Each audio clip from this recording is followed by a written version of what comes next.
Chapter 1. In a room that could be deemed luxurious, there stood an enormous bed, adorned with various gold and silver ornaments that spoke volumes of the wealth possessed by its owner. One would expect that a person residing in such an opulent chamber would be exceedingly happy and content. However, the atmosphere within the room was anything but harmonious. Beside the grand bed stood a slender, silver-haired young woman clad in a maid's outfit, her delicate visage marred by an expression of sorrow. Her once bright and lively eyes now appeared dim, slightly swollen, indicating she had wept not long before. The sole cause of such anguish for this beautiful maiden could only be the golden-haired youth lying at the center of the bed, his eyes tightly shut. In this heavy ambience, an unknown amount of time passed before the golden-haired young man, seemingly dazed, suddenly opened his eyes. Upon witnessing the miraculous awakening of the youth, the silver-haired girl instantly shifted from sorrow to joy. "Young Master Arthur, you have finally awakened. How do you feel? Are you well?" "Well enough, I suppose." "That's wonderful. I must convey this good news to Lord Count. Stay here and do not move. I shall return shortly." As the unfamiliar maid hurriedly departed, the golden-haired youth, who is our protagonist Arthur, let out a sigh of relief. He was bewildered. His name was clearly Xiao Qian. Just before, he had been pulling an all-nighter, assisting someone in creating a software for a portable shop game. Completing that task would have netted him 5,000 yuan, so he had toiled until 3 in the morning to finish the software. Perhaps due to the exhaustion from working overnight, coupled with the exhilaration of completion, he had suddenly blacked out, only to awaken as Arthur. Most strikingly, upon his initial awakening, he had overlooked his surroundings.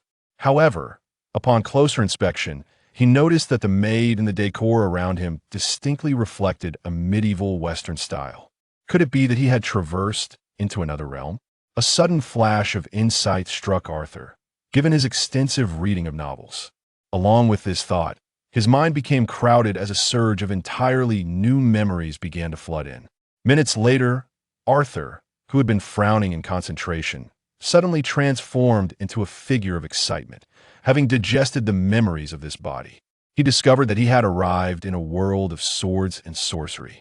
Of course, merely existing in such a fantastical realm was not enough to elate Arthur. For in any world, there are those at the bottom of the social hierarchy. Without any skills, arriving in such a splendid world would only result in being enslaved, rendering it devoid of significance. Yet the identity of this body was remarkable. Arthur's father was a count. Although the count had more than one son, he was a renowned figure with a history of valiant achievements. This implied that the count possessed vast tracts of land within his domain to bestow upon his heirs, unlike those old aristocrats who had exhausted their titles and could only allow their descendants to become powerless honorary nobility. Thus, Arthur could be fairly certain that he would lead a life of luxury as a nobleman, which was enough to excite him immensely. It is worth noting that this world is replete with magic and martial prowess, and the standard of living for the nobility has skyrocketed compared to that of medieval Europe in his former life in many aspects. It rivals modernity, and in some cases, even surpasses it. The mere thought of it filled him with exhilaration. Eagerly, Arthur began to reassess the bedroom that rightfully belonged to him. After sweeping his gaze around a few times, he keenly noticed an elusive red that seemed to linger in his vision. This piqued his curiosity, prompting him to point at it with his finger. Upon contact, the red suddenly expanded, transforming into a familiar form his previous creation, the portable shop software. This unexpected revelation invigorated Arthur. Although he was uncertain of the current utility of the software he had crafted in his past life, the extraordinary manner of its manifestation surely indicated some undiscovered marvel. With that thought, Arthur meticulously explored this spontaneously appearing interface.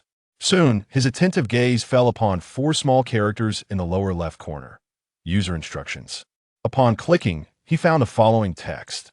This shop possesses 2 primary functions.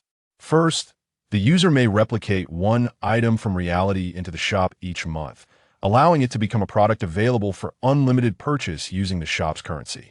The item can be anything, including human beings. Note, when purchasing living beings such as humans or beasts, their appearances may be adjusted to avoid detection. Moreover, upon being summoned, Their abilities will not change, they cannot enhance their power through training, but under certain conditions, new functionalities will be unlocked, allowing for the enhancement of the summoned individual's strength. To replicate an item, simply touch it. As the universal currency, surrounding the user consists of copper coins, silver coins, and gold coins. The shop's currency mirrors this. New currencies may be introduced as the environment evolves. Second, each month, the shop will randomly select one item from this world to replicate and list as a product. The brevity of the shop's instructions, however, left Arthur in a state of profound shock. The ability to replicate any item for purchase revealed the immense potential of this shop. Consider Arthur's father, Count Berg, whose prowess as a knight of the earth could be likened to a stabilizing force for his territory. Such a figure could be acquired with mere gold coins in the future. Thinking further, one could not discuss a fantasy world without mentioning dragons, and the notion of being able to replicate such terrifying legendary creatures was exhilarating. With sufficient gold coins, he could even assemble an unprecedented dragon knight army within his domain. The mere vision of such a glorious future caused Arthur to tremble with excitement. After a prolonged moment of enthusiasm, Arthur gradually calmed his racing heart. With reason returning, he suddenly recalled a crucial concern. What were the prices of the items within the portable shop? If they proved exorbitant, his Dragon Knight army might find itself bankrupt. To ascertain the prices of the items within the shop, some items must first be present. The first function allows for only one item to be replicated per month, and that item cannot be arbitrary. Thus, Arthur turned his attention to the shop's one-time monthly random draw. Since this was beyond his control, he saw no harm in utilizing it now. With a click of his finger, the 4 characters for the random draw transformed into a red lottery box, which then began to shake violently. Moments later, a fiery red scroll design leapt from the box, landing directly on the shelf of the portable shop before Arthur could examine it closely. Seeing this, Arthur's gaze turned to the shelf, where he was instantly struck by astonishment. The price of the red scroll was an astonishing 100,000 gold coins. Merely stating the figure of 100,000 coins might not seem shocking, but from Arthur's memories, he understood that a family of 3 within the Count's territory could meet their basic living needs for an entire year with just 5 gold coins. This implied that 100,000 gold coins could sustain thousands for a year. It was no trivial sum.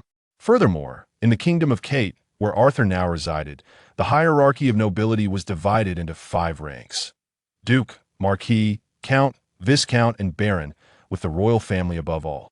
A price of 100,000 gold coins would equate to at least a year's income for a common Viscount, meaning that even a Viscount would need to save for 2 to 3 years to afford this scroll.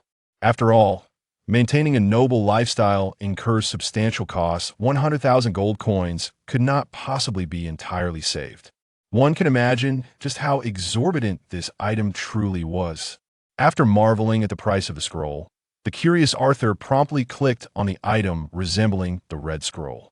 Let there be no misunderstanding at present. Arthur did not possess 100,000 gold coins. He merely wished to view the details of the red scroll item. 9th level magic scroll, Meteor Fire Rain. A spell that can only be executed with difficulty by a magus, covering an area of 500 meters, capable of annihilating an ordinary army of over 10,000 with a single strike. Upon reading the product description, a look of realization dawned on Arthur's face, swiftly followed by a glimmer of joy. The price listed was significantly more affordable than in reality. It is worth noting that Arthur understood that the strong within their kingdom were primarily divided into 6 levels. Knights, ranked from lowest to highest, are Bronze Knight, Silver Knight, Gold Knight, Earth Knight, Sky Knight, and a Legendary Knight, who is unique to the royal family. As for mages, they are categorized from lowest to highest as Mage, Grand Mage, Sorcerer, Magus, Archmage, and Legendary Mage. Among these, mages and grand mages could only cast low-level magic of the 1st to 3rd tier. Sorcerers could wield intermediate magic of the 4th to 6th tiers. Only magi and archmages could utilize high-level magic from the 7th to 9th tiers. As for legendary mages, they could unleash incomprehensibly devastating, forbidden spells capable of obliterating an entire city with a single incantation. With these thoughts in mind, Arthur fully grasped the significance of a ninth-level magic spell. Yet it did not end. Their magical scrolls are even more precious than ordinary spells, as their usage conditions are remarkably simple, as long as one possesses the essence of combat or magical prowess. Even if one is merely an apprentice in the arcane arts or a bronze knight, one can wield the formidable power contained within this scroll, capable of annihilating armies of tens of thousands. Moreover, ninth-level magic can be regarded as the pinnacle of spells accessible to all, but the legendary sorcerer's the challenge of inscribing such potent magic onto a mere scroll is indeed immense. This suggests that a magic scroll of meteor fire rain would command a price of no less than 1 million gold coins in the real world, and possessing wealth does not guarantee its acquisition. The Kingdom of Kate lacks legendary mages, and the success rate for a magic scholar to inscribe ninth-level spells onto a scroll is exceedingly low. Furthermore, the materials required to create such scrolls are also exceedingly rare. Thus, it may take several years before one encounters such a scroll at the grandest auction in the imperial capital. A price of 1 million is hardly exorbitant. Yet now, Arthur finds himself with the opportunity to acquire this item for a mere 100,000 gold coins, and with no purchase limitations. This thought fills Arthur with an increasing sense of elation. However, it is somewhat regrettable that he currently possesses only a little over 30,000 gold coins, leaving him quite far from purchasing the scroll. Otherwise, he would be eager to acquire it, both to behold its wonders and to verify the capabilities of his personal shop. Just as Arthur contemplated further exploring whether his personal shop harbored any additional hidden functions, a flurry of hurried footsteps echoed from outside the room. In response, Arthur swiftly commanded the screen of his personal shop to conceal itself within his mind. Indeed, during his recent maneuvering, he discovered that the shop could be controlled by thought, and upon its disappearance, it vanished entirely from sight, including the previous red, which brought Arthur further reassurance. While he understood that it was highly likely others would not perceive this screen, he remained cautious nonetheless. At that moment, Arthur sat upright on his bed, leaning against the headboard, and curiously directed his gaze towards the door. Although he had previously glimpsed the visage of his parents in his memories, he had yet to behold them in the flesh, which stirred a flicker of curiosity within him. Before long, 6 figures entered through the doorway, each bearing expressions of shared concern and excitement. The foremost figure was strikingly handsome, robust in stature, towering nearly 2 meters tall, exuding an aura of unyielding authority. This man was none other than Count Albert, the lord of the Count's territory. Beside him stood a beautiful woman, whose eyes were slightly reddened from worry, yet her regal grace remained unblemished. She was none other than the lady of the Count's domain, Arthur's mother, Charlotte. The Kingdom of Kate originally comprised 5 major provinces, 3 of which were governed by dukes, while the royal family directly controlled 2. Charlotte was the legitimate daughter of the Griffin Duke. During her travels, Charlotte encountered and forged a connection with Albert, a commoner. It remains a mystery what qualities in Albert captured the Griffin Duke's approval, allowing their relationship to flourish against the societal norms. It is widely acknowledged that romantic unions between commoners and nobility are notoriously difficult to achieve, especially one between the daughter of a duke and a commoner, which caused quite a stir in the empire at the time. Yet, history proved the Griffin Duke's discernment was not misplaced during the campaign to reclaim the Mondo province. Albert shone brilliantly, earning him the title of Count. The Mondo province had fallen to the Orcish horde 50 years prior, yet it has now been reclaimed by the Kingdom of Kate, expanding its territory to encompass 6 provinces. In the midst of such a grand conflict, Albert distinguished himself with remarkable accomplishments, earning the esteemed title of Count. Beyond the support he received from the Duke, his own abilities and fortuitous encounters cannot be overlooked. Undoubtedly, the unwavering support of Charlotte, his devoted spouse, played a crucial role as well. With such a legendary history, Aberg and Charlotte share a profound love, leading to the rare circumstance of Aberg taking only Charlotte as his wife. An anomaly among the nobility. This has resulted in Arthur having a rather limited number of siblings, comprising only an elder brother and an elder sister, totaling 3 brothers at this moment. Entering the room right behind Aberg and Charlotte are Arthur's elder brother, Yat, and his elder sister, Alina. The three brothers have inherited their parents' golden locks and handsome features. Yat, now 24 years old, possesses the peak strength of a silver knight and is poised to break through to a golden knight within a year or two, showcasing considerable talent. Furthermore, Yat has been married for 2 years to the legitimate daughter of the Count of the Angry Bear from the same province, making him the foremost heir of the Count's domain. However, at this moment, his wife is away visiting her family. Arthur's elder sister, Alina, is merely 20 years old and has also achieved the rank of Silver Knight, only 1 year later than Yat, who ascended at 19. Demonstrating impressive potential. It is noteworthy that the training of knights demands exceptional physical prowess. Hence, noble offspring typically spend their early years, until the age of 15, conditioning their bodies with various elixirs, only commencing their formal knightly training thereafter. To transition from an ordinary individual to a silver knight within 4 to 5 years is indeed a testament to remarkable talent. Perhaps influenced by the family's stringent values, the 20-year-old Alina shows no inclination to marry, currently honing her skills within the Count's elite forces. This has imbued her exquisite visage with a rare aura of feminine fortitude, setting her apart from others. The Count and Countess find themselves powerless in this regard. Resigned to her choices, walking at the rear are 2 individuals, one, with graying hair, dressed in standard butler attire, and the other adorned in a maid's uniform, none other than the castle's chief butler. Prince, and the maid, Corona, who had just gone to summon others. Upon seeing that Arthur is truly out of danger, the group led by Count Aberg breathes a sigh of relief. Approaching Arthur's bedside, they form a circle, after which Aberg states, "The assassins who attacked you are all dead. They were fanatics. Seeing no hope, they self-destructed, leaving no survivors. Thus, we currently lack knowledge regarding their identities. However, we have our suspicions, and we shall surely avenge this grievance." Hearing this, Arthur suddenly recalls how he ended up in this predicament. Just a few days prior, he had been leisurely wandering through the main city of the Count's domain, Lionheart City. Suddenly, 5 assassins launched a surprise attack against him. It is known that Lionheart City is generally considered quite safe. Therefore, at that time, Arthur had only 2 Silver Knight-level guards accompanying him. Faced with 5 Silver Knight-level assassins, the outcome is all too predictable.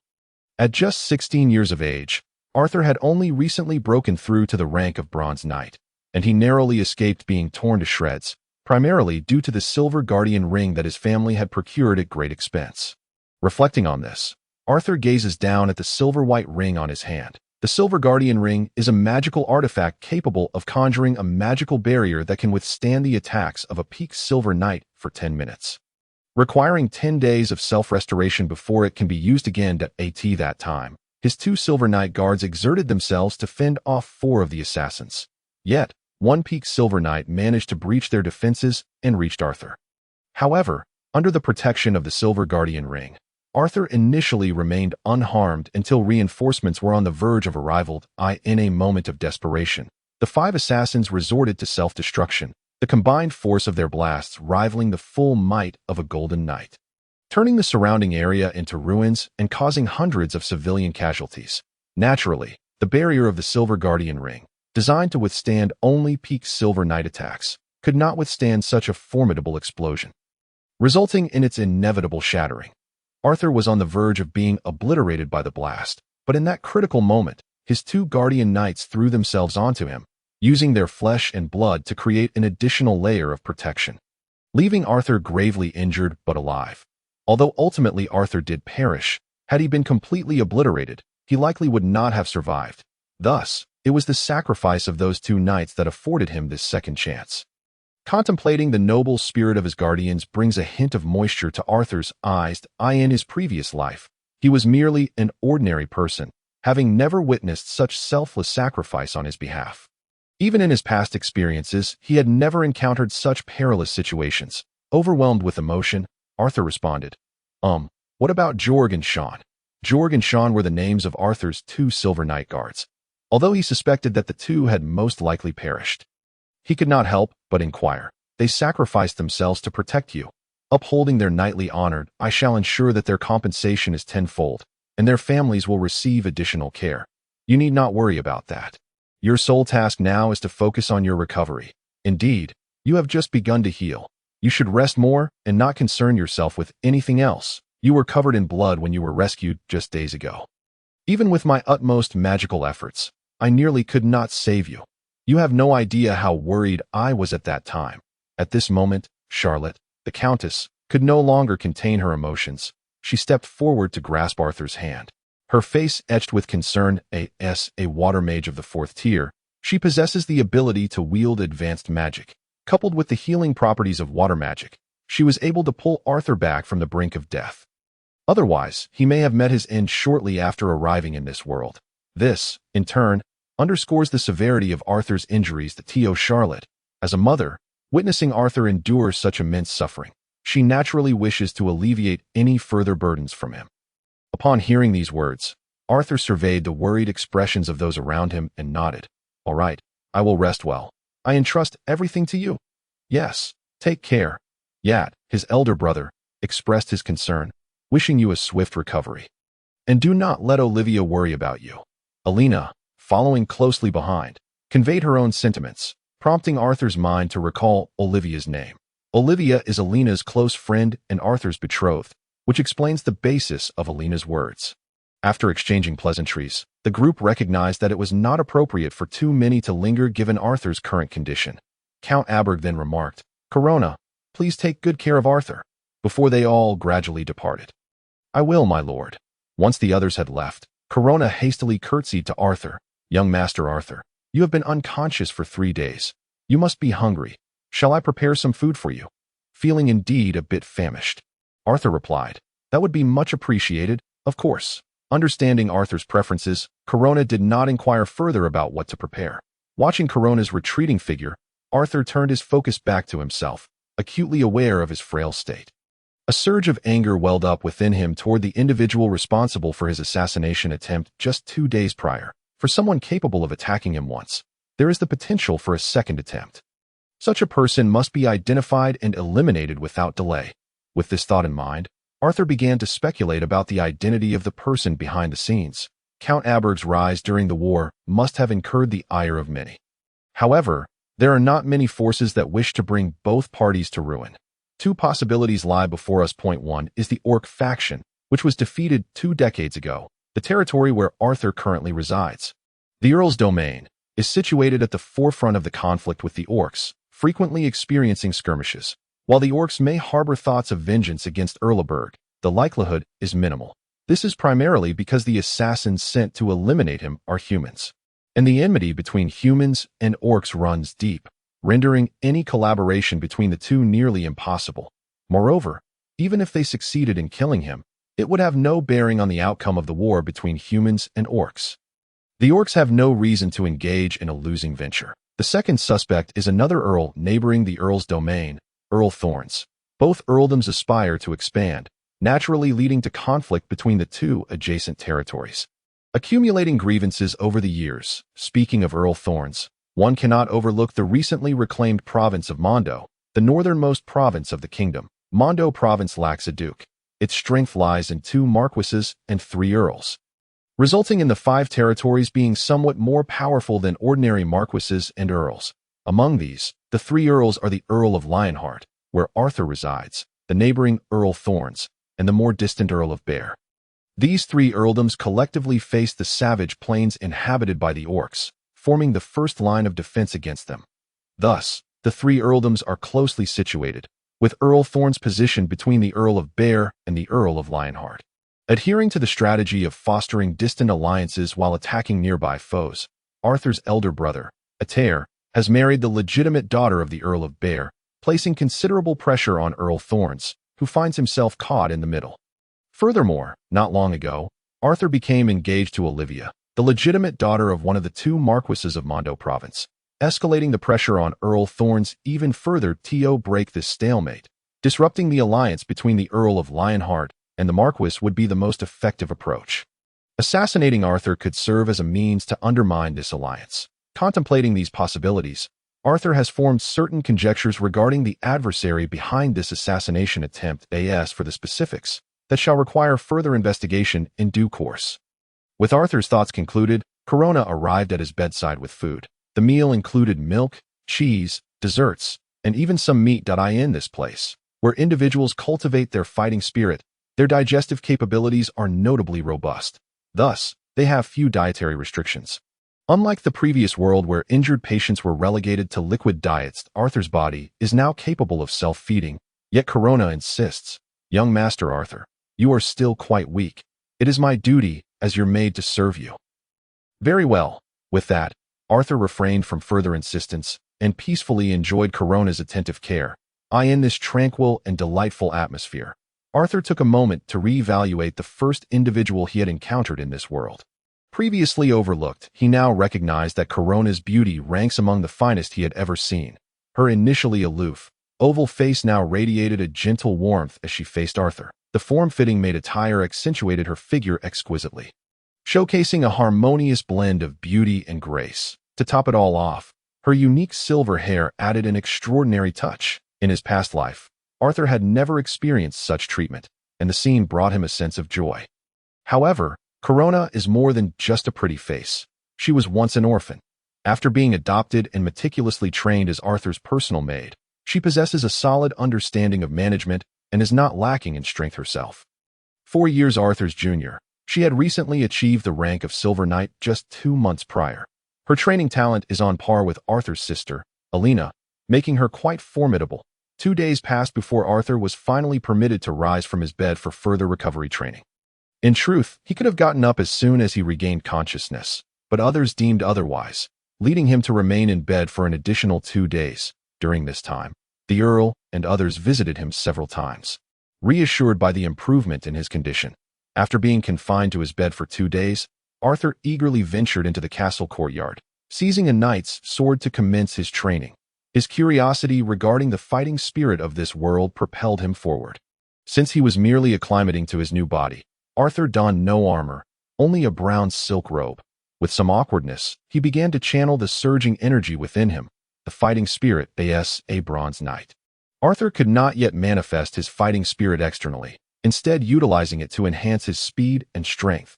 The ability to project fighting spirit to bolster defenses and sharpen weaponry is reserved for Silver Knights, while the capability to unleash sword energy is exclusive to Golden Knights. Such achievements are still beyond Arthur's reach. For now, he practiced wielding the knight's sword in the courtyard.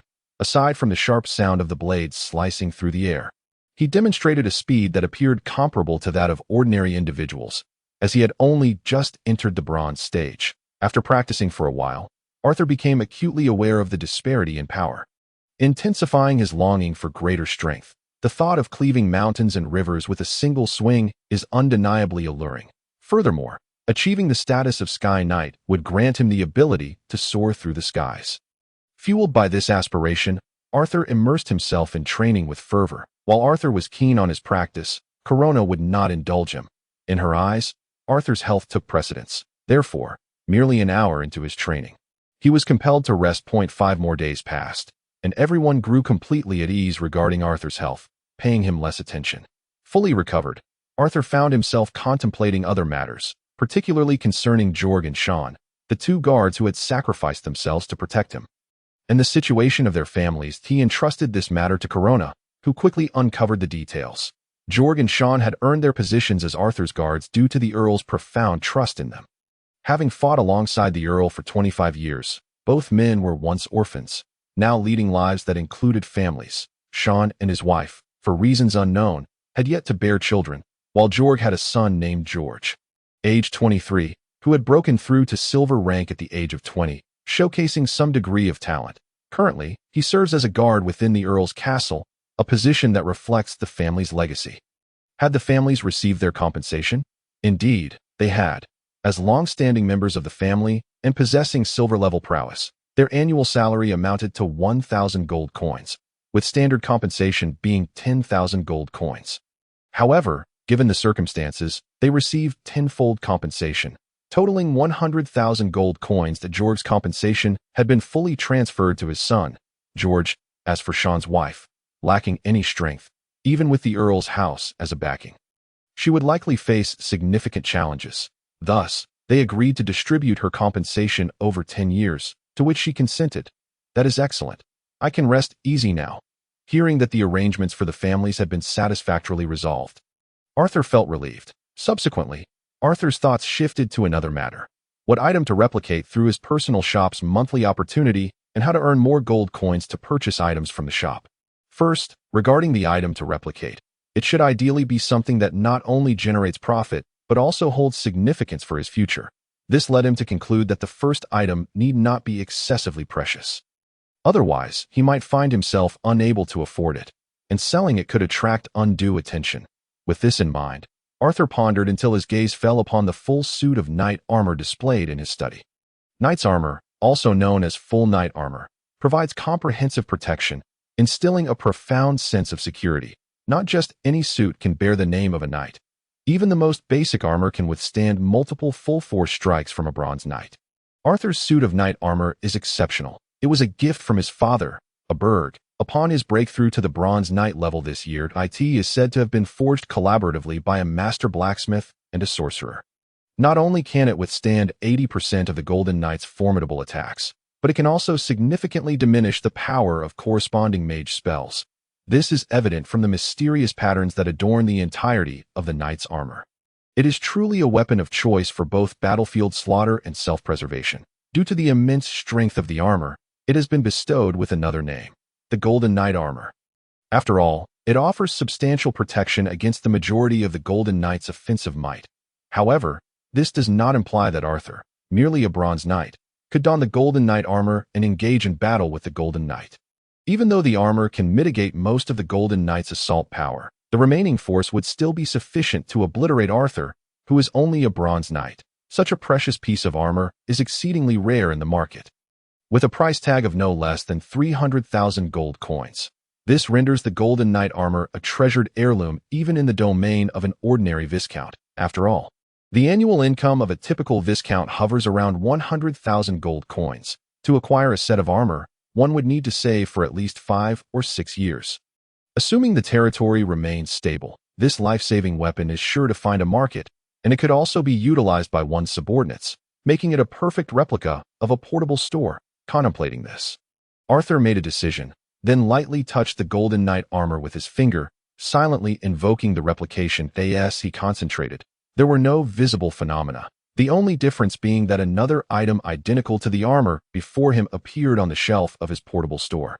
This revelation brought a sigh of relief from Arthur. Otherwise, he would have to exercise caution in future replications. Now, seeing that the replication produced no anomalies, he felt reassured. However, just as he relaxed, Arthur recalled a concern. The armor sizes differ for different individuals. Even if the armor possesses a degree of adaptability, a significant disparity in physique could pose an issue that he wondered if the portable store could address this predicament. With this thought, Arthur clicked on the image of the Golden Knight armor in the store, and a detailed description appeared. A reasonably effective armor that can withstand most attacks from both the Golden Knight and Mage, with an option to select the armor size for purchase. Priced at 30,000 gold coins. Upon realizing the option to choose the armor size, Arthur felt a wave of relief when he saw that the armor was priced at only 30,000 gold coins. He realized that with over 30,000 gold coins at his disposal, he was perfectly positioned to make the purchase. Eager to test the authenticity of the portable store, Arthur summoned 30,000 gold coins from his spatial ring, piling them into a small mound, then silently invoked the recharge. Instantly, the 30,000 gold coins vanished, and the balance in the portable store shifted from 0 to 30,000 gold coins. Arthur, trembling slightly, pressed the purchase button for the armored AT. That moment, he was incredibly anxious.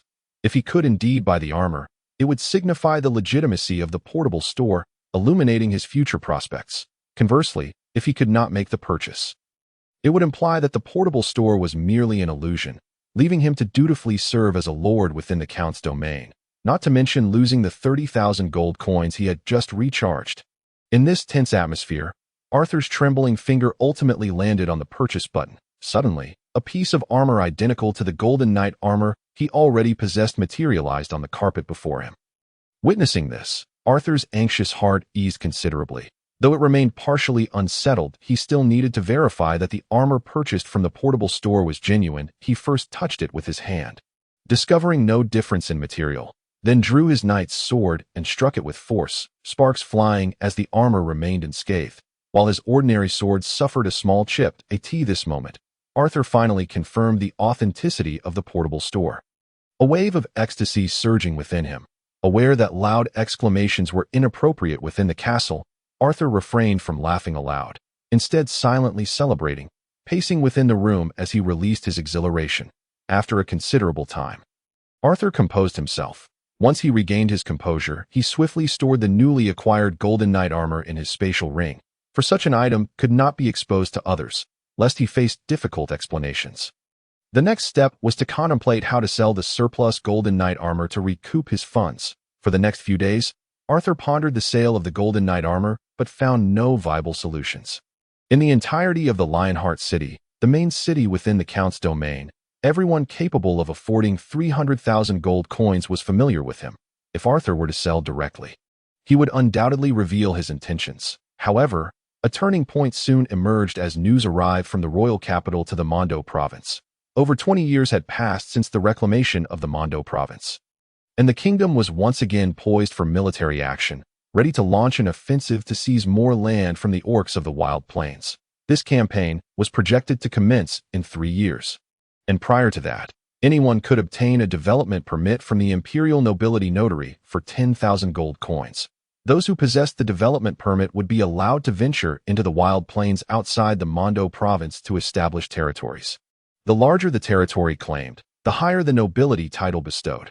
Upon hearing this news, the entire kingdom erupted with excitement, for many noble scions within the current kingdom had already been conferred titles without land, relegating them to the status of nominal nobles. After all, individuals like Arthur, who had no concerns about securing a territory in the future, were a rarity. Moreover, wealthy merchants yearned to ascend to the lofty ranks of nobility. Only those with land could truly be considered nobles, a widely acknowledged truth among the aristocracy. With the opportunity to become genuine nobility now at hand, the populace became fervently enthusiastic. Furthermore, the campaign to reclaim the Mondo province over 2 decades prior had birthed a significant number of new nobles. Many believed they too could join the ranks of the new nobility. However, the reality was undoubtedly more complex than imagined. To seize the orcs' lifeblood territories, the orcs would not simply allow it to happen without resistance. Thus, the kingdom's implementation of the development permit policy was, in essence, a means to galvanize the nobility within the empire to weaken the orc strength in advance, laying the groundwork for a victorious campaign 3 years hence. Simultaneously, it also served to diminish the power of various nobles within the kingdom. Truly a dual-purpose strategy. Arthur deemed this an opportunity for himself as well, for he too intended to venture into development, thereby not only acting independently, but also safeguarding numerous secrets, while directly requesting substantial gold and resources from the Count. When it came to gold, if the Count became aware of Arthur's intentions to expand, he would surely provide him with tens of thousands of gold coins.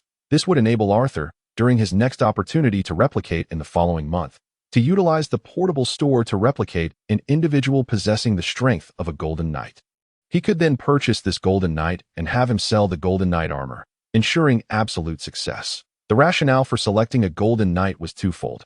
Firstly, only a golden knight could adequately safeguard the substantial gold coins obtained from selling the armor.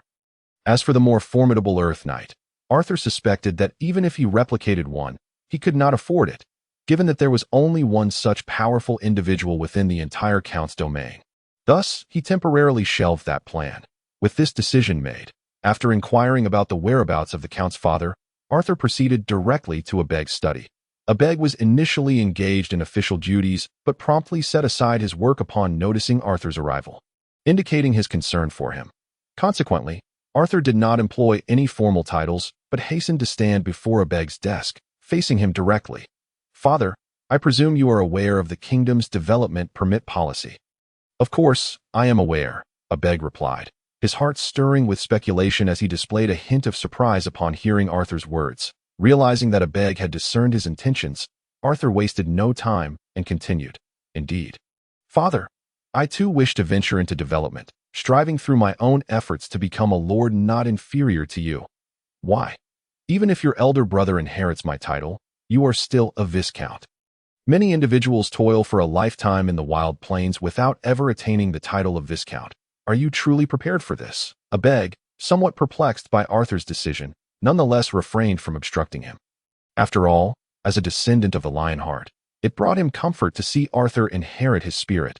He could only endeavor to persuade him, understanding that he needed to convey his determination to a beg. Arthur resolutely replied with a few words, choosing not to elaborate further.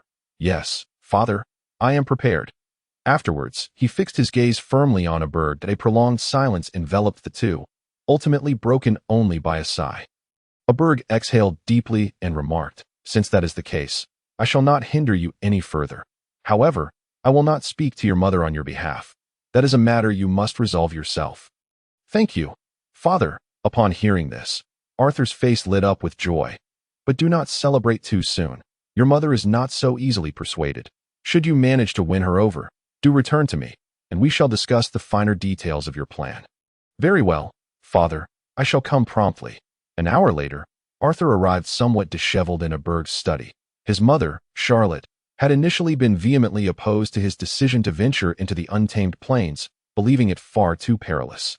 Especially after Arthur had just survived a life-threatening ordeal, a fact that still haunted her in her desperation to deter him. Charlotte even shed tears. Yet, Arthur, confident in the support of his portable shop, persisted. Ultimately, Charlotte, albeit reluctantly and with a worried expression, acquiesced to his request. The process of convincing her had not been easy, as evidenced by the hour it took for him to return to Aberg's study. Upon seeing Arthur once more, Aberg understood that he had successfully convinced Charlotte. Nevertheless, he sternly cautioned, "Works are not as simple as you might imagine. Are you truly prepared?" Arthur recognized this as a reminder from his father and responded earnestly, "I am indeed, father." "Very well, let me outline the subsequent arrangements. First, you will require a pioneering decree. You need not worry about that, as I shall procure one for you. As for the location for your endeavor, the area directly ahead of our Lionheart territory is quite suitable.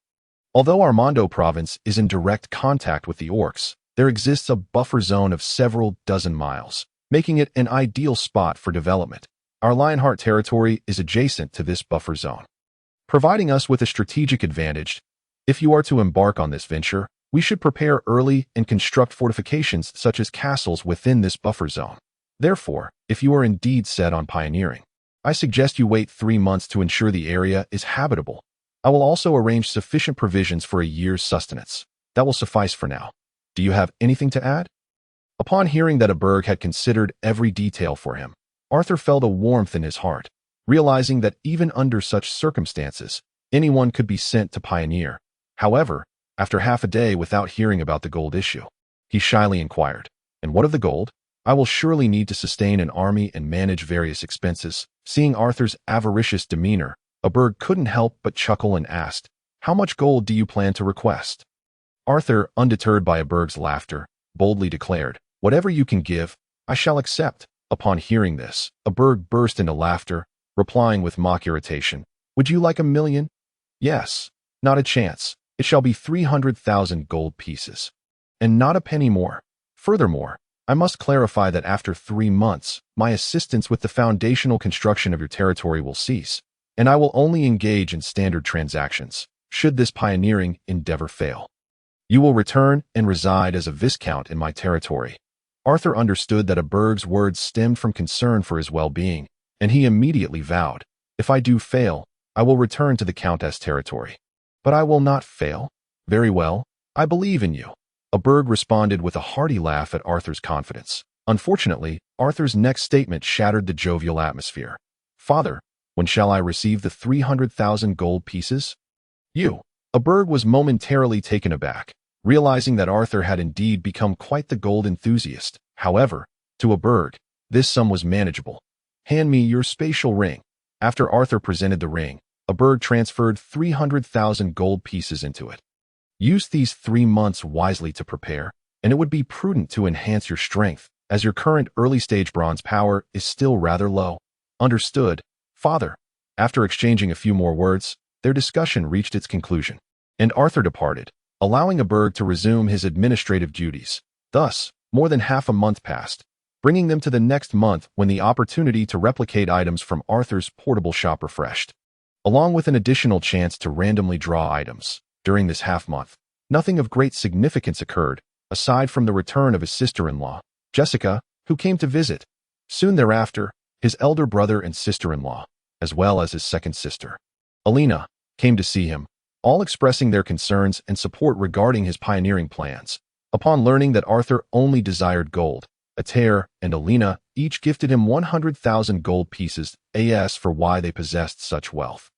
It was simply because both had reached adulthood at 18, and as a celebration, the generous Countberg had bestowed upon them the title of Viscount, along with corresponding territories, granting them the means to earn their own fortunes, thus rendering them considerably wealthier than Arthur. Additionally, the influx of people within the Count's territory steadily increased, attributed to the pioneering decree. Many ambitious noble scions and landless individuals from the kingdom began to arrive at the border, accompanied by slaves and various supplies. Numerous merchants, eager to profit, also flocked to the area, recognizing that the pursuit of land would necessitate a plethora of resources, allowing them to capitalize on this opportunity, thereby enhancing the prosperity of the three major Count territories at the border. Arthur observed these external changes keenly, yet for him, as the next month commenced, the most pressing matter remained the replication and drawing of items from his portable shop. First was the random draw, which required no preparation. Naturally, in pursuit of his own psychological comfort, Arthur took a bath and recited an assortment of divine names before truly clicking the draw button. As the red lottery box shook, an image of a giant with rocky skin appeared before him, transforming into a new product. Curious, Arthur clicked to examine. Ordinary mountain giant, standing 20 meters tall, typically a guardian of elves, possessing strength comparable to that of a human earth knight. However, ordinary human earth knights find it exceedingly difficult to penetrate its thick rocky hide. Additionally, its rocky skin offers magical resistance, capable of withstanding most magical damage below forbidden spells. Even if injured, it can rapidly heal by consuming trees and standing upon the earth, rendering it nearly invincible against human earth knights. Appearance adjustable, loyal to the purchaser, price, 1 million gold pieces. Wow, how formidable! Arthur exclaimed after reading the description. Moreover, 1 million gold pieces was indeed a reasonable price. After all, his Lionheart Count territory, being among the more powerful counts, earned over 2 million gold pieces annually, enough to purchase 2 mountain giants. This comparison further illuminated the strength of the portable shop. With it, as long as he refrained from foolishness, he was bound to rise to prominence. Regrettably, the towering giant Arthur is still unable to afford the coveted item and lacks the courage to make such a purchase. After gazing longingly for a considerable time, he reluctantly closes his personal shop. Next, his target for replication emerges, the captain of the Earl's castle guard, Chris, a man endowed with the pinnacle strength of a golden knight. He is one of the 5 golden knights under the Earl's command and is recognized as the strongest among them. In truth, Chris has long deserved a title of nobility due to his merits. However, he believes that it was the Earl who saved him and that his subsequent achievements were only possible through the Earl's guidance. Thus, he remains steadfastly loyal, serving as the castle's protector and safeguarding Arthur's family. Consequently, engaging with him for replication is a simple endeavor for Arthur that he merely feigns an issue to seek Chris's counsel and, in a casual moment, touches him to complete the replication. Following the consultation, Arthur eagerly returns to his chamber to examine the specifics, as this marks his first instance of replicating a living being, instilling a sense of curiosity within him. Upon opening the personal shop, he discovers that it now boasts a 4th item, the image of Chris in his entirety. Clicking on Chris's likeness reveals a detailed description. Formerly a captain of the Earl's Guard, valiant and battle-hardened, possessing the strength of a golden knight at its peak. Appearance adjustable, loyal to the purchaser, price, 100,000 gold coins. Astonishingly, for merely 100,000 gold coins, Arthur could procure 5 golden knights with his current wealth of 500,000 gold coins. This number of golden knights is exclusive to the Earl's estate, and now he could possess them all. Most importantly, they would be unwaveringly loyal warriors, a rarity indeed. With such a comparison, Arthur feels once more that the value of the personal shop far exceeds expectations. Although he is eager to witness the transformation of the living, he dares not summon it within the castle walls. Arthur decides to venture outside. After bidding farewell, he is accompanied by 2 silver knights as his escorts, departing from the castle at the city center as for why. After the attack on Arthur, his current protectors are still 2 silver knights. It relates to a golden ring he possesses. This ring is the upgraded version of the previously useful Silver Guardian ring. Now the Golden Guardian ringed IT can manifest a barrier to shield the user from the assaults of Golden Knight level foes for 10 minutes, leaving the user unscathed. Even if the barrier is breached, it can be reused after 10 days. Its formidable function commands a steep price. Following Arthur's attack, the Earl's estate, concerned about a recurrence of such incidents, expended a staggering 200,000 gold coins to acquire it, which was delivered to Arthur just days prior. 200,000 gold coins represent nearly a year's pure income for the Earl's estate. Such a significant expenditure had never been made before, and it was only after Arthur's genuine assault that the Earl's estate made the painful decision to purchase this ring. This privilege had not been bestowed upon either his elder brother or second sister. Upon receiving this gift, Arthur felt immense gratitude towards his parents, acknowledging that it was no small sum for the Earl's domain. Simultaneously, he silently resolved to repay his family manifold in the future. Regaining his focus, Arthur considered that even if he were to allocate surplus Golden Knight armor to the Golden Knights he was about to purchase for sale, the newly acquired knights would require spatial rings to store items. Thus, he sought out a trading company, spending 10,000 gold coins on a common spatial ring with a capacity of 10 cubic meters. He then located a rental property, securing a 500 square meter courtyard in a secluded part of the city. After instructing the two knights to guard the courtyard entrance, he ventured inside alone. Although the two knights were somewhat puzzled by Arthur's sudden decision to rent a courtyard in such an obscure location, they deemed it beyond their purview and, after exchanging glances, dutifully maintained their vigil at the entrance. Arthur chose such a remote location to minimize attention when the Golden Knights he would purchase later entered and exited. After thoroughly searching the premises and confirming the absence of others, Arthur felt assured enough to open his personal shop. He adjusted the appearance of the Golden Knight he intended to purchase to appear more ordinary before proceeding to click buy. In the next moment, a robust, middle-aged man, standing at 1.9 meters tall and clad in coarse linen garments, appeared a short distance before Arthur.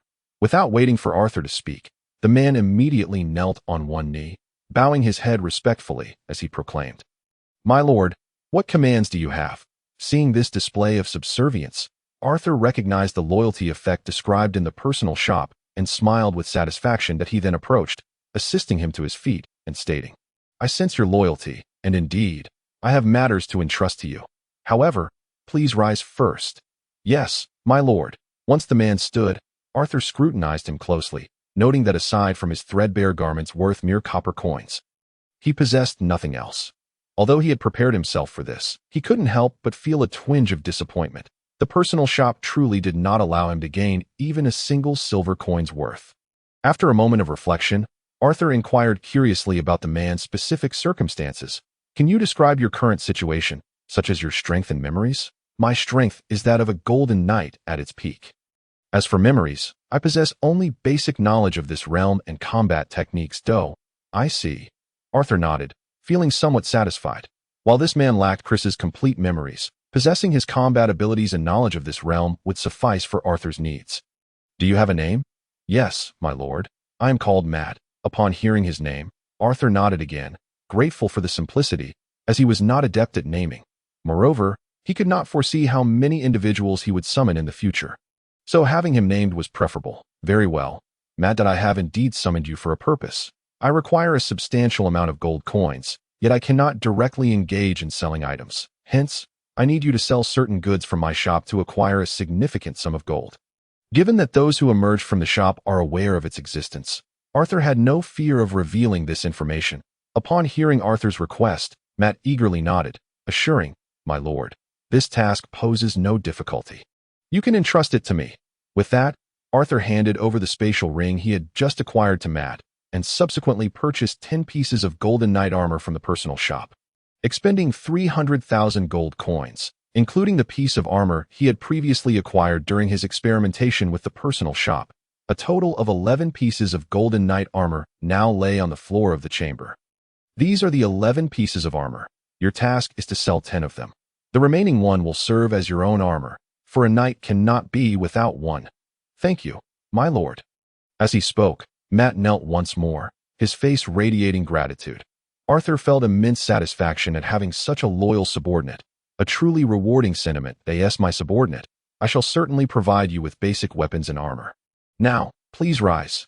Yes, regarding weapons, Arthur had none to spare, so he added, I shall grant you an additional 100,000 gold coins. Before selling the armor, procure yourself some attire and a weapon. With that, Arthur tossed a small mountain of gold coins onto the floor of the room. The price of weapons at the same level is several times cheaper than that of armor, making 100,000 gold coins sufficient to purchase a weapon of golden knight caliber. Understood, my lord. I shall handle this matter. I will return here in 10 days. Your servant will not fail. After further detailed discussions, Arthur took his leave, exiting the newly rented courtyard. He felt a surge of anticipation for the upcoming 10 days. After all, he had already spent 300,000 gold coins on just 10 sets of golden knight armor, and with the additional 100,000 gold coins for the purchase of a golden knight and subsequent weaponry, he had expended a total of 500,000 gold coins, leaving him with a rather meager amount of gold coins remaining. This left Arthur feeling quite insecure. Thus he eagerly anticipated the day of sudden wealth that would arrive in 10 days. Afterward, Arthur did not linger for long and quickly returned to the Earl's castle. Meanwhile, after Arthur's departure, Matt wasted no time and utilized his spatial ring to gather the armor and gold coins from the room. As for the extra set of golden knight armor, Matt donned it directly. After all, in the borderlands, it was quite common to encounter individuals clad in armor. With the knowledge he possessed, Matt swiftly made his way to the central district of Lionheart City.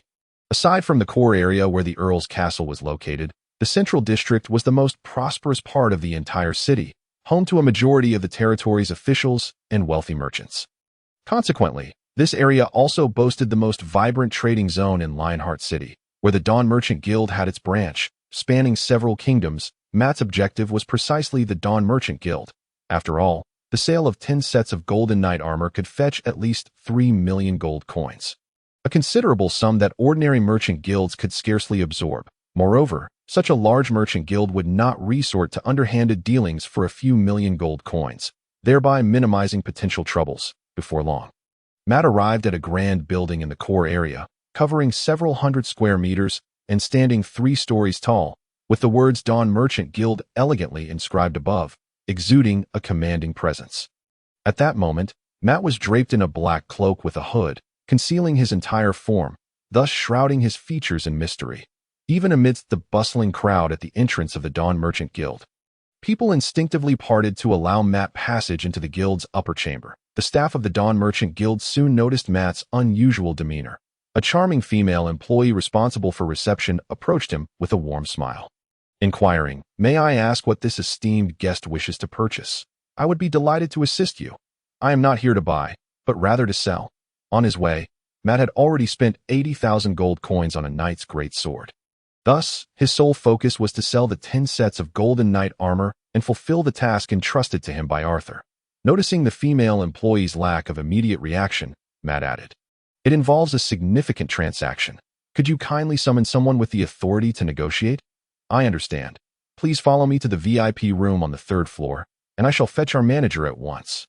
Upon hearing it was a substantial deal, the female employee's expression brightened. Although she could not make decisions regarding large transactions, she would earn a commission as long as the deal passed through her hands. Naturally, the prospect of earning money thrilled her. Soon, Matt followed the female employee to the 3rd floor of the Dawn Merchant Guild, entering a modest VIP room of about 50 square meters. The table was laden with an array of complimentary desserts, fruits, and beverages. "Please enjoy. Our manager will arrive shortly." "Yes, no rush." The female employee, a vision of grace in her form-fitting dress, maintained a friendly demeanor. Although Matt was the summoned guest, aside from his unwavering loyalty and strength for Arthur, he was rather unremarkable in response to such attentive service. His tone was equally cordial. Thus, 3 minutes passed, and as Matt sat quietly in the VIP room, he began to hear the sound of approaching footsteps. Raising his gaze, he saw a middle-aged man with a square face dressed in a purple robe arrive at the door of the VIP room, a smile gracing his lips, though curiosity flickered in his eyes. Upon reaching Matt, he greeted, "Good day. I am Glenn, the manager of this branch. May I inquire what items you wish to sell? Our guild will certainly offer a fair price for your goods." Wishing to conceal his identity, Matt fabricated a name. "You may call me Paul. The guild interested in acquiring this item." With that, he produced a set of golden knight armor, its imposing stature standing at nearly 6'3", instantly commanding attention beside them. Glenn's discerning gaze recognized it as the coveted golden knight armor, and notably, this set was brand new, which piqued his interest. After all, since the armor had been gifted to Arthur, it had never seen combat, thus remaining pristine, making its replication equally immaculate. While shops could adjust sizes, they did not offer options for wear and tear. Although this set of golden knight armor merely met the guild's minimum standards for substantial transactions, Glenn's interest in the deal was nonetheless considerable. Naturally, acquiring golden knight armor was a dream for any knight. Yet the crafting process was exceedingly intricate. A master craftsman and a mage could produce only about 4 sets in a year, often leading to scarcity. The market price for such armor typically hovered around 300,000 gold coins. But considering its rarity and pristine condition, our guild is prepared to offer 350,000 gold coins for its acquisition. Would Mr. Paul find this satisfactory? Agreed. Arthur had informed Matt that the purchase price for golden knight armor was merely 30,000 gold coins. Thus, a 9-fold profit delighted Arthur. Now, with Glenn offering an additional 50,000, Matt had no reason to decline. Upon Matt's agreement, Glenn prepared to retrieve the gold coins to finalize the transaction. However, Matt's next action left Glenn momentarily speechless. With a wave of his left hand, adorned with a spatial ring, 9 identical sets of armor appeared in the room. In that case, I shall sell you these 9 sets as well, at the same price of 350,000 gold coins. Is that acceptable? Matt's words jolted Glenn from his stupor, but now his gaze upon Matt sparkled with the gleam of treasure, for Glenn had realized that the newly presented 9 sets of golden knight armor were also brand new, implying that Matt must have access to a dedicated craftsman producing knight armor. If they could secure a partnership with Matt, it would prove to be immensely profitable. Regaining his composure, Glenn responded eagerly. Absolutely, no problem at all. We will purchase as many of these armors as you have. I just wonder if Mr. Paul has any more stock available. After a moment of contemplation, Matt replied, I currently do not have any more stock, but I am very pleased with the guild's purchasing price that I shall return shortly. Oh, that is splendid. In that case, you shall be a regular client, and I will be generous enough to offer 36,000 gold coins for each set of armor. What do you think? Thank you very much. With the prospect of an additional 10,000 gold coins, Matt readily agreed.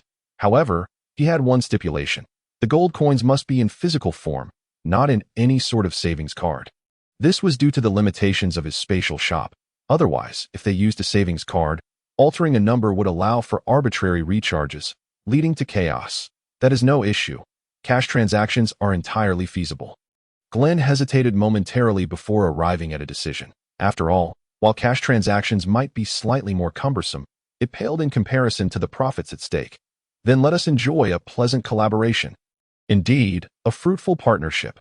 Glenn recognized that Matt's statement implied he would continue selling armor in the future and responded with enthusiasm. After exchanging a few more pleasantries, Glenn noted Matt's disinterest in further conversation and stated, For the 10 sets of golden knight armor, we will need to provide you with 360,000 gold coins that I do not have that much cash on hand. Please wait a moment while I procure it. Before long, Glenn returned to the VIP room, handing Matt a spatial ring containing 360,000 gold coins. This spatial ring is a gift. I hope for a successful collaboration next time. Certainly. After confirming the amount of gold coins within the ring, Matt responded with delight, as this was the first task Arthur had entrusted to him, and completing it brought him immense satisfaction, having acquired the gold. Matt did not linger and quickly departed. Unbeknownst to the departing Matt, on the 3rd floor of the Dawn Chamber of Commerce branch, Glenn was respectfully standing beside a purple-haired maiden clad in a flowing white gown. This young lady, equally remarkable in both beauty and figure, could indeed be described as a breathtaking vision. Alas, Glenn dared not indulge in such admiration at this moment. She was none other than the president of this branch. Dawn, an unassuming, illegitimate daughter of the current president of the Dawn Chamber of Commerce, which explained her presence in this position. If this individual were to frequent the chamber for transactions, our branch's performance would undoubtedly flourish. Perhaps then, you might even garner the family's attention. Glenn remarked. One can only hope. Avel sighed softly. That it is worth noting that last year, she held the position of president in the imperial capital, yet now she found herself marginalized to the borders of a count's territory. Her plight was indeed lamentable at this moment. Her confidence was understandably waning. Thus, the two fell into a contemplative silence. Meanwhile, Arthur had already returned to the castle, while Matt was engaged in selling the golden knight armor. Ever since the incident involving Arthur, he had been discreetly accompanied by guards dispatched by the Count, even as he wandered through the bustling city of Lionheart. Today, however, his somewhat unusual behavior had reached the ears of Count Aberg. In response, Aberg merely chuckled, saying, "It appears this lad harbors his own secrets." He then instructed, "As long as his safety is not at risk, let him be." Understood. At this juncture, apart from his training, Arthur found himself at leisure. Yet continuous practice throughout the day was unfeasible. Thus, he resolved to visit a place that would uplift his spirits, a location of significance within the castle. After navigating several twists and turns and passing numerous guards, Arthur finally arrived at a courtyard nestled within the castle grounds. This space was peculiar. Spanning 5 acres, it was home to merely 5 plants, including nearly 3-meter-tall wheat, arm-thick grapevines, roses standing at human height, and a 10-meter-tall apple tree. The most striking of all was the solitary blood-red sapling in the center, standing just a meter high, as if stained by blood, evoking a sense of the uncanny. These 5 plants were, in fact, the corporeal forms of the 5 spirits possessed by the Count's estate. To elaborate on the spirits, they are a unique phenomenon of the divine continent. Unlike the woodland fairies of lore, these spirits are miraculous beings birthed from nature itself. They are enchanting and mysterious creatures, their arrival shrouded in unpredictability. Any entity belonging to the natural world holds the potential for their emergence. Consequently, acquiring them is a matter of sheer luck. For instance, the wheat spirit born from the 3-meter-high wheat, and the grape spirit emerging from the arm-thick vine. Generally, spirits are classified into 3 tiers: sprite, elder spirit, and sacred spirit. The sprite, no larger than a human thumb, bears a striking resemblance to humans save for a pair of delicate, transparent wings, rendering them irresistibly adorable. The elder spirit is palm-sized, while the sacred spirit possesses a form indistinguishable from that of ordinary humans, truly wondrous. Within the Count's estate and the kingdom, only sprites and elder spirits are commonplace. The sacred spirit exists solely in myth. The distinctions among these 3 tiers are monumental. For instance, while the lifespan of a wheat sprite is merely 100 years, that of an elder spirit extends to 300, and the sacred spirit can live for a millennium or more. This is merely the difference in longevity. In terms of utility, a wheat sprite can amplify the yield of wheat within 100 acres by over 10-fold, producing only the finest quality grain. In contrast, a wheat elder spirit can enhance the yield across 1,000 acres to a similar extent, while the sacred spirit's capacity is at least 10,000 acres.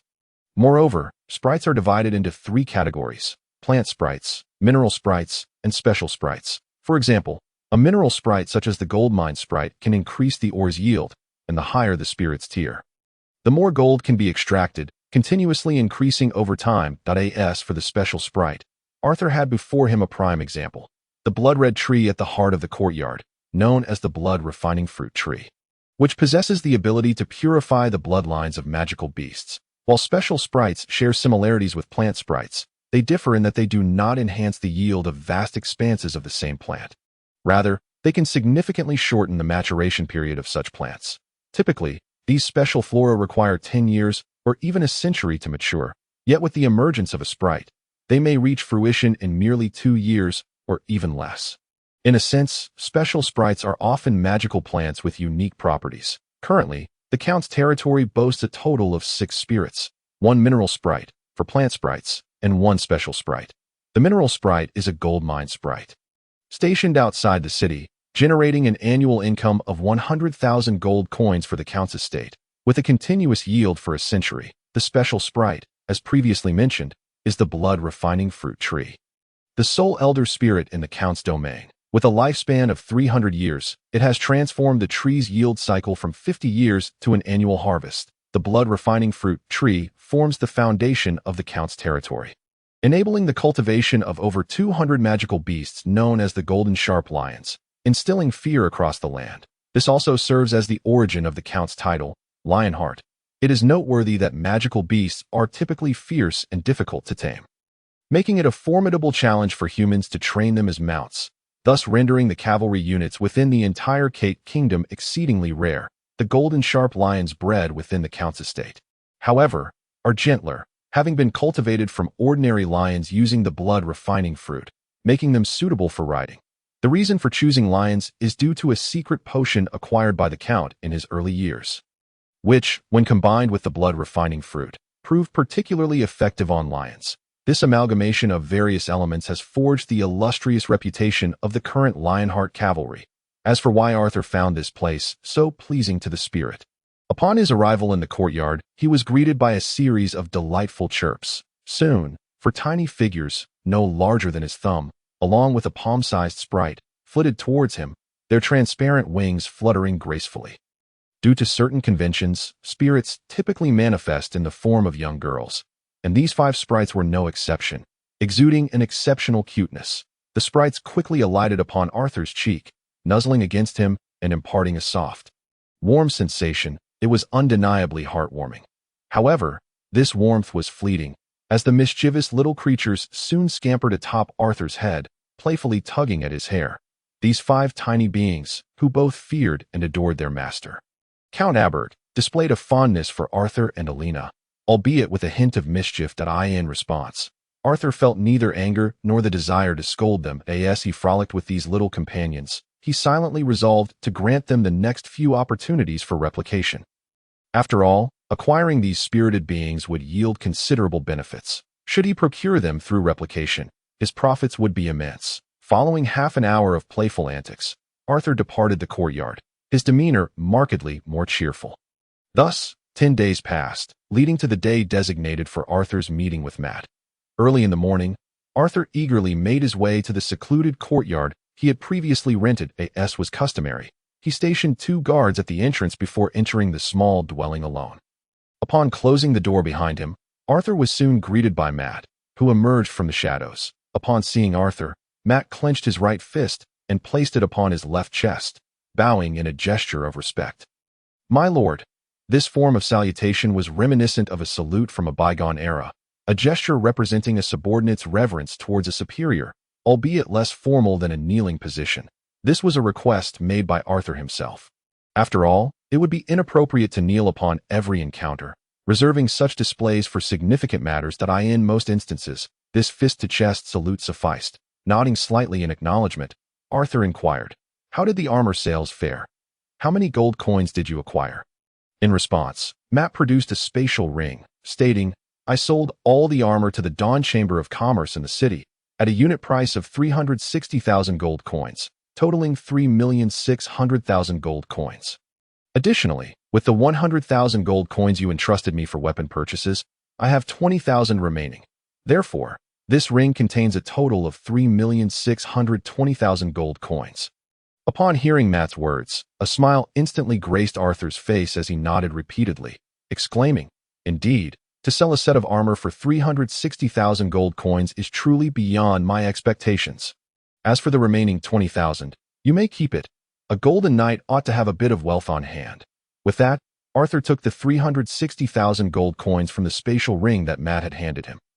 After placing 10 sets of golden knight armor back into the spatial ring, along with the remaining 20,000 gold coins, he returned it to Matt. "Thank you, my lord." Matt gratefully accepted Arthur's kindness, as he indeed needed some funds for convenience. Regarding why he was only entrusting Matt with 10 sets of armor for sale, it was primarily because Arthur intended to let Matt sell them solely at the Dawn Chamber of Commerce for the time being. The more merchants involved, the greater the likelihood of attracting undue attention, and Arthur was not yet ready to provoke excessive discussion. Moreover, it had been 10 days since Matt last sold armor at the Dawn Chamber, and there had been no notable gossip circulating within the Count's territory. This indicated that the Dawn Chamber was a reliable partner for continued transactions. Selling 10 sets of armor to the Dawn Chamber within 10 days was already quite substantial, especially considering that the Count's territory only garnered an annual revenue of a little over 2 million gold coins. The value of these 10 sets had already exceeded that amount. He feared that presenting too many armors at once might leave the Dawn Chamber short on gold, as it merely operated as a branch within the Count's domain, and Arthur did not wish to overestimate their capacity.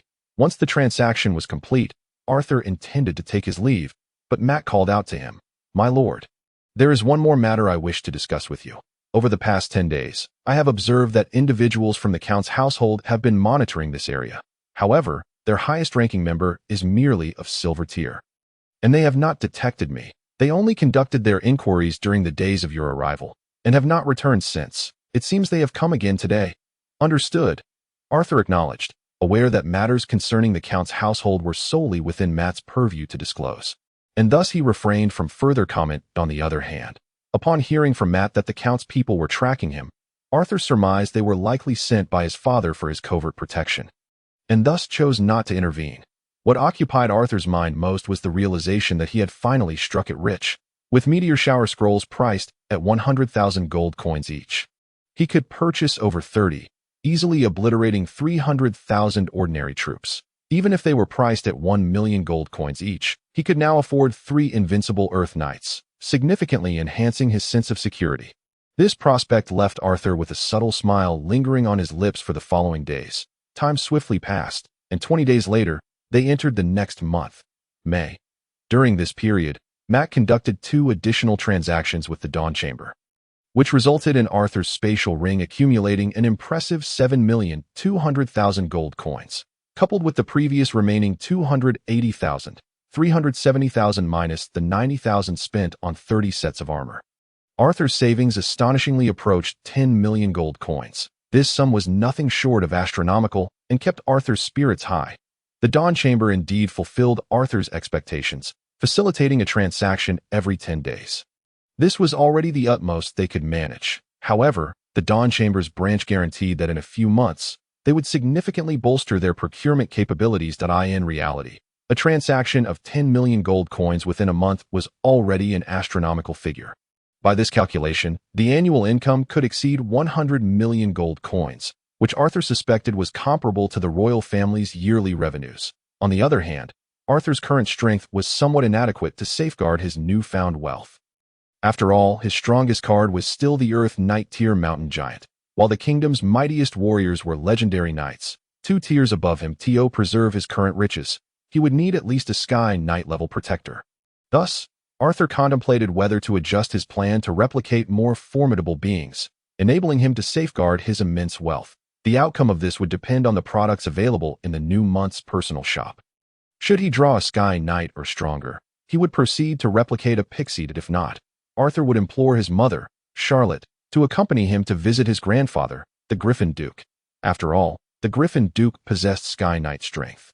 If all else failed, he would have no choice but to replicate his grandfather's for other Sky Knight level beings. They were not easily approachable. Therefore, Arthur's subsequent plans hinged on the outcomes from the personal shop in the new month of May.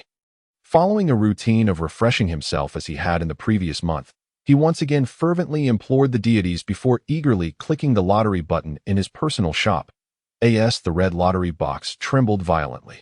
A figure clad in armor, exuding an extraordinary aura, emerged from the box and materialized within the personal shop, becoming the 5th item.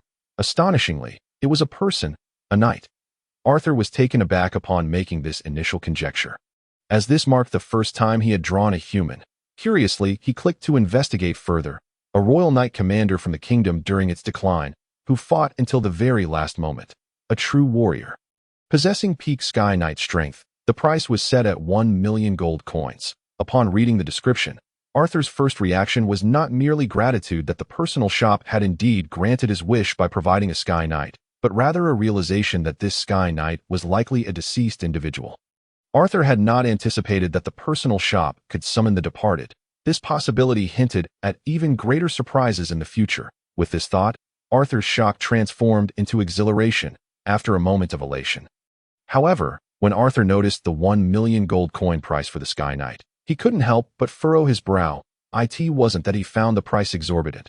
On the contrary, a peak Sky Knight for merely 1 million gold coins was quite a bargain. His grandfather, the Griffin Duke, could earn at least 20 million gold coins in a year. Yet, as it stood, his grandfather's household only had the Griffin Duke as a Sky Knight. Arthur's frown stemmed from the fact that acquiring a Sky Knight required 1 million gold coins. But he happened to have a mere 990,000 gold coins left, leaving him short by 100,000. This predicament left him quite anxious. His urgent desire for a Sky Knight prompted Arthur to seek alternative means of earning money without waiting for the 10 days to conduct another transaction with the Dawn Chamber. Soon, a brilliant idea struck him. Arthur had always felt that the Count's territory was somewhat underpowered. Aside from his parents, who were above Golden Tier, there were only 5 Golden Knights remaining. While this was considered strong relative to other barons, Arthur believed it insufficient, especially since this was his stronghold yet to be fully developed. He could readily exchange for 5 peaked Golden Knights to pledge their allegiance to the Count's territory. Subsequently, he could request that these 5 individuals sign a contract lasting 10 years or even longer, while also demanding that the Count's territory pay their wages up front, thus securing a handsome sum. Once these salaries were transferred to Arthur, they would resolve his immediate financial dilemma. After all, a peak Golden Knight's annual salary would be no less than 50,000 gold coins. Even if all 5 signed contracts for just 10 years, Arthur would receive 250,000 gold coins. This way, Arthur would not only acquire funds, but also bolster the strength of the Count's territory, a veritable double victory. As for the Count's trust in the 5 individuals, Arthur's proposed contract was not merely a piece of paper in a world imbued with magic. Such contracts were genuinely binding and would prevent any malfeasance. While powerful magical contracts could be somewhat costly, potentially reaching 10,000 gold coins, this expenditure was negligible compared to the assurance of reliable Golden Knights. In summary, provided the 5 were willing to sign magical contracts, Arthur was confident that the Count's territory would not hesitate to embrace the 5 Golden Knights, even if they were somewhat puzzled by their arrival. As Arthur had anticipated, when he summoned the 5 Golden Knights in an unoccupied area of the city and bestowed upon each a set of Golden Knight armor and a spatial ring, he directed them to pledge their loyalty to the Count's household. This action resulted in a significant reduction of 70,000 gold coins from Arthur's total. Aside from the individuals, the 5 sets of armor cost 150,000, and the 5 spatial rings amounted to 50,000. Initially, the Count's household was utterly astonished and incredulous at the arrival of the 5 individuals. After all, the peak warriors of the Golden Knights are not to be underestimated, and the 5 individuals had never heard of them before. Initially hesitant, their proposal of signing a magical contract, which required an advance payment of 10 years' remuneration, ultimately proved too tempting for Count Aber to resist. He slowly nodded in agreement, for the signing of such a contract alleviated any concerns regarding potential harm to his estate, and the demand for a decade's pay somewhat enhanced their credibility. After all, who would believe a stranger claiming loyalty without any conditions? Naturally, the Count would not immediately trust them. For the first few years, they would likely only be assigned simple guard duties, akin to being maintained as offerings. Furthermore, the Count had kept the news of the 5's allegiance under wraps, preventing any upheaval. On the very first day of their arrival at the Count's estate, Arthur discreetly took 2 million gold coins from them. As for the remaining 500,000, he left it for the 5 to manage. With the acquisition of 2 million gold coins, Arthur's savings swelled to 11,350,000 gold coins, allowing him to purchase a Sky Knight while still retaining over 1 million. Early the next morning, Arthur left the Count's castle and sought a secluded spot in the city to procure a Sky Knight. Presently, he did not require the Sky Knight for personal protection. As long as his identity as the supplier of the Golden Knight Kai remained concealed, Arthur was safe. Thus, his directive to the Sky Knight was to covertly protect Matt and eliminate any who might covet him should they discover anything amiss. While Matt's identity remained undisclosed, it was prudent to prepare for any eventuality. Additionally, Arthur resolved that he would no longer have direct contact with Matt, opting instead to conduct financial transactions through the Sky Knight, thus adding another layer of security. With the clandestine protection of the Sky Knight, Arthur's previously restless heart finally found tranquility. Days passed, and 10 days later, Matt engaged in another transaction with the Dawn Commerce. Just as Arthur believed everything was proceeding as usual, Matt brought forth some news. The Dawn Commerce, considering Matt's desire for discretion, had covertly redirected most of the Golden Knight armor to other provinces for sale. Consequently, the local branch had only accumulated wealth without significantly increasing its influence within the empire. According to the Dawn Commerce, enhancing their subsequent transaction capacity required an indispensable boost in their branch's influence. Therefore, the Dawn branch sought to sell a substantial quantity of knight armor in Lion City. Upon hearing this, Arthur pondered for a moment, and discerned that the claim of increasing transaction limits was merely a facade. After all, how could the commerce refrain from profiting? The Dawn Commerce's request for local sales likely stemmed from the branch president's personal ambition to elevate her status within the Dawn Commerce. With the transaction capacity being nothing but a pretext, had this been a month ago, Arthur would have resolutely declined the Dawn Commerce's request, as it would inadvertently bring him greater troubles. However, with the backing of a powerful Sky Knight, he felt less apprehensive about complications. Moreover, the Dawn Commerce had no obligation to consult him regarding where to sell the Golden Knight Kai. Their current show of negotiation was unnecessary. Therefore, he agreed without hesitation.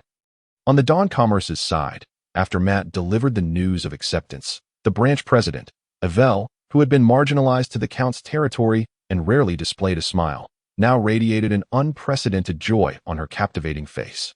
The business manager, Glenn, who had been quietly standing beside her, promptly congratulated her. The faction represented by Paul, Matt's alias, has consecutively sold 40 sets of Golden Knight armor to the commerce. Thereby validating their strength, we believe future transactions will pose no issues. Furthermore, now that they agreed to sell the knight armor directly in our branch, it will generate an annual revenue exceeding 100 million gold coins. Such substantial revenue would likely overshadow even the Dawn Commerce in the imperial capital. Not to mention, the large-scale sale of such precious Golden Knight armor will significantly enhance our branch's reputation.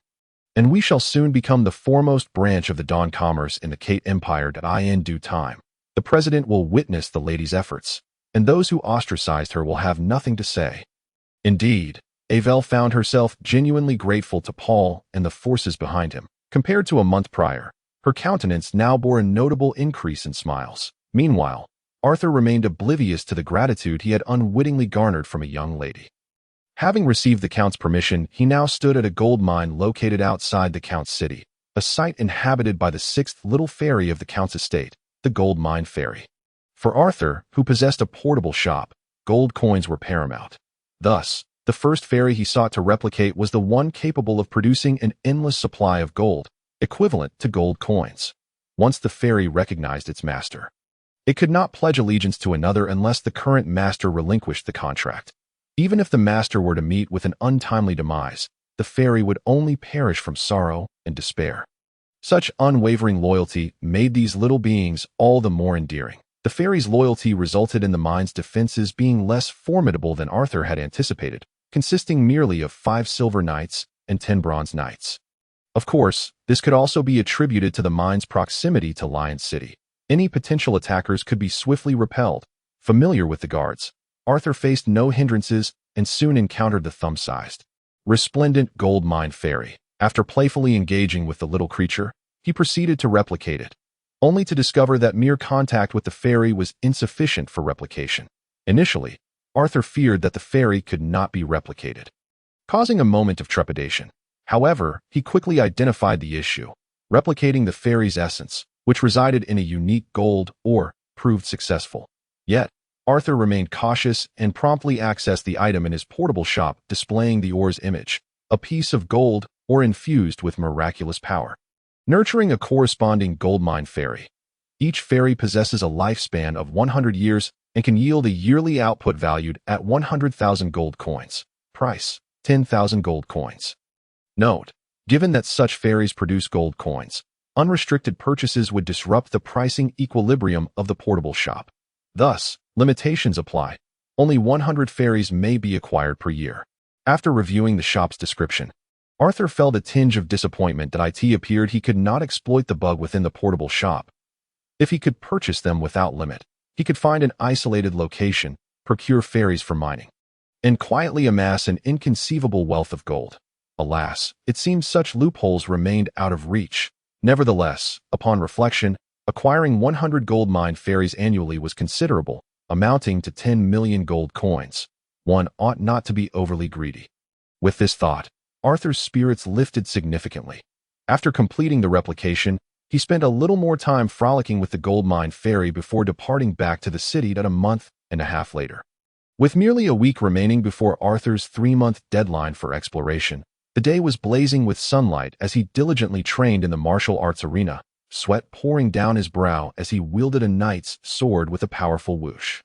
Cross/slash, accompanied by a mental shout. Arthur unleashed two formidable strikes in a blink, cleaving the wooden dummy before him into 4 pieces. Following this maneuver, a dull rumble resonated within him. He had finally advanced from the early stage of bronze to the mid-stage. This progress brought a smile to his previously weary face that in truth, Arthur's advancement would not have occurred so swiftly. After all, he had only just transcended into the bronze stage. To achieve another breakthrough would typically require at least half a year. Yet, he accomplished this feat in a mere 3 months, relying heavily on external assistance. Initially, there was a fist-sized crystal of fighting spirit, priced at 100 gold coins, a rare mineral that could enhance the user's cultivation speed by approximately 50%. However, relying solely on the crystal was insufficient. The primary catalyst for his rapid advancement was a vial of potion bestowed upon Arthur by Count Burge just a few days prior. This potion, akin to the blood refinement fruit, was concocted by a potion master, specifically designed to accelerate a knight's training speed, making it exceedingly precious. Just one vial significantly expedited Arthur's training progress, nearly equating to 3 months' worth of effort. Allowing him to advance to the mid-bronze stage, such a remarkable elixir left Arthur somewhat addicted after a single use, despite its exorbitant price of over 10,000 gold coins per vial in the marketplace. The rarity of this potion explained why Arthur had never encountered it before. It had taken considerable effort for a Burge to procure this one, to furthermore, had it not been for the fact that it could only be consumed once a month and offered maximum effectiveness for bronze knights, the price might have been even steeper. Undoubtedly, there exist other potions capable of enhancing the abilities of silver or gold knights, but Arthur had no immediate need for them. However, he anticipated their necessity in the future, prompting him to discreetly enlist the Dawn Chamber of Commerce to gather them. Once he acquired more of these potions, Arthur intended to duplicate and consume them, for such treasures are indeed rare to find. Over the past month, while Arthur's strength experienced a modest enhancement, significant changes unfolded in the city of Lionheart. The Dawn Chamber of Commerce, represented by the Golden Knight Kai, had greatly elevated the branch's prominence within the city, drawing the attention of many. Some impatient Golden Knights even rushed to Lionheart to procure armor. Additionally, as the Frontier Order continued its implementation, the influx of monstrous creatures along the borders increased, consequently intensifying the pressure on the Count's estate. Fortunately, Count Burge managed to maintain control over the situation, preventing any major upheavals thus far. However, as Matt engaged in more transactions with the Dawn Chamber of Commerce, it became inevitable that some discrepancies would be noticed. Yet, when those individuals attempted to trace Matt's actions, they found their dispatched agents met with untimely demise, an intervention by the Sky Knights operating in the shadows. This revelation sent shockwaves through various factions. While they remained somewhat restless, they refrained from further foolish actions in the short term. The probing of these factions, coupled with the impending expedition of Arthur to the Wild Plains, prompted him to realize that conducting transactions every 10 days was excessively frequent. After more than a month, the Dawn branch in Lionheart had achieved remarkable growth. Even if Arthur were to reduce transactions to once a month, the chamber would still be able to amass sufficient gold. With this thought in mind, Arthur planned to communicate this adjustment to the Dawn Chamber during Matt's next transaction in 5 days. Over the past month, Matt had completed 4 transactions with the Dawn Chamber, yielding a net profit of 13,200,000 gold coins for Arthur. This brought his total savings to 1,455,000 gold coins, enabling him to purchase another Sky Knight, while still retaining over 400,000 gold coins, greatly enhancing Arthur's sense of security. Despite his imminent expedition in a few days, the development of his territory in the buffer zone was complete. This area resembled a small town, fortified with a 15-meter-high wall to guard against orc incursions. The settlement could accommodate 30,000 inhabitants for daily living, and Count Burge had already relocated 10,000 people there, with a garrison consisting of 1,000 regular soldiers and 2 knight squads. Each knight squad comprised 1 silver knight and 9 bronze knights, meaning the garrison included 2 silver knights and 18 bronze knights.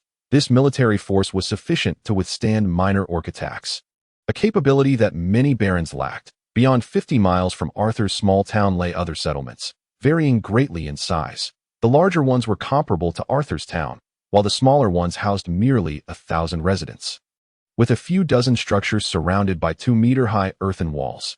These were the ambitions of those seeking to establish themselves as true nobility. The absence of larger cities can be attributed to multiple factors. One being that if one city significantly surpassed others in size, it would become the primary target for orc attacks, often resulting in dire consequences. Conversely, if many individuals established similarly sized towns, the attention of the orcs would be dispersed, providing better chances for survival. Of course, this is a secondary consideration, reflecting a lack of strength. The primary reason is that constructing a small town consumes substantial resources, and those who venture to expand are not typically among the most powerful. They lack the means to establish larger cities. Arthur was an exception. He simply wished to avoid drawing attention and incurring trouble prematurely. Remarkably, during these 3 months, the orcs had refrained from launching assaults on the developing territories, largely due to the kingdom's military forces engaging in guerrilla tactics against the orcs, drawing their focus away. This groundwork laid a solid foundation for the various territories. Most of the construction was nearing completion, and even with an additional 3 months, they would struggle to finalize their projects. This indicated that the kingdom's army would soon withdraw, marking the onset of true trials for the lords venturing to expand. Nonetheless, the rapid development of Arthur's territory was primarily attributed to the earth mages, a luxury reserved for the affluent. For those without resources, the 2-meter-high earthen walls would become their graves when the orcs arrived. A week swiftly passed, ushering in the new month of July, marking the day Arthur was to depart from Lionheart Point 2 days prior. Mac conducted the final transaction for Arthur within the city, netting a profit of 330,000 gold coins and affirming the feasibility of monthly transactions with the Dawn Chamber. By now, Arthur's random shop had accumulated 2 duplication opportunities and 2 drawing opportunities. Just yesterday, before his departure, he utilized them all. The 2 items randomly drawn were obsidian and a swift crossbow, with descriptions stating, obsidian, entirely jet black yet incredibly hard, rivaling steel, capable of withstanding powerful physical impacts while possessing a degree of spell resistance, requiring a full force strike from an Earth Knight to inflict damage. Price, 10 gold coins per cubic meter. The swift crossbow, capable of firing 3 arrows in rapid succession, is a powerful enchanted crossbow, launching arrows as swift as the wind, vanishing into the air without a sound. Its potency remains undiminished within 300 meters. Even a silver knight, without special armor, cannot withstand its sharpness merely with fighting spirit. Price, 500 gold coins.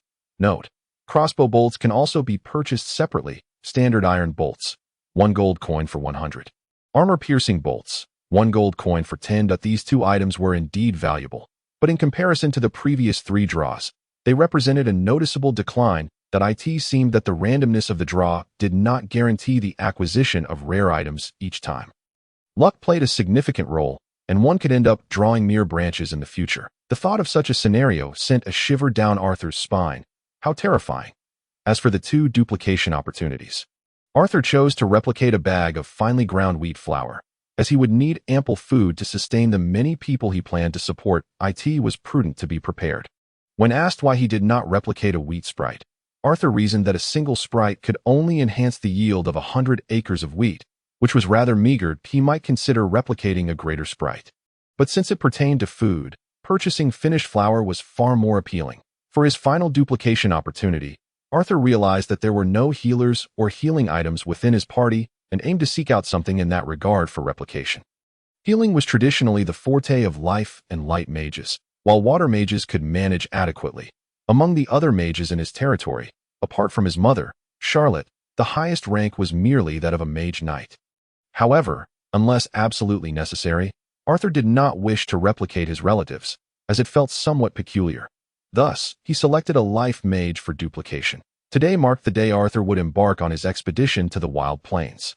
Thus, the entire family once again gathered at the castle of the Earl and his wife, along with the eldest brother, the second sister, and Arthur, found themselves seated together in the main hall, quietly partaking in breakfast as if nothing were amiss. However, fleeting glances exchanged among the others betrayed an undercurrent of concern. Su Jiao, the master of the Earl's estate, was the first to speak.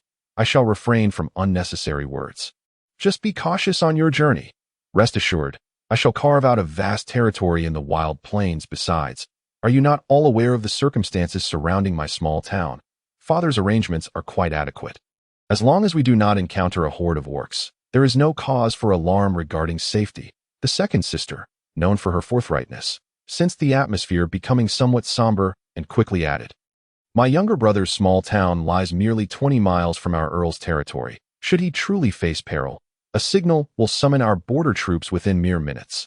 There is no need for worry." Seeing the mood lighten, the eldest brother, Yate, chimed in, "Moreover, our parents surely have some hidden resources to bestow upon our brother." Being the eldest, Yate was more familiar with the earl and his wife, leading him to make this conjecture. "Indeed, we do have something for Arthur, which your mother will unveil," Albert replied, directing his gaze toward Charlotte, who nodded in acknowledgement and smiled at Arthur, saying, "In addition to the usual maid and steward, we have decided to assign a golden knight from the earl's household. Furthermore, there will be 20 members from the fierce lion cavalry, among whom 2 are silver knights and 18 are bronze knights.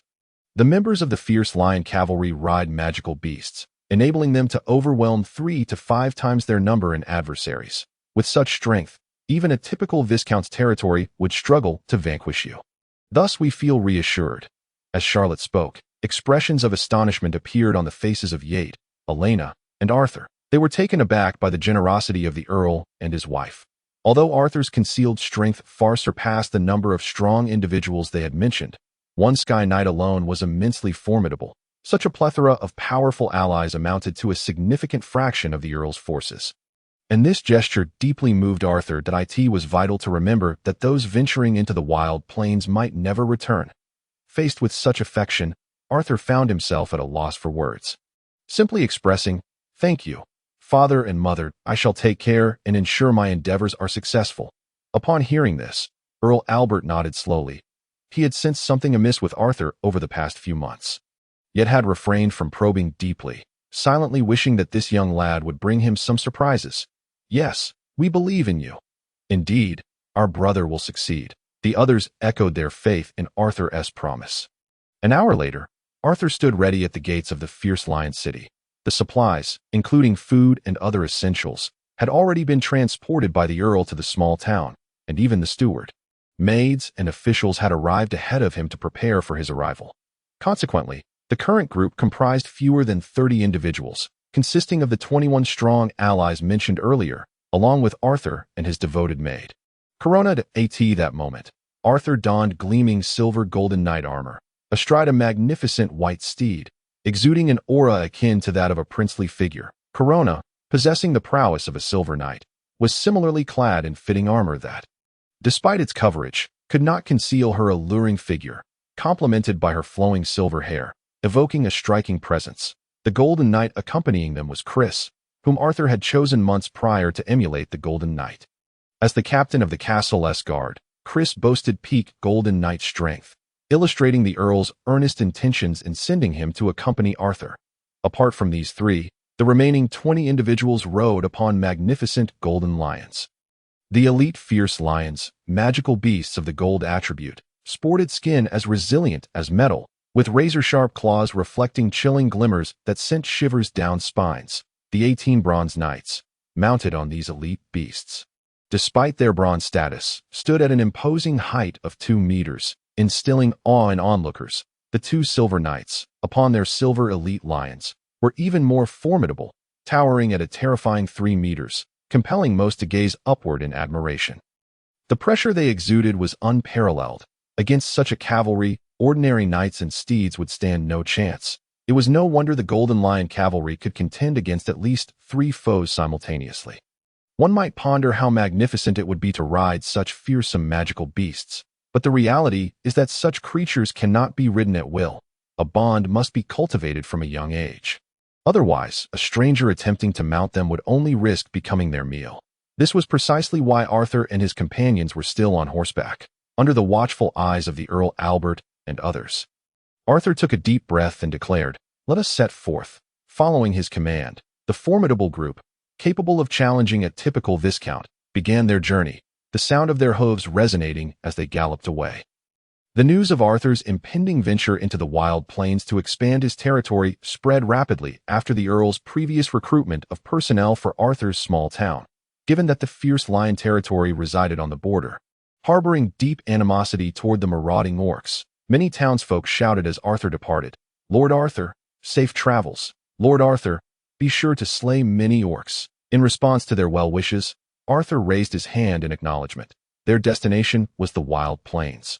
A journey from the heart of the Earl's territory in Fierce Lion City that would take at least 5 to 6 hours. With noon approaching, Arthur had no time to waste. 6 hours later.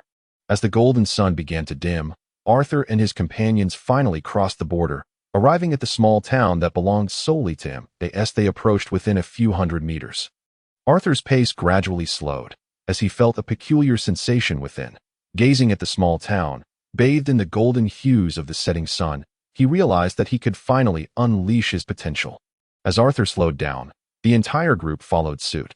Although Corona and the others were puzzled by Arthur's actions, their instinct to respect his lead kept them from questioning further, and they continued to follow silently. Eventually, the entire group came to a halt, standing still for over a minute, before Arthur suddenly exclaimed, "Go!" The entire company resumed their journey. The townsfolk were already aware of Arthur's impending arrival, as the previous owner of the town. Therefore, as Arthur and his entourage reached the town gates, over 10,000 residents had gathered, eagerly awaiting their arrival. When the townsfolk beheld the 20 riders astride golden lions behind Arthur, they were left utterly astonished. After all, how could ordinary folk not feel fear when confronted by such colossal magical beasts? Having heard tales of the Earl's elite cavalry, the Golden Lion Cavalry, they were now witnessing its prowess firsthand. Indeed, with such formidable cavalry under Lord Arthur, our safety is assured. As Arthur drew nearer, a commanding voice pierced the air. Silence. It was the steward of the territory, one of the 4 leading figures of the procession. The other 3 included the steward assigned to Arthur, Puzon, son of the Earl's steward, Prin, who appeared to be in his 30s and bore a serious demeanor, exuding the qualities of a competent steward. There was also the territory's official, Charles, whom Arthur had not known previously. He had only learned of him days earlier while reviewing territory documents. Nevertheless, Arthur trusted that the Earl would not send anyone unreliable. Charles, also appearing to be in his 30s, defied the stereotype of rotund officials, instead presenting a dignified visage reminiscent of an upright and honest official. The remaining 2 were the captains of 2 knight squads. The strongest silver knights in the small town, who posed no threat to Arthur's current prowess, thus requiring no introduction. As Arthur and his entourage drew closer, the crowd of over 10,000 at the gates knelt in unison. With those of higher standing and warriors dropping to one knee. As for the overwhelming majority of commoners, they knelt in unison, and soon a chorus of over 10,000 voices resounded. "We humbly welcome Lord Arthur." The unified roar of more than 10,000 people was indeed a formidable spectacle. Even Lord Arthur felt a tremor of awe within him, and for some inexplicable reason, his heart surged with fervor. This was the essence of power. After the kneeling crowd fell silent, Arthur, mounted on his steed, slowly surveyed the assembly and nodded. "Rise. I have witnessed your sincerity." Once everyone was standing, Arthur continued, "Now, you have all become my subjects. As your lord, I shall do my utmost to safeguard your well-being and enhance your quality of life. However, in return, you must labor diligently to bring prosperity to our lands. I believe that the wild plains and the orcs shall not hinder our pursuit of a better life. I shall endeavor to improve our territory, so please await the fruits of our labor. We believe in Lord Arthur." The crowd echoed in unison once more. Satisfied, Arthur nodded and dismounted, advancing to the front of the line. Addressing the 4 leaders, "You are Charles and Puzon, I presume." "Indeed, my lord. I am quite pleased with this welcoming ceremony. The sun is setting. Hasten to guide the commoners into the city. I shall proceed to the castle. And afterward, you may come to report the details of this place." "Understood, my lord." The 4, Puzon included, had no objections to Arthur's directives. Very well. Having given his instructions, Arthur remounted and made his way toward the castle at the heart of the city. The castle, sprawling across 10 acres, was a fortress of formidable strength, and Arthur was greatly satisfied upon his glance. At the entrance stood 30 young women clad in maidservant attire, awaiting silently. "We humbly welcome Lord Arthur." Due to their attire, the 30 maids found it difficult to kneel and instead performed a respectful bow. "Please rise." After the greeting, a slightly older maid stepped forward and addressed Arthur. "Lord Arthur, I am Mitna, the head maid of this castle. You must be weary after a day of vigorous travel. That we have prepared warm water for your bath. Should you wish to refresh yourself? Yes. Thank you for your kindness. It is but our duty. Having exchanged pleasantries with Mitna, Arthur turned his gaze to the 20 elite lion knights behind him. These imposing figures could not remain in the castle. Chris, your strength as a golden knight is the most formidable in my domain at present. Therefore, I shall appoint you to lead the military forces of my territory. Before Chris could respond, Arthur continued. Your first task is to organize these elite lion knights. The military camp to the north should suffice. Go forth. Understood, Lord Arthur. Chris recognized that Arthur's words left no room for refusal and accepted the command without hesitation. After Chris and the 20 knights departed, only Corona remained by Arthur's side. Once they reached Arthur's personal quarters within the castle, he said, Corona, you have also endured a long journey today. Please go wash up and do not feel obliged to remain with me. Understood. At last, Arthur found himself alone. Then, a peculiar scene unfolded. Arthur abruptly called into the air, Victor, how may I assist you, Lord Arthur? In response, a robust and handsome knight materialized behind Arthur. This was Victor, a peak-level sky knight that Arthur had acquired months prior. Naturally, upon arriving in the wild plains, Victor accompanied him for protection. Speaking of Victor, he brought with him an unexpected surprise. Arthur discovered that Victor possessed the rare attribute of lightning energy. Generally, energy attributes are classified into 5 elements: metal, wood, water, fire, and earth, while wind, lightning, and ice are considered rare attributes. Individuals with these rare attributes are significantly stronger than those wielding the common 5. Coincidentally, Arthur himself possessed lightning energy. However, due to the scarcity of lightning knights, corresponding techniques and advanced training methods were difficult to procure, resulting in Arthur previously training with only basic lightning methods.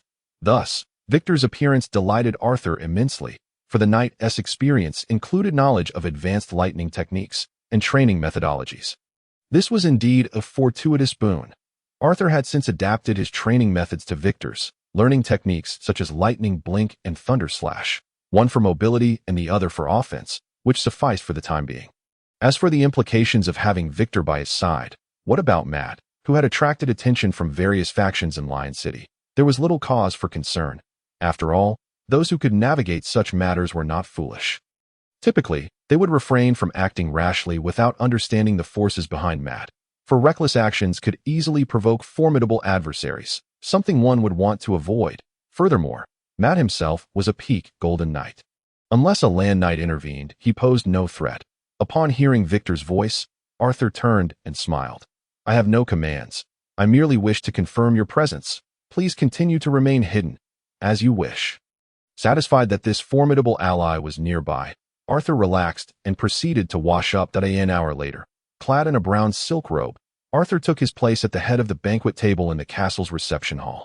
His personal maid, Corona, and steward, Puzon, stood behind him, while several influential figures of the territory sat below. The governor, Charles, the territory's sole publicly recognized golden knight, Chris, and 4 silver knights, each leading their own squads, formed the assembly. At that moment, all 6 individuals fixed their gazes upon Arthur, awaiting his instructions. Arthur first turned his attention to Governor Charles. Charles, please commence with an overview of the territory's situation at your command. Lord Arthur, upon receiving Arthur's directive, Charles rose, bowed respectfully, and addressed the assembly. This small city has been constructed over 3 months and can accommodate 30,000 residents comfortably. All buildings are stone-made, providing warmth in winter and coolness in summer, significantly reducing inconveniences in terms of population. The count was initially bolstered by 10,000 able-bodied individuals, with a gender ratio of 7:3. However, in the 2 weeks prior to your arrival, due to the reputation of both the count and yourself, many were drawn to seek refuge here. After careful selection, I approved an additional 2,000 individuals as citizens of the territory. Thus, the current ordinary population stands at 12,000. Regarding the military, we have a standard army of 1,000 and a total of 41 knights, including Captain Chris. As for supplies, we are adequately stocked to sustain 30,000 individuals for a year, so there is no immediate concern. However, we lack arable land, and I seek your guidance on addressing the future food supply. Arthur had long secured high-quality flour made from premium wheat as a commodity, priced 10 times lower than the market grain. So he was untroubled regarding food supplies. He replied, "As for food, do your utmost to cultivate farmland. It may take a year or two before we achieve self-sufficiency. I will make arrangements to cover any shortfall, so you need not fret. That is reassuring, my lord." With these words, Arthur shifted his gaze from Charles to Chris. "Since there are no further matters at hand, I shall announce a new appointment. Given his undeniable strength, Chris shall now lead the 1,000 ordinary soldiers and 40 knights of this territory." "Thank you, my lord. I shall give my all." Hearing his new responsibilities, Chris promptly rose from his seat, kneeling on one knee to express his loyalty to Arthur. "In the continent of the gods, strength is revered. And the remaining 4 Silver Knight squad leaders had no objections. That I have faith in you." After a brief exchange, Arthur gained a clearer understanding of the territory's livelihoods and military matters, feeling there was little left to discuss, having just arrived. "I am still unfamiliar with the local circumstances. In a few days, I will issue new directives. For now, you may take your leave." Upon concluding this statement, Arthur anticipated that they would depart sequentially, but Chris interjected before anyone else could bid farewell. "Lord Arthur, I believe there is one more matter that requires your attention regarding the castle's defenses." "Oh, what do you mean?" "Before your arrival, the castle was guarded by only 50 ordinary soldiers. Now that you have arrived, it is evident that the previous guards were insufficient. That I believe it is imperative to dispatch at least 2 knight squads to safeguard the castle if necessary. I can continue to serve as the captain of the castle's guard." Upon hearing this, Arthur pondered for a moment and agreed with Chris's assessment. Although he secretly had the Sky Knight Victor watching over him, it was unknown to others. Therefore, it was essential to have a respectable protective force visibly present. And he nodded in agreement with Chris's proposal. The castle could indeed bolster its defenses with 2 knight squads to guard day and night. "However, Chris, you must lead the troops, as it would not be convenient for you to remain in the castle. As for security concerns, should a formidable opponent of Golden Knight caliber truly attack, I have my own countermeasures, so rest assured." Upon hearing that Arthur did not require him to remain at the castle, Chris felt a twinge of worry. Yet, seeing that Arthur did not appear to be lying, he refrained from voicing further concerns. "I take my leave, my lord." Charles and the others followed suit, bidding farewell. The following morning, Arthur awoke in his new luxurious bed. It was uncertain whether it was the change of surroundings or the exhilaration of finally possessing his own territory, but the excited Arthur had not slept soundly the previous night. Although the Count and Countess had treated him well in their domain, he had always felt constrained.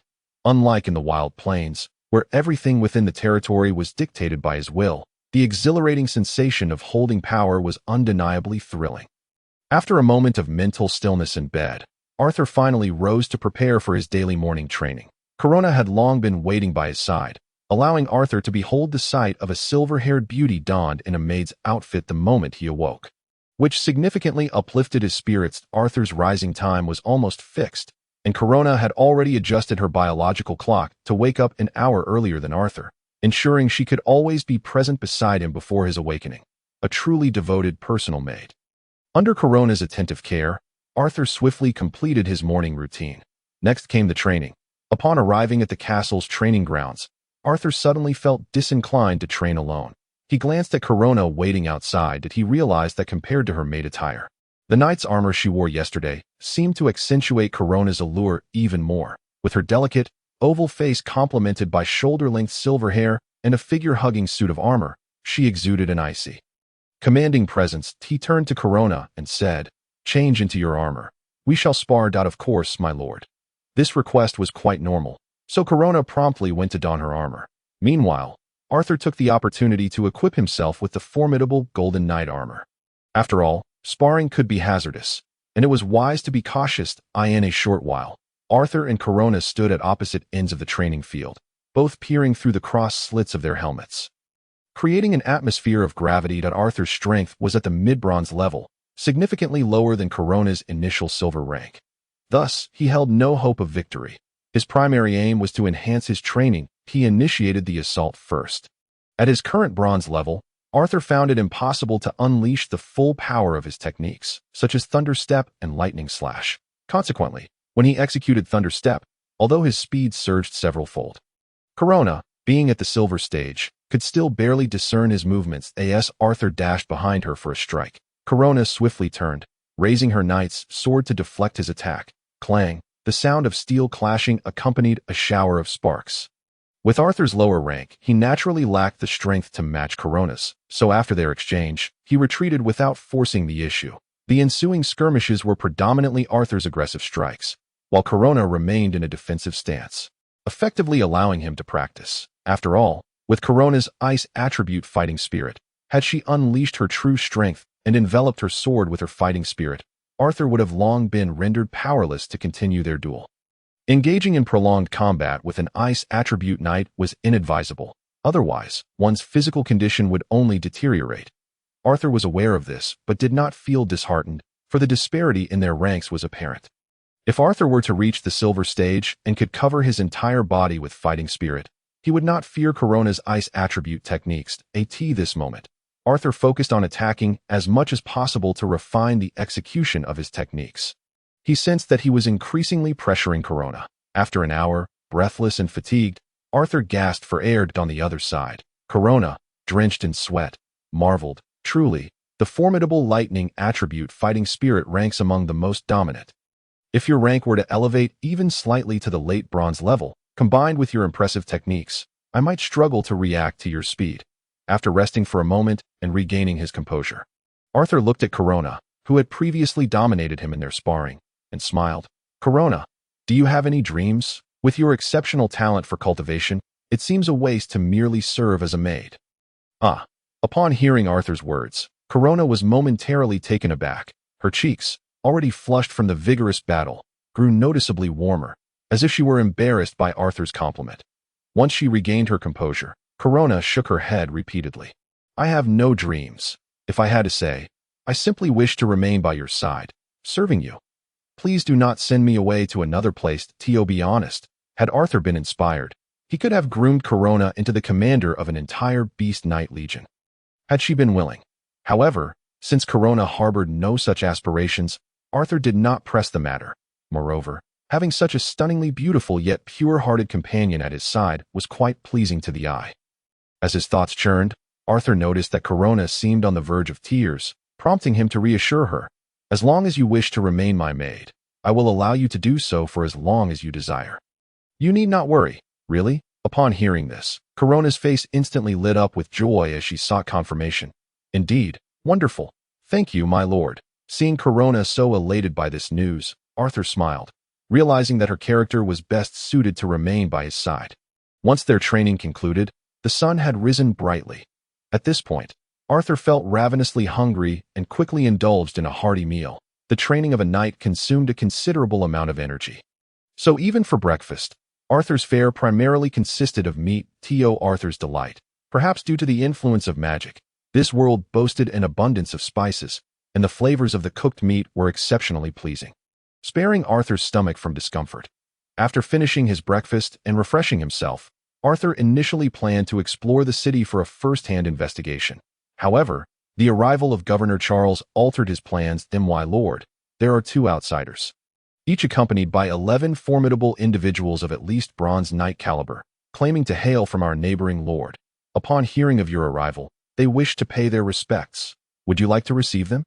Upon learning that these visitors were from his neighboring lord, Arthur recognized that he would likely encounter them again in the future. He nodded. "Let them come. But before that, ensure Chris and the 2 squads of Golden Lion Knights are summoned." "Understood, my lord." Charles understood that Arthur intended to simultaneously intimidate his neighbors, dissuading them from engaging in nefarious activities, and promptly acquiesced to the matter. Shortly thereafter, Arthur sat quietly in the castle's reception hall, while Chris, along with 20 elite Golden Lion Knights, formed a line at the castle's entrance, awaiting the arrival of the 2 visiting lords. As for the 2 lords, they had not originally come together. Rather, they fortuitously encountered one another en route and decided to proceed together. Their decision to establish their territories in such close proximity to Arthur, near the borders, indicated that their backgrounds were anything but ordinary. Those lacking capability and connections were relegated to founding their lands in areas closer to the orcs, destined to become the first casualties. Thus, the strength of the 2 lords' territories was likely commendable, comparable to that of Arthur. Furthermore, the strength of their retinues was remarkably similar, consisting of 1 golden knight, 1 silver knight, and 9 bronze knights. Regrettably, Their steeds were merely horses, though more robust than typical horses and exhibiting some signs of magical enhancement. They were ultimately not magical beasts. Consequently, when this entourage encountered the two ranks of Golden Lion Knights stationed 50 meters from the castle's entrance, their mounts emitted terrified whinnies, unwilling to advance further. This caused the expressions of the two lords to shift slightly, and ultimately, they had no choice but to dismount and proceed on foot for the final stretch. Chris, standing at the entrance, seemingly unperturbed by this unusual occurrence, stepped forward and addressed the two lords at the forefront of the approaching party. "My lord is already awaiting you in the castle's reception hall. He wishes to meet only the two of you. So please ask the others to wait momentarily. We will arrange accommodations for the other esteemed guests to rest." How do you find this arrangement? Anticipating that Arthur would wish to meet only the two of them, the lords expressed no opposition. After issuing instructions to their subordinates, they followed Chris into the castle. In the reception hall, Arthur, after a brief wait, heard the commotion and looked up to see two handsome young men. Both in their 20s, following Chris, they appeared more mature than the 16-year-old Arthur. This was to be expected. It was rare for someone as young as Arthur, merely a bronze knight, to venture forth to establish a territory. "Lord Arthur, these two are the lords flanking us, on your left and right." Chris began the introductions. "Thank you for your efforts. You may withdraw for now," Arthur replied. "Yes, my lord," Chris responded. Once Chris departed, the two visiting lords introduced themselves. "Greetings, Baron Arthur. I am Buell Cadry, but you may simply call me Buell. I hail from the Cadry family in the province of Ireland, and my territory lies to your left." It was customary for those venturing to establish territories to be acknowledged as barons. Although this was merely a formality, official recognition would only come 3 years hence, once the war against the orcs concluded, marking the true time for feudal grants. The gentleman beside me is Martin Sane, also from the province of Ireland, representing the Sane family. With his territory to your right, we were not acquainted initially, but happened upon each other on the way here and took the opportunity to become better acquainted.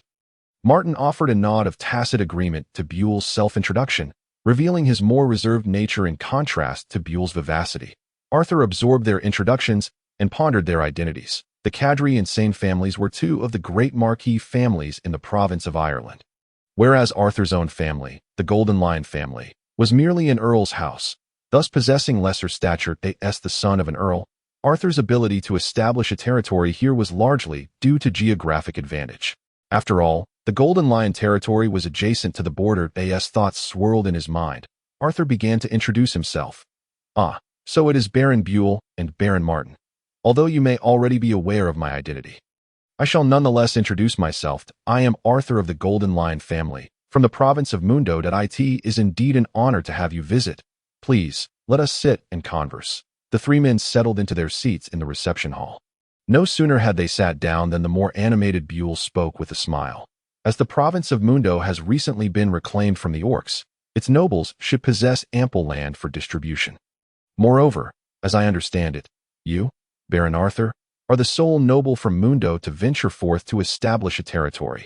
While I am uncertain of the reasons behind this, such courage commands our admiration." Before Arthur could respond, Buell continued, "I have long heard tales of the Golden Lion Earl's fearsome Golden Lion Knights. Over 20 years ago, during the campaign to reclaim the province of Mundo, the Golden Lion Earl, with merely 100 Golden Lion Knights, triumphed over an orc horde numbering 10,000. The physical prowess of ordinary orcs exceeds that of humans by more than double. For the Golden Lion Earl to achieve such a feat with just 100 men is indeed remarkable. One must remember that among the orc forces, there are formidable warriors, not all of whom are mere common orcs lacking martial training. That I was initially skeptical of the veracity of these tales. But after encountering you and Baron Martin at the castle gates today, I have truly grasped the terror of the Golden Lion Knights. With such a powerful asset at your disposal, Baron Arthur, your prospects for success in your endeavors are enviable." Buell's eyes indeed reflected a glimmer of envy, his words appearing to stem from genuine admiration. It was hardly surprising. In this untamed expanse where one could face orc incursions at any moment, possessing greater strength would naturally be a point of envy. Even Martin, standing beside him, exhibited a hint of admiration, though neither expressed jealousy. Whether through adept concealment or genuine magnanimity was uncertain. As Arthur listened to Buell's lengthy praise, he could not help but smile. "Baron Buell, You flatter me excessively. My modest capabilities hardly warrant such accolades. Do bear in mind that the families you represent are undoubtedly more powerful than the Golden Lion family. Speaking of which, your territories are both newly established. You must have countless matters to attend to. What brings you to visit me so suddenly? Buell, noticing Arthur's nonchalance towards his flattery, silently raised his estimation of Arthur. After all, in Buell's understanding, Arthur was merely 16 years old. Such humility and composure at that age were indeed rare, and no wonder the Golden Lion Earl, with only 2 sons, could entrust Arthur to navigate the perils of this untamed frontier. Observing Arthur's demeanor, Buell hesitated momentarily before articulating the purpose of their visit. Baron Arthur, you are aware that the 3-month period has elapsed, and the Orc Kingdom's army will soon return to their homeland. At that time, those of us residing in this wild expanse will face the threat of Orc attacks. Alone, we cannot hope to withstand the Orcs. Therefore, we must unite the forces of our respective territories. Standing together in mutual support, to have any hope of thwarting the Orcs from dismantling us one by one. Upon hearing this, Arthur recognized the truth in Buell's words, even if the Orcs did not exert their full strength against them. The Orcs were a force formidable enough to challenge the entire kingdom of Kate. Even a mere fraction of their might would spell disaster for these lords. Naturally, the Orcs would not deploy their most potent warriors immediately. After all, there was no need for a sledgehammer to crack a nut. Moreover, Orc tribes were not as unified as the kingdom. They operated in a more fragmented manner, unless faced with a shortage of resources. They would not rally together for a coordinated assault on the kingdom. Thus, before the lords posed a significant threat, the initial attacks would likely come from 1 or 2 nearby Orc tribes. However, all of this was contingent on the assumption that Arthur lacked any extraordinary advantages. With his unique advantages, he had little to fear from the Orcs, while an alliance might hold no tangible benefit for him. He had no objection to listening to Buell's explanation of the proposed alliance and inquired, "Oh, how do you envision this unity?" Seeing Arthur's apparent interest in the alliance, Buell's countenance brightened, and he continued, "To form an alliance, it is essential to collaborate with those of comparable strength, and as lords situated near the borders, our powers are unlikely to differ significantly. We are thus ideal candidates for alliance, that we can draft a contract stipulating that if one lord's territory comes under attack, the others must dispatch troops for support. Ideally, we would form a coalition army from the soldiers of each territory, but this would be quite challenging, as we would have to determine who would lead such forces, and no one would willingly submit to another's command." After Buell concluded this segment, Martin, who had been silent thus far, interjected, "It is quite serendipitous that I came merely to greet Baron Arthur. Upon meeting Baron Buell and hearing his proposal for an alliance, I found it quite agreeable and thus agreed to it. Thus, I sincerely hope that Baron Arthur can join us. Both parties highly recommend it." Yet Arthur is reluctant to partake in this chaotic alliance. His curiosity compels him to inquire further. Who is already prepared to ally, and what are the requirements for military support? Among the 12 major territories closest to the border, 8 lords, including Baron Martin, have consented to the alliance. Apart from you, the remaining 3 have yet to be approached. An alliance bears only benefits, so I believe they will acquiesce. The most basic requirement for military support is a knightly squad, comprising 1 silver knight and 9 bronze knights. Of course, should you possess great strength and be willing to send more troops, we would not impede you. A bronze knight can vanquish dozens of fully armed ordinary soldiers, while a silver knight can eliminate over 300. A knightly squad essentially represents the entirety of a baron's military force. Such support is quite reasonable for an ordinary individual. Thus, Arthur nodded in agreement and continued to inquire with curiosity. If this is indeed the level of support, then the alliance holds some merit. However, if a contract is to be signed, it would surely include punitive clauses. What are they? Buller was taken aback by Arthur's keen interest in the punitive conditions of the contract, and he paused before explaining. Typically, the cost of violating a contract is to be ensnared by a curse, and how could we possibly bear such a risk? Curses are notoriously difficult to lift. Therefore, the contracts we sign are merely ordinary agreements penned on plain paper. However, should you forge an alliance and subsequently shirk responsibility, the other members of the alliance would besiege you. A dozen lords of equal strength attacking a single territory is an onslaught that cannot be withstood. Of course, there are exceptions. If you are simultaneously under attack by orcs, then you would not be expected to provide support. Upon hearing this, Arthur understood that it was merely a verbal agreement, yet most individuals would refrain from violating it. After all, the decree of expansion fundamentally rewards those who claim the most territory. Those who are ennobled 3 years hence would be eager to eliminate you and seize greater land, were it not for the looming threat of the orcs. The lords of these wild plains would have sought to annihilate their neighbors at the earliest opportunity. Thus, a true magical contract was out of the question for what would happen when it came time to contest territory. Contemplating these matters, Arthur concluded that this alliance would be of no use to him. Consequently, faced with the expectant gazes of Buller and Martin, Arthur shook his head expressionlessly. While this alliance appears commendable, it holds no value for me. I apologize, gentlemen. Buller and Martin were utterly astonished by Arthur's refusal, leading to a brief silence in the room. After a moment, the incredulous Buller stood up and urged, Baron Arthur, even if you possess the golden sharp lion cavalry, it is but 20 men. In the face of an orc invasion, you are powerless to resist. Will you truly not reconsider the alliance, seeing that Buller believed he relied solely on his elite cavalry? Arthur smiled knowingly and reiterated his refusal. I shall say it once more. I have no intention of forming an alliance des for the orcs. I have my own methods of dealing with them. You? Buller could only utter a single word in frustration before falling silent. Finally, he left with a bitter remark. I hope you do not come to regret this. Martin, let us depart. Observing the departing figures of the two, Arthur suddenly felt that meeting with them had been a waste of precious time. However, upon further reflection, he realized that gaining some additional information was not without merit, and thus he let go of his earlier frustration. As Buller and Martin departed, Chris, who had been waiting outside, entered and inquired with concern. My lord, I noticed their anger as they left. Could this pose a disadvantage to us? Should we prepare for anything? No need. I do not regard them as a threat, especially now that our adversary is the orcs. They will not act recklessly. Understood, my lord. Just as Chris finished speaking and prepared to leave, Arthur suddenly called out to him. Chris, I intend to survey the territory today. Accompany me as my guard. Very well, my lord. Since he was merely inspecting the territory, Arthur did not make any special preparations. Before long, he and Chris mounted their steeds and began to meander through the land. After wandering for some time, Arthur felt that the territory still appeared rather juvenile.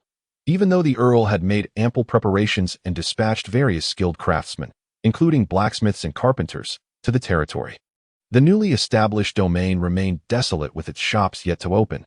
Nevertheless, development would come in due time, and Arthur was in no hurry. Let us venture outside the town. After completing a circuit of the small town, Arthur decided to explore the area beyond its limits. That, of course, he had ulterior motives for this excursion. With the impending orc invasion, the military strength of his territory remained insufficient, and he planned to procure 2 hill giants. As for how to transport them, that would depend on Arthur's persuasive skills. When Chris realized Arthur's intention to leave the city, he hesitated momentarily before advising, My lord, we are currently in the wild plains, and the area outside the city can be perilous. If you truly wish to go out, I suggest you at least take a squad of golden sharp lion cavalry with you. Adding more personnel would not be an issue. To ease Chris's concerns, Arthur acquiesced. After all, his forthcoming display would require an audience. Shortly thereafter, Chris returned with a small squad of 10 golden sharp lion cavalry. Arthur and his entourage roamed outside the city for quite some time. And just as they strayed further from the small town, Chris felt compelled to remind him. Arthur halted and inquired, Chris, do you not hear a heavy footfall? Upon hearing this, Chris listened intently, and, after confirming he heard nothing beyond their own footsteps, replied with confusion, I do not hear any footsteps, my lord. Is that so? As he spoke, Arthur's gaze shifted toward his personal shop, with a flick of his mind. He tapped twice on the icon of the hill giant, and as the shop's gold diminished by 2 million, a dull thud resonated from a distance of 1,000 meters to their left. Having previously experimented in front of Corona, Arthur knew that others could not perceive the projection of his personal shop. Thus, he now felt emboldened to publicly open the shop. Furthermore, he discovered that items purchased from the shop need not appear directly before him. He was uncertain how much farther they could manifest, but for now, they could appear up to 1,000 meters away. The heavy footfalls were alarming, and Arthur could even feel the earth beneath him trembling. What on earth is happening? How can there be such massive footfalls? Chris and the others gasped in astonishment. then instinctively turned to look left. Even from a distance of 1,000 meters, Chris could discern the source of the ominous sounds. This was not only due to Chris's keen eyesight as a golden knight, but also because the creature was simply enormous, standing a staggering 20 meters tall. It was indeed a giant. Accompanied by the forest-dwelling elves known as hill giants, fearsome creatures that could only be vanquished by sky knights. How could such beings appear here? Did they not prefer to dwell among the woods and rocky mountains? This is a plain. Moreover, why had they not been detected earlier? As Chris and the others were consumed by questions, they quickly realized that the critical issue was that they were utterly incapable of defeating the hill giants. Should they encounter one, it would surely spell doom for them. Running was not an option, as 1,000 meters was not a considerable distance for a 20-meter giant. If they fled, the commotion would likely draw attention to them. If they remained still, perhaps they could avoid detection. As their minds raced, Chris suddenly spotted a rare steep slope not far from them. He urgently urged, "My lord, let us quickly hide in that steep slope. If the hill giant notices us, we are doomed." Hill giants are somewhat slow-moving, but this is only relative to the strong. For Arthur and his party, who are merely golden knights, the giant's pace is more than sufficient for escape. At this moment, Arthur had to feign ignorance, so he hastily followed Chris and concealed himself on the steep slope. Even the previously fierce Jean Rouet, the wild lion, trembled and crawled on the ground. Daunted by the immense disparity between them and the mountain giants, afraid to make a sound. Subsequently, Chris and the others began to silently pray, hoping that the mountain giants would not discover their presence. However, events did not unfold as Chris had anticipated. The heavy footsteps grew alarmingly closer, becoming almost deafening, causing the very soil beneath them to tremble. "Damn it, the mountain giants are actually approaching us," Chris cursed under his breath, his expression turning resolute as he solemnly addressed Arthur. "My lord, it seems the mountain giants have indeed detected us. Remain here and do not move. We shall divert their attention." Hearing this, Arthur regarded Chris and the others with earnestness, feeling a warmth in his heart as he noticed the determination etched on each of their faces. He had unexpectedly tested the loyalty of Chris and his companions. Arthur felt a surge of emotion at their display of camaraderie. Therefore, he sought to alleviate their anxiety, stating, "The situation is not as dire as you imagine. I have a premonition that the two mountain giants bear us no ill will." Upon hearing this, Chris's eyes widened in disbelief, clearly skeptical of Arthur's so-called premonition. Yet, before Chris could recover from his astonishment, Arthur stood up and leapt onto the steep slope. "My lord," Chris and the others cried out in alarm. But realizing the gravity of the situation, they could only follow suit, resigned to the possibility of shared demise. At this moment, the two mountain giants were merely 100 meters away from Arthur and his companions, a proximity that rendered the oppressive presence of the 20-meter-tall giants unfathomable. Even though Arthur knew that these two mountain giants were his own purchases and would not harm him, the increasingly thunderous sound of their footsteps sent tremors through his heart. If Arthur felt this way, one could only imagine how Chris and the others fared, drenched in cold sweat, burdened by an unimaginable pressure. Finally, the two mountain giants halted just 20 meters away from them. As Chris and the others braced themselves for an onslaught akin to a violent storm, the giants instead spoke. "Humans, what is this place?" Initially, the mountain giants would have addressed Arthur as "my lord" upon meeting him. However, while Arthur's group had hidden on the steep slope, the concealed Sky Knight, Victor, had informed the two mountain giants of Arthur's intentions, prompting them to play along. This resulted in the giants lingering in place for a time, while Chris and the others, fearing exposure, did not dare to investigate. Faced with the giants' inquiry, the highly tense Chris and his companions were rendered speechless. Thus, it fell upon the all-knowing Arthur to respond. "Greetings, esteemed mountain giants. This is the Savage Plains. May I inquire as to why you find yourselves here?" "Savage Plains? We have not heard of it. My brother and I accidentally activated a teleportation array and suddenly found ourselves here." "Have you heard of the Elven Forest? We previously resided there. I apologize, but I am unfamiliar with that location. It seems you may not be able to return for the time being." As Arthur conversed with the mountain giants, Chris and the others began to regard him with growing admiration. They had not anticipated that Arthur could engage so calmly with the giants. It required a formidable heart. Moreover, Arthur had previously sensed that the giants bore no malice, prompting him to step forward. This mysterious display both baffled and inspired genuine respect among them. After a brief pretense of dialogue, Arthur finally broached the main topic. Since you two are unable to find your way home for the time being, wandering aimlessly is futile. Instead, why not come to my territory? I shall use my power to assist you in your search. Additionally, I shall provide you with your favorite Earth-type magic cores. As he spoke, 2 yellow magic cores materialized in Arthur's hand, exuding a heavy aura that was precisely what the mountain giants favored. The giants feigned delight, and upon receiving the cores, they declared, "In that case, we shall temporarily reside in your territory." Then, as if realizing the impropriety of such an arrangement, one of the giants added, "We shall not be freeloaders. Should any enemies arise, we can assist you." "It is settled then," as Arthur and the 2 mountain giants reached a cheerful agreement. The incredulity on Chris and his companions' faces became increasingly pronounced. They could hardly comprehend how Arthur had managed to persuade these invincible mountain giants to accompany him to his territory, seemingly agreeing to serve as protectors. It was utterly absurd.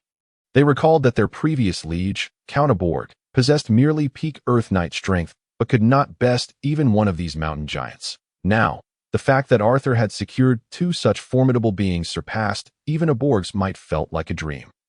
If the Count were to learn of this, he would likely be left speechless in shock. The sheer magnitude of this revelation left Chris and his companions utterly dumbfounded.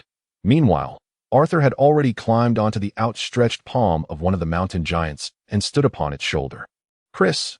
"Yes." Chris snapped back to reality at Arthur's call, returned to the territory, and followed closely behind.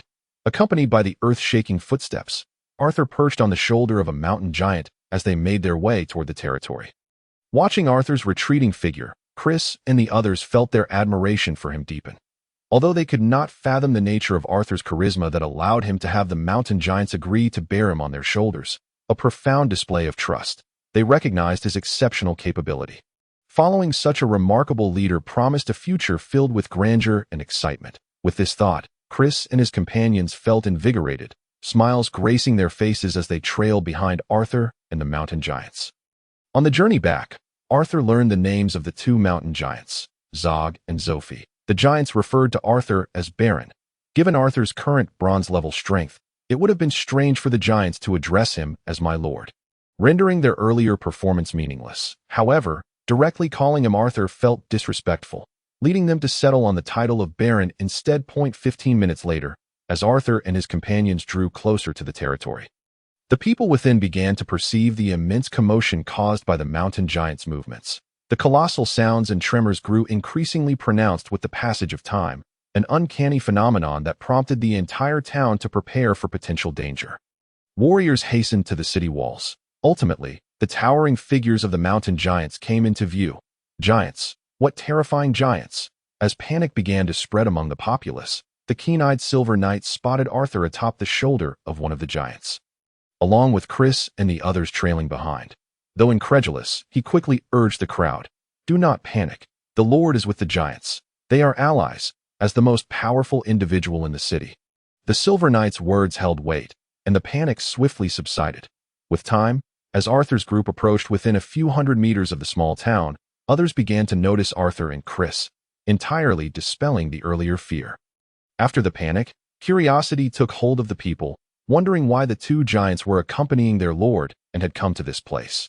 When the mountain giants reached the outskirts of the small town, their towering 20-meter forms loomed even higher than the 15-meter city walls, casting a massive shadow that rendered the entire town silent. Arthur realized he needed to explain, lest the townsfolk's fear of the mountain giants persist.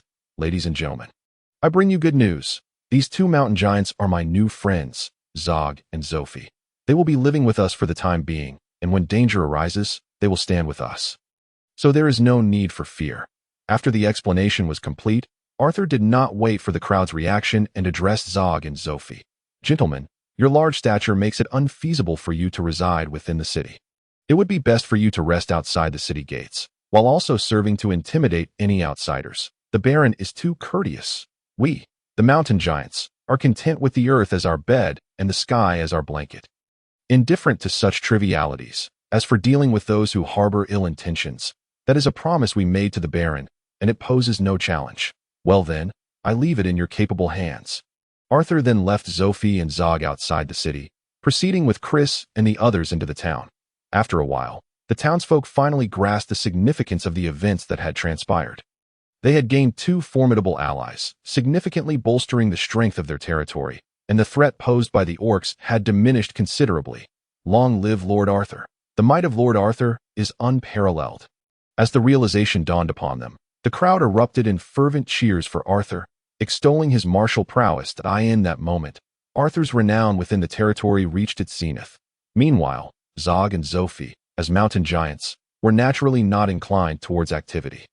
Thus, following Arthur's instructions, they soon laid down at the city gates, transforming into two small mountains, and fell into a deep slumber. Upon Arthur's return to the castle, Corona gazed at him with admiration, her beautiful eyes sparkling.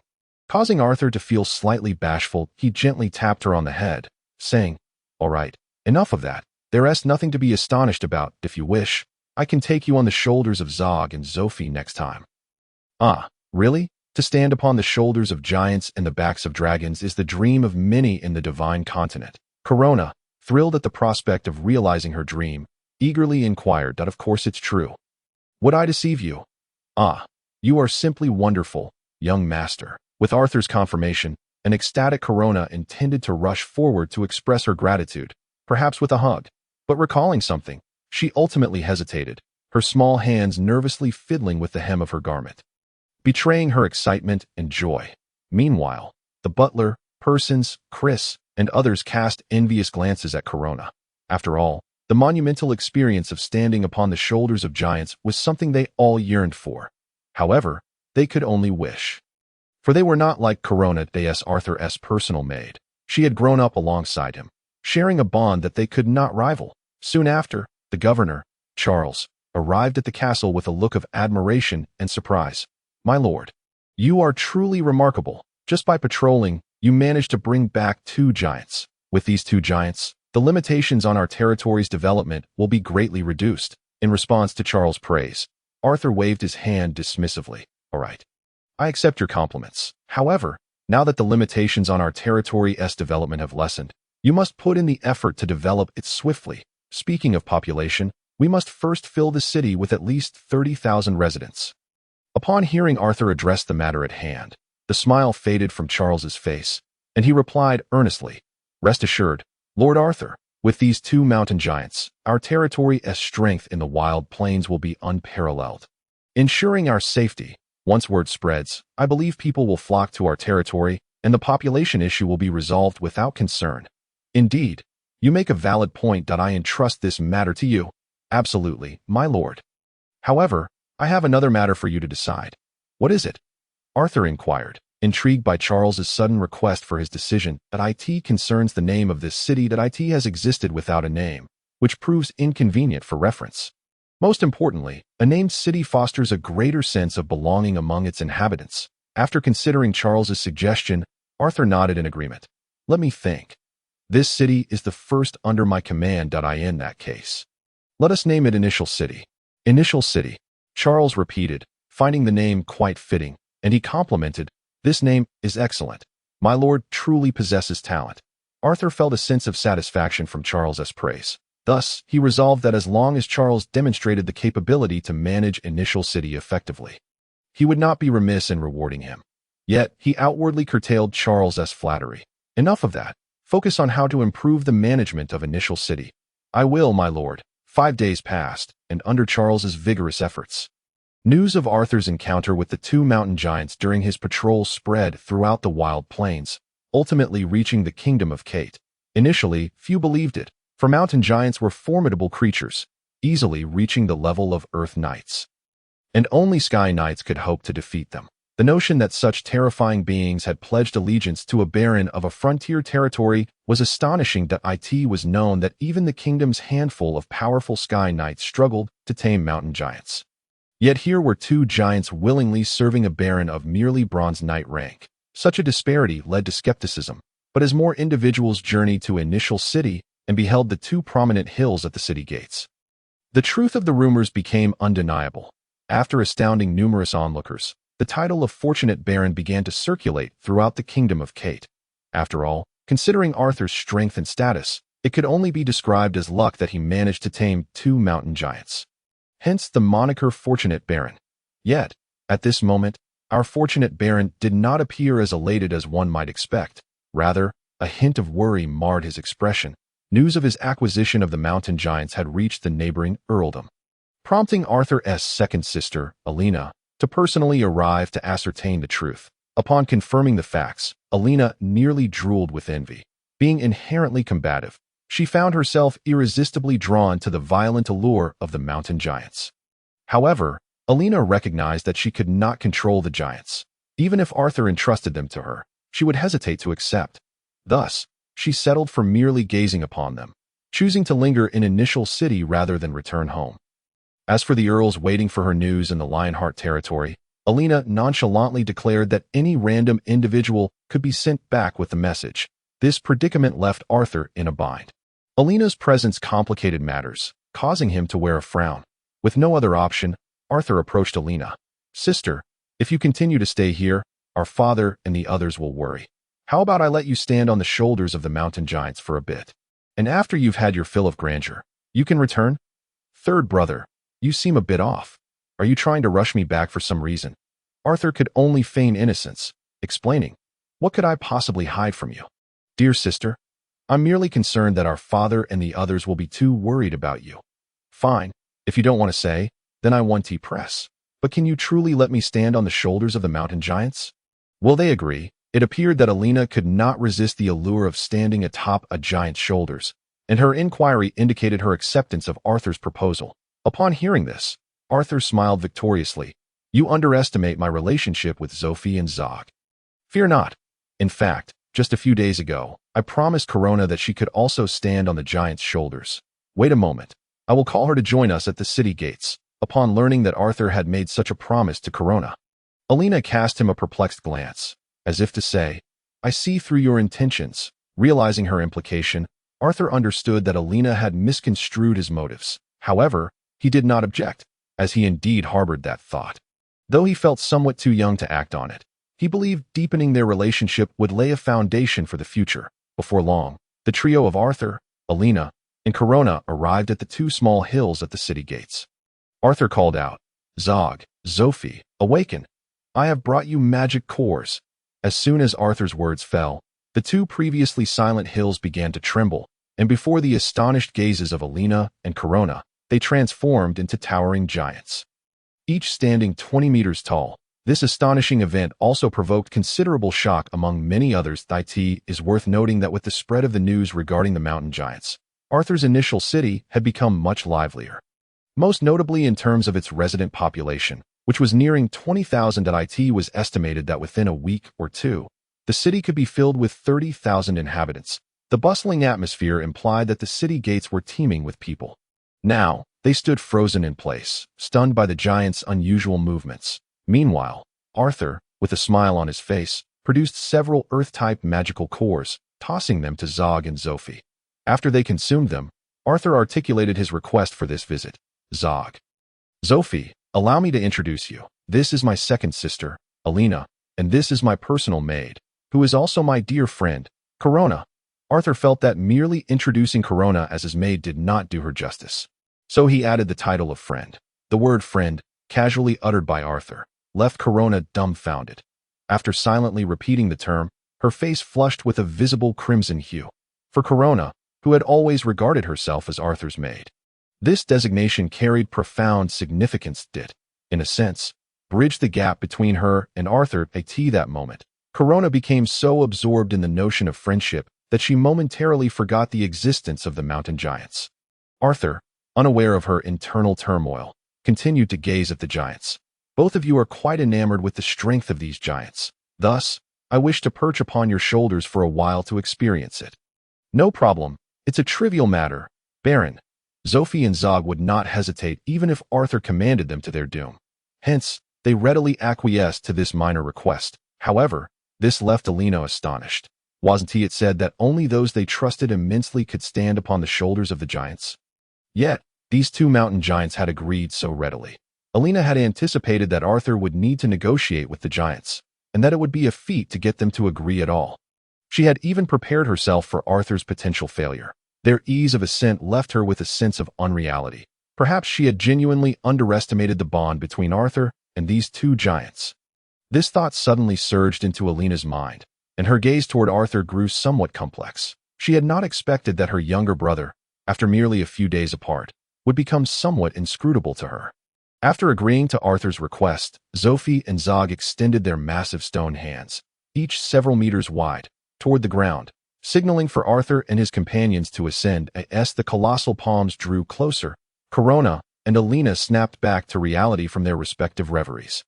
Arthur took Corona's hand, leading her onto Zog's palm, while Alina climbed onto Zophie's. Soon, the three of them stood atop the shoulders of the mountain giants. Corona, having been led by Arthur, felt her previously rosy cheeks become flushed anew as they reached the giant's shoulders. Only after they had truly ascended did Corona, feeling bashful, withdraw her hand from Arthur's grasp. Arthur merely savored the lingering softness of her hand, refraining from any further action. After all, there was no need to rush. Time was on their side.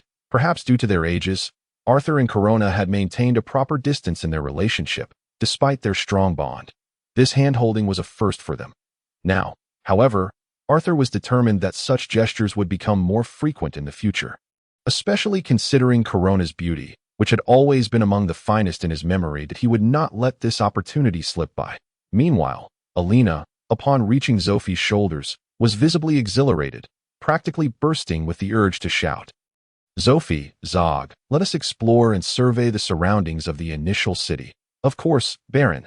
Then, amidst the astonished gazes of the crowd at the city gates, and the excited expressions of Corona and Alina, the two mountain giants began to stride away, causing tremors in the ground beneath them. It was not until the sun dipped below the horizon, leaving only a remnant of twilight in the sky, that Corona and Alina returned to the initial city, their faces reflecting a lingering sense of unfulfilled excitement. After descending from the giant's shoulders, Arthur turned to Alina and reminded her, "Remember what you promised before." All right, I understand. You just want me to leave." Alina, having indulged in her giant experience, waved her hand dismissively, indicating that she understood. After the trio entered the city, the two mountain giants settled down not far from the gates, transforming back into mere hills. The following day, under Arthur's barely contained laughter, Alina reluctantly departed. In truth, she wished to stay a couple more days, but with the kingdom's army having retreated to the borders, the orcs could arrive at any moment. If Alina did not leave now, she would find it impossible to depart once the orcs truly approached. Thus, with a heavy heart, she had to bid farewell. As the orcs drew closer, for reasons unknown, Arthur found himself grappling with a fear of insufficient firepower, a remnant of his past life. Without revealing his trump cards, such as the Sky Knights, he felt that even with two mountain giants present, an overwhelming assault by the orcs could prove disastrous. Given that the majority of the soldiers within the city were merely ordinary individuals who had undergone basic training, the current military strength was inadequate to ensure the city's safety. Furthermore, a 1,000-strong army was far too scant. Arthur resolved to conscript more soldiers and distribute new weaponry.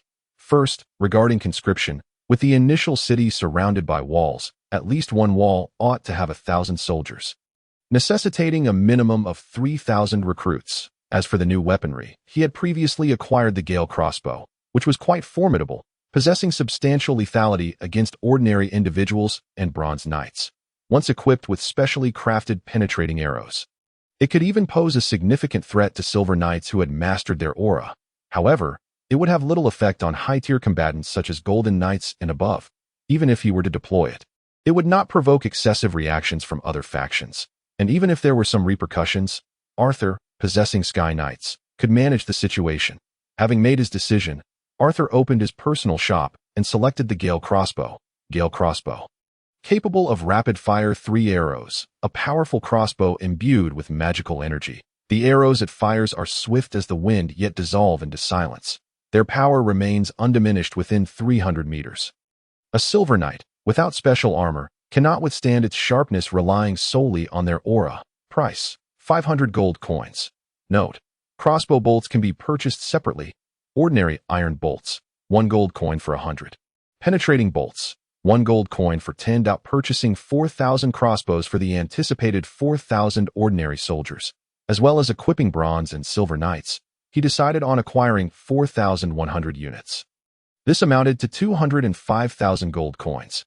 Each Gale crossbow required at least 1,000 ordinary bolts and 100 penetrating bolts. Thus, he would need 410,000 ordinary bolts and 41,000 penetrating bolts, costing 80,200 gold coins.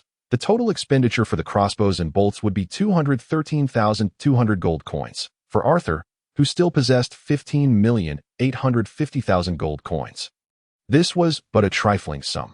Therefore, he promptly confirmed the purchase, designating the delivery location to an empty spatial ring on his hand. As the balance in the shop dwindled by 213,200 gold coins. The empty spatial ring on Arthur's hand filled with an abundance of crossbows and bolts. Taking one of the Gale crossbows to examine, he discovered that its length was merely 20 centimeters. Not overly large, the crossbow was adorned with mysterious patterns, suggesting that these markings imbued it with magical power, enhancing the lethality of its arrows while ensuring they remained silent, with a spirit of experimentation. Arthur approached the window and, aiming at the ground floor of the castle, loosed 3 arrows in quick succession. True to his expectations, he heard no sound from the arrows soaring through the air, only the 3 distinct thuds of the stone slabs on the ground floor being pierced. Looking down, he beheld the stone slabs of the castle's first floor. Aside from the 3 holes, not even the tail of the crossbow bolt could be discerned. It must have plunged deep into the earth. Observing the formidable power of the Gale crossbow, which could unleash 3 bolts in rapid succession, Arthur nodded in satisfaction. He then arranged for someone to summon Chris. In the castle's modest training grounds, he handed a Gale crossbow to Chris, saying, "Chris, this is a newly acquired crossbow. Please test its power and see how it performs. If it meets your approval, I intend to procure a substantial batch to serve as standard issue for our troops, 1 for each soldier." Arthur's explicit instructions undoubtedly hinted at the weapon's exceptional qualities, prompting Chris to eagerly accept the Gale crossbow. After scrutinizing it closely and marveling at the mysterious etchings on the bow, he exclaimed, "Could it be that this crossbow is a magical weapon?" To this, Arthur merely smiled and replied, "You'll find out once you test it." "Indeed, my lord." With that, Chris aimed a well-loaded Gale crossbow at a stone 50 meters away and cautiously loosed an arrow. At the moment the bolt was released, Chris initially thought the crossbow might be defective due to the absence of sound. However, just as this thought crossed his mind, an unusual noise emanating from the distant stone shattered his doubts. Rushing forward to investigate, Chris was astounded to discover that the arrow had silently penetrated the massive rock, exclaiming, "The bolt flies without a sound, yet its power is sufficient to embed itself deep within the stone. Truly a masterpiece. I had not heard of such a crossbow in the kingdom before. Pray tell, my lord, where did you procure it? And what is its name?" Chris bombarded Arthur with questions, his excitement palpable. Arthur, pleased with Chris's enthusiasm, responded with a smile, "This crossbow is indeed a new release, known as the Gale crossbow. As for where I acquired it, I happen to know a rather enigmatic merchant who did not reveal his origins." "Ah, I see. My lord is indeed blessed to have encountered such a capable merchant. Gale crossbow is a splendid name. However, a magical weapon of this caliber would command at least 5,000 gold coins in the market. If we are to equip our current 1,000-plus soldiers with one each, that amounts to over 500,000 gold coins. It seems we do not possess such wealth." In response to Chris's concerns, Arthur offered little explanation, confident in his ability to manage the financial aspect. "Fear not about the money. I shall see to it. Furthermore, I never suggested we buy only 1,000 Gale crossbows. Our current number of soldiers is still too few. I hope you can increase the ranks of ordinary soldiers to 4,000 within a week, at which point I will procure a total of 4,100 Gale crossbows, reserving the excess for future use. The primary focus of training for these 4,000 will be the use of bows and crossbows, while hand-to-hand combat can be postponed, that we must prepare wholeheartedly for the war with the orcs. 4,100, such a number. Recruiting 3,000 new soldiers is not overly challenging, given the abundance of young and strong individuals in the city. However, the prospect of 4,100 Gale crossbows truly astonished Chris. After all, at 5,000 gold coins per crossbow, this implies an expenditure of 20 million gold coins, equivalent to nearly a decade's worth of tax revenue from the Earl's domain, not to mention the additional costs for bolts, which would be a considerable sum. Yet, observing Arthur's demeanor, it seemed these issues were of little concern to him. This audacity made Chris regard Arthur as a deity, for he was indeed extraordinarily wealthy. Arthur had anticipated Chris's reaction, yet he refrained from providing explanations, knowing that an aura of mystery aids those in power in maintaining control over their subordinates. He continued to outline the matters at hand. If I recall correctly, the monthly salary for ordinary soldiers is 30 silver coins, is it not? Indeed, my lord. The soldiers' basic needs are provided for by the army, so the remaining 30 silver coins suffice to support 2 family members. This is the standard monthly salary within the kingdom's military. Upon hearing this, Arthur calculated that with a salary of 30 silver coins per soldier, maintaining 4,000 soldiers would amount to around 15,000 gold coins annually. Even if the salary were increased to 50 silver coins per month, the yearly total would only exceed 20,000 gold coins. For Arthur, this was but a trifling sum, so he was unconcerned about enhancing the living conditions of his subordinates. 30 silver coins per month is somewhat insufficient. I shall raise the monthly salary for my ordinary soldiers to 50 silver coins that my lord is benevolent. With this measure, I am certain they will be even more loyal to you. Chris was astonished to learn that Arthur intended to increase the soldiers' salaries and was filled with admiration for his generosity. After all, many other lords would minimize expenditures, and numerous recruits barely receive the standard 30 silver coins per month. Arthur's decision would undoubtedly attract a multitude of individuals eager to enlist, resulting in stronger soldiers being selected that I merely do what I can. Arthur held great respect for those warriors who would soon risk their lives for the territory. Were it not for his pressing need for gold, he might have been inclined to provide even more. After a brief moment of reflection, Arthur remembered there was still an important matter to address. I shall hand over the Gale crossbows to you in 2 days. You understand the significance of this weapon, so it is imperative to manage it properly. While I trust the soldiers, without supervision, there is always the risk of greed leading to the diversion of military supplies. Rest assured, my lord, I will not allow a single Gale crossbow to fall into the wrong hands. Good. I trust in your capabilities. Now, go quickly and recruit soldiers. Your subordinate takes his leave, subsequently, under Arthur's enticing offer of generous salaries. Chris managed to enlist 3,000 new soldiers within just 3 days, and this was amid a selective process, ensuring the quality of the recruits remained high. With a bit of training, they could soon become elite fighters. Once Chris completed the recruitment of the new soldiers, Arthur entrusted him with a ring containing the Gale crossbows and bolts. Chris was overjoyed and expressed his admiration for Arthur's efficiency.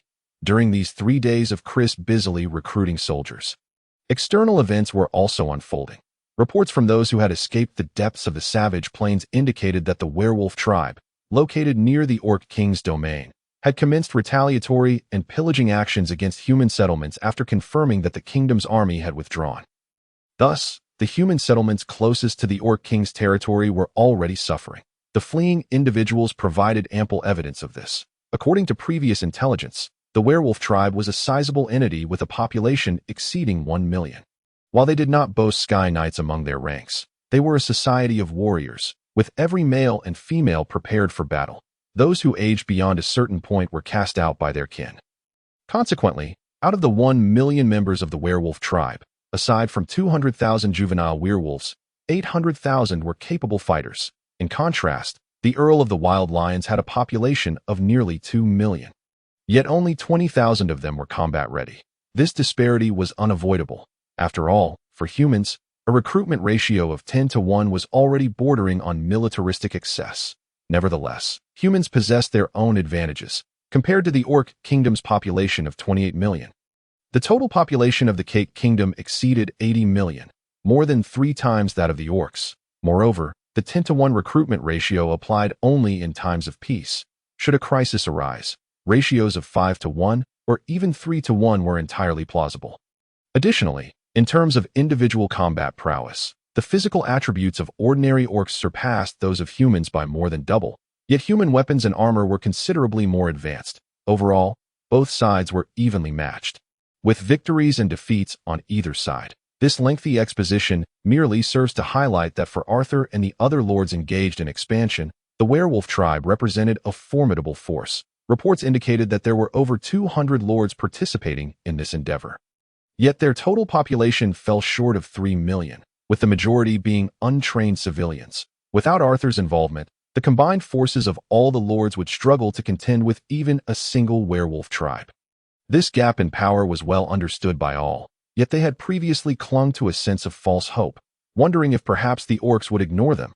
However, with more and more territories falling to ruin, within just 3 days, over a dozen settlements had met their demise. In recent times, nearly 100,000 individuals have vanished without a trace, while it appears that the wolfmen have only suffered a loss of around 10,000, a staggering disparity of nearly 10 to 1. Of course, such a colossal gap is largely attributable to the fact that among the 100,000 humans, there were merely 10,000 warriors. To inflict a casualty of 10,000 upon the wolfmen, using 90,000 ordinary civilians alongside 1,000 warriors is quite an impressive feat. As for the reason behind their disappearance rather than an outright death toll, it is because humans are regarded as a resource by the beastmen. They can assist in forging weapons and cultivating land. Consequently, defeated humans are often captured by the beastmen and enslaved. In a swift turn of events, over a dozen territories were breached, prompting the remaining pioneers to feel a sense of trepidation. Many members of smaller alliances, who previously deemed their strength inadequate, began seeking refuge with larger coalitions. After 3 days, what was once a chaotic array of alliances in the frontier had dwindled to merely 2, or perhaps 3.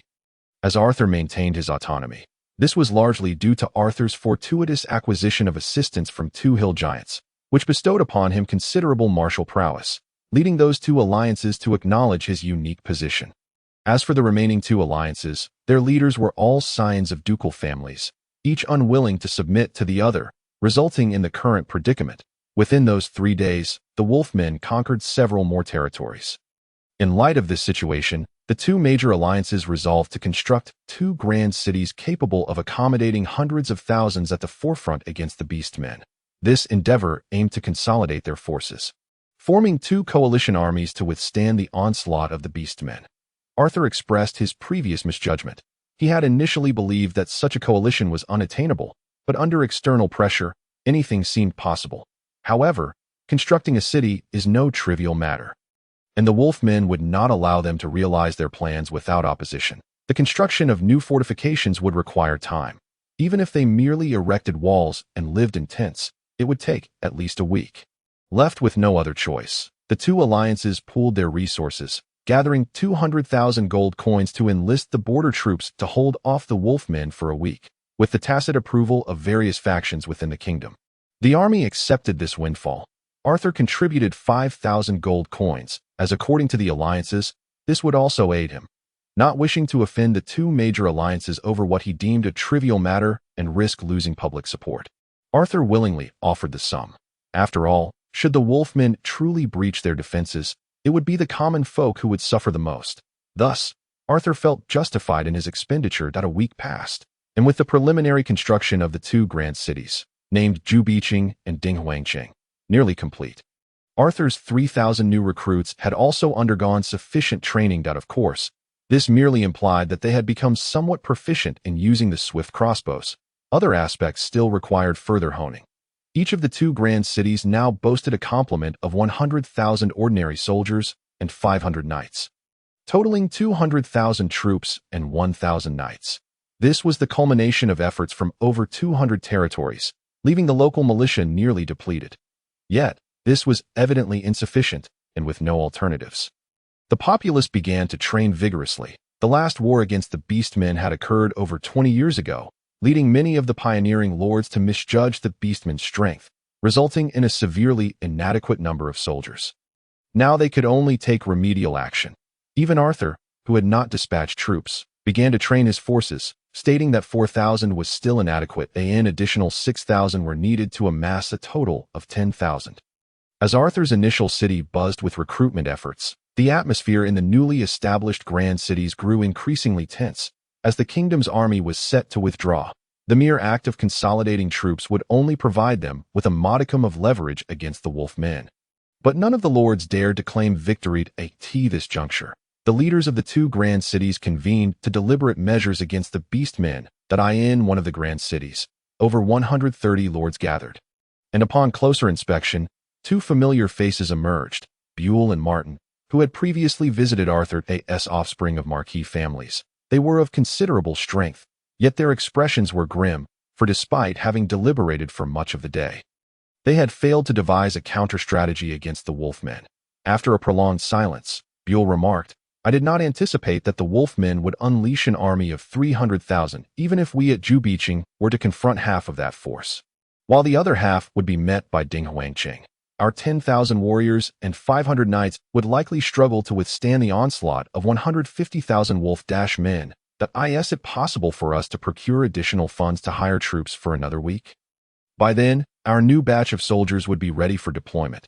Jubiching could then potentially bolster its ranks by 20,000, perhaps even recruiting several knights." Suddenly, an individual articulated this thought, and upon hearing it, some less informed lords displayed glimmers of hope upon their faces. In response to this suggestion, the Duke's scion seated at the head of the table provided clarification.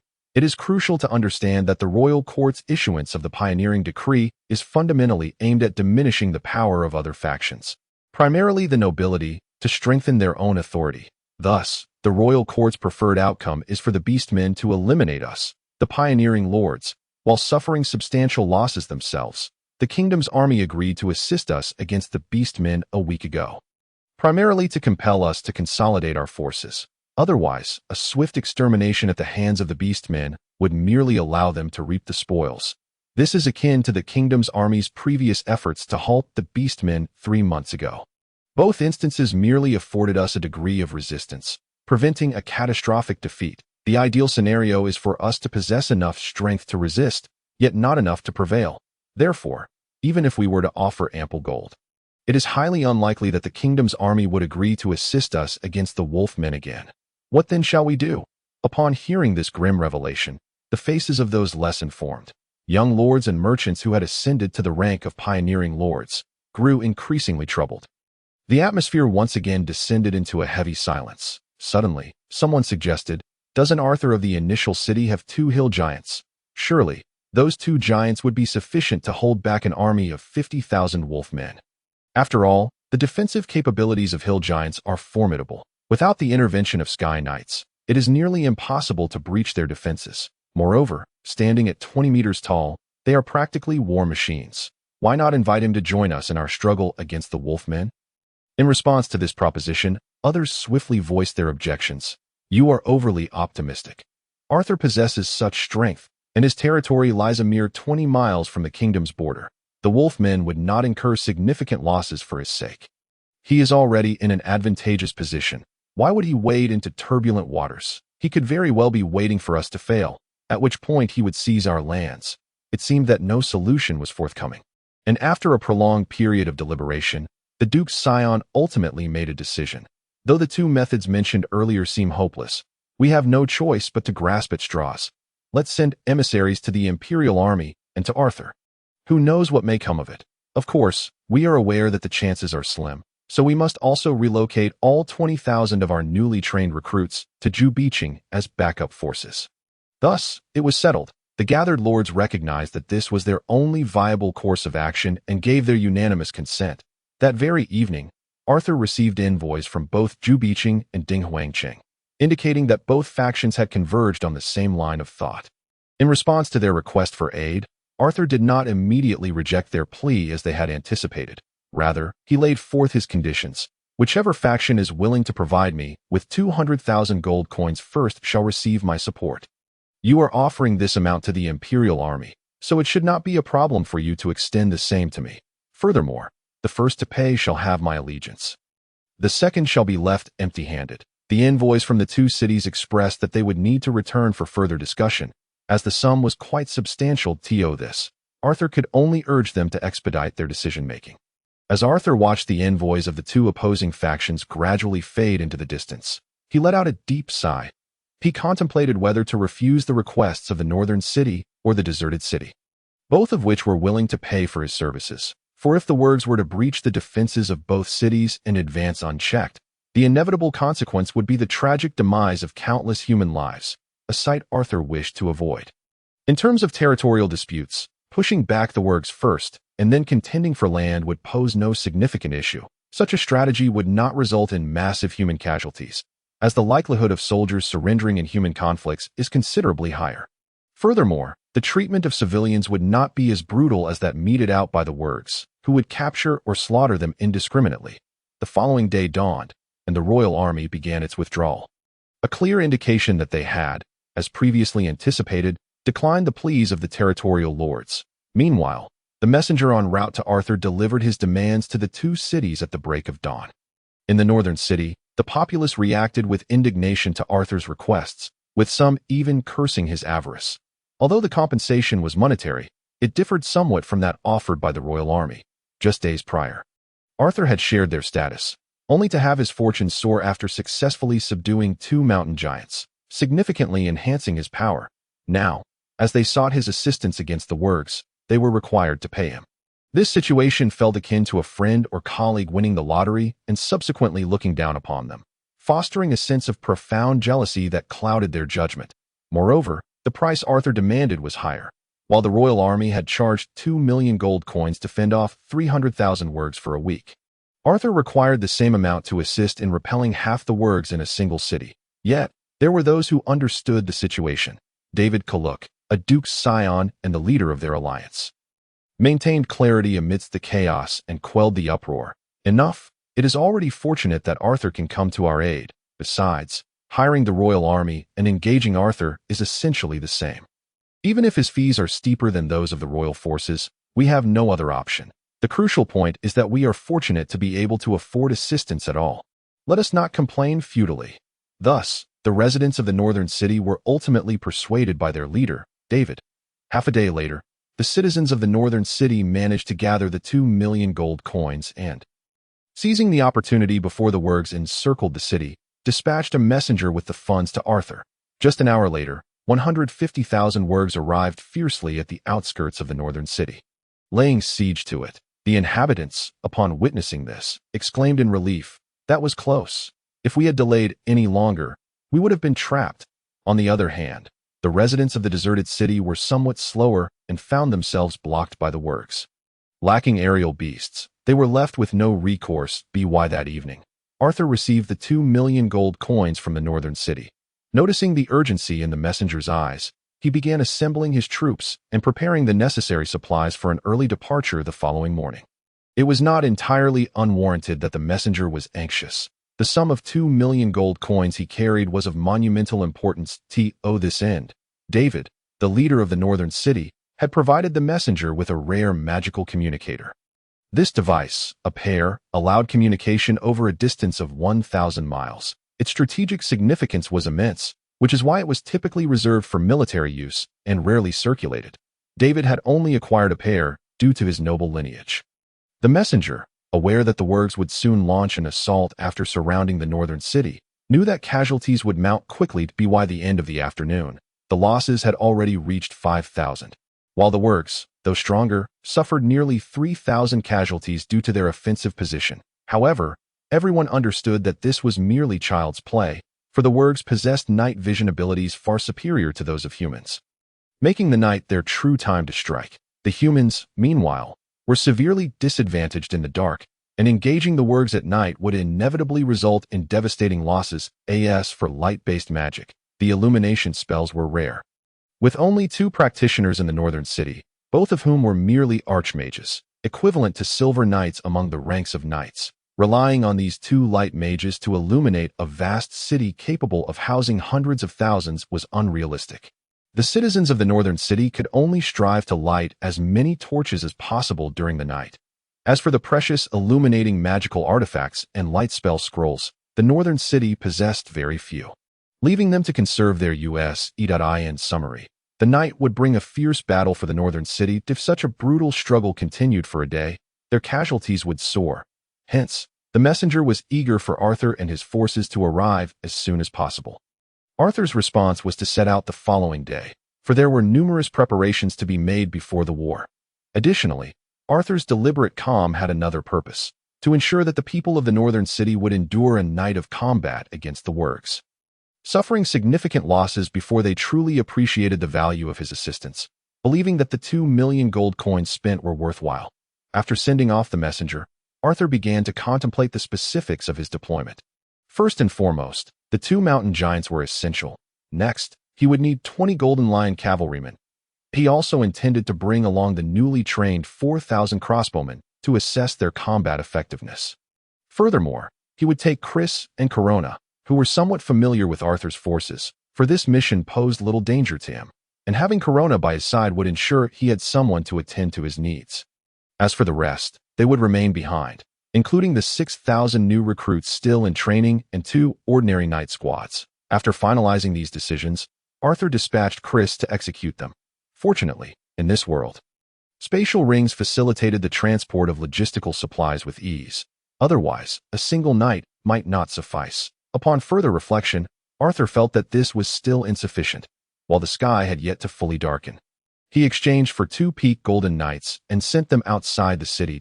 He then instructed Victor to inform them to accompany those who came to pledge their allegiance. Shortly thereafter, the castle's steward, Pussin, approached Arthur with news of 2 powerful individuals outside the castle. Even the silver knights guarding the castle could not discern their strength, suggesting they were likely golden knights, and they claimed to have come to offer their allegiance. "Sir, shall we receive them?" With strong allies willing to pledge their loyalty, Arthur was eager to meet them, hoping to gain new support. "Understood, my lord." Following Arthur's directive, Pussin swiftly brought in the 2 golden knights he had recently acquired. Upon seeing them, Arthur noted that they donned the imposing golden knight armor he had procured, exuding an air of undeniable authority. Due to Victor's previous instructions, the 2 golden knights refrained from performing any grand gestures before Arthur. "Pussin, you may leave for now. I wish to speak with them privately." The steward, aware of Arthur's means of self-preservation, exited with ease. Once alone, the 2 golden knights knelt before him on one knee. "Lord Arthur, rise. From this day forth, your identities shall be those of golden knights pledging your allegiance." Arthur casually gestured to one, saying, "You shall accompany me to the battlefield against the Wurgs tomorrow as my bodyguard." He then pointed to the other. "You will remain within the initial city to guard the territory." "Very well, my lord." Although the second golden knight wished to follow Arthur into battle to protect him, he adhered strictly to Arthur's command. Arthur then summoned Pussin again to inform him of the 2 golden knights' allegiance and requested accommodations for them. This only deepened the respect evident in Pussin's gaze toward Arthur. "Sigh, what can be done? Arthur's recent series of actions have been nothing short of astonishing. It is only natural for Pussin to behave in such a manner." The following day, as dawn broke, Arthur's army of over 4,000 had assembled outside the city. Standing atop the giant's shoulder, Arthur's gaze swept first over Chris and the newly arrived golden knights at the forefront of the ranks. His eyes then moved to the 20 knights of the golden sharp lion, followed by the 4,000 spirited warriors, a satisfied smile gracing his lips. After a moment, Arthur broke the silence, proclaiming loudly, "Ladies and gentlemen, I trust you are all aware of our impending mission. The enmity between the orcs and our kingdom of Kate has a long and storied history. 50 years ago, they seized our province of Mondo. Although we reclaimed it 2 decades past, we all recognize that as long as orcs exist, our conflict with them will endure. For the sake of our kingdom, our lands, and our harmonious existence, we must eradicate the orcs and vanquish the gnolls." Eradicate the orcs, vanquish the gnolls. Arthur's fervent declarations instilled a profound admiration among the people of the territory. In response to his rallying cry, the warriors outside the city began to chant in unison. After a brief moment, as Arthur raised his hand to signal, they fell silent. Sensing the rising momentum, Arthur wasted no time, declaring, "Let us depart." As the army set forth, a number of civilians poured out from the city, shouting, "Safe travels! Defeat the gnolls! Lord Arthur will surely triumph." Amidst the cacophony of voices, Arthur and his entourage moved farther away. Subsequently, Arthur descended from the giant's shoulder, mounting a white steed alongside Corona, Chris, and others, advancing at the forefront of the procession. With the first light of dawn, the gnoll attacks on the city of Jubii had receded, granting their leader, David, a moment to converse. Thus, Arthur inquired of the messenger nearby, "What is the status of the battle at Jubii?" In response to Arthur's inquiry, the messenger from Jubii, having witnessed the might of his army, hastily replied, "Just now, I contacted Lord David, who expressed a desire to speak with you directly. Perhaps it would be best if he explained it himself." With that, the messenger handed Arthur a crystal-shaped magical communication device. Arthur examined the crystalline object, silently reflecting. So this is the magical communicator. Its appearance is quite appealing, yet its function remains elusive from its exterior. Not long after Arthur accepted the magical communicator, it began to vibrate. Realizing its significance, he deduced it was David requesting communication. With an instinctive understanding, he pressed a protruding button, and a slightly magnetic male voice emerged. "You must be Baron Arthur." "I am David Kurik, the leader of Jubii." After exchanging pleasantries, David paused, seemingly waiting for Arthur's response. "Indeed, I am Arthur. May I inquire, Lord David, what is the situation at Jubii? Is everything all right?" David sighed in response to Arthur's question. "Alas, the gnolls took advantage of the night to launch a frenzied assault, which only ceased at dawn, resulting in 30,000 casualties on our side, while we estimate their losses to be merely 10,000. At this rate, we cannot endure even a week." Upon hearing the grim circumstances from David's side, Arthur reassured him. "The orcs are indeed formidable. However, rest assured, once I have received my payment, I shall fulfill my duty. I anticipate arriving at Jubii in approximately half a day. At that time, we shall devise a strategy to counterattack the gnolls." Although David had already been informed by his subordinates that Arthur was en route to Jubii, the pace of Arthur's march was ultimately at his discretion. Should Arthur decide to delay, taking 10 days or even a month for a journey that should only take half a day, David would be powerless to intervene. Hence, David felt a surge of relief upon hearing Arthur's assurance of arrival within half a day. With palpable excitement, he replied, "I shall await your arrival at Jubii. Baron Arthur, once you arrive, please communicate with me for proper reception." "That sounds splendid. I shall contact you again in half a day." As Arthur journeyed towards Jubii, he observed his surroundings and suddenly noticed an intriguing phenomenon. When he inadvertently glanced at Corona's delicate face beneath a strand of silver hair, he detected a hint of anxiety reflected in her gem-like violet eyes. To confirm, he shifted his gaze to her slender hands, which were gripping the saddle tightly, the intense pressure causing her small fingers to turn slightly purple, an unmistakable sign of tension. Realizing this, Arthur understood that with Corona's gentle nature, her anxiety was only natural for her first encounter with battle. Having brought her along, he felt compelled to ease her apprehension. Otherwise, he would feel a twinge of guilt for Arthur, while he was indeed experiencing a mix of excitement and nervousness as a man embarking on the battlefield for the first time. The exhilaration fueled by the support of his portable shop far outweighed any anxiety he felt. This was the reason he remained remarkably composed amidst the chaos of war to alleviate Corona's tension. Arthur contemplated various approaches and ultimately decided upon the simplest method, to engage her in conversation. "Corona," he called out suddenly. "Yes, my lord." A startled Corona responded, evidently taken aback by Arthur's sudden address.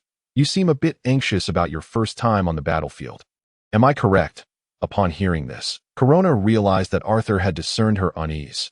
Not wishing to burden him further, she quickly explained, "Lord Arthur, I am not anxious. I was merely lost in thought." Arthur chose not to challenge her assertion, responding in a gentle tone, "Very well. I trust you are not anxious, Corona. However, I wish to reassure you that as long as I am by your side, your safety is assured, and not a single hair on your head shall be harmed by the gnolls. Do you trust me?" At that moment, Corona understood that Arthur was offering her comfort. Recognizing his intent, her violet eyes glistened with moisture, and her mind was consumed not by the fears of war, but rather by her profound gratitude towards Arthur. Observing her emotional response, Arthur felt a sense of admiration. Treasures like Corona, who were so easily comforted, were indeed rare. Of course, her attachment to Arthur played a significant role in her reaction. Otherwise, most individuals would be indifferent to the concerns of strangers and might even harbor suspicions. As they continued on their journey, Corona's smile grew increasingly radiant, perhaps finding solace in her lord's assurances, rendering her fearless. As time passed, the party found themselves merely 10 miles from Jubii. Recognizing that proceeding further might attract the attention of the gnolls, they paused momentarily. While halted, Arthur inadvertently noticed the giants' empty hands and suddenly realized that equipping the hill giants with weapons would significantly enhance their combat capabilities. The weapons suitable for the hill giants would need to be at least 15 meters in length, a size that was unlikely to exist within the kingdom of Kate. Thus, Arthur turned his attention to the portable shop, where obsidian seemed to be an excellent option. Weapons crafted from this material would undoubtedly align with the attributes of the hill giants. And given its exceptional hardness, only the Earth Knights could inflict damage upon it. Of course, This would require a thickness of at least 10 centimeters. Anything thinner would not meet the requisite hardness. Furthermore, the obsidian available in the portable shop was malleable, making it ideal for fabricating weapons for the hill giants. The cost of obsidian was 10 gold coins per cubic meter. Consequently, after spending 1,200 gold coins, two 15-meter-long obsidian mace-like weapons materialized a short distance before Arthur. As they were placed upon the ground, they caused little commotion, yet their immense size captured the attention of all present, eliciting a chorus of astonished exclamations. The crowd instinctively assumed that these weapons had been retrieved from Arthur's spatial ring. Thus, there was no astonishment regarding the emergence of the obsidian mace. What truly astounded them was Arthur's ability to find someone capable of crafting such a colossal weapon. This was a testament to his strength, at least in the kingdom of Kate. The number of individuals who could forge such a weapon was exceedingly few. Once the initial surprise subsided, the onlookers realized from its size that this was indeed a weapon intended for the mountain giants. They could not help but envision the scene of a mountain giant wielding a 15-meter-long mace, wreaking havoc among the wolfmen, sending a shiver down their spines as they silently mourned for the wolfmen. Zog, Zophie, this weapon is crafted specifically for the two of you. Please take a look and see if it suits you. Thank you, Baron. Although they had anticipated it, Zog and Zophie still felt a surge of joy when Arthur spoke. After all, who would not desire a formidable weapon of their own? Upon lifting the obsidian mace, they began to swing it, the massive weapon slicing through the air with a chilling whistle, creating a gust that stirred up a scene of dust and debris around them. Witnessing this, Arthur and the others could not help but swallow nervously, unable to fathom the fate that awaited them if struck by such a weapon. One might estimate that a single blow would reduce them to mere pulp. After a minute, Zog and Zophie finally ceased their demonstration. Their enormous stone faces were alight with smiles. Baron, we truly appreciate this weapon made of stone. It is not only incredibly sturdy, but once we imbue it with our magical energy, it will become virtually indestructible. It is a weapon perfectly suited for us. As magical creatures, mountain giants may not wield magic in the traditional sense, but they do possess magical energy. Otherwise, it would be difficult for them to support their massive physiques. Furthermore, mountain giants have a signature spell, Taunt. With a mighty roar, they can forcibly draw the enmity of their foes, thereby ensuring the safety of their allies. They can be considered the perfect bulwark. This also exemplifies their possession of magical power. With the mountain giant now armed, the confidence of the group in combating the wolfmen surged once more. Arthur, no longer hesitating, seized the magical communicator and called out to David. David, I am 10 miles from the southern gate of Jubii City. Please prepare for our arrival. Upon hearing that Arthur had arrived, David immediately felt a surge of excitement, as this meant their safety was assured. Wonderful! How can we assist you in your reception? In response, Arthur recalled the plan in his mind. I do not require you to send warriors to greet us. I intend to approach from the southern gate. So simply prepare to open it.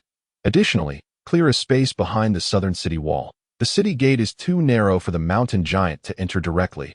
A foothold will be necessary for him to leap over the wall. Just ensure you accomplish those two tasks. Not a problem. I will have everything arranged within 10 minutes. I shall await your arrival in the city. David was elated to hear that Arthur did not intend for them to venture out, for this meant fewer casualties, and he had no reason to object. Once preparations for entering the city were complete, Arthur bellowed, "Charge at full speed." They were now quite close to Jubii City, and the wolfmen could discover them at any moment. Thus, they needed to rush to the city gate with utmost urgency to avoid being encircled. However, due to Arthur's temporary inability to gather enough steeds, the crossbowmen were forced to march on foot, which did not allow for particularly swift movement. 10 minutes later, Arthur's group could faintly see the 30-meter-high walls of Jubii City, still 2 kilometers away. The ground-shaking steps of the mountain giant had already drawn the attention of the wolfmen stationed to the south of Jubii City. The 40,000 wolfmen had gathered, forming a dark mass in preparation to confront Arthur and his companions. Even the 70,000 wolfmen from the west and east were converging towards the south, likely to arrive within mere minutes. Faster. Aware of the urgency, Arthur urged his companions to increase their pace. Otherwise, while he and the mountain giant might remain unscathed, the 4,000 crossbowmen would likely suffer casualties. As they drew nearer to the wolfmen, Arthur began to implement the plan. Zog, Zophie, You two charge to the front of the formation and disrupt the wolfmen's ranks ahead of us. Once we get closer, use your taunt skill to draw their ire, allowing us to pass safely. Understood, Baron. After acknowledging his orders, Zog and Zophie, who had initially been maintaining a leisurely pace to match Arthur's speed, began to accelerate. Eventually, their strides reached such lengths that each step covered dozens of meters. With a thunderous uproar, the ranks of the wolfmen began to falter. The sight of the 20-meter-tall giants charging towards them was simply awe-inspiring. As Zog and Zophie reached the front lines of the wolfmen, they swung the 15-meter-long mace, instantly creating a gap in the wolfmen's formation. Blood rained down as hundreds of wolfmen were sent flying through the air, their bodies mangled. This grim spectacle repeated itself, with the wolfmen's anguished cries echoing as their numbers dwindled at a rate of 100 per second. During this time, the wolfmen did attempt to retaliate against the mountain giant, but their efforts only managed to inflict superficial wounds measuring mere centimeters, insignificant to the mountain giant. 1 minute later, Arthur and the rear contingent arrived at By now. The wolfmen, having suffered grievous losses, had learned their lesson and refrained from clustering together. Instead, they scattered, attacking the mountain giant in waves to exhaust his strength, thereby having his efficiency in dispatching them, reducing his kills to approximately 10 wolfmen per second. Seeing Arthur and the 4,000 crossbowmen had arrived alongside them, Zophie and Zog executed their taunt as planned. Roar! As they opened their mouths wide, a roar resonated, covering an area of several hundred meters, causing many of the wolfmen to become enraged, charging recklessly towards the mountain giant. Arthur knew that the effect of the mountain giant's roar lasted only half a minute, with a 1-minute cooldown, and with only 500 meters left to traverse, he dared not slacken his pace. He surged forward without hesitation. However, there remained nearly 5,000 fortunate wolfmen who had not been affected by the taunt. They became the living barrier obstructing Arthur's group. Observing this, Arthur issued a direct command: halt. Rapid triple volley. At his command, the 4,000 crossbowmen, who had been rushing forward with urgency, immediately came to a stop. They executed a strategy of frontline shooting while the rear prepared. After the front row shot, they would retreat to the back. In just 10 seconds, the 4,000 crossbowmen unleashed 12,000 bolts at the 5,000 charging wolfmen. 10 seconds later, the 5,000 wolfmen lay vanquished, not a single one remaining standing. The terrifying lethality of the mountain giant and the 4,000 crossbowmen was witnessed by David and the other lords atop the city walls, their mouths agape in astonishment. They were utterly shocked. In the span of mere minutes, Arthur's army had inflicted nearly 10,000 casualties upon the wolfmen, comparable to their entire night's worth of effort from the previous evening. Such a staggering disparity left David and the others in a state of utter disbelief. At this moment, Martin and Blur, who had previously encountered Arthur, exchanged glances, each seeing the astonishment reflected in the other's eyes. Blur could not help but exclaim, "Now that I truly see it, I understand the terror of the mountain giants. A single strike can yield dozens or even hundreds of casualties. If I were to face such a giant, I might not even have the courage to charge." In agreement, Martin nodded emphatically and added, "Indeed, moreover, that 4,000-strong crossbow unit is equally fearsome. The bolts they fire do not resemble our usual crossbow or bow arrows. They do not merely penetrate the wolfmen's bodies or become lodged in their muscles, inflicting minimal damage. Some wolfmen can even charge at us while bearing multiple arrows. However, the bolt shot by Arthur's 4,000 crossbowmen pierced straight through the wolfmen, creating fist-sized holes. They even inflict damage on the enemies behind them, resulting in a 1-through-2, 1-through-3 effect. Such terrifying power cannot be ordinary crossbows. They must be incredibly valuable magical weapons." Upon hearing Martin's conjecture, Blur's eyes widened in disbelief as he retorted, "Magical weapons? That cannot be. If all 4,000 of them were using magical weapons, what a vast fortune that would entail. Even Arthur's father, Count Abert, would have to exhaust his wealth. Besides, with so much wealth, wouldn't it be better to cultivate stronger warriors?" The might of the Gale crossbow is indeed formidable. However, both Buell and Martin are individuals of discernment, capable of recognizing that the crossbow's attacks are effective only against the Silver Knights at best, posing no threat to the Golden Knights. The 20 million gold coins required to purchase 4,000 magical crossbows could instead cultivate several Golden Knights, making it an unwise investment for ordinary folk. Upon hearing Buell's rebuttal, Martin, though eager to voice his dissent, found himself at a loss, constrained by the limited perspective of an average person, and could only helplessly suggest, "It is futile for us to argue. Let us directly consult Baron Arthur." Indeed, Buell nodded in agreement. While the two debated, David, the Grand Alliance leader of Jubii City, was inspired upon witnessing the might of Arthur's forces and exclaimed, "Open the city gates immediately." Concurrently, as the Gale crossbow required half a minute to reload after unleashing 3 shots, Arthur, having dispatched 5,000 wolfmen that attempted to impede their advance with his 4,000 crossbowmen, chose not to linger in combat, but instead issued further commands towards Jubii City. Advance. At that moment, Arthur's army was less than 500 meters from the southern gates of Jubii City. Thus, merely a minute later, they entered the city through the opened gates. Closed the gates, once Arthur's forces had largely entered Jubii City. David commanded the gates to be shut, leaving 2 hill giants to continue blocking the wolfmen outside. Why now? The remaining wolfmen could be vaguely seen approaching from the east and west, prompting the hill giants to cease their engagement with the enemy. After fending off yet another wave of wolfmen, they leaped over the 30-meter-high city walls and entered Jubii City, leaving the remaining wolfmen outside to stare in disbelief, even though a few among them were as formidable as golden knights. They dared not leap in, knowing it would be akin to walking into a trap. The human champions within the city were numerous, and ultimately, the wolfmen could only vent their frustration through curses in the common tongue.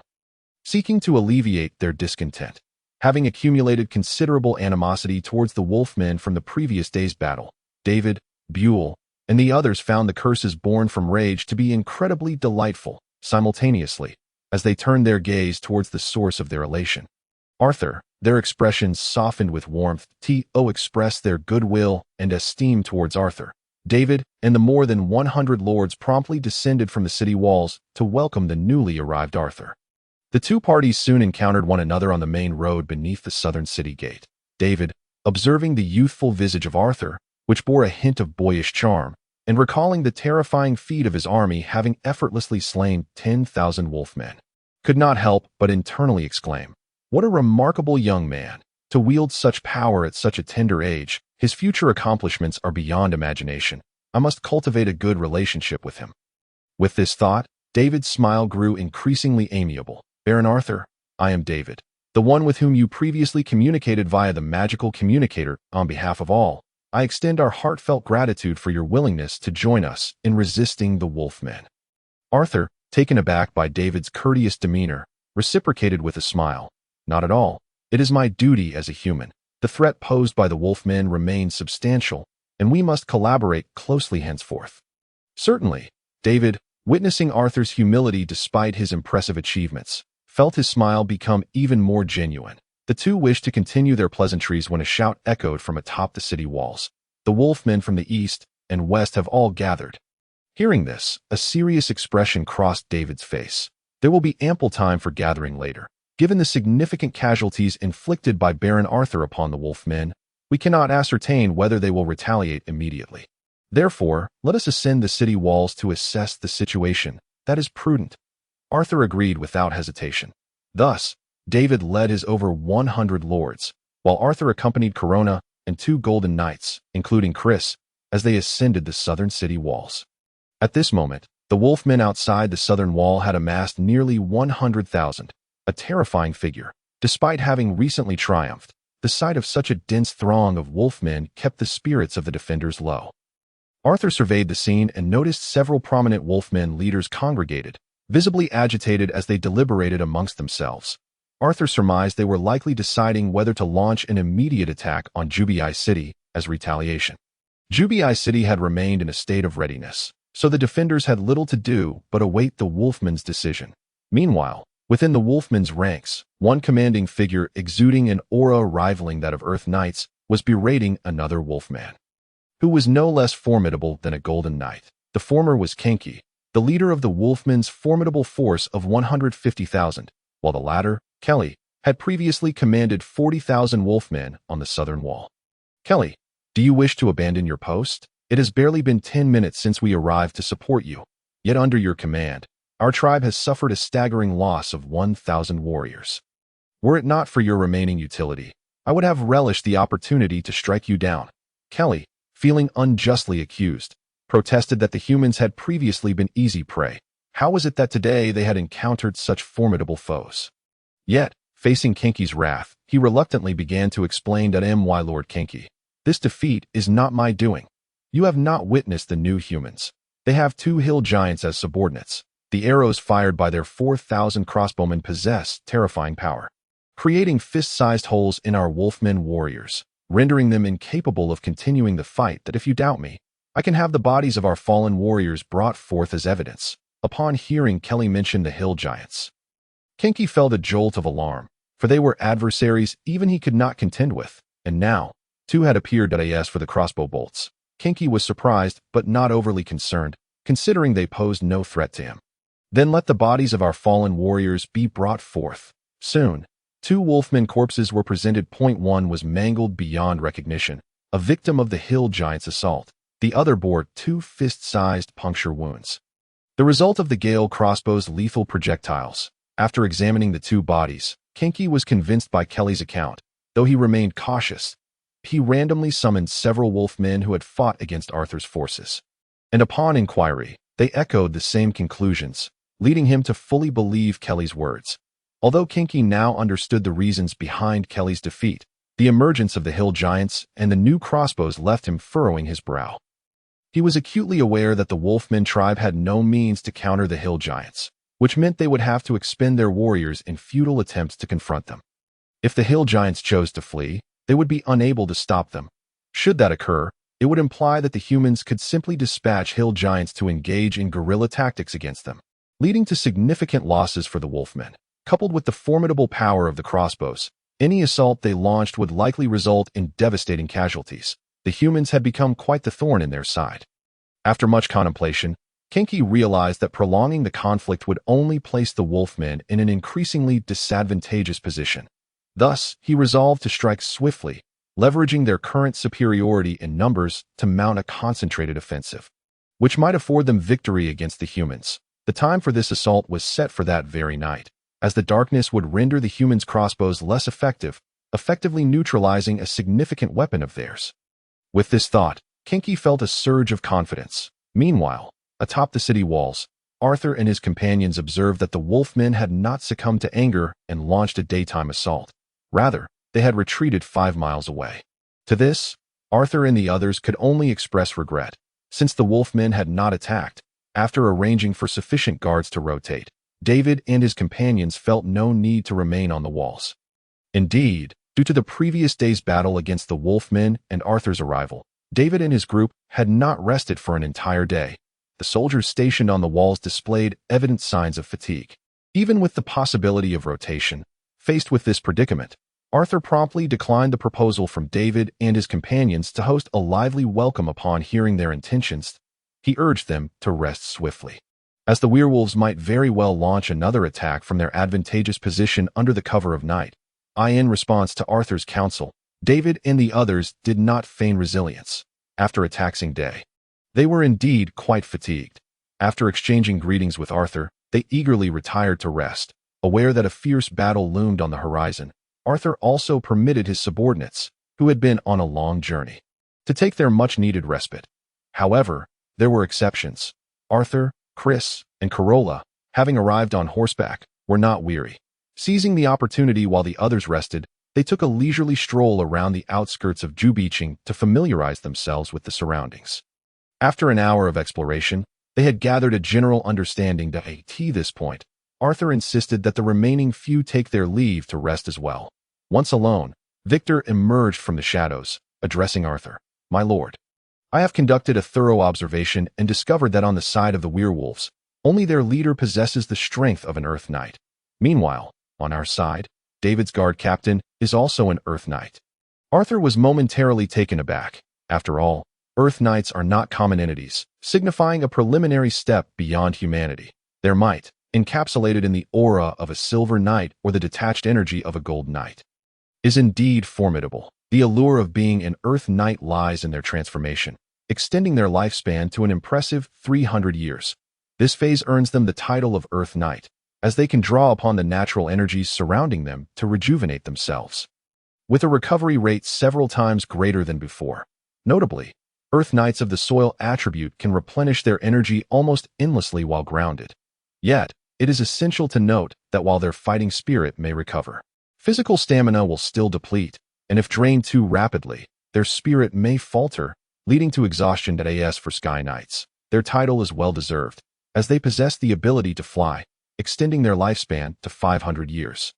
This aerial advantage places them in a nearly invulnerable position against foes below their rank. Arthur was aware that the werewolf commander was an Earth Knight, yet he was surprised to learn that David's ranks also included one. Upon reflection, it was sensible for Jubiching to have an Earth Knight. Otherwise, should an Earth Knight initiate a decapitating strike, chaos would likely ensue among the ranks. The condition of Jubiching would surely deteriorate significantly. Arthur couldn't help but commend David's noble lineage for its substantial foundation. As time passed and dusk settled in, those who had gone to rest emerged from their tents in unison, indicating their readiness for battle. David's group reconvened with Arthur and others to discuss potential improvements to Jubiching's defenses. Seizing the moment, Arthur voiced his request. "Gentlemen, I trust you have witnessed the prowess of my initial city's crossbowmen. Yet, they do possess a shortcoming. Their defenses are insufficient. Therefore, I would like to request that Jubiching dispatch 4,000 seasoned shield bearers to specifically protect them, allowing for a more composed assault." Absolutely, Baron Arthur's request is quite reasonable. Given the formidable offensive capabilities of your crossbowmen, any injuries sustained from the attacking werewolves would indeed be counterproductive. I shall mobilize the finest 4,000 shield bearers to safeguard them. David, recognizing that Arthur's request was not excessive and would benefit their wall defense, swiftly approved it without further consultation with the other lords. "Thank you, Lord David." Arthur expressed his gratitude upon hearing David's prompt agreement. Subsequently, as Jubiching's defenses were already remarkably adept, no further conclusions were reached. As darkness enveloped the land, a resounding 4 blasts of the horn echoed from the 4 corners of Jubiching, signaling the sentinels atop the walls had detected an impending werewolf assault. Soon after, messengers on horseback arrived from each direction, reporting that tens of thousands of werewolves were advancing in their respective areas. It appeared that the entire werewolf force was mobilized, intent on a decisive confrontation. With the information compiled, David's countenance grew grave. He had not anticipated such audacity from the werewolf commander. In light of this, we must not retreat. Dispatch orders to allocate the 20,000 untrained recruits evenly across the 4 city walls. Should the veterans fall, let them take their place. As Arthur's forces were not under David's command, the latter quickly issued his orders and then turned his attention to Arthur. Arthur, recognizing the situation, remarked, "I have just heard reports indicating that the werewolves attacking the northern wall are the most numerous, nearing 50,000. Therefore, my troops will be stationed at the northern wall. You may assign the existing forces there to other fronts to bolster their strength."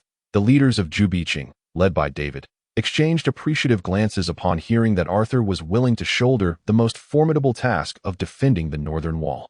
Arthur responded with a smile that in light of the urgency of the situation, the group did not linger further.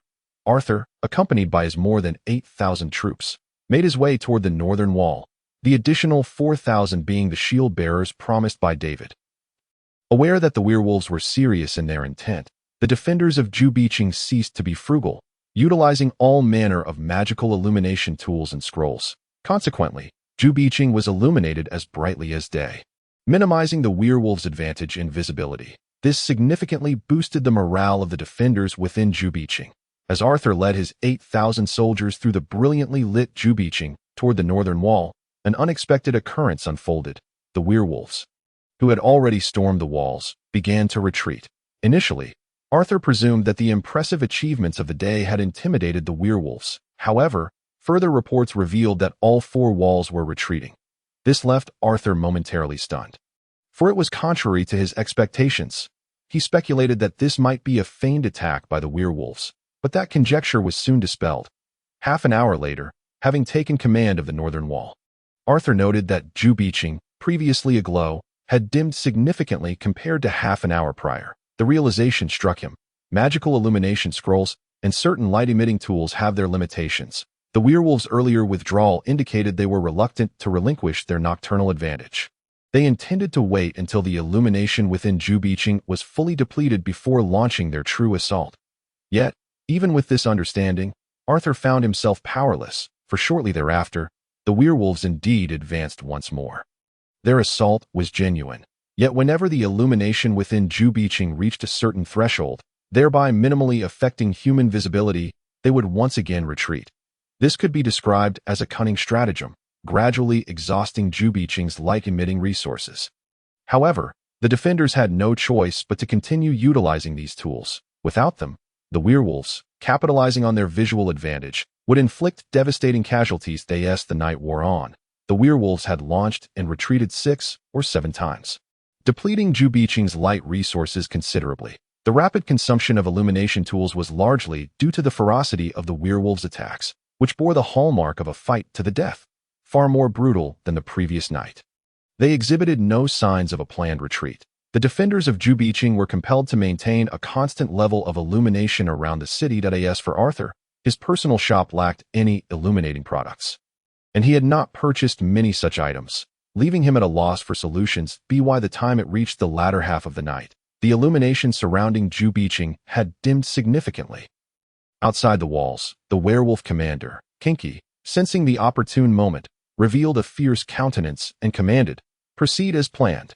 "Yes," replied 18 golden knights, the leaders of the werewolf legion, all wearing expressions of unwavering resolve, following a brief silence. The silent pack of wolves surged forth in formation. Upon the city walls, Arthur, Corona, and Chris stood united. 4,000 crossbowmen and shield-bearers were evenly distributed along the northern ramparts, while the newly summoned golden knights and 20 elite cavalrymen roamed the battlements, ready to lend support wherever the assault grew fierce. Outside the walls, the 2 towering hill giants, Zog and Zophi, positioned themselves to intercept the advancing werewolves. This strategic formation allowed Arthur to withstand wave after wave of werewolf attacks that night, resulting in no fatalities among his ranks, with only a few dozen shield-bearers and crossbowmen sustaining injuries. In contrast, the werewolves suffered losses exceeding 10,000, a remarkable achievement. Of course, for Arthur's forces, this was merely routine, even somewhat underwhelming. Yet, Arthur found himself at a disadvantage. The werewolves, displaying a measure of cunning, chose not to engage in a futile clash upon witnessing Arthur's formidable strength. Instead, they divided their original force of 50,000, dispatching 20,000 to alternate fronts, thus rendering Arthur's efforts to guard the northern walls, where the werewolves were most concentrated, moot. In light of this, David and his companions, confronted with a suddenly augmented enemy presence, could only resign themselves to their misfortune. Subsequently, the remaining 30,000 werewolves on the northern front exhibited a lack of fervor, even appearing somewhat perfunctory, which diminished the luster of Arthur's achievements. Thus, despite the dimming glow surrounding the northern city, Arthur remained notably unfazed by the werewolves' renewed assaults, observing their advances with a calm demeanor. However, moments later, a sense of unease washed over him, prompting him to inquire of his companions, have the werewolves' elite forces diminished? Although Arthur sensed something amiss, he lacked certainty, prompting him to seek confirmation from the more powerful Corona and Chris beside him. Upon hearing his words, both Corona and Chris felt a chill run down their spines and began to scrutinize the 2,000 werewolves advancing toward them. The conclusion they reached left them astounded. There was not a single golden knight among them, and only 2 silver knights could be found. The previous assault had included 2 golden knights and nearly 20 silver knights. How could such a significant reduction occur? Realizing the gravity of the situation, Corona and Chris understood that the werewolves had likely concentrated their strongest forces for a decisive strike on a specific section of the wall. The most probable target was the southern ramparts, which had only seen an assault force of 20,000 werewolves. Hence, the defenses there were the weakest and most complacent. In unison, the 3 exclaimed, "The southern wall." With this realization, Arthur swiftly retrieved the magical communicator he had yet to return to David and dialed in haste. Without waiting for David to respond, he declared, "I have discovered that many of the werewolves' elite forces are missing from this assault. They may launch a surprise attack on the most vulnerable southern wall.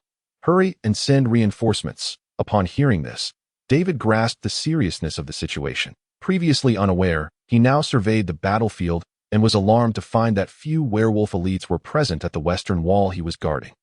Just as David prepared to dispatch messengers to reinforce the southern wall, he noticed chaos erupting there, even faint cries of distress reaching his ears, the horns signaling an emergency, which had only been sounded halfway. Abruptly ceased. Damn it, the werewolves have already initiated their surprise attack. Realizing the urgency, David let out a furious roar as the southern wall came under siege. Arthur, David, and their companions keenly observed the werewolves retreating from their position. Heading straight for the already chaotic southern wall, it seemed the werewolves intended to breach it decisively, aiming to penetrate the defenses of the northern city. Consequently, the defenders on the other three sides, after leaving behind a modicum of defensive forces, rushed at full speed to the southern wall to provide support. Arthur retained 4,000 archers, 4,000 shield-bearers, and 20 elite cavalrymen, while bringing along Corona, Chris, another golden knight, and the two hill giants, Zophie, Zog. Enter the city. We will make our way to the southern wall. Understood, my lord. With two resounding booms, Zog and Zophie leapt from outside the city walls and into the fortress. Following this, Arthur and his companions ascended onto the shoulders of the hill giants, whose speed would allow them to reach the southern wall in the shortest possible time, but a thunderous rhythm of footsteps echoed as the two giants hastened toward the southern ramparts, generating a fierce wind in their wake. That moment, Chris found himself unexpectedly fulfilling his dream of standing upon a giant's shoulder. However, the dire circumstances within the city left him uncertain whether to laugh or cry. Meanwhile, the defenders stationed along the eastern and western walls, having retained less than half of their forces, also surged toward the southern wall to assist. Though the hill giants traveled swiftly, the northern wall remained farther from the southern ramparts compared to the eastern and western walls, resulting in the three factions arriving almost simultaneously. The harrowing sight that greeted Arthur and his companions caused them to furrow their brows. With Corona's complexion paling considerably, the southern wall was strewn with corpses. The 2,000 veteran soldiers originally stationed there had suffered heavy casualties. Even the 10 or so lords overseeing the defense were unaccounted for. For the 50,000 newly recruited soldiers, they were paralyzed with fear and dared not advance. Thus their losses remained minimal. The Earth Knight Kinky, accompanied by over a dozen golden knights and more than 100 silver knights of the werewolf forces, paid no heed to the demoralized human warriors. Instead, they were fervently assaulting a structure akin to an altar, shielded by a translucent barrier that now appeared to be flickering and on the verge of collapse. Damn it! We must stop them! As the situation at the southern wall became clearer to David and the others, they realized the werewolves' intentions. Frustrated, David cursed, his earlier sorrow at the southern wall's dire state dissipating significantly. The werewolves were attacking the central nexus of the southern wall's magical defenses. Such resilient materials as obsidian were not easily procured. Therefore, once military fortifications were completed, magical arrays were typically laid out to enhance the wall's durability. Some crucial strongholds even employed anti-flying and suppression arrays to facilitate defense. The northern city had 4 such arrays to bolster the defenses of its walls. Generally, even golden knights struggled to breach these fortifications. Only Earth Knights could inflict substantial damage. However, it would take several strikes to create a breach large enough for a single person to pass through. With the magical arrays came their central nexus, which meant that if the werewolf Kinky and his forces destroyed the nexus, the southern wall of the northern city would revert to a mere stone wall. If that were to occur, the southern wall would become vulnerable enough for even silver knights to breach with a single blow, allowing the remaining 100,000 werewolves to pour in. It was precisely due to the nexus's significance that David and his companions were so agitated upon witnessing the werewolves' actions. Unfortunately, anxiety alone was futile. At this moment, David and his group were still 500 meters away from the werewolves, far too distant to intervene. Clang! All that awaited them was the sharp sound of the protective barrier shattering, followed by the nexus's destruction at the hands of the werewolves. Upon witnessing this, David and his companions halted their advance. Recognizing the futility of their efforts, the chaotic rush would prove less effective than forming a solid front to confront the impending onslaught of werewolves, thus allowing them to take down more of their foes. Consequently, a peculiar scene unfolded near the southern wall. Mere hundreds of meters apart, the werewolves busied themselves dismantling the now defenseless wall, while simultaneously awaiting the convergence of forces from the other 3 fronts. Meanwhile, David swiftly organized the scattered remnants of the southern wall's defenders and summoned reinforcements from the remaining forces stationed at the other walls that a somber atmosphere pervaded the entirety of the northern city's army. With the wall breached, only a desperate fight remained. Yet, while others succumbed to despair, Arthur remained undeterred. Because he possessed not only the mountain giants but also the sky knights, he exuded an air of confidence as he departed with grace. He silently observed everything from the side, aware that if he did not take action now, the people of Forbidden North City might face dire consequences tonight. Thus, he approached David, who was continuously commanding the troops. "David, I possess an immensely powerful level 9 fire magic scroll that can resolve the current crisis. However, as you know, such scrolls are exceedingly precious, and the wargs pose no real threat to my life. Therefore, in order for me to produce the scroll, you must provide an appropriate sum of gold. Given the urgency of the situation, I do not require immediate payment. However, after this battle, you must compensate me with the gold necessary to purchase it." "What? Arthur, you actually have a valuable level 9 fire magic scroll." Upon comprehending Arthur's words, David's face immediately lit up with astonishment. His mind was consumed with the notion of the level 9 fire magic scroll, completely disregarding Arthur's mention of gold. After all, the market price for such a scroll is merely over 1 million gold coins, which he could easily afford. Now, it was a life-saving item. Moreover, it was incredibly difficult to acquire. Fire magic is synonymous with destruction, and even a level 9 fire spell would severely injure a Terra Knight, while a Golden Knight would likely meet a gruesome fate. After the initial surprise, David lost interest in rallying the troops, temporarily delegating command to others while they continued to assemble. He hastily continued, "Arthur, you never cease to amaze me, and I am truly grateful that I will take that scroll. Would 2 million gold coins suffice?" "Absolutely. That's splendid. What type of magic does your scroll contain? Is it single target or area effect? Here are 2 million gold coins. Quickly, let me see it." Given the current circumstances, David naturally hoped that the magic scroll was of area effect. After all, a level 9 spell against wargs, whose strongest members were only Terra Knights, would yield excessive damage. Thus, a single target spell, despite its terrifying power, was unnecessary. An area spell that could inflict greater casualties on the army would be ideal. Observing David's eager demeanor, Arthur wasted no time. After receiving David's 2 million gold coins, he purchased a product he had drawn in his first month, the level 9 magic scroll, Meteor Fire Ring. In the next moment, a crimson scroll emanating a faint glow appeared in Arthur's hand. This scroll is inscribed with the level 9 area spell, Meteor Fire Ring. Now that you've paid, it is yours to command.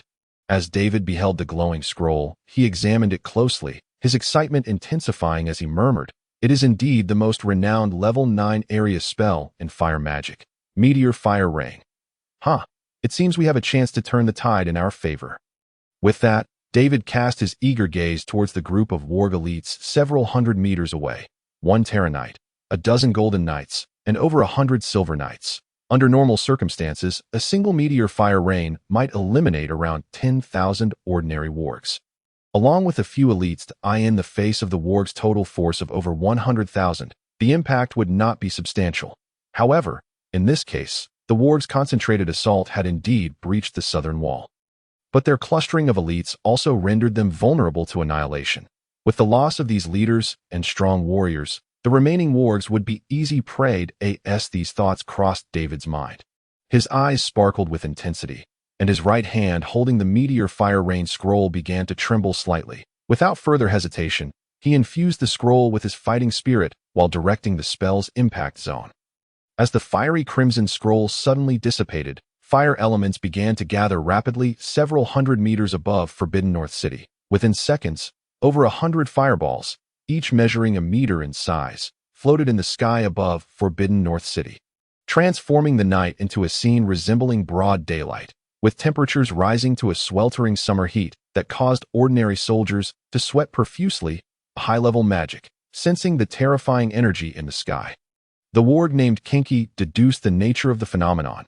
Unable to wield such power, it was clear it was conjured by humans. Realizing this, a chill ran down his spine as he shouted, "Scatter!" Unfortunately, it was all too late. Those hundreds of fireballs, which had coalesced in mere seconds, hurtled down towards the warg elite with supersonic speed.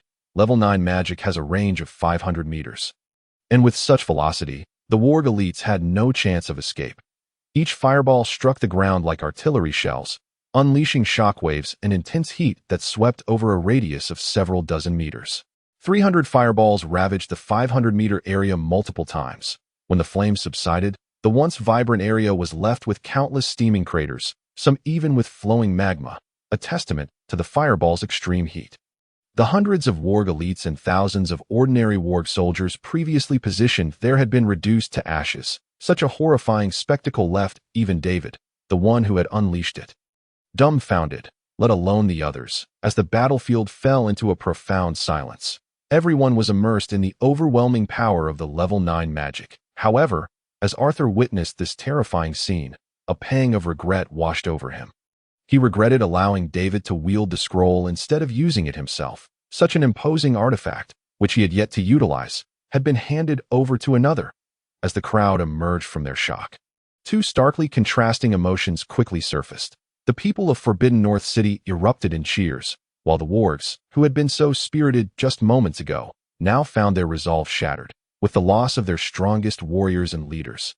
The wargs began to descend into chaos. Recognizing this fortuitous opportunity, David was unwilling to let it slip away and prepared to pursue relentlessly, aiming to eradicate the remaining wargs. Yet, a sudden discovery caused him to halt his orders. In the area ravaged by meteor fire rain, a mound of earth began to rise. Moments later, a figure leaped from the mound. It was Kinchi. This moment, Kinchi was drenched in blood, bearing multiple burns, with much of his once sleek fur in tatters, indicating severe injuries. Admittedly, Kinchi's survival amidst the meteor fire rain was primarily due to the fact that the spell had not been cast by a mage of higher rank, preventing the fireballs from striking with pinpoint accuracy. This allowed Kinchi, possessing the strength of a Terra Knight, to evade direct hits. Though he was not unscathed, despite Kinchi's narrow escape, he had lost a significant portion of his strength. Thus, David was not particularly surprised, but rather turned his attention to a middle-aged man beside him. I entrust you with this task. Knight Kali, rest assured, I shall not fail you. Kali, David's captain of the guard, and also a Terra Knight, immediately charged toward the injured Kinchi after swearing his oath to end this situation. Eliminating Kinchi would lead to the disbanding of the wargs, who lacked a central figure. However, the wargs, having caught a glimmer of hope, were not about to let the humans kill their leader. They rallied and charged toward the humans. In response, Arthur made the most advantageous decision for the current situation, commanding the two mountain giants alongside Kali to go forth and slay Kinchi. Given Kinchi's already grievous injuries, he could hardly withstand the onslaught of 3 Terra Knights. In mere moments, he left behind a final exclamation: "Cursed humans, my kin will not spare you," before being reduced to a mere heap of flesh beneath the 15-meter-long spiked club of a mountain giant. As a result, the wargs, who had just rallied themselves, fell back into a state of utter despondency. This tumultuous turn of events left them completely demoralized, with many wargs instinctively fleeing. Seizing this opportunity, David, Arthur, and others would not let it go to waste, and ordered all their forces to pursue relentlessly. Thus, by noon the following day, the people of Forbidden North City had pursued the wargs for over 100 miles before finally halting. During this time, they had slain nearly 100,000 wargs, with just over 10,000 managing to escape.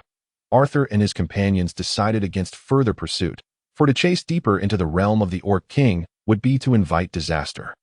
Therefore, the war between Forbidden North City and the tens of thousands of wargs had truly come to a close.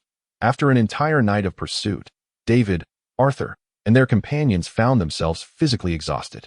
Yet their spirits soared with exhilaration. This moment, they were all smiles, engaging in cheerful conversations as they made their way towards Jubii City. The more than 100 pioneering lords, led by David, displayed a newfound warmth towards Arthur, largely due to the remarkable turnaround in their fortunes the previous day, which was made possible by Arthur's meteor shower scroll, although it was David who had financed it. Some things cannot be purchased with mere gold. Given the urgency of the situation yesterday, David and his companions felt indebted to Arthur. Consequently, as they journeyed back, Arthur became the focal point of the group. Corona observed quietly from the side, her face adorned with a gentle smile as she witnessed the prowess of her favored master. Amidst this joyful atmosphere, Brewer and Martin posed the question that had been on their minds since the previous day. Baron Arthur, Are the special crossbows equipped by your 4,000 archers magical weapons? Arthur presented the swift crossbow, without fear of exposing it, replying candidly, "Indeed, I procured it from a mysterious merchant at considerable expense. That merchant is elusive, and even now, I cannot locate him." The revelation that it was indeed a magical weapon elicited gasps of astonishment from Brewer and Martin. However, they refrained from probing further into how Arthur accumulated such wealth or the merchant's true identity. The former was something that could not be divulged, while the latter, as suggested by Arthur's words, indicated that the merchant was unpredictable.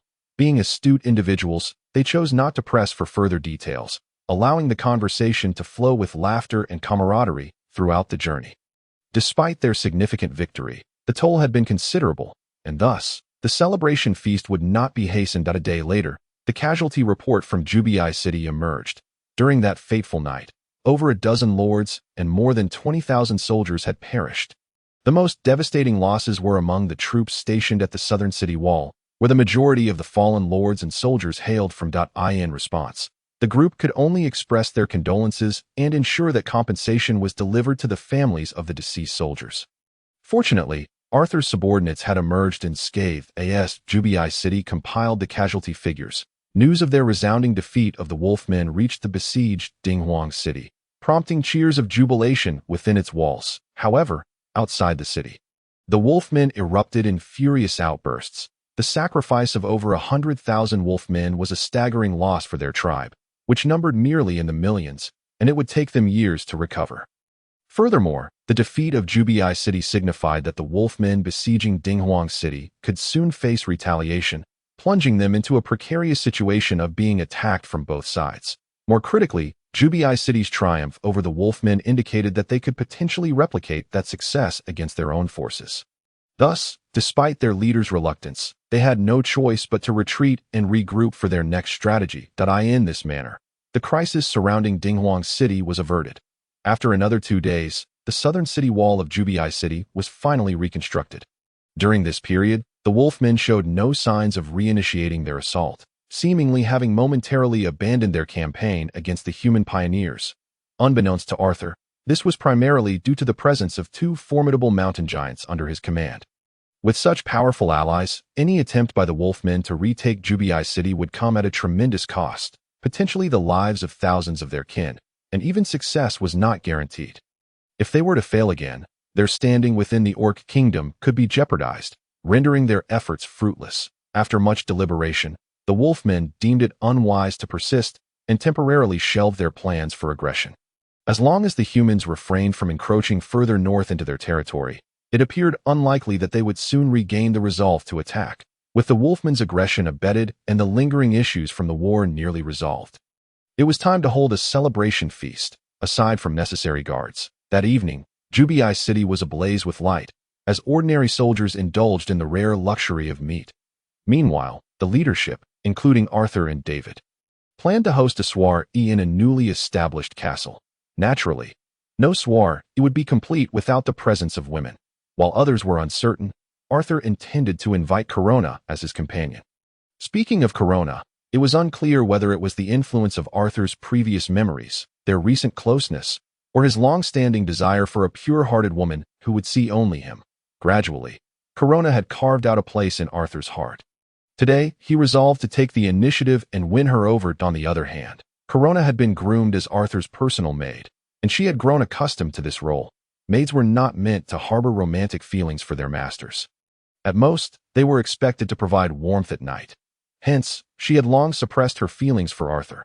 However, Arthur was determined to alter this perception, as he envisioned Corona not merely as a maid, but as his wife.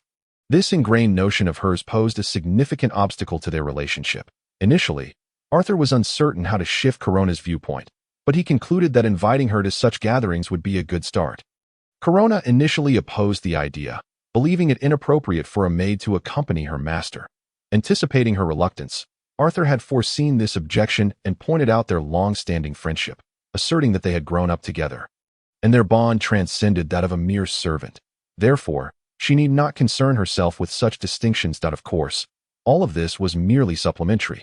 The crux of his argument rested on the fact that Jubii City, being on the front lines, had very few women. Would you have me attend the soiree all alone? That would surely lead to mockery. Ah, this upon hearing that Arthur might become the subject of ridicule. Corona hesitated. She wished to attend, not wanting Arthur to be laughed at. Yet her upbringing as a maid constrained her actions. This revealed Corona's focus on Arthur, which was precisely why he desired to win her affection. Observing her indecision, Arthur feigned understanding, saying, "If you truly do not wish to, then so be it. Even if I were to be mocked by David and the others, I would not want to upset you over this." Upon hearing this, Corona was overwhelmed by the thought that Arthur could empathize with her feelings. How could she not set aside her shyness and ingrained beliefs? Finally, she nodded slowly, her voice low yet resolute. "I do not wish for you to be laughed at. I will be your companion." At her words, Arthur beamed with delight and immediately instructed his attendants to prepare Corona. Externally, she bore a cold demeanor reminiscent of the Ice Queen from a beloved animated film. Although she lacked ice magic, she possessed an affinity for ice-based combat. Thus, Arthur decided to adorn her in a manner befitting an Ice Queen. Her silvery hair was intricately styled into a grand braid, and she wore a stunning blue off-shoulder gown that shimmered with ice crystal embellishments. This ethereal garment accentuated her alluring figure, and with her delicate, cool countenance, she resembled a true princess. After admiring her transformation, Arthur exclaimed, "Corona, you look like a princess. When I take you to the soiree, I dare say David and the others may not even recognize you." Corona blushed at Arthur's high praise, her expression contradicting her usual icy demeanor. "My lord, you exaggerate. I am but a maid. How could I possibly resemble a princess?" Arthur was accustomed to Corona's steadfast attachment to her identity and understood that changing her perspective would take time. Thus, he refrained from further compliments, simply chuckling. Whether or not you resemble a princess, your beauty is undeniable." With this, Corona found it difficult to retort. After all, she could hardly claim she was unattractive. As night swiftly descended, the soiree commenced. The assembly for this gathering was rather straightforward, comprising over 100 lords, Arthur, their esteemed military commanders, and the ladies accompanying them. These companions had, for the most part, been absent from Jubii City during the previous skirmish against the Gnolls.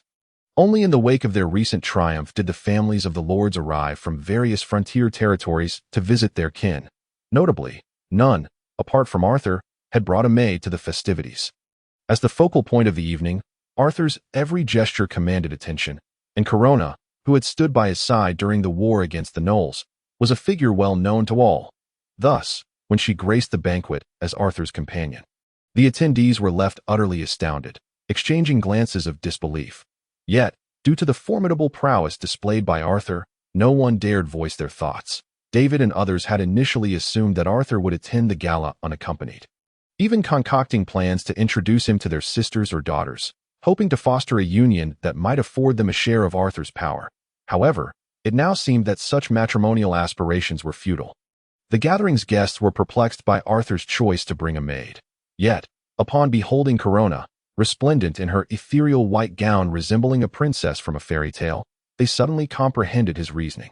Beneath Corona's exquisite exterior lay a depth of concern for Arthur that none could match, making it inconceivable for him to part ways with someone so devoted in the realm of the divine continent. While the nobility was permitted to take multiple wives, distinctions between legitimate and illegitimate unions existed. Should Arthur regard Corona merely as a maid rather than a beloved, and wish to wed her, it would surely invite scandal and gossip. This was likely why Corona had been so deliberately evasive towards Arthur. Yet, he remained unfazed by such trivialities. In a world where strength reigned supreme, he believed that with the aid of his portable shop, he could ultimately quell any dissent. Thus, the opinions of others were of no consequence to him. As the dance concluded, Arthur and Corona reluctantly parted, and the guests began to mingle and converse. The most powerful lord in Jubii City, Arthur found himself surrounded by a steady stream of well-wishers eager to engage him. Corona, as his companion, also exchanged pleasantries with numerous attendees, making initial acquaintances.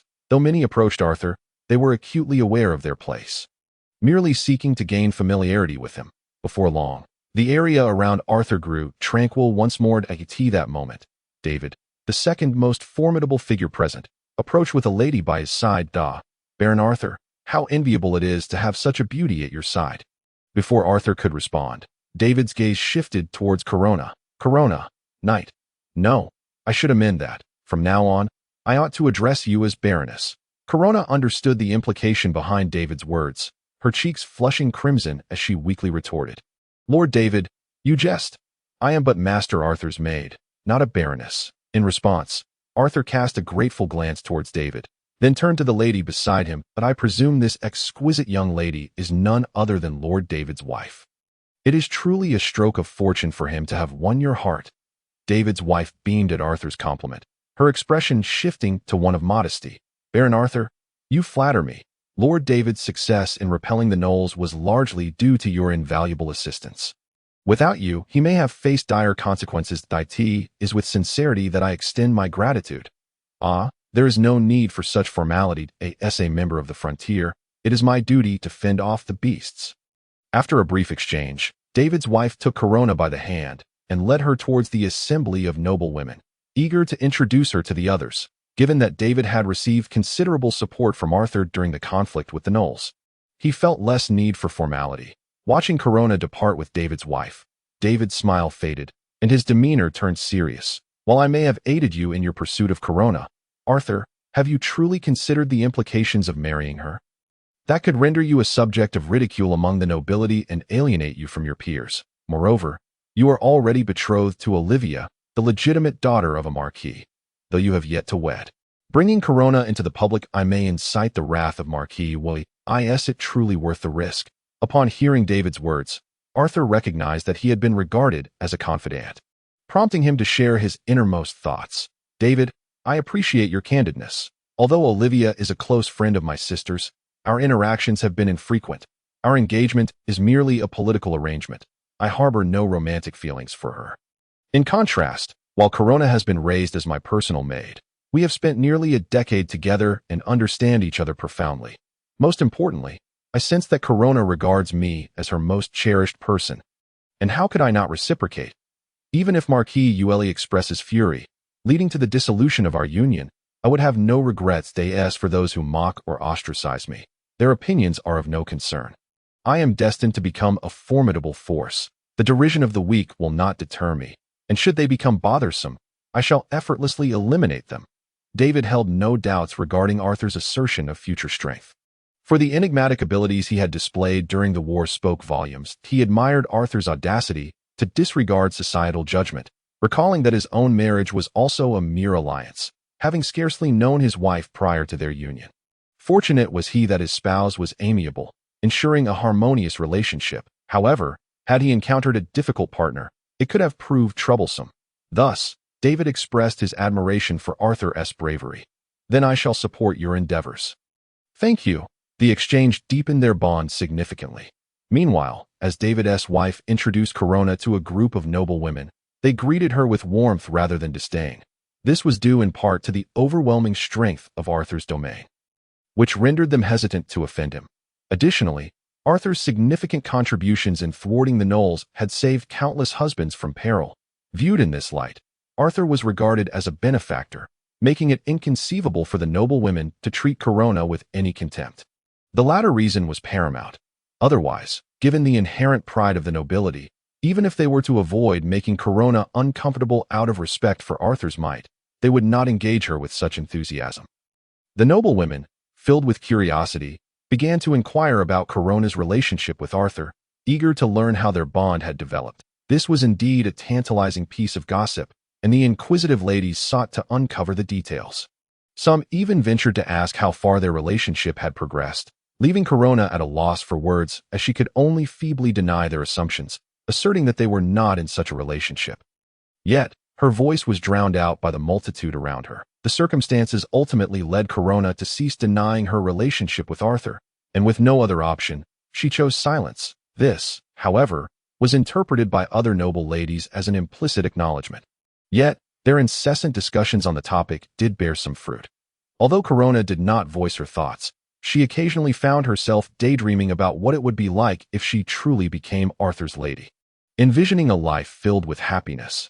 Yet, upon reflecting on the disparity in their social standings, she quickly shook her head, dismissing such fantasies. In truth, Corona understood Arthur's intentions. She simply did not dare to indulge in such hopes.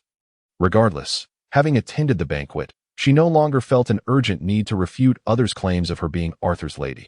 After all, she had grown somewhat accustomed to it, which could be seen as a form of progress. Eventually, the banquet came to an end. As Arthur and Corona sat in the carriage heading home, they exchanged not a single word. Arthur recognized that Corona had absorbed a considerable amount of information during the event and chose not to disturb her, allowing her the space to process her thoughts. Corona, on the other hand, felt somewhat embarrassed.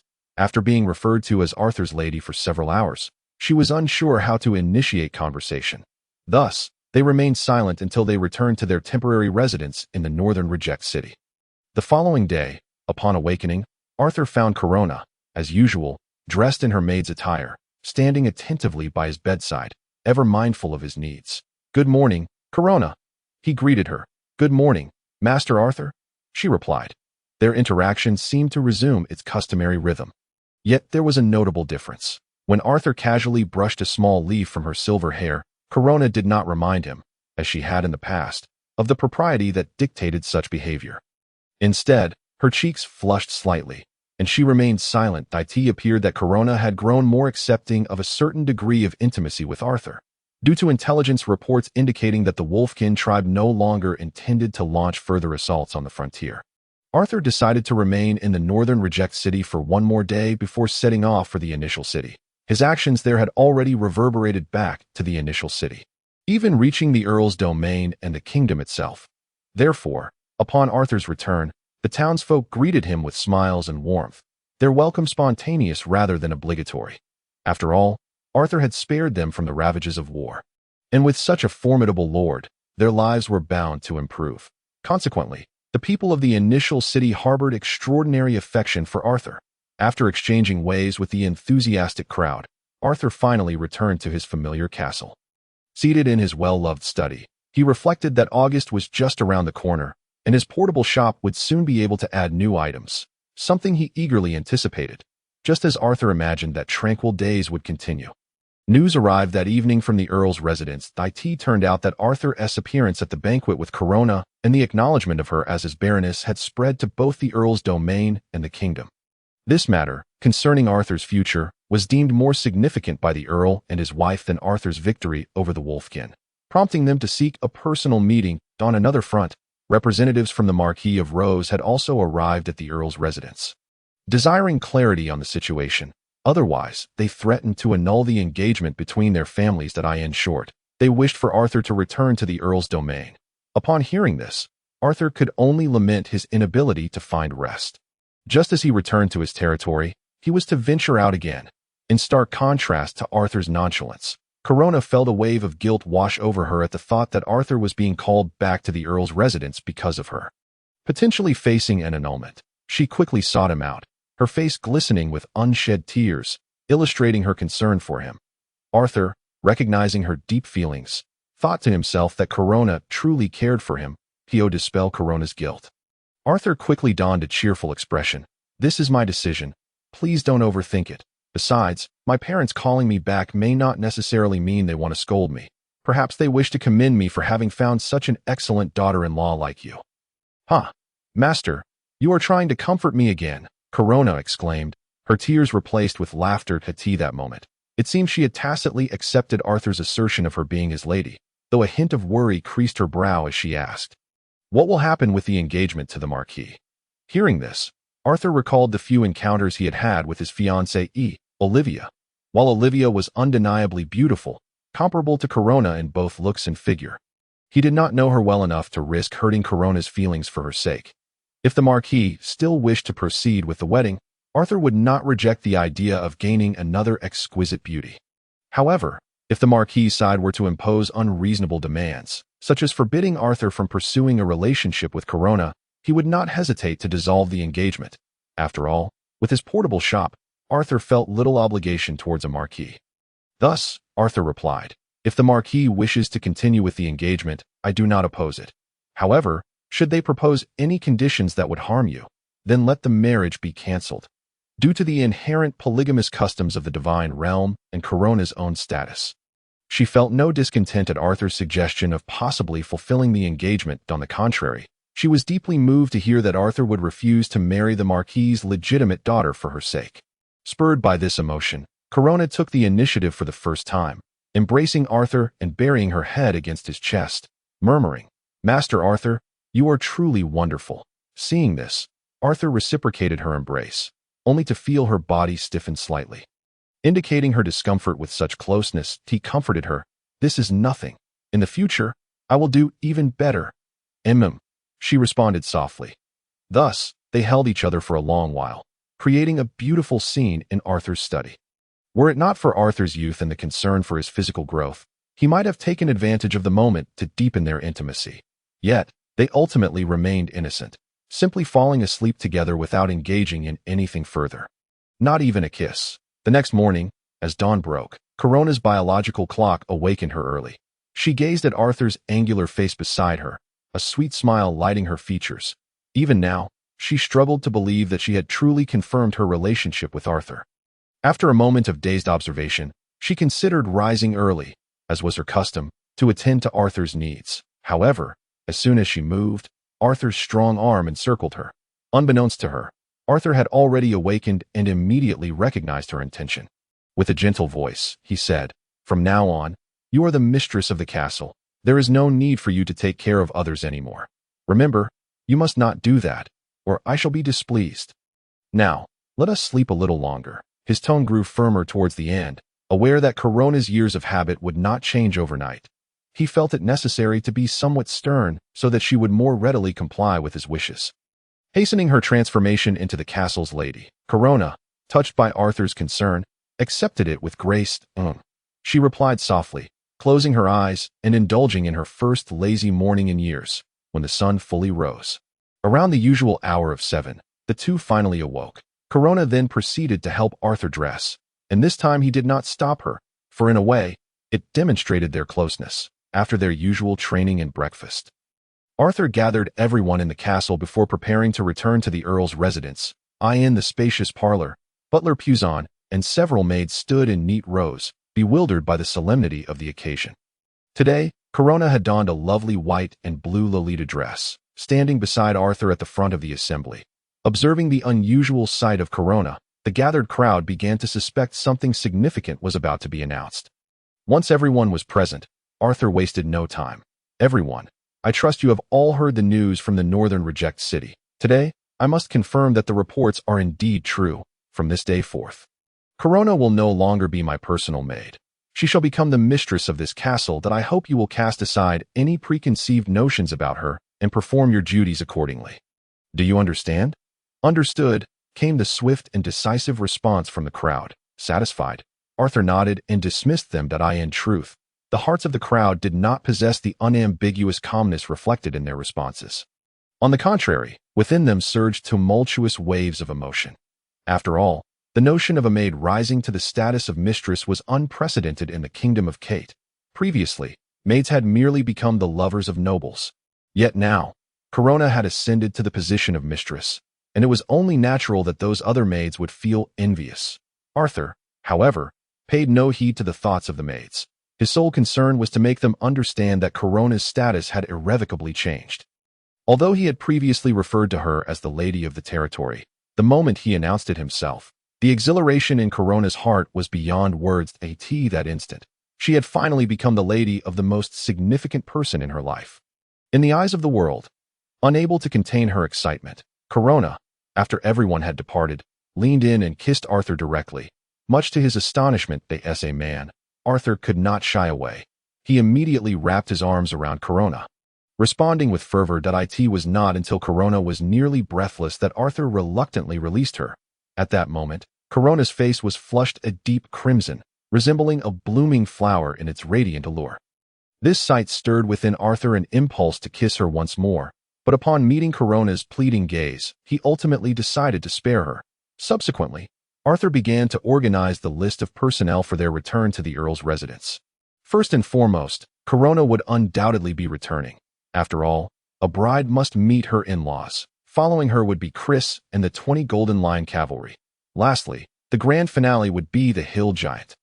Considering that the 4,000 swift-winged crossbowmen would remain in the initial city alongside the archers, the substantial value of such magical crossbows necessitated the presence of a hill giant to oversee them.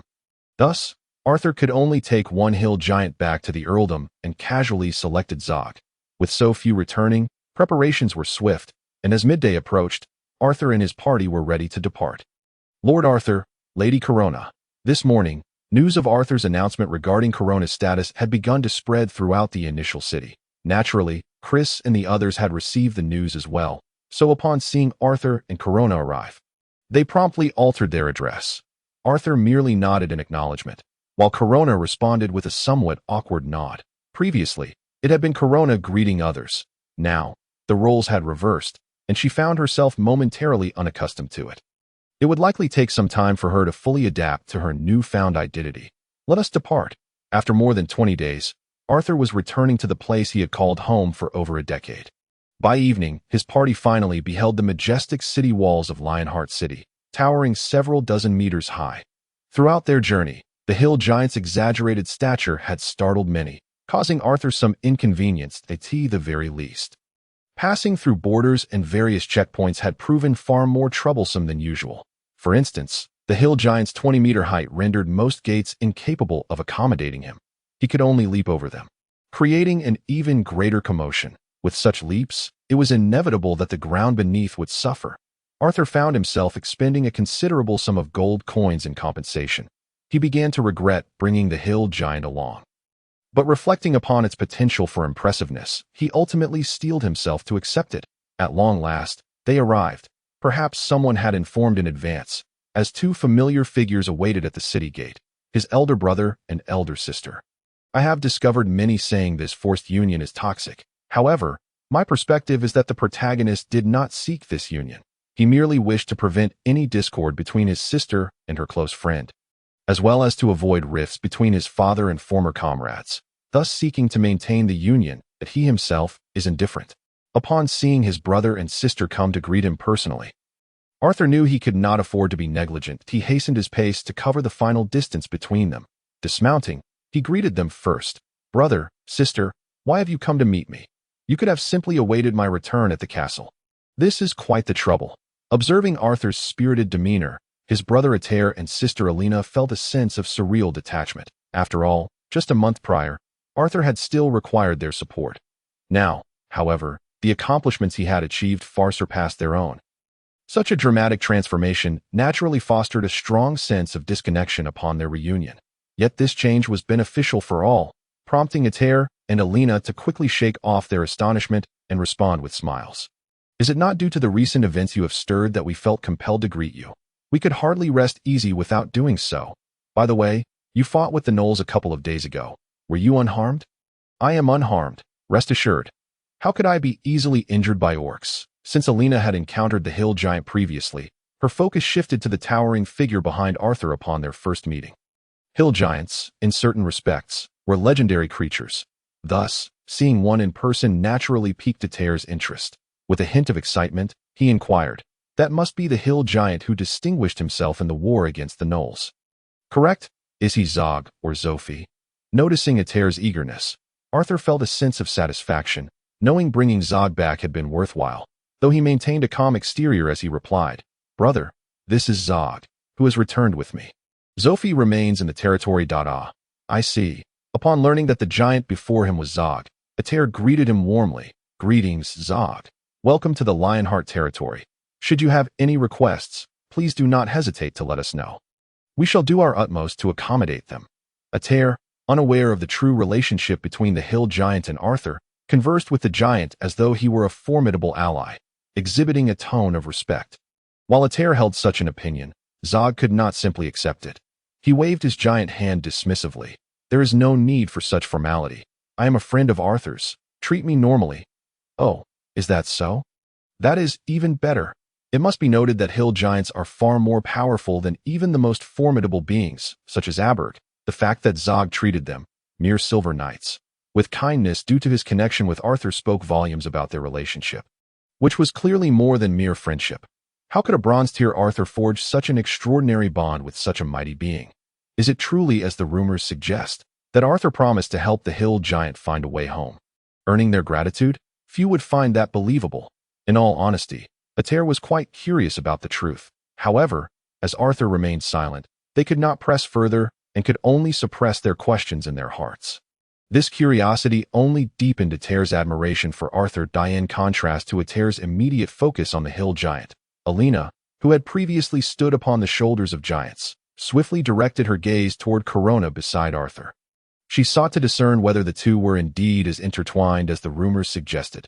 Truthfully, upon receiving this news, Alina had felt a surge of anger. It was not that she looked down upon Corona. Rather, it was because Olivia was her dear friend. If this were true, how could she explain it to Olivia? The guilt toward Olivia had initially made Alina quite upset. Under Alina's scrutinizing gaze, Corona felt unable to bear the pressure, her eyes dropping in guilt. Observing this, Arthur stepped forward, saying, "Sister, there is no need to look further. Corona and I have confirmed our relationship, and I announced her status as the lady of the territory this morning. It will not be long before this news spreads." "What?"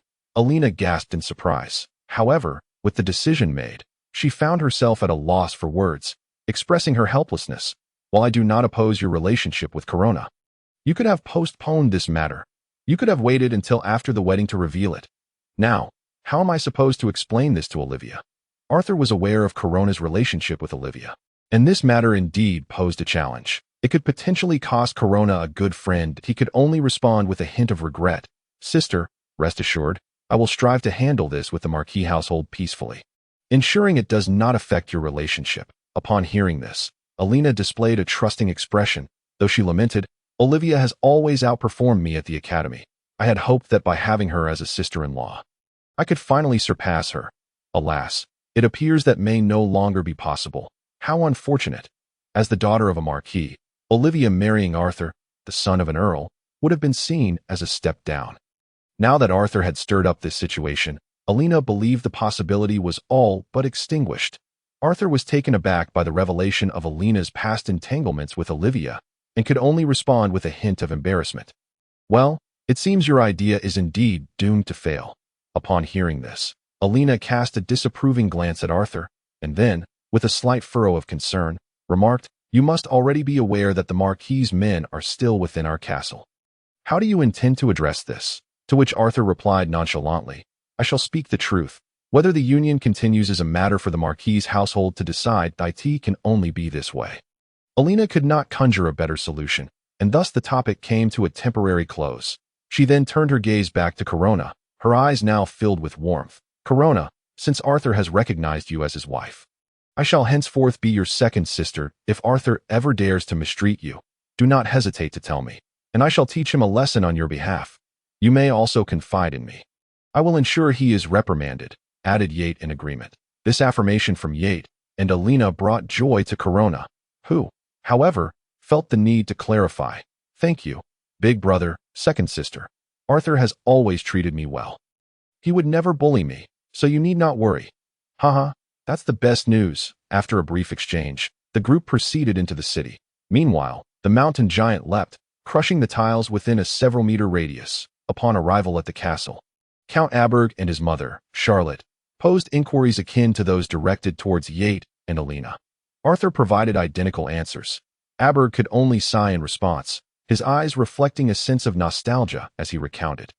"In the days of reclaiming the Mondo province, the Marquis of Roses fought alongside me. We even saved each other's lives. To strengthen this bond, and for the sake of our family's interests, our two households are now united in marriage."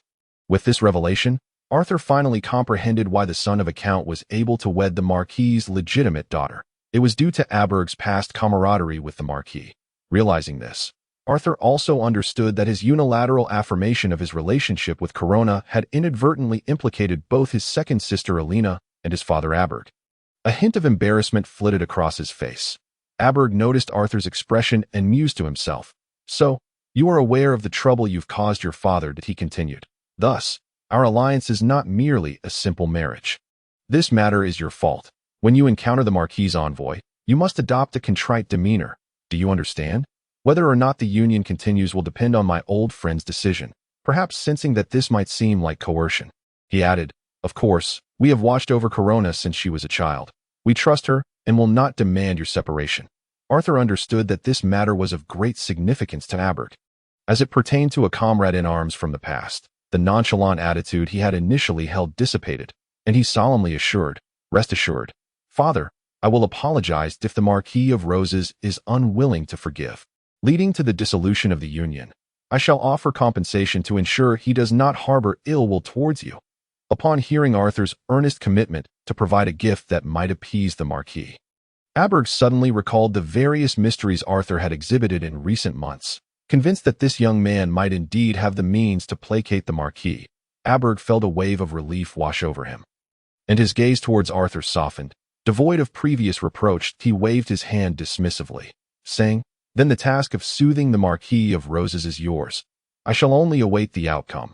Observing that his father had relinquished his concerns regarding the union, Arthur exhaled in relief and reiterated, "Do not worry, Father." Sensing that Aberg had alleviated his inner turmoil, Charlotte, who had been silently observing their conversation, could no longer contain herself.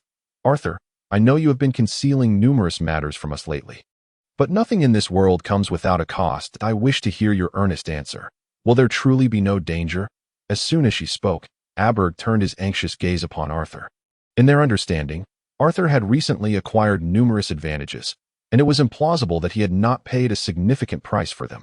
Otherwise, many would not lead lives of mediocrity. Charlotte's inquiry was imbued with concern. Warming Arthur's heart, he then gazed at her earnestly, saying, "Mother, rest assured, I have indeed received many benefits in recent months, yet I have not paid a considerable price." After a brief pause, Arthur felt the need to concoct a justification to assuage his parents' worries, and continued, "I merely encountered an opportunity. Shortly after I was attacked, a mysterious, powerful individual recognized my potential and took me as an apprentice, subsequently introducing me to an organization that I cannot divulge the organization's specific name. But I can say it is a mutual aid society that spans the entire continent, boasting profound foundations. My mentor is a member of this organization, yet he seems quite occupied. After bestowing upon me 1,000,000 gold coins, he vanished from sight. With that sum, I have accomplished many things within the organization, such as hiring those 2 mountain giants. Furthermore, the magical crossbows employed by the 4,000 crossbowmen, as well as the 9th-level magical scrolls I utilized in the city of Jubii, were all procured with gold coins from the organization. At this point, Arthur paused again, allowing his parents a moment to absorb the information. As Aberg and Charlotte listened to Arthur's account, their hearts swelled with elation. They had not anticipated that their son had such fortuitous opportunities, being taken under the wing of a mysterious, powerful figure. Moreover, judging by Arthur's demeanor, it appeared his mentor treated him quite well. Additionally, the mysterious organization sounded formidable. With nearly 1,000,000 gold coins, Arthur had managed to accomplish so much in the Kingdom of Kate. 1,000,000 gold coins would not even suffice to purchase those 4,000 magical crossbows. This led them to infer that the prices within this mysterious organization were significantly lower, indicating its substantial resources. What they valued may not hold the same worth there, thus explaining the affordability. Aberg and Charlotte believed Arthur's words, primarily because the divine continent was vast and filled with secrets. Their Kingdom of Kate was merely a small corner of it. Moreover, the continent was named the Divine Continent due to the manifestation of deities thousands of years ago, which had inexplicably vanished. In such a world, the existence of a mysterious organization was hardly surprising. After a considerable time had passed, the two, having processed the shocking news, managed to calm their expressions, which transformed into joy. Charlotte exclaimed, "So that's how it is. Indeed, my son is destined for greatness. With your mentor and the mysterious organization as your support, your future achievements shall undoubtedly surpass ours. That I am proud of you." "Thank you, Mother." Seeing Charlotte's delight brought joy to Arthur as well. Aberg, now wearing a smile, spoke more seriously. "This matter is of great consequence. Should it come to the attention of others, they may seek to use you to glean information about that organization. Therefore, do not disclose this to anyone else, not even your elder brother or second sister." Aberg then added with a hint of reproach, "In fact, you should not have shared it with us either. The more who know, the greater the risk. I simply did not wish for you to worry unnecessarily." "Oh, you." Upon hearing Arthur's words, Aberg and Charlotte's eyes brimmed with affection. This scene, filled with love, warmed Arthur's heart. Yet, a twinge of guilt lingered within him, for he was deceiving them. However, Arthur firmly believed he was acting rightly. The functionality of his portable shop far surpassed that of ordinary items. Even divine artifacts could not compare. Such a secret was known only to Arthur, granting him peace of mind. Moreover, while he concealed the existence of the shop, he could still assist his family through the fabricated minter and organization, which was not fundamentally different. With this thought, Arthur felt significantly more at ease. He then contemplated that since he had already fabricated the existence of a minter and a mysterious organization, he could share some matters with his parents directly. "Father, Mother, there are a few more things I wish to discuss with you." "Oh, what is it?" Upon hearing that Arthur had more to convey, both parents became curious. "Father, Mother, do you recall the 5 Peak Golden Knights who suddenly arrived a few months ago? You must find their origins quite puzzling, and thus you have yet to fully trust them, correct?" "Indeed, their arrival was rather enigmatic. We have only assigned them minor tasks for now to do. Oh, they have some connection to you? It is unacceptable for you to be employed by a mysterious organization." The mere fact that Arthur could articulate such a statement already implies a great deal, especially considering he had previously mentioned that the mountain giants were in his employ, leading a bird to harbor such suspicions. Yet, the answer Arthur wished to convey was not this. He could only nod and then shake his head. "Indeed, it pertains to me, but I did not hire them. Those 5 Golden Knights are the death warriors bestowed upon me by my mentor, specifically tasked with ensuring my safety. Even if I ordered them to perish, they would not hesitate in an effort to reassure a burg regarding the reliability of those 5 Golden Knights." Arthur referred to them as death warriors, which seemed more dependable. However, unbeknownst to Arthur, his assertions left both Berg and Charlotte utterly astonished. 5 death warriors of Golden Knight caliber. How extravagant must Arthur's mentor be? To be truthful, if they were merely subordinates of Golden Knight status, it could be comprehended, but as death warriors, that is an entirely different echelon. Golden Knights in the Kingdom of Kate enjoy a life of leisure wherever they may go. To think that such individuals would willingly lay down their lives for another is a chilling thought. Yet, after their initial shock, both were filled with greater joy. The prowess of Arthur's mentor implied that his future would be even more promising. However, a sudden question emerged in Charlotte's mind, prompting her to inquire aloud. "Since they are assigned by your mentor to protect you, why do you keep them stationed in the Count's territory?" Before Arthur could respond, Charlotte rephrased her inquiry into a suggestion. "While they may serve a purpose in the Count's domain, your safety is of utmost importance. You should take them with you henceforth." Understanding that this was his mother's concern for his safety, Arthur couldn't help but smile. Then he offered no further pretense, stating directly, "That is precisely because my mentor has arranged for even stronger guardians." He then called out loudly, "Victor!" Having anticipated a conversation with his parents, Arthur had instructed Victor to maintain a distance. Thus, his voice carried slightly louder than usual. "To your service." This was, in fact, a needless worry on Arthur's part. With Victor's prowess as a Sky Knight, he could easily hear the conversation from 100 meters away. Aware of why Arthur had called him, Victor appeared, kneeling on one knee, seemingly to validate Arthur's earlier statement. Such swiftness, Berg and Charlotte could barely catch a glimpse of a fleeting shadow before Victor materialized, eliciting gasps of surprise from them. It is worth noting that Berg and Charlotte were both peak Earth Knights and Archmage-level experts, just a step away from breaking through to Sky Knight and Grand Mage status. Yet even they could not discern the figure's identity, which attested to the strength of the individual before them. Upon realization, the two could not help but exclaim once more, "A Sky Knight!" Hearing this, Victor slightly turned, and in a gesture of respect, knelt before them, declaring, "You are Lord Arthur's parents. Henceforth, you may simply call me Victor. You refer to Arthur as Lord, as I am indeed the guardian assigned to him by his mentor." At this moment, the two remained incredulous. Sky Knights are exceedingly rare in the Kingdom of Kate, holding a position of great esteem. The fact that such an individual would serve as a guardian for Arthur was astonishing, prompting them to inquire further. "To this," Victor replied in a calm manner, "Indeed, I am the head of the guardians assigned to Lord Arthur by that esteemed individual." With Victor's affirmation, even the most incredulous doubts faded away. Thus, the magnitude of Arthur's mentor's capabilities rose in their estimation. Moreover, the fact that a Sky Knight of Victor's caliber would kneel before them due to Arthur's influence left them somewhat elated. Observing the contented expressions of his parents, Arthur smiled. although he longed to further indulge their sense of pride. It was inappropriate to keep Victor kneeling indefinitely. He finally spoke. "Please rise.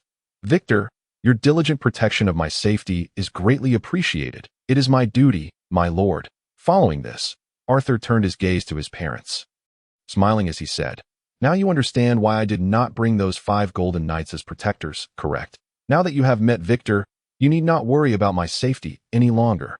Indeed, with a formidable guardian like Victor by your side, we can rest easy." After affirming their trust, the two turned to Victor, speaking in a tone that conveyed their request. "Victor, we entrust Arthur's safety to you from now on. We wish to express our gratitude. It is my responsibility." In the eyes of his parents, the mere fact that a being as mighty as Victor would serve as Arthur's guardian was utterly remarkable. They dared not adopt an authoritative stance, merely requesting Victor's cooperation. Observing this, Arthur contemplated explaining that Victor was also a death warrior, but he reconsidered. The notion of a Sky Knight being a death warrior was too outrageous in the kingdom of Kate and might alarm his parents. Ultimately, he decided to let them digest the prior information before elaborating further. Subsequently, Arthur instructed Victor to conceal himself once more. The gleam in his parents' eyes reflected their exhilaration. The prospect of having a Sky Knight assigned as a guardian filled them with hope. Under such guidance from his mentor, they could only imagine the heights Arthur would achieve in the future. One might say, their aspirations of seeing their son succeed had been fulfilled. How could they not be excited and elated? After a considerable time, the two finally regained their composure. Observing this, Arthur shared some of his thoughts. "Father, Mother, although I have only just joined that mysterious organization and can procure only a limited number of items, what I have is sufficient for my current needs. You can surely deduce that the prices within the organization are several times lower than those in the kingdom of Kate. If you require anything, I currently have 3 types of items I can procure for you." Arthur's intention in doing so was merely to strengthen the Count's territory, thereby alleviating some of his parents' concerns. Is this feasible? Will the mysterious organization hold you accountable for such actions? Upon hearing about the procurement, Charlotte and Aberg's initial thoughts were not of the potential savings or the items available, but rather of whether Arthur would face repercussions from the organization. Their concern for Arthur was palpable. Arthur was taken aback by their worry. Upon reflection, he felt reassured that he had made no mistake. He hastily clarified, "Of course, they will not hold me accountable. The quota they provided me is intended for my use. They do not concern themselves with whom I purchase for. Rest assured, I would never take advantage of my own family. That is a relief." Upon hearing this, the two nodded in agreement, then curiously inquired, "What are the 3 items you can procure? What quantities can you acquire? And what are their respective prices?" The items Arthur intended to purchase for his parents could not be excessively precious or peculiar. After a moment's contemplation, he replied, "The items I can procure are the Gale crossbow, obsidian, and high-quality flour made from premium wheat. The Gale crossbow is the magical crossbow I utilized in the northern city, and I can acquire an additional 20,000 units at a price of 1,000 gold coins each. The accompanying bolts are divided into regular iron bolts and specially crafted armor-piercing bolts, priced at 2 gold coins for 100 and 2 gold coins for 10, with a purchasing limit of 5 million arrows. Obsidian is a remarkably hard stone that can withstand attacks from Earth Knights when it reaches a thickness of 10 centimeters. I can procure an additional 100,000 cubic meters at a price of 20 gold coins per cubic meter, with flexibility in thickness and size. The high-quality flour made from premium wheat is packaged in 50-pound bags, and I can acquire 100,000 tons at a price of 10 silver coins per bag. The prices I quoted for these 3 items are indeed double what one would find in my personal shop. However, even so, they remain 5 times cheaper than the market prices in the kingdom of Kate. While Arthur would profit somewhat, his parents would benefit substantially. In truth, Arthur could have offered the items to his parents at their original prices, but he feared that the low prices might overwhelm them. Furthermore, Arthur was in dire need of gold coins, leading him to propose such pricing instead. Meanwhile, Aberg and Charlotte, while suspecting that the prices within the mysterious organization would be lower, were still taken aback when Arthur revealed them. Upon calculating, they realized the prices were at least 5 times cheaper than those in the kingdom, leaving them utterly astonished. They could not help but ask in disbelief, with such low prices, do the people in that organization not make a profit? Arthur pondered for a moment before responding. It is because we help one another, so the prices are only slightly above cost. Their costs are likely lower than we imagine. It can only be thus. Upon hearing Arthur's explanation, the two pondered for a moment and realized that this was indeed the only plausible scenario. Observing that they had accepted the terrifying prices, Arthur continued to inquire, "How many of each of these 3 items do you wish to purchase?" At this, Aberg and Charlotte exchanged glances. Given the remarkably low prices, they naturally desired to acquire them all. After all, these 3 items were exceedingly practical, and reselling them could yield substantial profits. However, the fact that these bargains were originally meant for Arthur weighed on their minds. Should they purchase everything, Arthur would be left with nothing. After some contemplation, Aberg remarked, "These items can be resold for a considerable profit, as you must be aware. Hence, I have decided that we shall buy them. But we will pay double the asking price that I in this way. You too will reap your rewards, Arthur." Upon hearing this, Arthur recognized their concerns, but was resolute in his stance against raising the price any further, as he was already assured a profit. Yet, Aberg and Charlotte were even more steadfast, insisting that if Arthur did not increase the price, they would forego the purchase altogether. Faced with no alternative, Arthur relented, reasoning that even at double the price, it was still only 40% of the market value, and Aberg and Charlotte would still profit handsomely. Thus, he begrudgingly acquiesced to their demand for a price increase. Satisfied, Aberg and Charlotte nodded in agreement and began to enumerate the items they intended to procure. Over the years, Aberg and Charlotte had amassed nearly 21 million gold coins, allowing for a considerable purchase volume. Initially, they sought to acquire 100,000 bags of premium flour, milled from quality wheat, at the newly negotiated price of 20 silver coins per bag, totaling a mere 800,000 gold coins. This quantity would suffice to feed over 100,000 individuals for an entire year. Next, they aimed for 100,000 cubic meters of obsidian, at the newly agreed price of 40 gold coins per cubic meter, amounting to 4 million gold coins. Following this was the most expensive item, the Gale crossbow. As a weapon of attack, Count Aberg was reluctant to resell this to other lords, as it would only pose a greater threat to himself. Moreover, due to financial constraints, he planned to purchase only 5,000 Gale crossbows for personal armament, alongside 2 million regular bolts and 100,000 armor-piercing bolts. According to the latest negotiations, the prices were set at 2,000 gold coins per crossbow, 4 gold coins for 100 regular bolts, and 4 gold coins for 10 armor-piercing bolts. Thus, the total expenditure for the Gale crossbows and bolts amounted to 10,014,000 gold coins. In total, Aberg and Charlotte would spend 1,494,000 gold coins on the 3 items. From this transaction, Arthur would profit by 1,120,500 gold coins. It could be said that he had secured yet another formidable Sky Knight. Meanwhile, Charlotte and Aberg, while bolstering their own strength, stood to earn nearly 3 million gold coins through the resale of the obsidian and flour. It is worth noting that the annual tax revenue of the Count's domain barely exceeded 2 million gold coins. Thus, such a substantial profit was no trifling matter. Moreover, this was merely the beginning.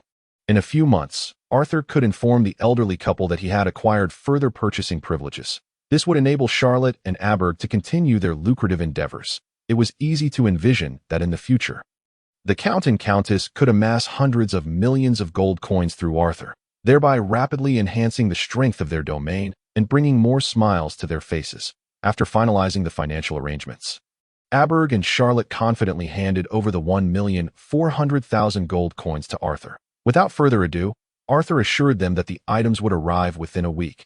The 3 then engaged in further discussions before Arthur returned to his private chamber within the castle. By the time Arthur arrived at Lionheart City, it was already dusk. The prolonged conversation with Aberg and Charlotte had caused the night to fall, and his task of visiting the Marquis's envoy would have to wait until the following day. Once in his room, Arthur reflected on his earlier discussions with his parents and felt reassured that everything was in order. Although his relationship with Corona had been confirmed, they were still in his parents' castle, and thus their interactions were somewhat restrained. Consequently, Arthur found himself alone in his chamber at tea this moment. He recalled that upon returning to the kingdom, he had another task to undertake, to ascertain the identity of the assassin responsible for the death of the original owner several months ago. His suspicions were directed towards the Count of Thornflower as for the manpower required for the investigation. With his newfound wealth of over 20 million gold coins, Arthur planned to acquire another Sky Knight. He was now aware that the castle guards would not be able to detect the presence of a Sky Knight. Therefore, instead of venturing outside the castle to procure one, Arthur simply clicked the purchase button from within his room. With a deduction of 10 million gold coins, a strikingly handsome middle-aged man, who bore a resemblance to Victor and emanated an aura of righteousness, appeared beside Arthur. "Lord Arthur, how may I serve you?" Upon his arrival, this individual knelt on one knee in greeting. Observing the new Sky Knight clad merely in coarse garments, Arthur felt that this attire was somewhat beneath his status. He retrieved a spatial ring containing 100,000 gold coins. "I have tasks to assign to you, but there is no rush. Please rise first." Once the new Sky Knight stood, Arthur inquired, "What is your name?" "Pedro, my lord." "Very well, Pedro. This spatial ring contains 100,000 gold coins. Use it to procure some clothing and weapons for yourself. I understand that this amount may not suffice for quality items, but I currently have limited funds, so I must ask you to endure this inconvenience." "Not at all, my lord." Both Victor and Pedro, summoned, possessed peak Sky Knight capabilities. Furthermore, their combat aura could significantly enhance the sharpness and defense of weapons and armor. Thus, even if they wielded ordinary equipment, their formidable strength would enable them to vanquish fully armed ordinary Sky Knights. This was sufficient for Arthur at present, especially given his monetary constraints, so he was not in a hurry to find them suitable gear. After Pedro accepted the spatial ring, Arthur began to outline his forthcoming assignments. First and foremost, he instructed Pedro to infiltrate the castle of his primary suspect, the Count of Thornflower, to determine whether he had indeed orchestrated the assassination attempt against Arthur, should it be confirmed. He was to eliminate the Count of Thornflower and his kin to prevent any future threats. Following this, he was to return to Lionheart to safeguard Arthur's family. Of course, if the Count was not the culprit. He was to continue investigating other suspects until the true mastermind was identified and dealt with, before returning to Lionheart. Upon receiving Arthur's directives, Pedro did not linger for a moment, swiftly departing under the cover of night. Likely to arrive at the Count of Thornflower's estate before dawn, Arthur felt at ease and settled down for the night. The following morning, during breakfast, Arthur and Alina were astonished to observe that their parents seemed to be smiling more than usual. As though some momentous occasion had transpired, their demeanor towards Arthur was exceptionally amiable. In contrast, the glances exchanged between the two siblings carried a hint of envy, as if to say, "We share the same blood." Yet how can the disparity be so vast? This left Alina and Arthur somewhat bewildered, but they were not foolish. After a moment of contemplation, they deduced the likely cause of their parents' exuberance. Arthur must have discussed something significant with Aberg and Charlotte the previous night, resulting in this remarkable change. Regrettably, even after finishing their breakfast, the three did not divulge the details of the matter, leaving Alina and Arthur feeling a sense of curiosity that they dared not voice. Ultimately, the glances directed at Arthur were tinged with a trace of reproach. This, Arthur could only respond with a sheepish smile, recalling his promise to his parents not to speak indiscreetly. Now, he had no choice but to ignore the inquisitive gazes of Alina and Arthur. After breakfast, Arthur's first order of business was, naturally, to visit the envoy from the Marquis's estate. This task had been arranged by the steward of the Count's estate, Plin. Before the visit, however, Arthur retrieved an item from his room. Thus, under the curious gaze of Plin, Arthur, bearing a box, set off with him to the residence of the Marquis's envoy. On their way, Plin seized the opportunity to introduce the envoy's identity to Arthur, young Master Arthur. The envoy from the Marquis is the captain of the Marquis's personal guard, named Paul. He is a trusted confidant of the Marquis of Rose. This man, nearing 50, possesses the strength of a knight of the earth. Additionally, Paul serves as Olivia's martial arts instructor and has watched over her since childhood, holding a deep affection for her. As he spoke, Prin paused for a moment and, with a hint of apology, said, "My lord, the words I am about to utter may be slightly presumptuous. I hope you will not take offense. It's fine. Please continue." Upon hearing this, Prin felt reassured and continued, "My lord, as you are aware, your actions have, to some extent, caused harm to Olivia, and can even be perceived as a slight against her.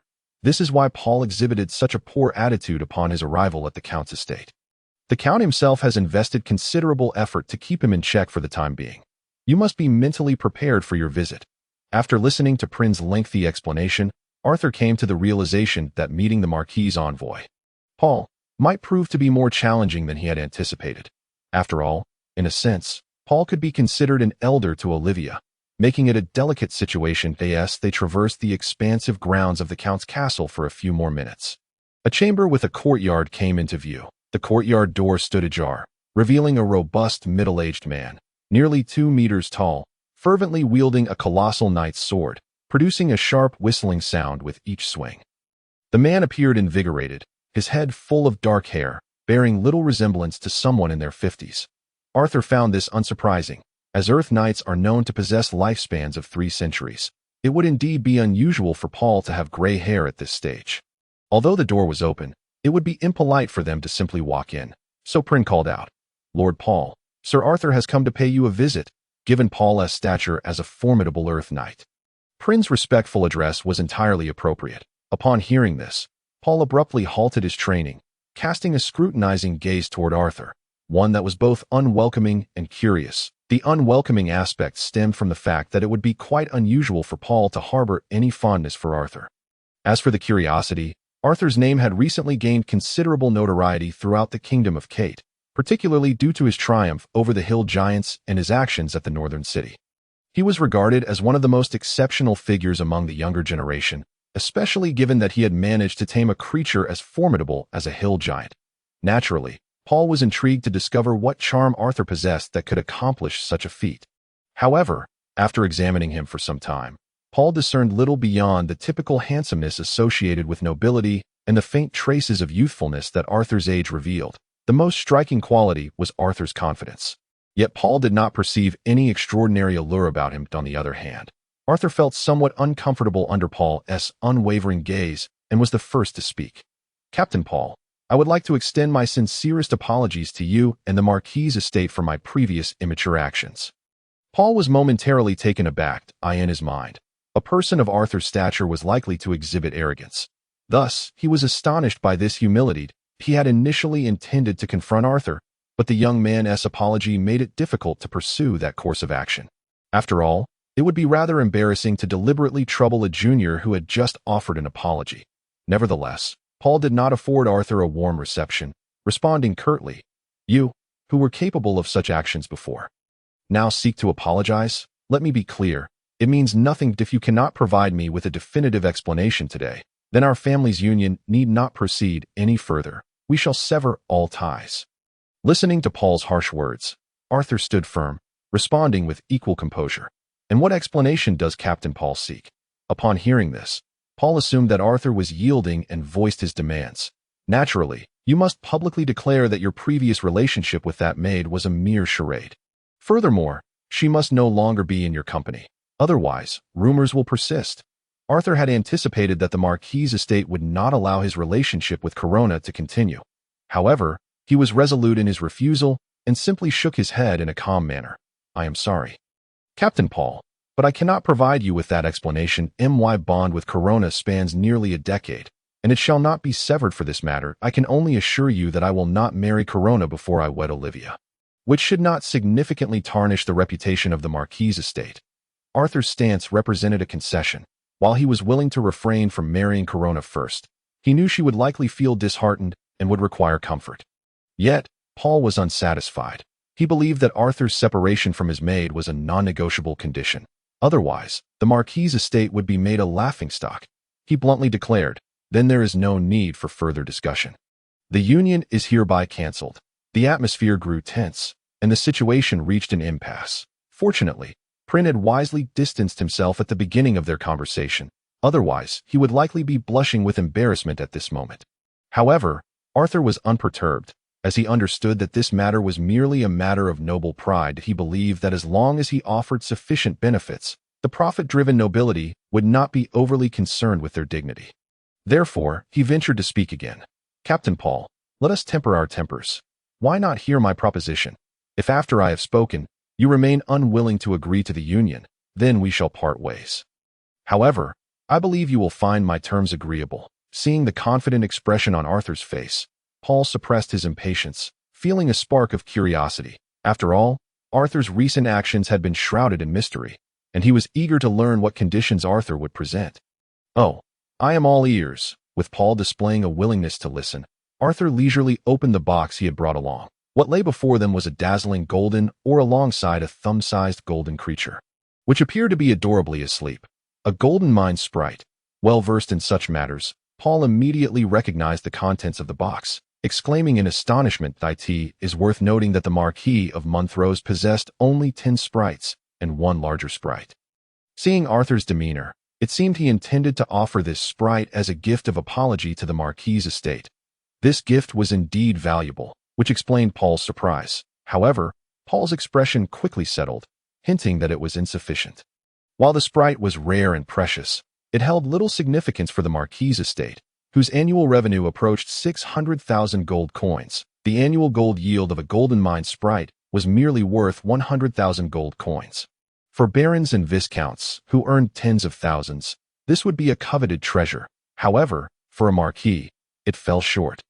Arthur was well aware of this, and thus he continued, "This is merely my gift of apology to the Marquis.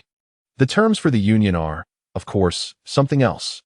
"Oh, what are those terms?" With curiosity thoroughly piqued by Arthur's initial offering of a sprite, Paul inquired further. In response, Arthur revealed, "As long as the Marquis is willing to proceed with the union and marry Olivia to me. Upon our marriage, I shall gift one of my hill giants to serve the Marquis's estate, without a set term. How does that sound?" Sensing that Paul might doubt his sincerity, Arthur added, "This arrangement can be formalized with a contract involving the hill giant." To Arthur, the hill giant was valued at 100,000 gold coins, a sum he was willing to part with, especially considering that Olivia's dowry would undoubtedly exceed that amount. Furthermore, as this situation arose from his own misstep, he felt compelled to ensure the union continued. Having assessed the situation, he realized that the hill giant was the most fitting offering he could present. On the other hand, upon hearing Arthur's terms, Paul's eyes widened in disbelief. He could scarcely fathom that Arthur would offer a hill giant to the Marquis's estate. The hill giant was renowned for possessing unparalleled strength, and even with 3 earth knights at their disposal, they would likely find themselves outmatched. The fact that Arthur was willing to part with such a formidable ally was astonishing. Moreover, hill giants, as a race, inherently possessed lifespans much longer than that of humans, with an average lifespan exceeding 1,000 years. That a hill giant with the power of an earth knight could live beyond 2,000 years, outstripping even the legendary 1,000-year lifespan of humans. Such an extended lifespan signifies that it can safeguard the Marquis for millennia, ensuring its prosperity for 1,000 years under normal circumstances. Naturally, this is contingent upon the mountain giant's continued presence. However, rumors abound that Arthur's relationship with the 2 mountain giants is merely one of collaboration. This does not guarantee that the mountain giant will heed Arthur's commands and serve the Marquis unwaveringly.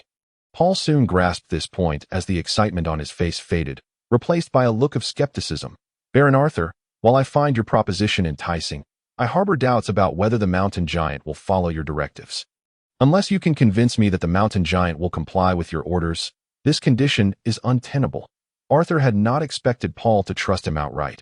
He merely smiled and replied, "Rest assured, I shall prove the feasibility of this matter to Captain Paul if it is indeed validated. Will the prospect of marriage also proceed?" Seeing that Arthur did not appear to be lying, Paul hastily assured him, "That is only natural." With that, Arthur beckoned him to follow. The mountain giant Zog had entered the city alongside Arthur, and he now resided within the castle of the Count.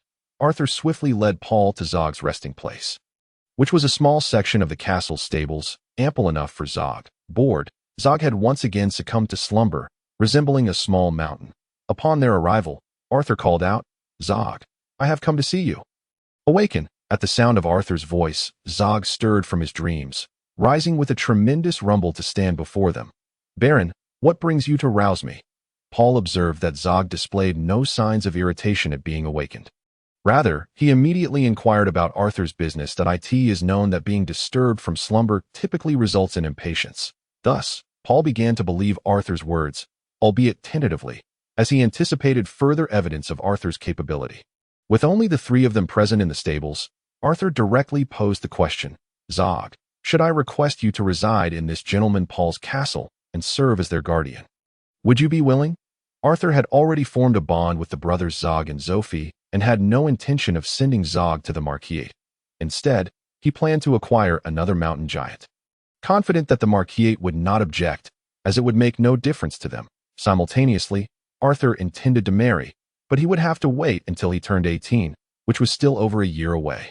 By then, his strength would have reached a different echelon, and he would not fear revealing an additional mountain giant. On the other hand, although Zog harbored some reluctance to leave Arthur, he would not oppose his commands. He promptly replied, "Since it is the Baron's order, I shall willingly comply." Arthur's exchange with Zog left Paul utterly astonished. He realized that Zog's demeanor was indicative of a subordinate's behavior. Arthur had genuinely tamed the mountain giant. Contrary to the rumors of mere cooperation, how had Arthur achieved this? After the initial shock came to light, regardless of Arthur's methods, it meant that the conditions he had just mentioned were indeed valid. As long as Olivia married Arthur, the Marquis could possess a mountain giant as its protector. Although this arrangement seemed to betray Olivia, marrying such a promising and enigmatic individual as Arthur was also a commendable choice. With this thought, Paul's gaze toward Arthur softened. Noticing the change in Paul's expression, Arthur smiled and said, "Captain Paul, I have substantiated the authenticity of my previous conditions. I entrust you with the matter concerning the Marquis." "That is only natural. I shall speak with the Marquis earnestly, and I believe he will agree to the conditions proposed by Baron Arthur." After Paul happily affirmed, he thought of another matter and inquired, "If the Marquis consents, how shall we formalize the contract?" Seeing Paul's caution, Arthur smiled and replied, "I should return to the initial city in a few days if the Marquis agrees to my conditions." "You may send someone to initial city to formalize the contract. That would be ideal. Then I shall trouble you to wait a few days, Baron Arthur." "Not at all." The two then departed the stables. As they walked back, Paul's mind was still filled with questions, such as how Arthur had persuaded the mountain giant to serve him as a subordinate. However, Paul understood that he was unlikely to receive answers, and asking would only jeopardize the harmonious relationship they had established, so he chose to remain silent. After Arthur escorted Paul to his room, mindful of the secret nature of his bond with the mountain giant Zog, Arthur stated before entering, "Captain Paul, I trust you comprehend the significant repercussions should my unique relationship with the mountain giant become public. Therefore, I hope you will limit the number of people informed. Ideally just the Marquis and his wife, along with Olivia." Even without Arthur's admonition, Paul recognized the importance of discretion if such news were to leak. It was conceivable that even the Duke's daughter might seek a union with Arthur, given the formidable mountain giant at stake. In that eventuality, the Marquis might find itself overshadowed, and he certainly would not engage in such folly that he solemnly assured, "Rest assured, Baron Arthur, I shall not disclose this matter to anyone." "I believe you, Captain Paul." With the matter resolved, Arthur opted not to prolong the conversation with Paul and soon departed alone. Meanwhile, Paul, in a state of anxious anticipation, quickly bid farewell to the Count and Countess after Arthur's departure and returned to the Marquis with the gold mine sprite. This left the Count and Countess curious about what means Arthur had employed to secure Paul's agreement in such a brief period. In response, Arthur was candid with them, stating that as long as the Marquis was willing to maintain the betrothal, he would send a mountain giant to serve as their guardian after the marriage. Although Arthur had previously told the Count and Countess that the mountain giant was hired, they found nothing amiss in his explanation. After all, hired individuals could indeed be dispatched elsewhere.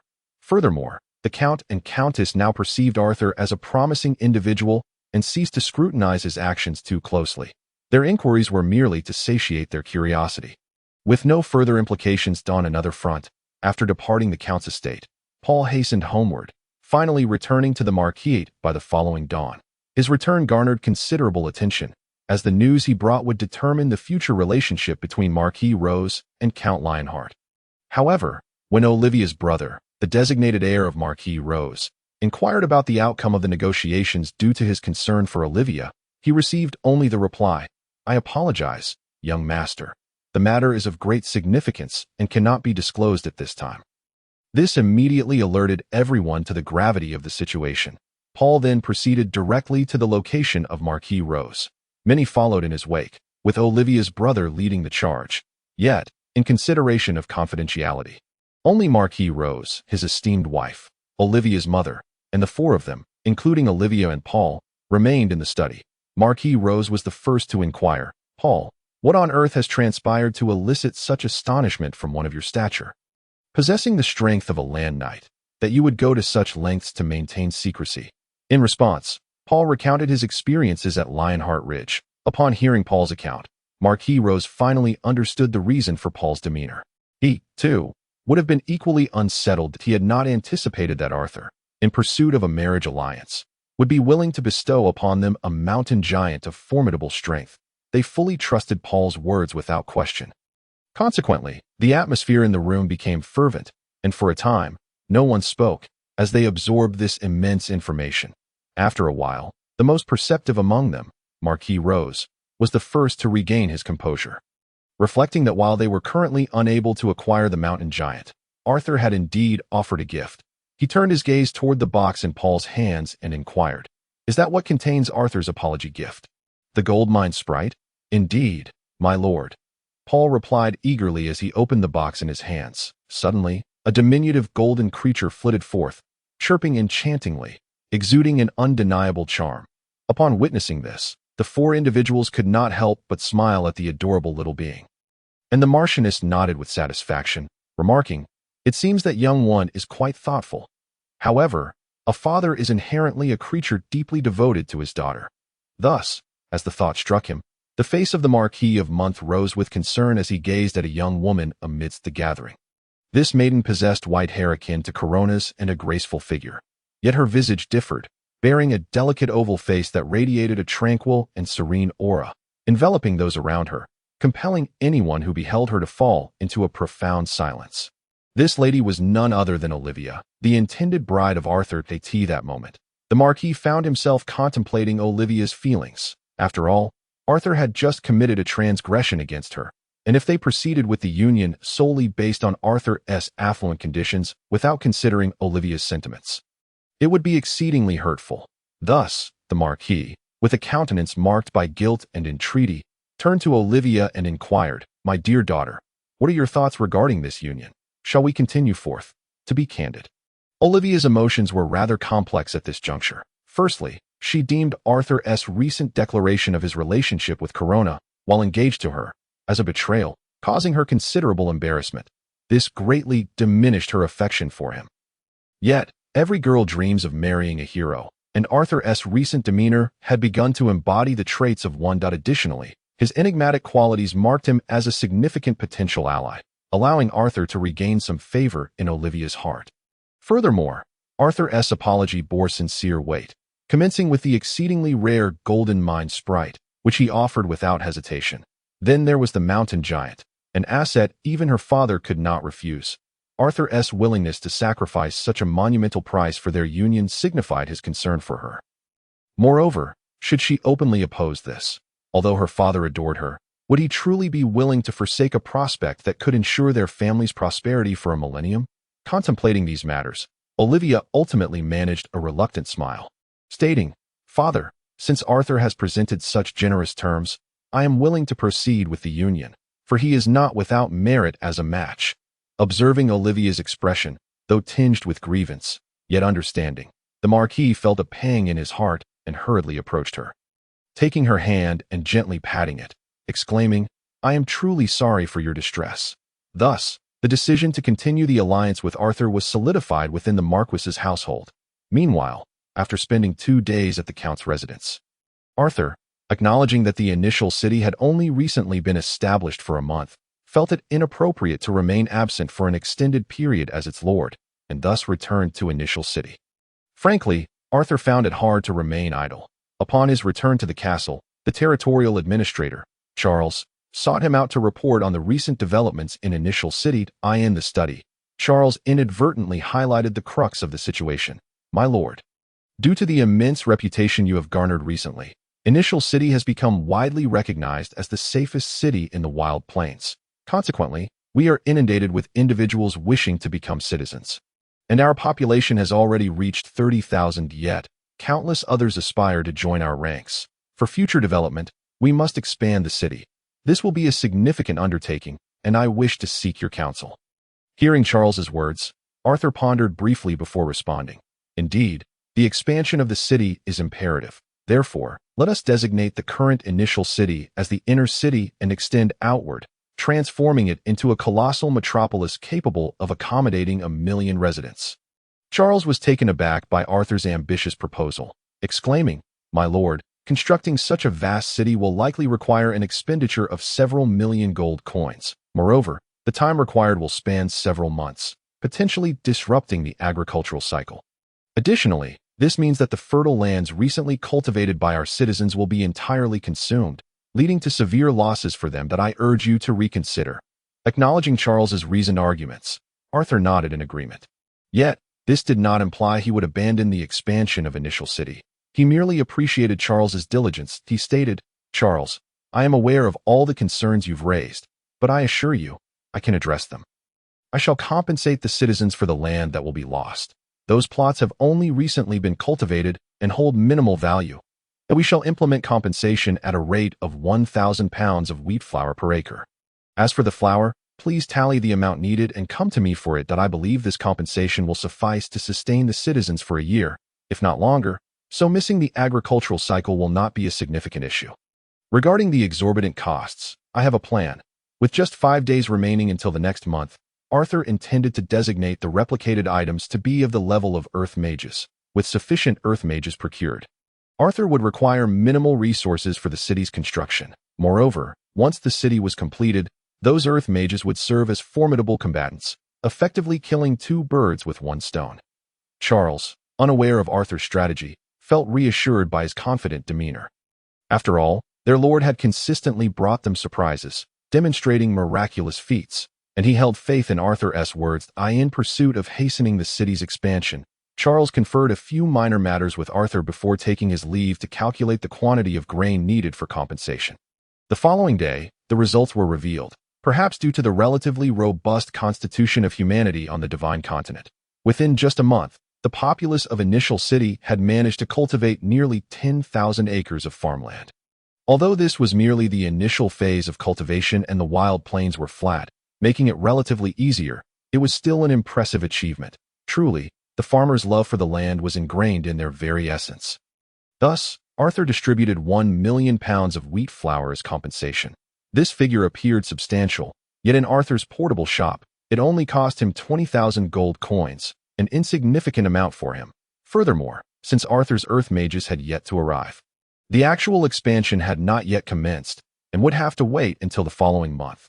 Meanwhile, while Arthur busied himself with preparations for the city's expansion, Petro, dispatched to the Thornflower Count's territory, finally made a significant discovery. Petro had been observing the Count's castle for 2 days, vigilantly watching for any signs of weakness from the Thornflower Count. However, perhaps due to Petro's ill fortune, the Count had merely engaged in routine affairs, revealing no hint of secretive dealings. Yet, today at dawn, a figure who appeared to be the captain of the Count's intelligence team hastily approached him. "My lord, reports from our scouts indicate that the Month Marquis intends to pursue an alliance with Arthur. They have even begun preparations for a convoy to visit him." Damn it, how could this happen? Upon receiving this news, the previously calm visage of the Thornflower Count contorted into a grimace. In recent months, his emotions had oscillated dramatically. Initially, the failure of his assassination attempt on Arthur had incited his fury. Yet, the subsequent news of Arthur's upcoming ventures had invigorated him, for he believed that the mortality rate in such endeavors would be high. He viewed Arthur as a foolhardy youth. However, as news of Arthur conquering the mountain giants and defeating the Wolfman army reached him, the Count felt the situation slipping from his grasp. Then, upon Arthur announcing Corona as his woman, the Count experienced a flicker of relief, believing that under this new revelation, Arthur's union with Olivia would surely collapse, thereby indirectly weakening the power of the Lion Ridge. Yet now, the prospect of their union continuing was utterly unacceptable to the Thornflower Count, who had only just begun to feel a semblance of comfort. He erupted in anger. Observing the Count's fury, the intelligence captain hastened to reassure him. "My lord, while that young lad Arthur may be extraordinarily fortunate, his strength remains woefully inadequate, merely at the bronze level. The 2 giants, due to their size, cannot be at his side at all times. That a few months ago, we managed to severely injure him. If we dispatch a Golden Knight-level expert to assassinate Arthur now, I believe he would undoubtedly perish, thus alleviating our greatest concern. Otherwise, if he grows stronger, the opportunity for assassination will dwindle." Upon hearing this, the Thornflower Count solemnly nodded, resignedly stating, "It appears we have no choice but to proceed in this manner." As soon as these two sentences were uttered, Pietro, who lurked in the shadows, immediately grasped that the assassination attempt on Arthur months prior had been orchestrated by the Count of Thornflower from behind the scenes. Thus, without waiting for the two to deliberate the specifics of the next assassination, Pietro revealed himself, swiftly unsheathing his sword to cleave the intelligence captain in twain. The blood that splattered painted the Count of Thornflower crimson. And as he felt the warmth of the blood on his face, he finally realized the presence of an assassin. From Pietro's earlier strike, the Count understood that this individual was far beyond his capacity to contend with. And just as he attempted to call for reinforcements, Pietro advanced directly, seizing the Count's neck with one hand, rendering him a lamb for the slaughter, unable to utter a sound. Faced with the mastermind who sought to harm Arthur, whom Pietro revered as a deity, he could not allow such a villain to escape with his life. Thus, he commenced to methodically crush every bone in the Count's body, inch by inch. In but a moment, the Count resembled a puddle of mush, his body rendered limp, veins bulged on his forehead, and the cold sweat that poured forth drenched him, indicating the unimaginable agony he was enduring. The Count of Thornflower was indeed on the brink of collapse. He could not comprehend when he had offended a Sky Knight of formidable strength to incite such profound hatred, to the point where this individual would forego his stature to torment a mere Earth Knight like himself. He even harbored doubts that this person had mistaken him for another target. Yet, at this moment, he found himself voiceless, unable to articulate a defense, merely enduring the excruciating pain as he felt his life ebbing away. After a few minutes, sensing that the Count's time was nearly up, Pietro uttered his first words in that place. "You should never have crossed Lord Arthur. Fear not. I shall ensure your entire family accompanies you." Following this, with a single palm strike, he reduced the Count to mere fragments before the Count's incredulous gaze. Thus, the Thornflower Castle was destined to be drenched in blood and chaos that evening. Later that night, while Arthur pondered the future developments in solitude within his study, an unexpected visitor appeared before him. It was Pietro, who had been dispatched by Arthur to investigate the truth behind the assassin at the Thornflower Count's estate. Upon closer inspection, Arthur discerned a faint aura of murderous intent emanating from Pietro, as if he had foreseen something, prompting him to inquire, "What are the results?" In response, Pietro knelt on one knee. "My lord, your foresight is impeccable. The Count of Thornflower was indeed the true mastermind behind the assassination attempt on you. I have slain all those related to him by blood within his domain, and I have come to report back to you. Specific details are expected to arrive shortly." Pietro's mention of slaying those of blood relation within the territory implied that he had not only exterminated the Count's kin residing in the castle, but had also eradicated his extended family. His actions surpassed Arthur's prior command to eliminate only those within the castle. Hearing this, Arthur's gaze toward Pietro grew increasingly approving. He was indeed a Sky Knight, executing tasks with unparalleled decisiveness in less than 3 days. He had unraveled the entire affair and extinguished the perpetrators. Arthur stepped forward, placing a hand on Pietro's shoulder to assist him up. "Well done, Pietro. You have alleviated a significant concern for me." Receiving Arthur's praise, a smile broke across Pietro's face, revealing none of the demeanor of a ruthless killer who had slain hundreds within a single day. "Thank you, my lord. It is my duty." The Count of Thornflower, a seasoned noble, had been a viscount even before the Mundane province campaign. Thus his lineage was extensive. Following this, Pietro elaborated on the specifics of his actions. Nearly 20 minutes later, recollecting something, Pietro produced dozens of space rings from his person. "My lord, these are the spoils I acquired from the realm of the Count of Thornflower, initially estimated at nearly 30 million gold coins to prevent others from deducing our involvement through these items. I exclusively looted the copper, silver, and gold coins from the Thornflower domain. Although solely pillaging wealth would result in the loss of numerous valuable items, Pietro had not erred, for Arthur was not yet in a position to reveal his true strength. He harbored a fear of inadequacy. As long as he could not overpower his adversaries, he felt insecure. Thus, without a few legendary strongmen as his backing, he would refrain from confronting the Kingdom of Kate. The massacre of hundreds of nobles in a single day was a considerable provocation to the kingdom, and Arthur could not afford to expose his identity. Moreover, 30 million gold coins was no trifling sum. It could procure 3 Sky Knights. Selling gold knight armor would take 3 months to earn, and Arthur was quite satisfied. He clapped Pietro on the shoulder, exclaiming, "Ha! You have done exceptionally well.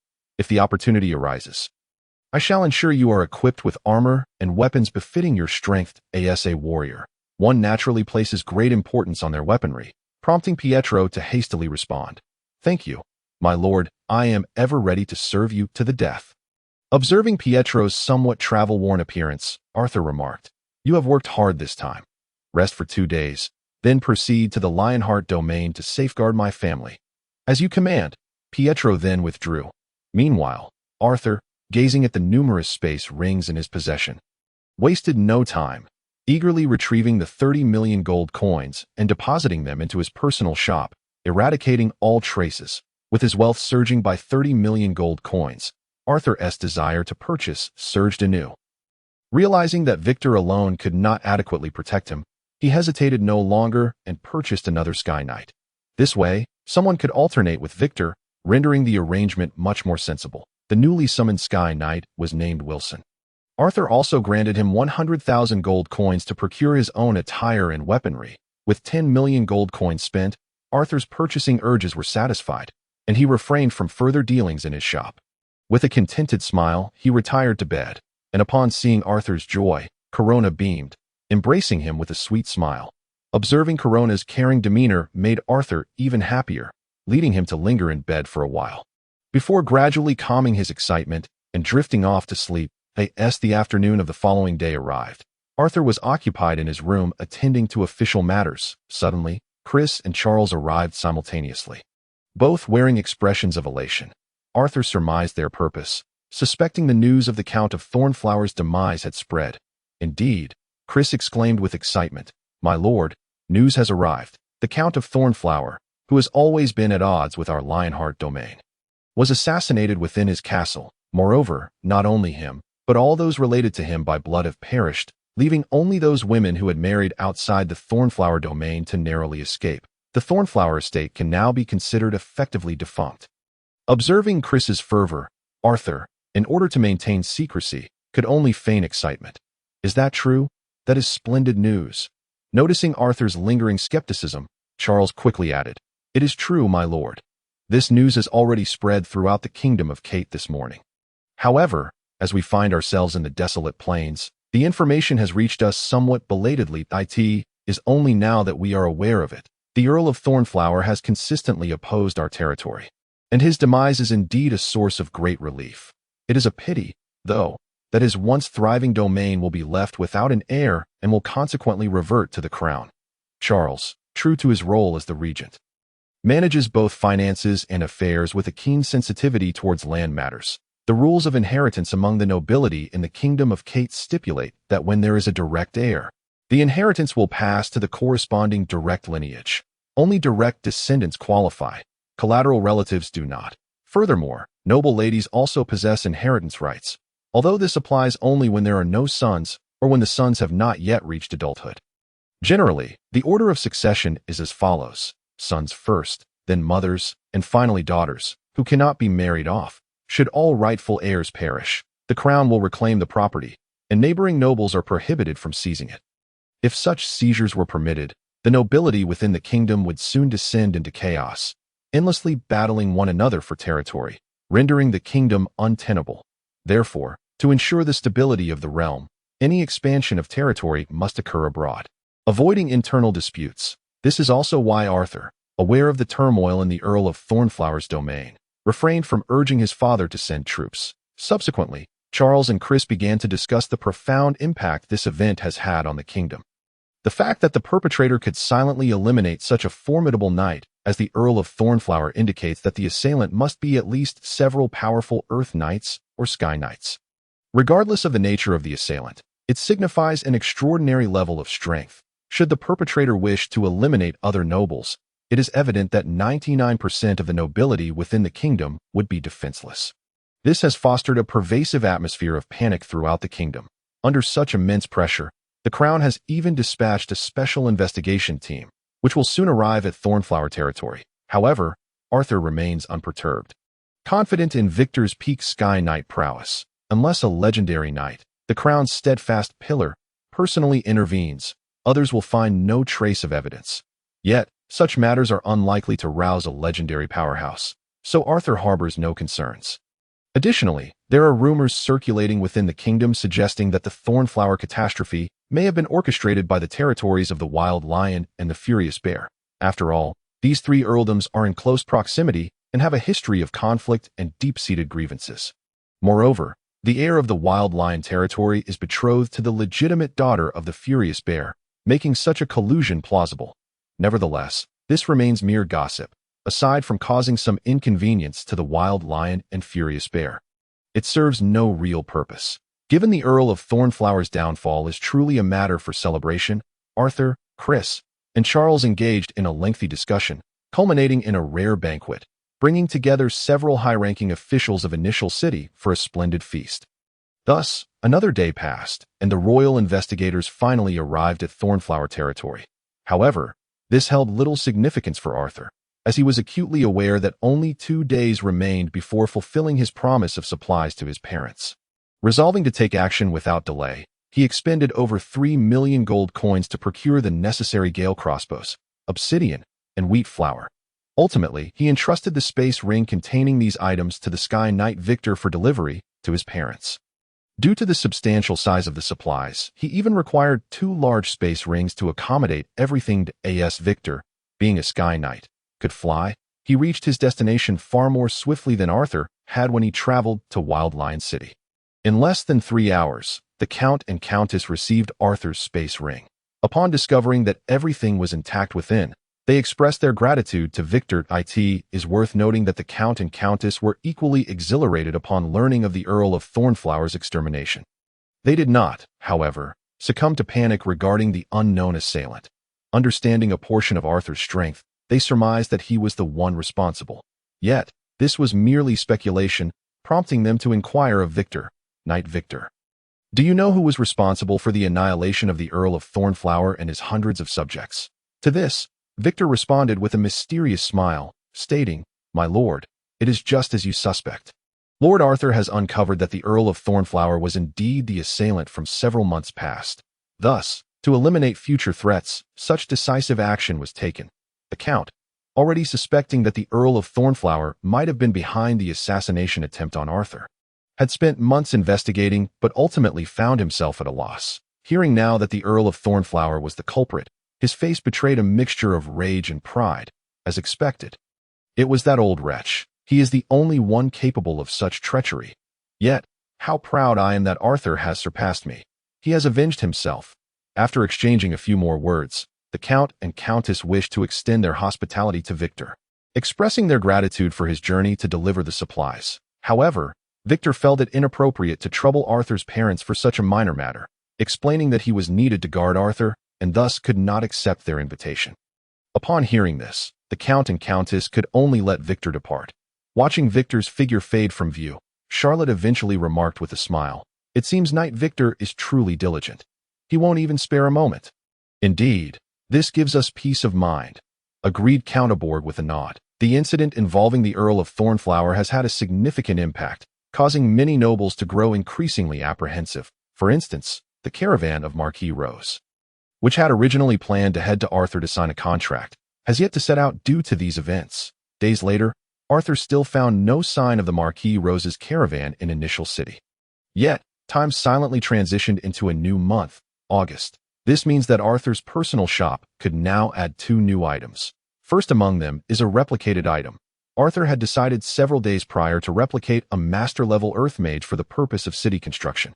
Considering that neither the Desolate Plains nor the Wild Lion territory housed such high-level earth mages, that evening, Victor and the newly summoned Wilson, both Sky Knights, accompanied Arthur to the territory of Marquis Rose. They sought out a renowned earth mage for replication. Since the price for items of the same rank is fixed, Arthur aimed to replicate a peak master-level earth mage to maximize his benefits.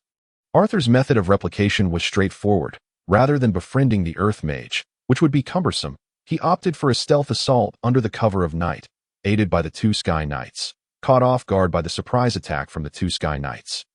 The master-level earth mage was knocked unconscious before he even realized who was attacking him. His automatic defensive barriers fell with a single blow. At this point, Arthur calmly stepped forward and gently touched the unconscious earth mage to initiate the replication process. Once completed, the three departed without a sound, leaving the Earth Mage lying alone on the floor of his chamber. Hours later, the Earth Mage finally regained consciousness, momentarily dazed before realizing he had been struck down. Hastily, he checked for any missing belongings, followed by a search for his money, and upon discovering everything intact, he breathed a sigh of relief. Why had he been knocked out if nothing was taken? Ultimately, the Earth Mage could only depart the area with lingering confusion, opting to lay low for a while. Indeed, he dared not openly seek out his assailant, knowing that his adversary was stronger and had caused him no harm. He had no desire to provoke this unknown powerhouse. Arthur remained unaware of the Earth Mage's subsequent actions, but was confident that even if the mage attempted to investigate, he would uncover nothing. Before dawn, Arthur returned to Initial City. Considering his weary state, he chose not to draw any items from his shop that day, opting instead for a much-needed rest. The following noon, after washing up, he performed his customary prayers to the heavens. And feeling adequately prepared, he clicked the button for a random draw. As the familiar red lottery box began to shake, Arthur felt his heartbeat quicken in anticipation that a few moments later, an object resembling a book sprang forth from the prize box. Transforming into a product of the store, to Arthur's astonishment, it was indeed a book. A fleeting sense of doubt crossed his mind. This was the first time he had acquired such an item. He hastily clicked to examine it. The advanced technique of the knightly order could connect 10,000 knights, varying in rank, yet practicing the same martial art, allowing them to share damage and consolidate their attacks, a formidable weapon on the battlefield, as well as a tome for battling beyond one's rank. Price: 10 million gold coins. The realization struck Arthur with a gasp. This was a secret technique of the knightly order. He had heard of it before, and it was nothing short of legendary. The royal family of the Cate Kingdom, renowned for its legendary knights, maintained its status not only through their prowess, but also by wielding a mid-level knightly order technique, which had birthed 3 significant knightly orders that instilled fear in countless factions within the kingdom, deterring them from rash actions. The mid-level knightly technique could unite 1,000 knights of varying ranks who practiced the same martial arts, rendering them nearly invincible on the battlefield. Correspondingly, there existed a basic knightly technique that could only connect 100 knights practicing the same martial art. Such techniques were possessed by the 3 dukes of the kingdom. Prior to Arthur, only these 4 factions had access to knightly techniques, underscoring the rarity of such an item. Its rarity was matched only by its terrifying power, as evidenced by its ability to consolidate the strength of hundreds or even thousands. There were practical combat examples. Recently, during the battle in the Mondo province, Arthur's grandfather, Duke Griffin, had dispatched 100 golden knights trained in the knightly technique onto the battlefield. These 100 knights not only felled several Earth Knight-level orcs, but also held their ground against a Sky Knight-level orc for an extended period. It was only due to the Golden Knights' insufficient energy reserves that they ultimately faltered. Their performance was nothing short of astounding. This implied that 100 knights trained in the technique could slay foes of higher ranks, even obstructing those 2 ranks above them. The implications were truly formidable. Moreover, this was merely the basic knightly technique. Above it lay the mid-level technique held by the royal family and the advanced technique that Arthur had just drawn. Arthur estimated that 1,000 golden knights trained in the mid-level technique could slay Sky Knights and hinder legends. Meanwhile, 10,000 golden knights trained in the advanced technique could eliminate legendary knights and obstruct demigods. Upon such calculations, Arthur suddenly realized he might possess a method to vanquish legends and replicate their prowess. However, the cost was exorbitant. For Arthur, acquiring 10,000 golden knights would require a staggering 1 billion gold coins, necessitating a decade of savings at the current rate of income. Furthermore, the collective strength of a knightly order was inherently less agile than that of individuals if 10,000 golden knights faced a legendary powerhouse. The latter could likely escape, albeit at a cost. Nevertheless, there was finally a glimmer of hope, and Arthur felt a sense of relief within his heart. Subsequently, Arthur glanced again at the price of the advanced knightly technique, 10 million gold coins, which he deemed reasonable. There was no rush to procure it. Thus, after studying it a moment longer, he shifted his attention to the Earth Mage product he had copied the previous night. This was something Arthur found quite useful. An Earth Mage could wield advanced Earth magic of level 7 or higher, covering areas exceeding 100 meters, even reaching several hundred meters. though Arthur aspired to construct a grand city capable of accommodating over 1 million inhabitants. He would not require an excessive number of earth mages. After all, relying solely on earth mages for city construction was impractical. Other skilled laborers were essential as well. Furthermore, the sudden appearance of such powerful beings would attract undue attention. Contradicting Arthur's strategic approach, after half an hour of contemplation, Arthur ultimately decided to summon only 3 earth mages, expending 3 million gold coins that he designated their arrival location to be the wild plains outside the castle. Presenting them as individuals seeking to pledge their allegiance, he then instructed Victor to provide them with attire befitting their assumed identities and an outline of Arthur's plans. Following this, Arthur envisioned that upon the earth mages' arrival, he would have the governor, Charles, introduce the 4 of them and instruct the 3 earth mages to follow Charles's guidance in the city's construction. Arthur's delegation of such a significant responsibility caused Charles to tremble with excitement. For someone of his humble background, commanding powerful mages was an immense honor. As for Arthur's ability to summon unknown formidable allies, the astute Charles simply congratulated him, stating, "Your reputation indeed resonates throughout the realm. Even mages of such caliber now seek your favor." Due to the rough nature of the structures built by earth mages, while they could adequately construct city walls and the exterior of buildings, finer details like windows and roofs were beyond their skill. Therefore, to truly establish a city, various skilled craftsmen, such as masons and carpenters, would be indispensable. The group subsequently discussed the recruitment of laborers and the compensation to be offered. Lacking funds, Arthur could only provide food, which he deemed the most cost-effective arrangement. Ultimately, they agreed on a wage of 2 pounds of wheat flour per day, distributed monthly, with an initial advance for the first half month. After finalizing the arrangements, Charles and the 3 earth mages took their leave. Naturally, Arthur arranged accommodations for the 3 earth mages and provided them with some financial support, as they were indeed guests seeking his protection. Days passed, and a week had elapsed since the downfall of Count Thornflower. With the decision to expand the city, the initial settlement had become bustling with activity. The construction efforts attracted a surge of new residents, leading to the city being fully populated, with many setting up tents outside.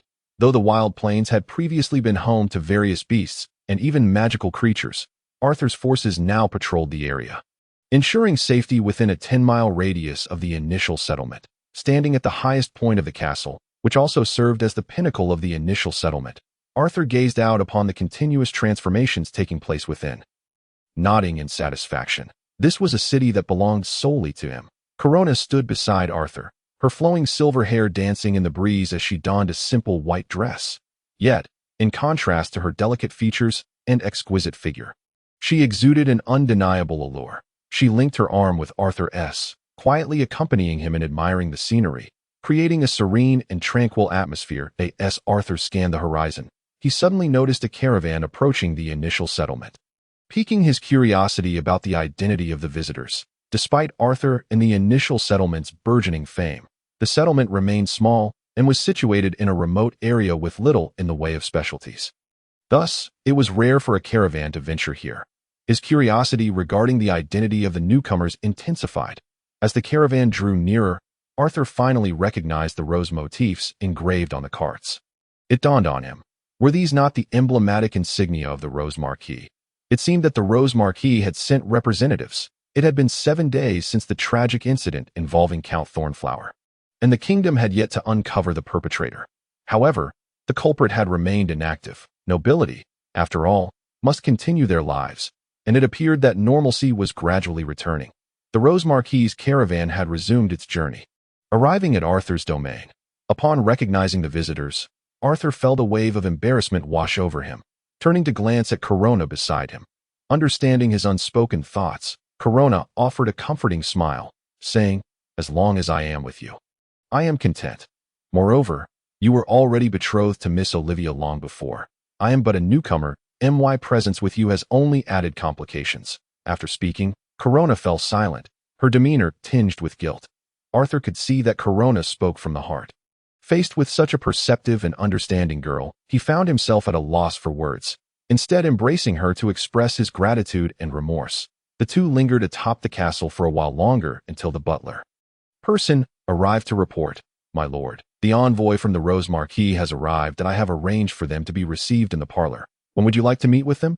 Having only recently managed to mend relations with the Rose Marquis, Arthur realized he could not afford to neglect the envoy any longer. He promptly responded, "Let us go now. We must not keep the Marquis's envoy waiting." A few minutes later, Arthur and his companions arrived at the castle's reception hall. As Arthur surveyed the room, his gaze fell upon a familiar face, Paul, the Marquis's envoy from their last encounter. Paul occupied the primary seat of the delegation, clearly leading the charge once more, with a smile gracing his features.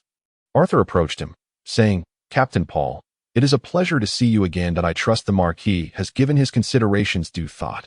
Paul, equally beaming, recognized the importance of Arthur's contributions, especially with the looming threat of the mountain giant. He quickly responded, "Given the magnitude of Baron Arthur's undertaking, there is no reason for the Marquis to decline. I have come to deliver a message." Furthermore, recognizing the scarcity of resources in the wild plains, the Marquis has sent along provisions, weapons, and armor, which I hope you will accept. Lastly, we should formalize a contract. Although Arthur had anticipated the Marquis's inability to resist the allure of the mountain giant, hearing the affirmative response brought him a sense of relief. This way, Count Aberg and his sister, Alina, would not need to feel awkward in the presence of the Marquis's family. With his smile growing more sincere, he replied, "It is good to hear. I will gladly accept the provisions and weapons, and I appreciate the Marquis's support that I ask for the contract. It is indeed necessary. Let us find a suitable time for that." Seeing that Arthur had no intention of changing his mind, Paul felt a wave of happiness wash over him. Glancing at Corona beside Arthur, realizing Arthur was willing to pay the price of a mountain giant for her, it was evident that she held significant importance in his heart. With Olivia's impending marriage now confirmed, Paul no longer looked down upon Corona's previous status. He smiled warmly, saying, "I believe this must be Miss Corona. There were misunderstandings before, but they are resolved now. Once my Lady Olivia marries into your circle, you two shall be sisters. I hope you will get along splendidly." Corona, aware of the negotiations Arthur had undertaken with the Marquis, was taken aback by the amicable demeanor of Paul. Thus, when faced with his friendly greeting, she hesitated momentarily before shyly responding, "Captain Paul, you are too kind. Regardless of the past, since it is a foregone conclusion that Olivia and I will become sisters, we shall certainly treat each other well for Arthur's sake." That Corona's candidness earned her a newfound respect from Paul, as few women would be so unperturbed by their partner's connections with others. He chuckled, "Baron Arthur, your taste is indeed commendable. How fortunate you are to have found such a virtuous woman as Corona. That I confess, I am somewhat envious." In response, Arthur smiled at Corona before saying, "It is indeed a stroke of luck. So you might as well pray for your own good fortune." With the presence of other members of the Marquis's entourage, the conversation shifted to more mundane affairs. After the formalities were completed, Arthur, Corona, and Paul retreated to the study. Although nobles typically refrained from signing magical contracts, the value of a mountain giant was too great for Marquis Uegi to overlook. Arthur, having no alternative, acquiesced to their demands. The contents of the contract stipulated that Arthur must deliver a mountain giant to Marquis Uegi within a month of their marriage. Furthermore, the mountain giant was to enter into a contract with the Marquis, ensuring that as long as the Marquis's estate met certain conditions, the giant would remain, fulfilling the role of protector. After thoroughly reviewing the contract and finding no discrepancies, Arthur affixed his signature instantly, along with the Marquis's pre-existing signature. The contract came into effect, emanating a faint glow. Afterward, Arthur and Paul each took a copy of the contract. With the agreement secured, Paul felt a substantial weight lift from his shoulders. After expressing his gratitude, he took his leave. Throughout the entire process of signing the contract, Corona had silently observed, fully aware of its terms. She was profoundly moved to realize that Arthur was willing to offer such a sacrifice to resolve their situation. Having witnessed the mountain giant's formidable prowess firsthand, she understood the significance of such a being to a lord. Corona had held her emotions in check until Paul departed, at which point she could no longer contain herself. With tears glistening in her beautiful eyes, she murmured, "Is it truly worth it?" Arthur, fully aware of the appropriate words to offer, responded with unwavering conviction, "It is worth it, undoubtedly. In my heart, not just one mountain giant, but even 10 or 100, pales in comparison to your importance." Such sentiments from Arthur were profoundly impactful for a young lady in the divine continent. Corona found herself momentarily dizzy from his declaration. unable to resist leaning in and kissing him. Arthur, of course, reciprocated without hesitation. Minutes later, they finally separated to catch their breath. Arthur lamented his youth at that moment. Thus, their relationship deepened further. Meanwhile, Paul returned to the accommodations arranged by Arthur for their delegation after finalizing the contract. Upon entering his designated room, he was greeted by a white-haired lady with an oval face who had been waiting for him. Upon seeing her, Paul immediately bowed his head in respect. "Miss Olivia, Arthur has signed the contract, making it clear that your union is all but certain." Having observed Arthur while hidden within the delegation, what is your impression of him now? This lady was none other than Arthur's fiancée, Olivia, who had gone to great lengths to blend in with the delegation to observe him. Clearly, she was no ordinary woman. Paul, being a senior figure in relation to Olivia, spoke with the concern of an elder regarding a younger acquaintance.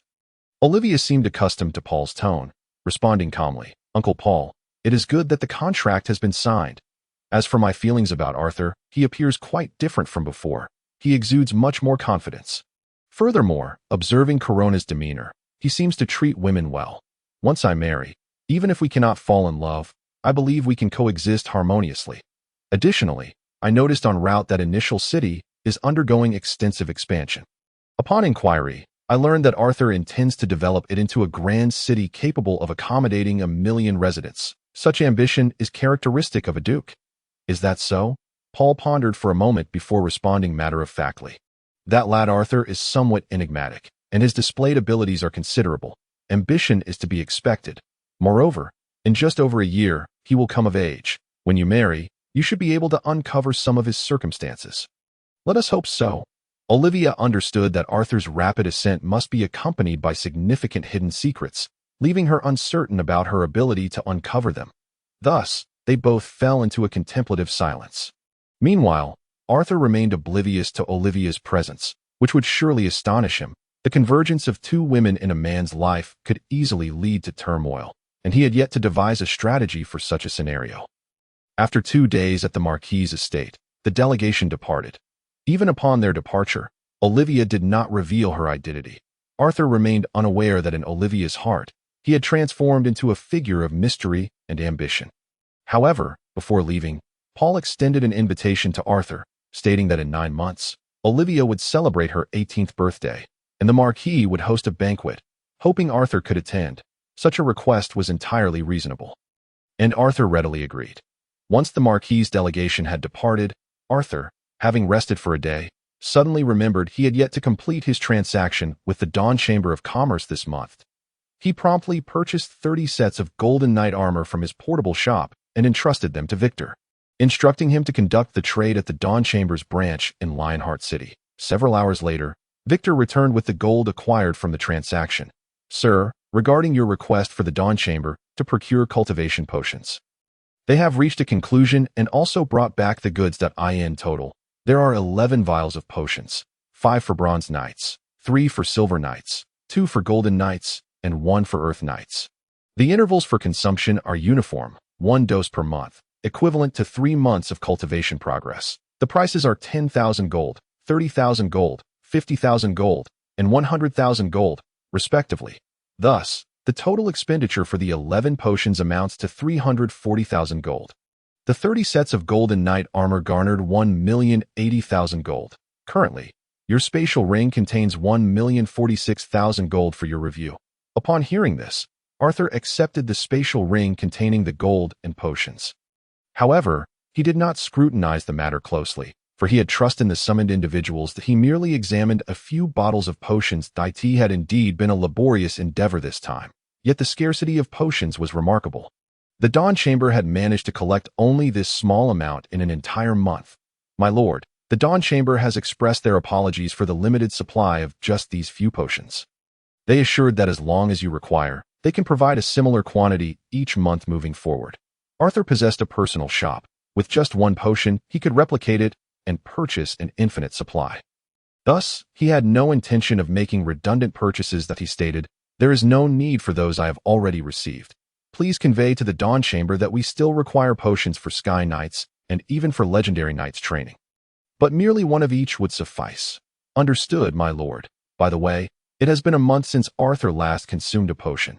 Therefore, he promptly made his way to the training grounds, downing a bottle of bronze potion in one gulp, and then commenced his rigorous practice. After half a day, Arthur felt that the potion's effects had nearly been fully absorbed, and his strength had significantly improved. He estimated that if he consumed another potion next month, he would likely be able to break through to the late bronze stage. Indeed, potions proved to be rare treasures, with their ability to enhance power astonishingly swift, considering that he had 3 bottles of silver potions and 2 of gold. He needed only 1 for replication. Thus, Arthur concocted another reason and distributed 1 potion each to Corona of the silver rank and Chris of the gold rank, earning their heartfelt gratitude. Time flew by, and soon 6 months had passed, bringing the calendar to February of the new year. During this period, relations between the Cake Kingdom and the Orc Kingdom remained relatively stable, with no significant conflicts arising. Arthur's initial city continued its steady construction, and with the assistance of Earth mages, this grand metropolis, capable of accommodating 1 million inhabitants, was finally completed 2 weeks ago. The new initial city boasted walls towering 50 meters high, reinforced with a 10-centimeter layer of obsidian, exuding an aura of invincibility. The city spanned 30 square kilometers in a rectangular shape, measuring 5 kilometers on one side and 6 kilometers on the other, with a wall length totaling 22 kilometers. Thus, the expenditure for the 10-centimeter obsidian layer alone reached 1,100,000 gold coins. In truth, the bulk of the city's construction was nearly completed within 2 months. The subsequent 3 months were devoted to intricate finishing touches. Despite the city's completion, its population remained woefully insufficient. Due to the scarcity of inhabitants in the wild plains, the initial city now housed only over 200,000 residents. Leaving the vast metropolis somewhat desolate, to better safeguard this grand city, Arthur increased the number of ordinary soldiers to 50,000. Among them, 20,000 were equipped with swift crossbows, and the additional 16,000 swift crossbows cost Arthur nearly 8 million gold coins. As for Arthur's own strength, bolstered by the potions, he finally broke through to the early silver stage within these 6 months. Now just 17 years of age, he surpassed his brother Arthur's advancement to silver by 2 years. Such was the power of financial prowess. The 1,000 gold coins spent on the bronze potions were not that his brother Arthur could not afford them. Rather, potions were exceedingly difficult to procure, elusive treasures that could not be obtained even with wealth, which explained why his brother had not utilized them for training. Arthur was able to acquire them due to his significant collaboration with the cross-national Dawn Chamber. Additionally, Corona had advanced to the mid-silver stage thanks to the potions.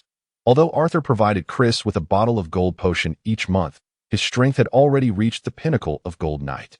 Breaking through to Earth Knight was no simple feat, hence his power remained unchanged, albeit his foundation deepened. Transactions with the Dawn Chamber continued to progress normally, over 6 transactions in half a year.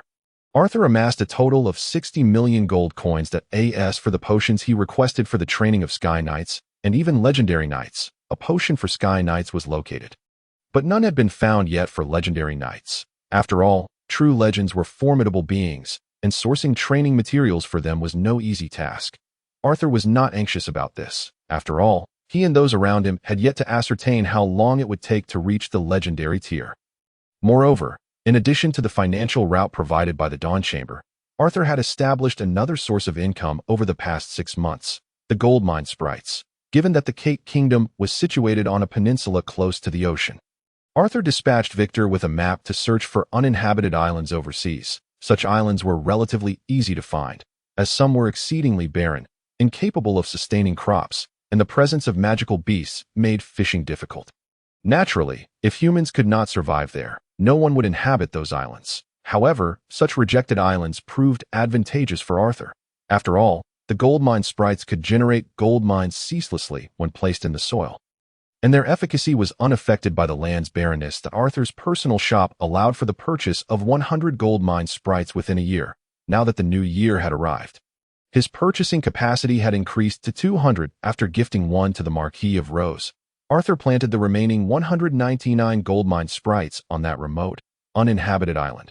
The expenditure for the 199 sprites totaled 199,000 gold coins.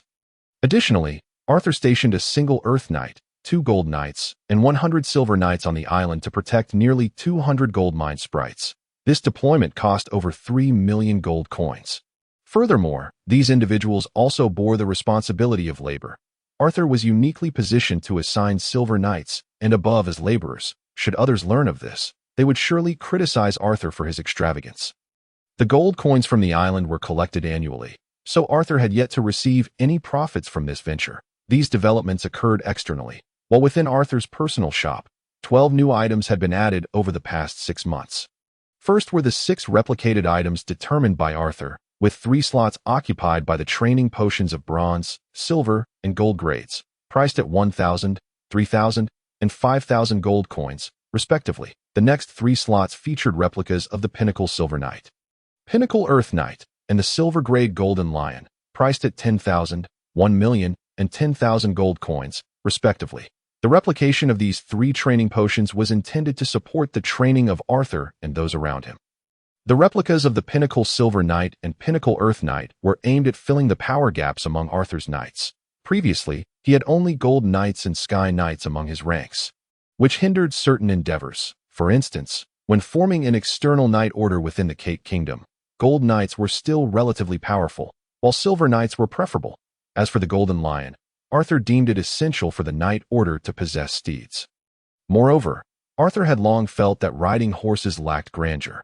Why not replicate other magical beasts as mounts? However, as the son of a beg, using the Golden Lion as a mount would mitigate some external speculation and troubles. The replication of silver-gray golden lions was due to the fact that the highest cultivation achieved by the Golden Lion tribe produced only silver-tier golden lions, and higher-grade ones could not be replicated. With these newly replicated knights and magical beast mounts, Arthur established a cavalry unit of 300 elite golden lions in the initial city. This quantity was carefully considered by Arthur. Any more would draw too much attention. The entire cavalry unit comprised 303 members, with the weakest member being a silver knight. Each team consisted of 10 members, with a gold knight as the team leader and the remaining 9 as silver knights. 100 individuals formed a large team, composed of 10 smaller teams, with a Pinnacle Earth Knight serving as the leader of the large team, totaling 101 members. The expenditure for deploying these 300 members amounted to 870,000 gold coins. Additionally, these individuals required decent quality weapons and armor. Arthur possessed armor and weapons for gold knights, totaling 900,000 gold coins for 303 sets. Naturally, to prevent others from discovering his lavishness. Only the armors of gold knights and earth knights retained their original designs, while the nearly 300 silver knights donned dyed gold knight armor. As for weapons, Arthur had none and had to purchase them from the Dawn Chamber. Spending 500,000 gold coins, the formidable contingent of 300 individuals stands as the most powerful faction among the marquises, capable of instilling fear in many while not provoking a sense of threat among the dukes and royalty at the pinnacle of the kingdom. This dynamic greatly facilitates Arthur's continued discreet development. Accompanying him is a shop that offers 6 randomly drawn items, leaving Arthur uncertain whether his luck is good or bad, as the results of these 6 draws are rather extreme. On one hand, he struggles to find the words to express his incredulity. He has drawn a common twig, a stone the size of a fist, an ordinary wooden chair, and an iron pot as items. It leaves him utterly speechless, questioning the very nature of existence. Conversely, one could argue that his luck has indeed favored him, as he also acquired 2 rather exceptional items, one being a type of magical scroll he had drawn previously. However, this scroll possesses immense power, reaching the level of a forbidden spell that only legendary mages can wield. The Forbidden Spell Scroll, titled Meteoric Descent, is an Earth-type forbidden magic that condenses massive stones with a diameter of several hundred meters at an altitude of tens of thousands of meters, sending them crashing down upon the ground with devastating force, resulting in cataclysmic destruction across a vast area of dozens of miles. Its price, 10 million gold coins, though the item is impressive and serves as a weapon of war. It is regrettably a group attack spell, rendering it less effective against those of legendary status or higher. The second exceptional item is a legendary-level defensive magical artifact, essentially a superlative version of his previous Golden Guardian Ring. The legendary Guardian Ring is a magical ring imbued with formidable protective powers that activates automatically upon receiving an attack. When fully deployed, it can cover an area of 100 meters in radius. capable of withstanding legendary-level magical or combat energy attacks for a duration of 10 minutes, ensuring the user's safety. Moreover, it has the ability to absorb the natural magic of the surroundings, fully restoring its power within 5 days. Its price, 10 million gold coins. As the saying goes, to live is to produce. Hence, upon laying eyes on this item, Arthur was immediately enamored and promptly spent 10 million gold coins to acquire it. Adorning his hand with it, he then gifted his previous golden guardian ring to Corona, who, touched by his gesture, rewarded Arthur with further benefits. With the legendary guardian ring in his possession, even legendary beings would find it difficult to inflict harm upon Arthur for some time to come. At this juncture, Arthur's wealth had dwindled to approximately 65 million gold coins. From this point onward, he resolved to curtail his lavish spending, aiming to save up to 100 million, so that he could seize opportunities to purchase or replicate legendary power when it arises. As 6 months passed, the now 17-year-old Arthur had matured significantly. His power had surged to that of a silver knight, leading to rapid physical development. He now stood nearly 1.90 meters tall, hardly resembling someone yet to reach 20. The completion of the new initial city also included the renovation of Arthur's castle. Presently, the highest point of Arthur's castle reached 60 meters, maintaining its status as the tallest structure in the city. At some point, Arthur had grown accustomed to gazing out from the castle's highest point, surveying the surroundings. As he observed the newly constructed city below, a profound sense of satisfaction welled within him. It had been less than a year since his arrival in this world, and Arthur believed that his future impact on this realm would be even more significant. Days of tranquility ensued, until Arthur presumed that all remained uneventful.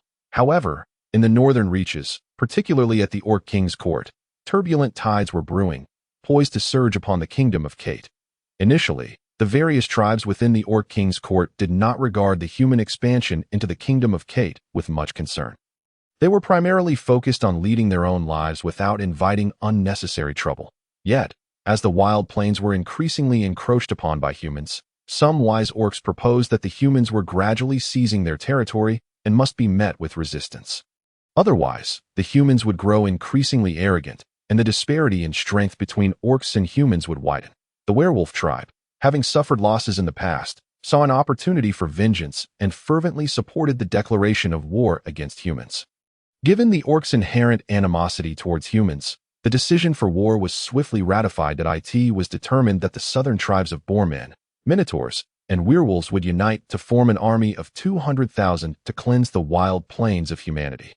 The reasoning behind not directly attacking the kingdom of Kate was that initiating a national war without a guaranteed victory would be unwise.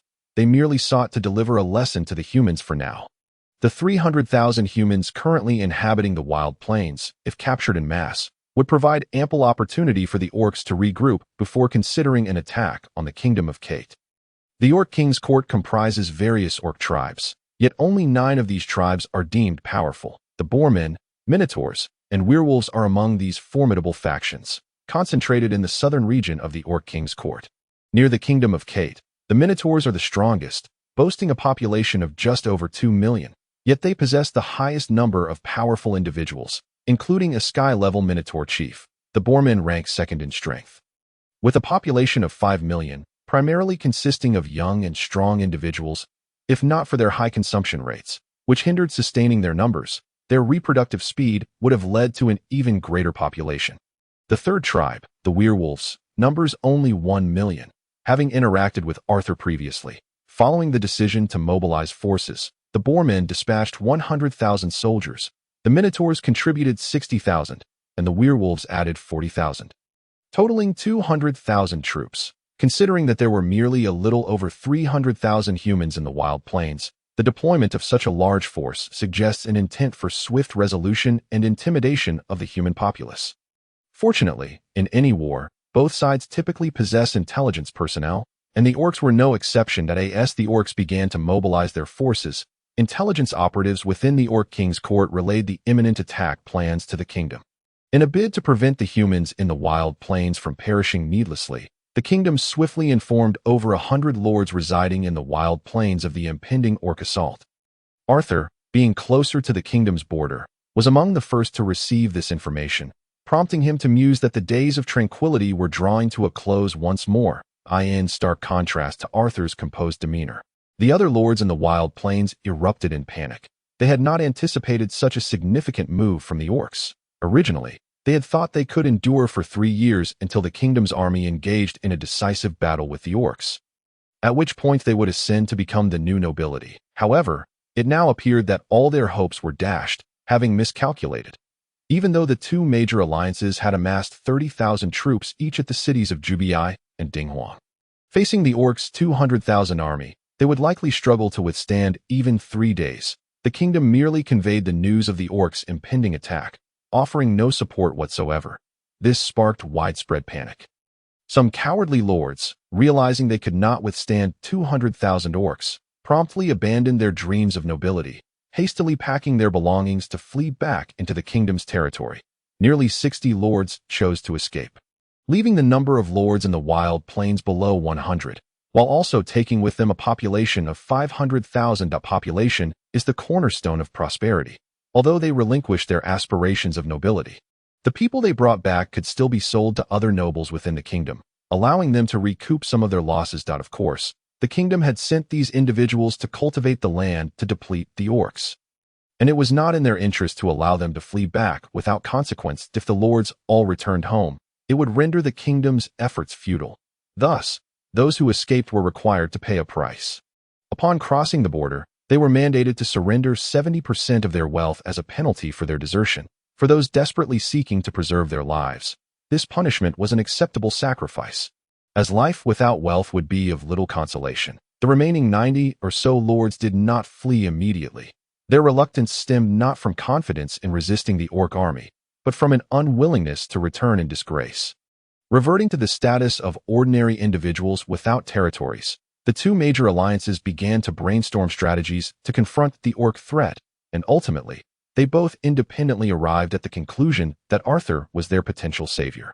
Arthur's prowess was indisputable, especially with the establishment of his new initial city, which had solidified his position as the de facto leading power in the wild plains, lacking any viable methods of resistance. They turned their hopes toward Arthur, believing he might possess the means to counter the orc onslaught. Otherwise, how could Arthur have expended such great effort to establish a colossal city upon the desolate plains? Given this consideration, the leaders of the two major alliances hastened to Arthur's initial fortress at the earliest opportunity, on the very night that Arthur received word of the impending orc assault on the wild plains. The leaders of the alliances arrived outside his castle. The butler, Person, promptly delivered the message. "My lord Arthur, the two leaders are awaiting you in the reception hall. Would you care to meet with them?" Since they had come in such haste, it was only natural for me to grant them an audience. Soon enough, Arthur found himself in the reception hall, face to face with the two alliance leaders. One was a familiar figure, David, whom Arthur had met 6 months prior during his mission to refuse aid to North City. The other was the leader from the territory of Dinghuang City, a man Arthur had not yet encountered. David and the other leader were seeking assistance. They quickly rose to greet Arthur upon his arrival, saying, "Arthur, it has been half a year since we last met, and you have made remarkable strides in your strength. Congratulations." David, astonished by Arthur's rapid ascension from mid-bronze to silver in just 6 months, was eager to express his admiration. "Such a minor breakthrough. You flatter me." "David," Arthur replied, addressing David directly, as they shared a bond forged in camaraderie. After their exchange, the other leader promptly introduced himself. "Baron Arthur, I am Dennis Vafno, the leader from Dinghuang City. It is an honor to finally meet you." "Not at all." After a few pleasantries, Arthur swiftly broached the subject at hand. "Pray tell, what brings you both here at such a late hour?" At this, David and Dennis exchanged glances. Arthur was undoubtedly aware of their purpose, merely seeking to draw it out from them to maintain the upper hand. Despite their understanding of Arthur's intentions, David and Dennis, driven by necessity, felt compelled to speak first. Given their prior acquaintance, David took the lead. "Arthur, I trust you have received the news regarding the orc army amassing 200,000 strong to assault us. Dennis and I find ourselves at a loss for how to respond and sought your counsel, as we believe your strength may provide us with a solution." Indeed, Arthur was confident in his ability to confront the orc horde, provided he unveiled his hidden potential. Yet, he was reluctant to expose too much of his strength at this juncture. Realizing he could not allow the other lords to lose faith and retreat to the kingdom, he resolved to gather allies to resist the orcs within his initial city while simultaneously securing some benefits for himself. The intelligence indicates that the commander of this orc army is the chieftain of the Minotaur tribe, who possesses strength of a sky-level warrior. Within the wild plains, including my initial city, we have yet to establish any anti-air arrays. As such, formations are exceedingly complex, and it is too late to construct them now. Even if we had such arrays, the defenses of our walls would be inadequate to withstand the onslaught of sky knights. In summary, if that chieftain is allowed to strike at will from the skies, with the power to unleash sword energy spanning dozens of meters and hundreds of meters in distance, our defeat would be inevitable. Therefore, we must negotiate with the kingdom. We can hold our ground against the orcs in the wild plains, but the condition is that the kingdom must dispatch a sky-level warrior to help us restrain that Minotaur chieftain. As for the rest, I am confident we can manage. In truth, the orc army had not intended to deploy any sky-level warriors. However, among the 3 earth-level warriors from the orc tribes, none were willing to yield command, leading to the reluctant emergence of the Minotaur chieftain. Upon hearing Arthur's words, David and Dennis exchanged another glance, for their greatest concern was indeed that Minotaur chieftain, whose sky-level prowess was unmatched as for Earth Knights. Even if 10 were to come, Arthur's 2 mountain giants could likely match them blow for blow, not to mention the presence of other human Earth-level warriors. After some contemplation, they deemed Arthur's proposal feasible and perhaps the only viable course of action. Feeling a flicker of hope in their ability to resist the orcs, a faint smile graced David's face as he remarked, "This plan is indeed sound. The kingdom would certainly prefer we not withdraw entirely. I believe they will likely acquiesce to our request, though it may come at a cost, such as a sum of gold. However, that is a minor issue. If we each contribute 20 to 30,000 gold coins, it should suffice." Arthur nodded in agreement, continuing, "The Sky Knight from the kingdom is the most critical aspect of this operation. As you both hail from noble houses, you should have greater leverage in discussions with the kingdom. I entrust this task to you. Leave it to us," David responded, and then, as if struck by a thought, added, "Given the overwhelming number of orc forces, it is unrealistic for us lords to disperse and expect to hold our ground. We must concentrate all our power in one location if we are to stand a chance against the orc onslaught. It is too late to construct a new fortress, and Arthur, your initial city is ideally suited for a decisive battle. It was designed to accommodate 1 million inhabitants under normal circumstances. If we squeeze, it could potentially house over 200,000 people, the entirety of humanity currently residing in the wild plains." Arthur recognized this as the only apparent solution. After a moment of reflection, he nodded in agreement. Moreover, he had no intention of allowing these newcomers to reside without contribution. His initial city was in dire need of inhabitants, and he anticipated that at least 800,000 would remain, thereby filling his city to capacity. With this in mind, Arthur nodded but also proposed a stipulation. "I am amenable to this arrangement, but I must present a condition." "What condition?" Upon hearing that Arthur had a stipulation, both David and Dennis immediately inquired with trepidation. The condition was that any lord wishing to seek refuge in his initial city must bring along at least 10,000 of their subjects to become residents of the initial city, with a penalty of 10 gold coins for each individual short of that number. Upon hearing this requirement, the expressions of both men visibly relaxed. Perhaps they considered this condition not overly stringent. They promptly replied, "Among the remaining 90 or so pioneering lords, 30 have a total population of only 10,000. However, compared to returning to the kingdom and surrendering 70% of their wealth, they will likely agree. Typically, the cost per person is around 5 gold coins. Thus, Arthur, your demand does not seem excessive. After we persuade them, I believe they will all acquiesce. That would be ideal." Thus, the 3 came to an agreement. Considering the urgent nature of the impending orc assault, they refrained from further discussions.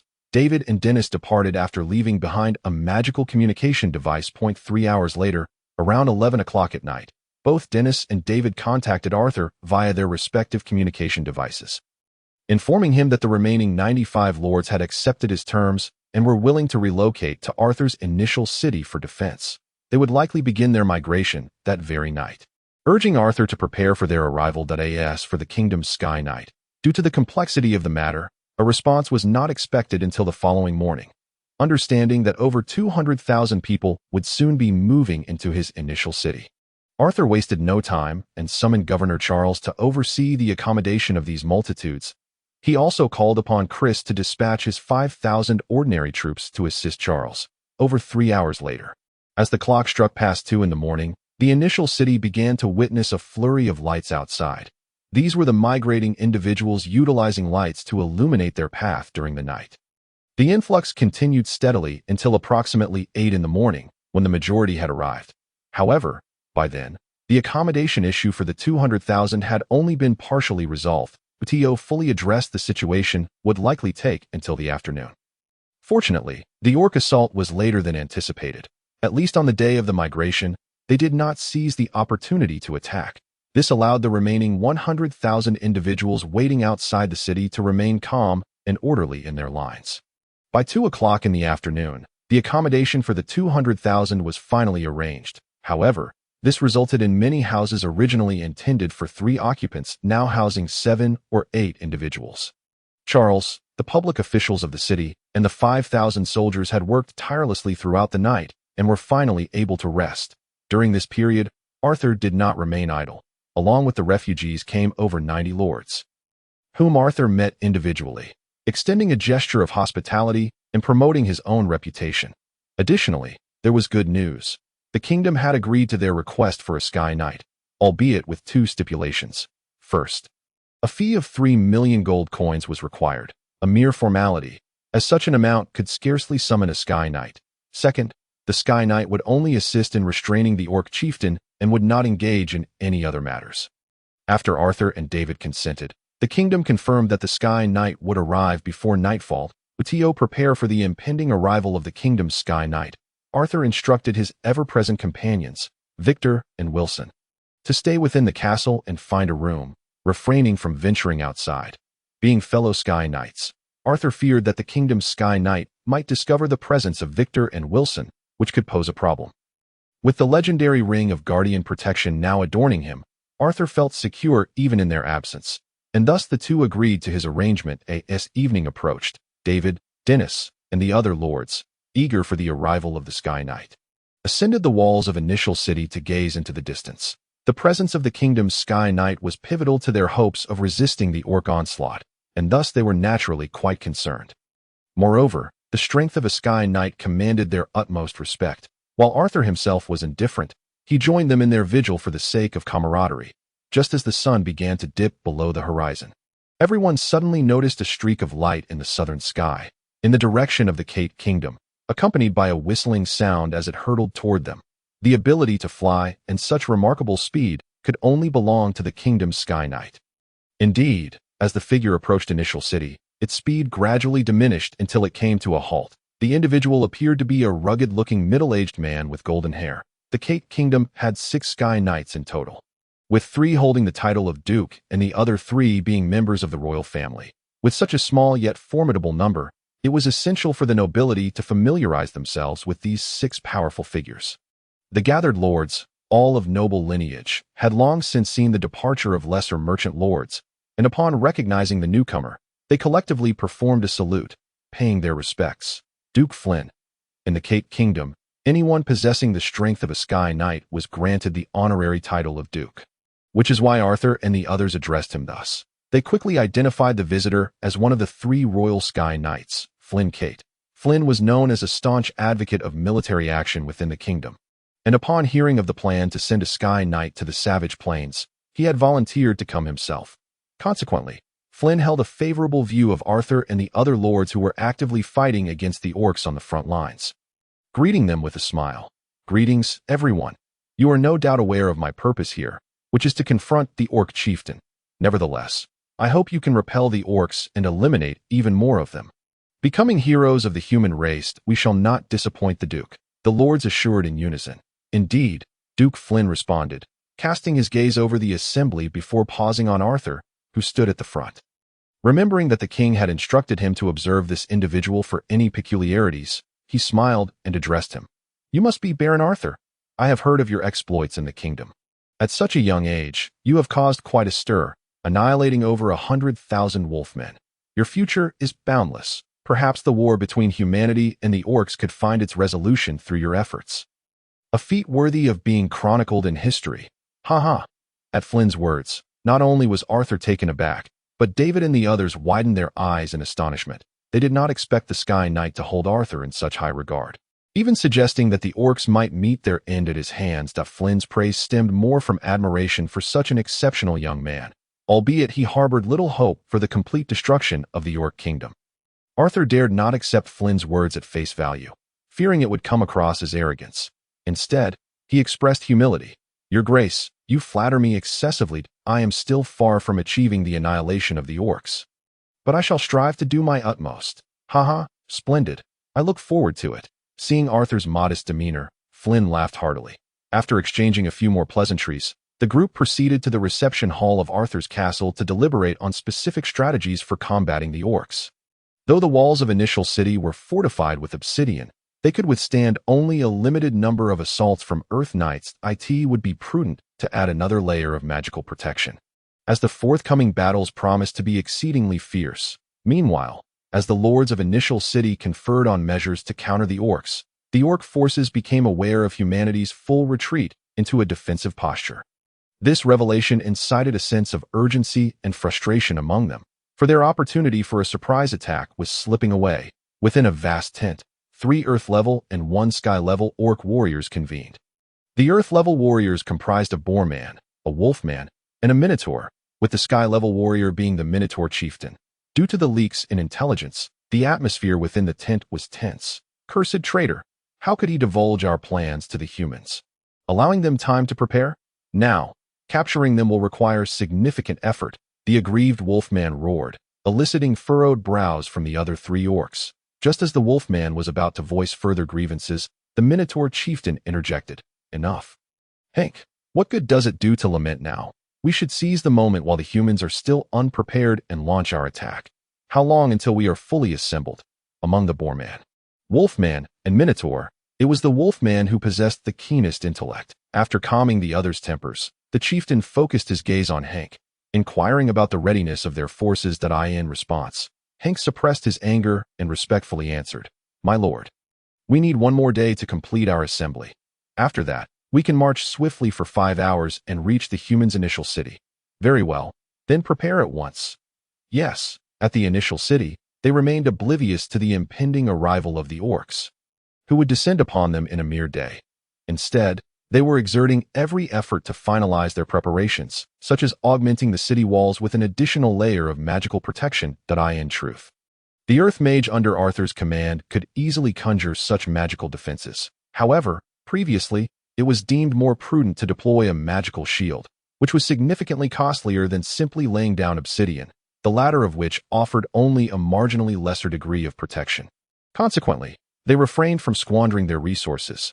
Now, with the lords fully aware of the looming threat, they were willing to invest in materials, and Arthur was more than willing to set up another layer of defense, as it would bolster the protection of his Initial City. It is worth mentioning another noble, Duke Dennis, whose strongest subordinate was a fire mage, corresponding to the Earth Knights. This fire mage would also establish protective arrays, coinciding perfectly with the 3 Earth mages summoned by Arthur, each responsible for the defense of a separate wall. Together, these 4 had the potential to arrange for rudimentary protective arrays across the 4 walls within a day. This rudimentary array did not imply that the defenses were inadequate. Rather, it indicated that they were of a lesser quality with a shorter lifespan.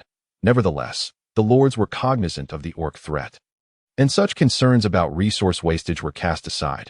Furthermore, the Royal Sky Knight Flynn had come to the Initial City with the purpose of restraining the orc chieftain. Hence, he had no direct involvement in the various arrangements within the city.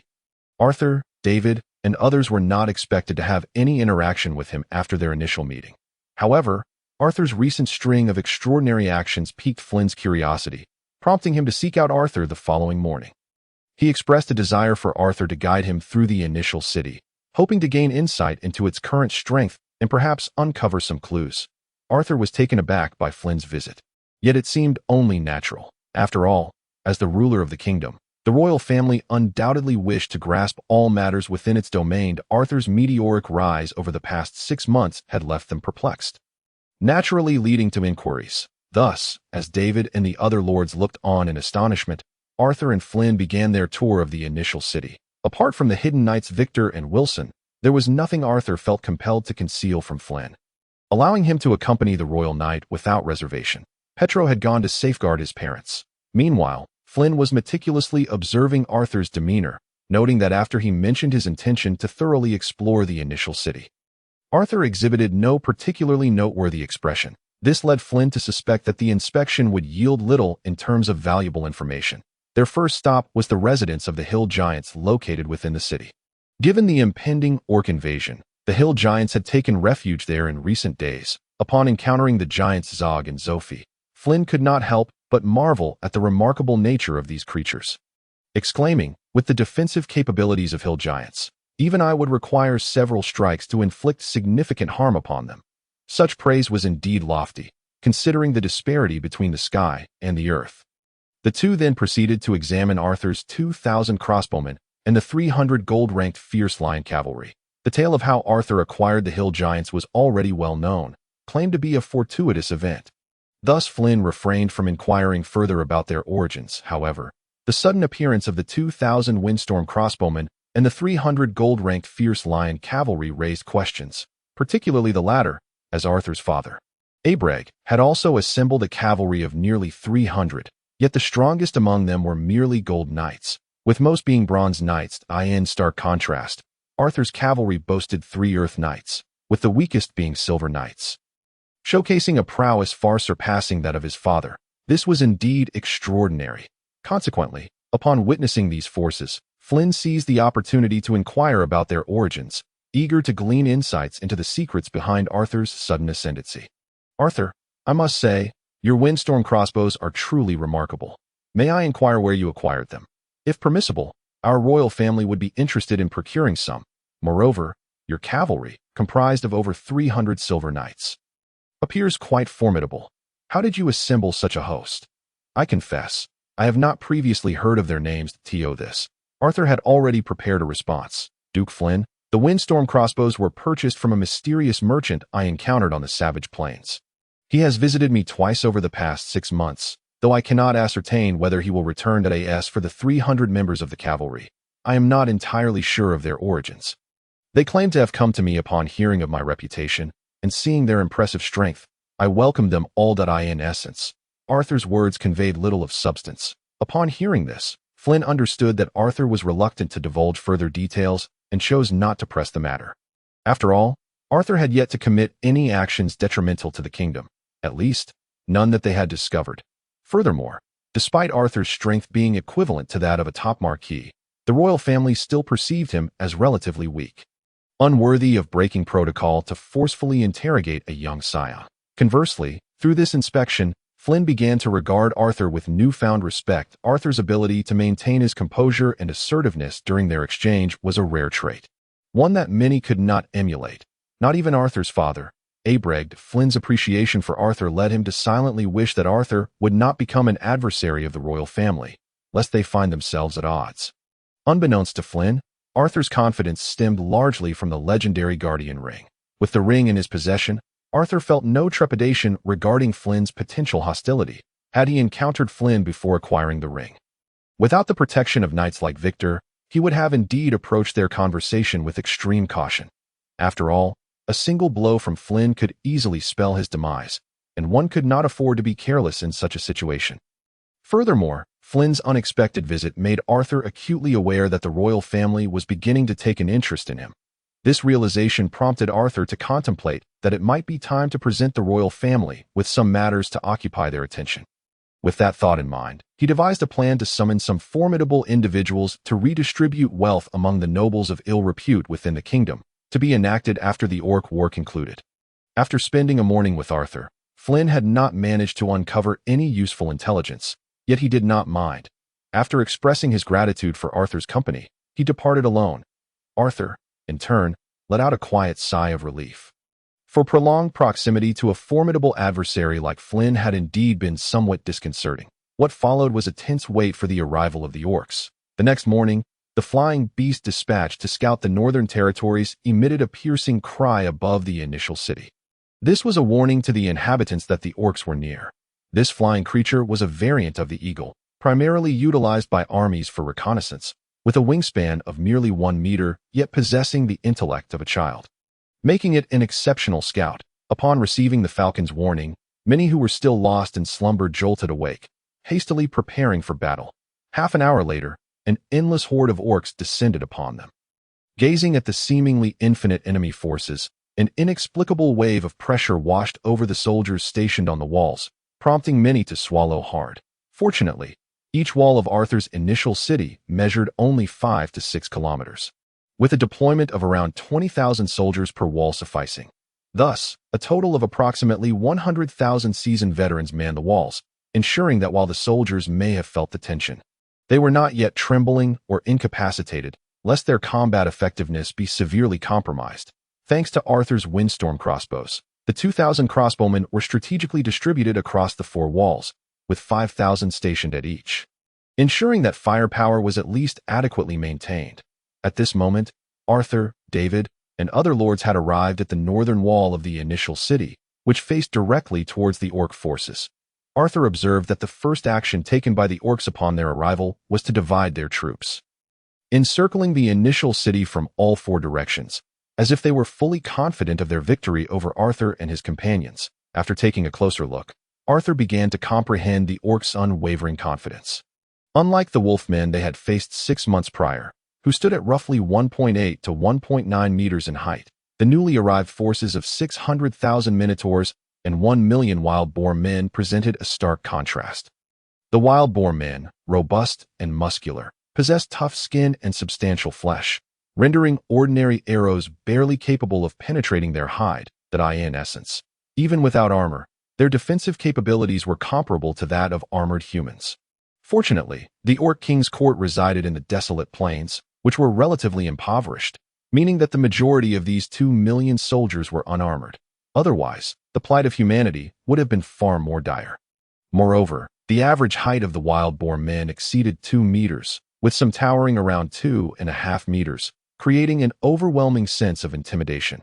And then there were the formidable minotaurs, each standing approximately 3 meters tall, wielding pillars that measured around 4 meters in circumference. It was estimated that a single strike from such a pillar would require the might of a bronze knight to withstand or even defeat them.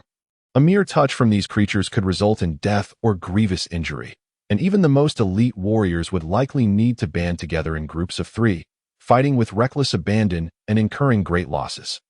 Having assessed these factors, Arthur understood all too well why the orcs, with less than half the number of humans, were still capable of contending with the kingdom of Kate. He also felt a sense of relief that the orcs inhabited a barren land, incapable of yielding much sustenance. Otherwise, as their population grew, humanity would find it impossible to resist. Moments later, amidst the tense atmosphere, the orcs completed their encirclement, yet they refrained from launching an immediate assault. Arthur quickly discerned the reason why. From the direction of their northern wall, a colossal minotaur, standing 5 meters tall and towering nearly 2 meters above the others, ascended into the air amidst the awestruck gazes of the orc warriors. This individual was the orc commander, the chief of the minotaurs, soaring to a height of nearly 60 meters, surpassing even the walls of the initial city. He halted and gazed down upon Arthur and his companions, his voice amplified by his battle aura resonating for miles. "Humans within the city, you must surely recognize the disparity between us. I urge you to surrender at once, lest you suffer excessive casualties. Depriving my kin of countless slaves, having fought against the orcs for many years, both sides were well aware that surrender was not an option. Thus, the chief's declaration was merely a provocation, aimed at undermining human morale. However, what greeted him was a cacophony of curses from the human soldiers. "Damn orcs! Get lost! You filthy beasts! Come at us, and we shall leave you utterly annihilated." Faced with such a chorus of vitriol directed at the orcs, Arthur and his allies did not intervene, recognizing it as a means of bolstering morale. Observing that the human spirit had not faltered but rather surged, the Minotaur chief furrowed his brow, contemplating that if words failed, he would have to demonstrate the terrifying prowess of the Sky Knights. He believed that once he unleashed a devastating blow upon the city, the humans would inevitably capitulate. Furthermore, this strike would serve to probe any hidden trump cards the humans might possess, so as to avoid being caught off guard later. With this in mind, The Minotaur chief summoned an 8-meter-long totem pole from his spatial bracelet, preparing to strike the northern wall of the initial city.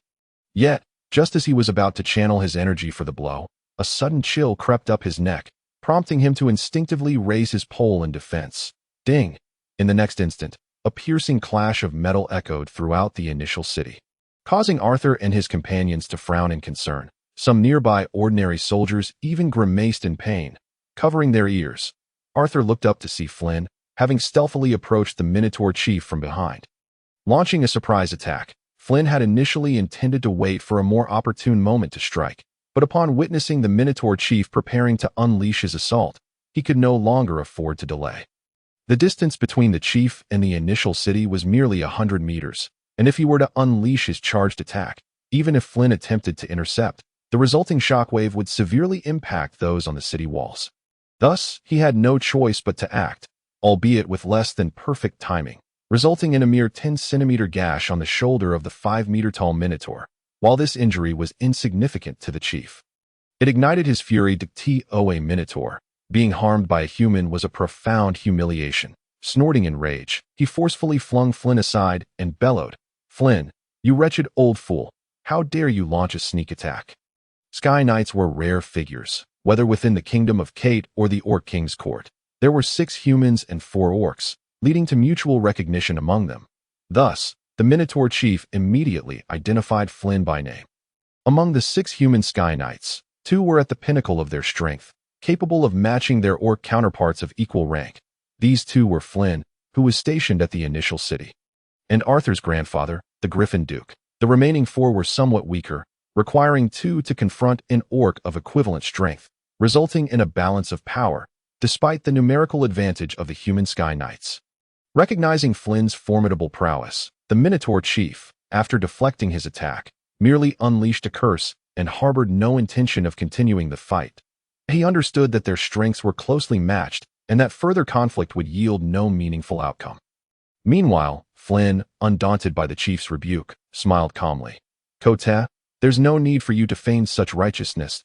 If you had the chance to severely wound me, would you not seize it? It is a pity, truly, that your shoulder was not struck by that blade instead of merely grazing it." Upon hearing this, Kote, the Minotaur chief, glanced at the now bleeding wound on his shoulder, and his expression darkened. However, a moment later, he appeared to contemplate something, and a smile spread across his face. "Flynn, let us put this matter behind us. We both know that our confrontation would yield no benefit. Therefore, let us not waste our efforts." "Oh, are you suggesting that your orc forces will withdraw?" Flynn teased, noting Kote's insincere demeanor. That Kote's massive bovine visage contorted in disbelief. "How could that be? What I mean is that there is no need for us to battle, but others may act according to their abilities." It turned out that Kote, observing the potential to eliminate the 2 of them, believed the orcs held a greater advantage elsewhere and had devised this strategy. However, Kote did not genuinely expect Flynn to acquiesce. It was merely a tentative inquiry. To his surprise, this aligned perfectly with Flynn's intentions, as he had come to the initial city to stall Kote. Initially anticipating a fierce battle, it now seemed unnecessary. Thus, with a smile in response to Kote's astonishment, Flynn replied, "Very well, I agree. However, to prevent any underhanded tricks on your part, we must remain airborne above the battlefield during the conflict, keeping watch over one another." To perfectly execute his mission of restraining Kote, Flynn proposed this small condition. After a brief contemplation, Kote found it acceptable. Flying would not drain much of his energy, and he nodded in agreement. While they conversed, their distance from the ground was not far, rendering it inaudible to ordinary onlookers. Those with considerable strength overheard the conversation between the 2 individuals. Arthur of the Silver Stage was no exception, nor were the orc officers outside the city. Consequently, the atmosphere between the 2 parties became significantly tense. Soon, orcs began to extract siege weapons such as catapults and siege ladders from their storage equipment. A distance of 2,000 meters away, due to the preciousness of their storage gear and the intricacy of the siege apparatus, the orcs halted after producing 200 catapults, each standing 30 meters tall. They also managed to bring forth 300 other tools, including siege ladders. After all, the initial city stood 50 meters high. At such a height, even a golden knight could only manage a precarious leap. The situation was even more dire for others, necessitating the orcs to rely on appropriate tools for their siege. The 200 catapults would allow each wall to deploy 50, capable of suppressing the defensive forces on the walls, thereby reducing the attacks on their own soldiers while inflicting damage upon those stationed on the walls. Witnessing the orcs unveil such formidable instruments, David and the others atop the city wall couldn't help but change their expressions. Someone exclaimed, "Though the orcs may not match our craftsmanship, this catapult is an exception, able to hurl stones weighing over a ton to a distance of 2,000 meters, such weight and range. If relying on human strength alone, could only be achieved by the mightiest among the Earth Knights. However, the stones launched are still less devastating than the direct energy slashes of the Earth Knights. Our walls can withstand the assaults of the Earth Knights, so naturally, they can endure the impacts of the catapults. Yet, even if our walls can withstand such attacks, the defending soldiers are likely to suffer grievous casualties. This will be a fierce battle. We lack weaponry capable of striking at such distances. Will we be reduced to passive targets? While mages can attack from afar, the strongest mage in the initial city is merely of mage lord rank. The range of 1,000 meters exceeds the casting limit of a mage lord, with only archmage being capable of casting spells from several thousand meters away. Legendary mages can wield their magic from dozens of miles away. Otherwise, the casting of powerful forbidden spells like Meteor Swarm could inadvertently harm themselves. Of course, David and his companions had provided some ballistae to the initial city, yet those ballistae could only reach a maximum range of 1,500 meters. Given this, it seemed they were destined to be passive targets, a significant blow to their morale, detrimental to their defense of the city. Just as the atmosphere grew heavy, Arthur interjected, "Have you forgotten about my 2 hill giants? They are the most natural siege weapons. Indeed, with their size, the hill giants could easily hurl a ton-weight stone 2,000 meters, and even more accurately." This realization ignited a spark of hope. They now had a means of counterattack. It was indeed thanks to Baron Arthur. Upon hearing this, the crowd quickly grasped the situation, their spirits lifting, and some even began to praise Arthur. In response to the compliments, Arthur remained humble, contemplating before stating, "We have only 2 hill giants, but the orcs' catapults will attack all 4 walls simultaneously. Thus, 2 of our walls will endure the catapult's assault for a while. You must pay attention to the morale on those 2 walls. Once the hill giants neutralize the catapults attacking those 2 walls, they will immediately assist the others." Understood. Seeing Arthur maintain his composed demeanor, the crowd's excitement promptly settled, and they responded earnestly. Subsequently, as Arthur dispatched his latest orders, the orc catapults completed their preparations. The 2 hill giants, Zog, arrived at the northern wall where Arthur was stationed, while Zophie headed to the left towards the western wall. The orc infantry refrained from attacking and only launched their catapults. Arthur's defending soldiers could take cover behind the walls to avoid harm. Thus, the orcs refrained from firing 2 initial volleys, conserving their strength, accompanied by the resounding battle horn echoing across the battlefield. The orc soldiers commenced their assault, while the catapults unleashed 200 massive stones weighing over a ton. Instantly, anguished cries erupted from the walls of the initial city. The simultaneous volley from the catapults injured hundreds within the city. This bolstered the orcs' morale, their cheers resonating across the battlefield. However, their elation was short-lived, as 2 piercing howls sliced through the air, drawing the attention of many. These howls emerged from the walls of the initial city, vanishing near the orc catapults. All that followed were the sounds of catapults shattering and the earth being disturbed by the falling boulders. Before the orcs could react, those 2 terrifying howls were unleashed from the city walls at an alarming rate of once every 5 seconds, far exceeding the 2-minute reload time of the catapults. Only then did some orcs realize that these dreadful sounds were produced by the hill giants hurling their boulders from the walls. The boulders thrown by the hill giants were specially condensed by earth mages, perfectly round, greatly enhancing the accuracy of the hill giants. Zog and Zophie continued their relentless assault, the orcs outside the northern and western walls. Hearing the rumbling from behind them and the cries of the orcs operating the catapults, saw their morale plummet visibly. Their charge even began to slow. Observing this sudden turn of events, the Minotaur Kota, hovering 1,000 meters in the air, furrowed his brow. The number of archmages on the human side was fewer than the Sky Knights, only 2 in total, making their probability of encountering them in battle quite low. The orc catapults had previously been nearly unstoppable in battles against humans when archmages were absent. Yet now, they were being suppressed by the hill giants. After careful consideration, Kotel lamented the rarity of hill giants. They had never encountered them before and lacked detailed intelligence, unaware of their capabilities. Moreover, given the speed at which the hill giants hurled their boulders every 5 seconds, the orcs' 50 catapults to the north and west had likely suffered over half their number at the hands of the two giants. In stark contrast to Kotel's displeasure, Flynn, also in the skies, burst into hearty laughter. "Ha! I knew that fellow would have a plan." The orc commanders on the northern and western battlefields, witnessing the rapid-fire assault of the hill giants, realized the utility of the catapults had diminished significantly. If they did not retract them, they would be utterly destroyed, which would be a tremendous loss. After all, creating such massive machines was no easy feat for the orcs. Thus, they hastily ordered the units operating the catapults to withdraw. After more than a minute, the orc catapult teams in the north and west managed to retract their catapults into their storage gear, albeit at the cost of nearly 20 of their machines. Seeing this, Zog and Zophie hurried towards the southern and eastern battlefields of the initial city. Unfortunately, by the time they arrived, the orc catapults in those directions had also been nearly retracted.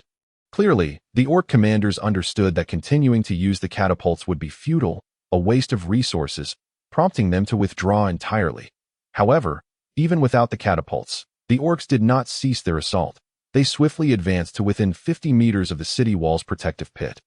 The desolate plains lacked water sources, so the initial city had not excavated a moat, but instead dug a protective pit 50 meters wide and deep. This pit encircled the initial city, its bottom lined with 3-meter-long sharp wooden stakes that would mortally wound any ordinary orc that fell into it. Yet, even though this massive pit was akin to a chasm, it could not hinder the orcs' advance. They had long devised countermeasures for combat against humans. Although there were no magical professions among the orcs, meaning they lacked high-level earth mages capable of filling the pit, their spatial equipment effectively solved this issue. By placing sufficient stones within their spatial gear and then approaching the pit to deposit them, they could fill it. Meanwhile, Arthur's earth mages and some earth mages within the city would not simply stand by and allow the orcs to fill the pit.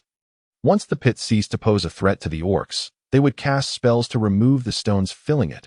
Thus, a tug-of-war ensued between the two sides. However, due to the limited magical power of the mages and their slow recovery rate, they would not remove the stones from the pit unless the situation became dire. Only when the orcs filled every corner beneath the city walls would they clear the stones, thereby cutting off a significant source of reinforcements for a time. As a result, the war dragged on for half a day, with the orc assault on the initial city remaining uncertain. Only a handful of silver-tier orc champions had managed to scale the walls, but they were swiftly repelled or slain by their human counterparts. Furthermore, during this half-day, Arthur's 20,000 crossbowmen shone brilliantly. The Gale crossbow required half a minute to reload, after which it could unleash a rapid 3-shot volley. Over the span of the orcs' 5-hour assault, if the 20,000 crossbowmen had fired at full capacity, they could have unleashed a staggering 12 million bolts, with the orc forces totaling nearly 200,000. Even the newly arrived boarmen and minotaurs, despite their imposing stature, would not succumb to a bolt unless it struck a vital area such as the head or heart. That a 3-finger-wide hole would not be fatal. They could still launch a counterattack. However, 3 bolts would surely kill an orc. Such ferocious firepower meant that when the orcs charged to the foot of the initial city, they suffered tremendous casualties. Among the 300,000 orcs who fell in this half-day, over 200,000 were slain by Arthur's crossbowmen. This inflicted a deep-seated rage upon the orcs towards the crossbowmen of the initial city, instilling a degree of fear. By this point, they hesitated to charge. Previously, the orcs naively believed that Arthur's magical crossbows could not sustain continuous fire for long. Yet, after suffering such grievous losses, this naive belief was utterly extinguished. Realizing they could not continue their assault, the orc commander ordered a retreat, preparing to devise a strategy to counter Arthur's crossbowmen before resuming the fight. Witnessing the orcs' unexpected retreat, the initial city erupted in jubilant cheers.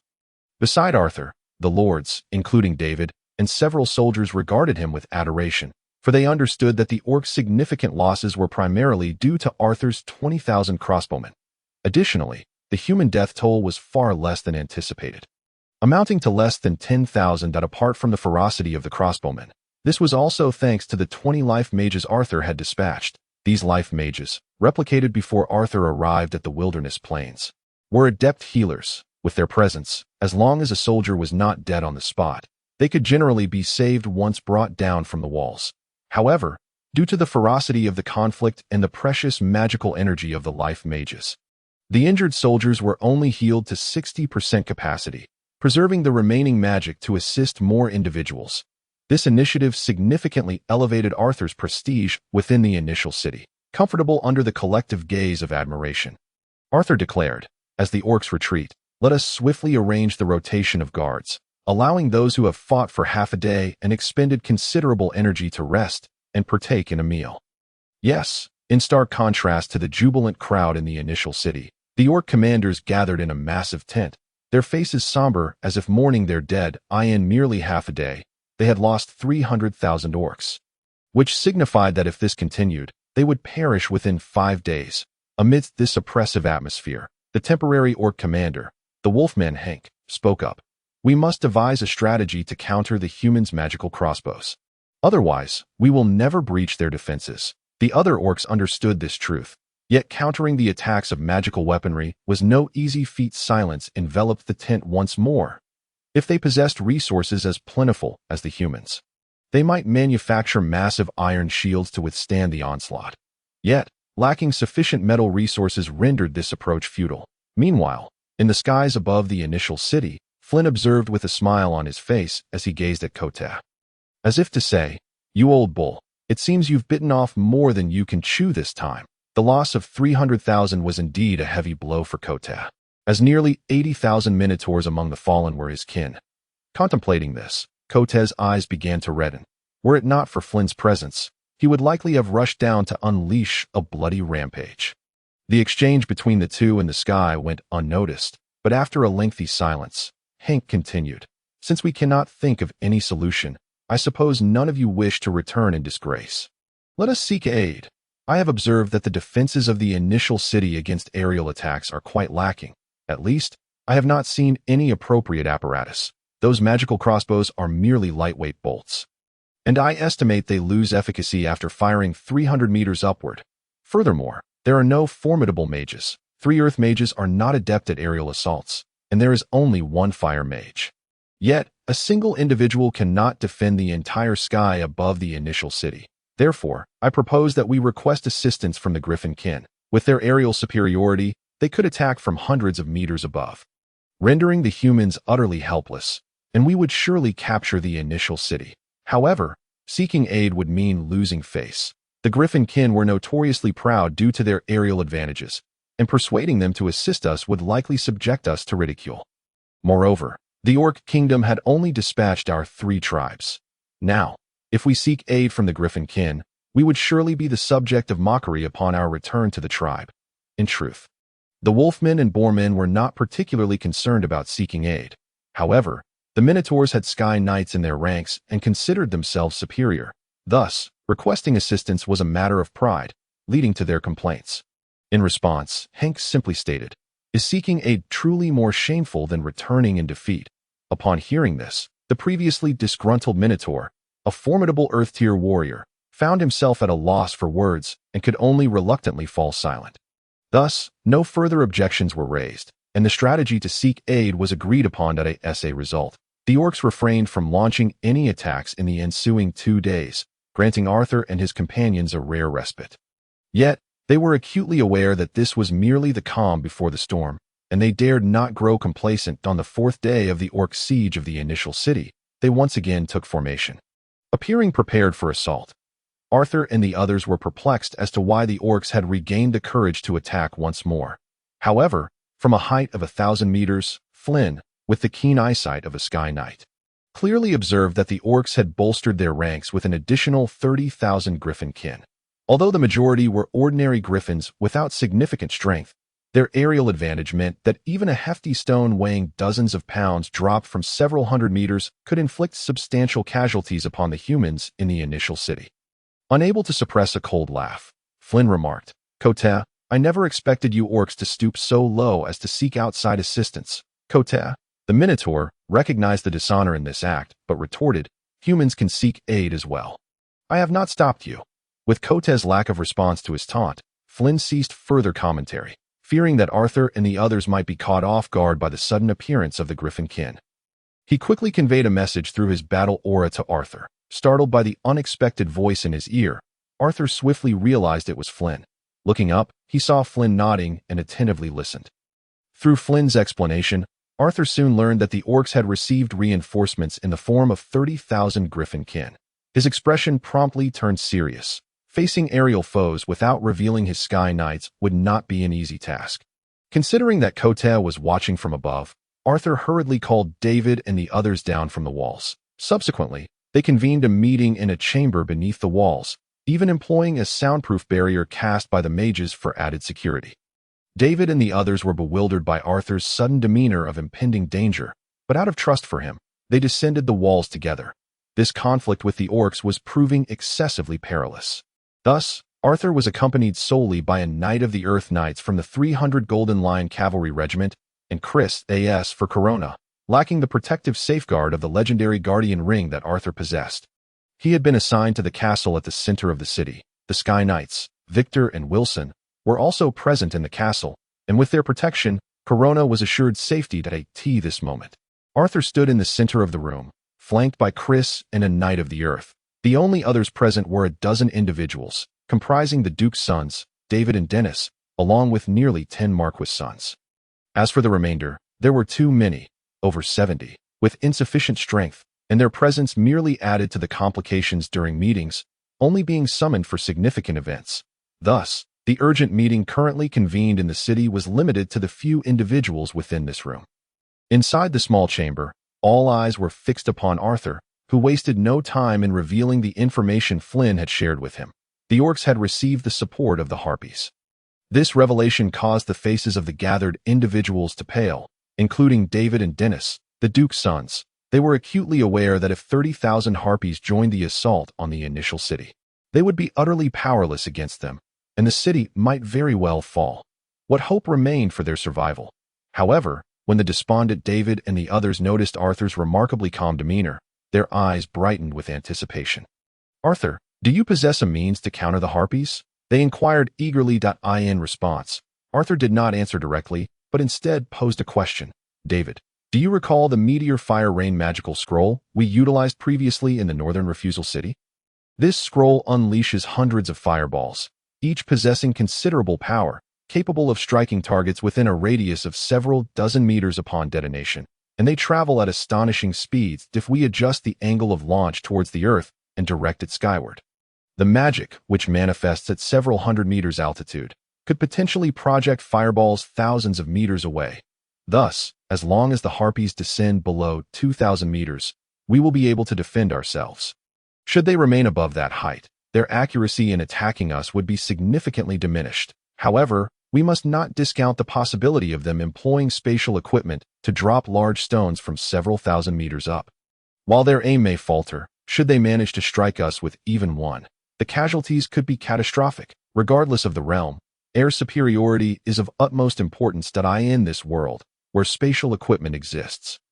It is even more critical, for if one can fly, carrying a spatial ring capable of dropping massive stones from thousands of meters, the resultant impact would rival that of a missile. Of course, such large objects cannot be casually withdrawn from a spatial ring. The larger the item, the more energy is required to retrieve it. Only Golden Knights possess the capability to manage items of such size, while ordinary individuals without cultivation cannot utilize spatial equipment. Moreover, the higher the altitude from which an object is dropped, the less precise the aim becomes. Dropping from thousands of meters could result in missing the target by hundreds of meters. Thus, even if the force is tremendous, the effect would be minimal unless a sufficient number of stones were dropped. In this regard, the Meteor Shower magic scroll that Arthur had previously acquired holds unique utility. The Meteor Shower spell not only allows for precise targeting, but, bolstered by magic, its potency far exceeds that of ordinary 100-meter stones. Most importantly, the Meteor Shower appears unexpectedly, delivering a devastating blow from altitudes of tens of thousands of meters, making interception impossible. Ordinary individuals attempting to use spatial rings to drop stones would likely be discovered long before the stones reach their intended target, resulting in poor accuracy. In summary, air superiority is paramount, and being subjected to stone bombardment is exceedingly perilous. Meanwhile, David, absorbing Arthur's implications, expressed his astonishment. This method is indeed viable. However, such magical scrolls are exceedingly rare. Arthur, how many do you possess? Arthur had an abundance of meteor fire rain scrolls. Yet he was reluctant to squander gold unnecessarily, for he harbored no fear of the orcs. Furthermore, defending the initial city was not solely his responsibility, so he smiled enigmatically. How much gold can you muster? Given the urgency of the situation and my involvement, the price for the meteor fire rain scrolls need not be as exorbitant as 2 million gold coins each, as was the case previously. This time, they shall be available for 1 million gold coins each. That I suggest we acquire at least 5 scrolls, considering the harpies' numbers. Upon hearing this, the admiration in the gazes directed at Arthur deepened. In their eyes, Arthur was making a considerable sacrifice. A 9th-level magical scroll could not simply be purchased for 1 million gold coins. It would normally cost over 1 million. This indicated that Arthur was willing to incur a loss of nearly 2 million gold coins in order to combat the orcs, which only heightened their reverence for him. That if he could make such a grand sacrifice, then how could they afford to be stingy? With this mindset, the group readily contributed funds. Naturally, those minor lords who were absent would also be expected to contribute. But given the urgent circumstances, it fell to David and the others to front the costs, with plans to recoup from the minor lords after the harpies were repelled. Fortunately, David and his companions remained unaware that Arthur stood to gain a staggering 450,000 gold coins from this transaction. Otherwise, their perception of him might have been irrevocably altered. After collecting 5 million gold coins, Arthur produced 5 fiery red scrolls adorned with mysterious patterns. However, he chose not to distribute all the scrolls, retaining one for his personal use. Seeking a thrill from its power, David and the others had no objections to this decision. Was this truly the 9th-level magical scroll? It was indeed extraordinary. Apart from David and Arthur, many present were witnessing such high-level magical scrolls for the first time and took the opportunity to examine them with great fascination. After a brief moment, once Arthur observed that everyone had had their fill of wonder, he remarked, "What I fear most is the harpies utilizing spatial rings to drop stones upon us from several thousand meters above. Although the orcs are impoverished and the vast majority of ordinary harpies cannot wield spatial rings, there are still dozens of harpy elites who do possess them. If they were to hurl stones at us from over 2,000 meters, we would find ourselves utterly defenseless. If that were to transpire, what should we do?" Came the anxious reply from one who had momentarily forgotten the joy of acquiring the meteor fire rain scrolls. Fortunately, there were enough knowledgeable individuals present. David quickly interjected, "From what I gather, the harpies are notoriously proud and unruly. To inflict casualties upon us swiftly. They will not waste energy flying beyond 2,000 meters unless we present a credible threat. It is highly likely they will remain within 500 meters, just outside the range of our Gale crossbows, to engage us. To minimize potential losses, as soon as the harpies enter within a kilometer, we should unleash the scrolls and obliterate them." With this declaration, the confidence of the gathered individuals surged. Recognizing that their mission to eliminate the harpies could only succeed, they entrusted the remaining 4 meteor fire rain scrolls to the strongest members of their teams. Subsequently, the group deliberated the precise timing for utilizing the scrolls. Meanwhile, on the opposing side, the temporary leader of the orcs, the wolfman Hank, hurried to welcome the harpies who had come to their aid.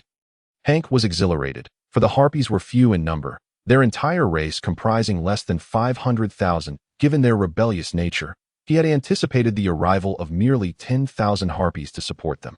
Instead, they were met with 30,000. This significantly bolstered his confidence in breaching the initial city. Thus, amidst the clandestine schemes of both humans and beasts, war once more loomed on the horizon. The 30,000 harpies darkened the skies overhead. And with their support, the morale of the orcs soared. In stark contrast, the spirits of the humans waned, for Arthur and his companions planned to deploy their scrolls unexpectedly, aiming to deceive the harpies. Unbeknownst to the humans, they possessed a potent weapon against the harpies, which contributed to their low morale. Observing the contrasting morale, the wolfman Hank felt a surge of confidence, boldly declaring, "Full assault." The orcs launched their offensive once more. A dark tide surging towards the initial city, the defenders now faced not only the ground forces, but also the aerial threat. Leaving them somewhat flustered, in order to counter the harpies, Arthur allocated half of his 2,000 crossbowmen to address the aerial assault. This was imperative. Otherwise, the harpies might suspect a hidden agenda from Arthur and his allies. Simultaneously, the reduction of 10,000 crossbowmen resulted in the orcs on the ground finally having a modicum of manpower capable of assaulting the city walls. As opposed to their previous strategy of merely hurling stones and spears from close range to inflict some casualties upon the humans atop the walls. However, it was still only a limited number of orcs that could ascend the walls.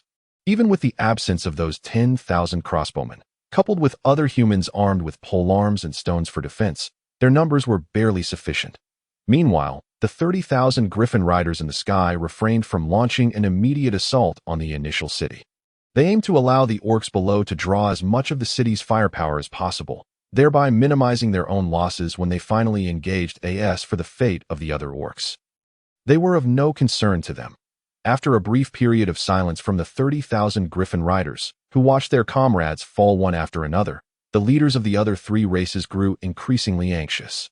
The temporary commander, the warg Hank, could not help but shout toward the griffin riders in the sky, "Esteemed allies, the war has been underway for quite some time.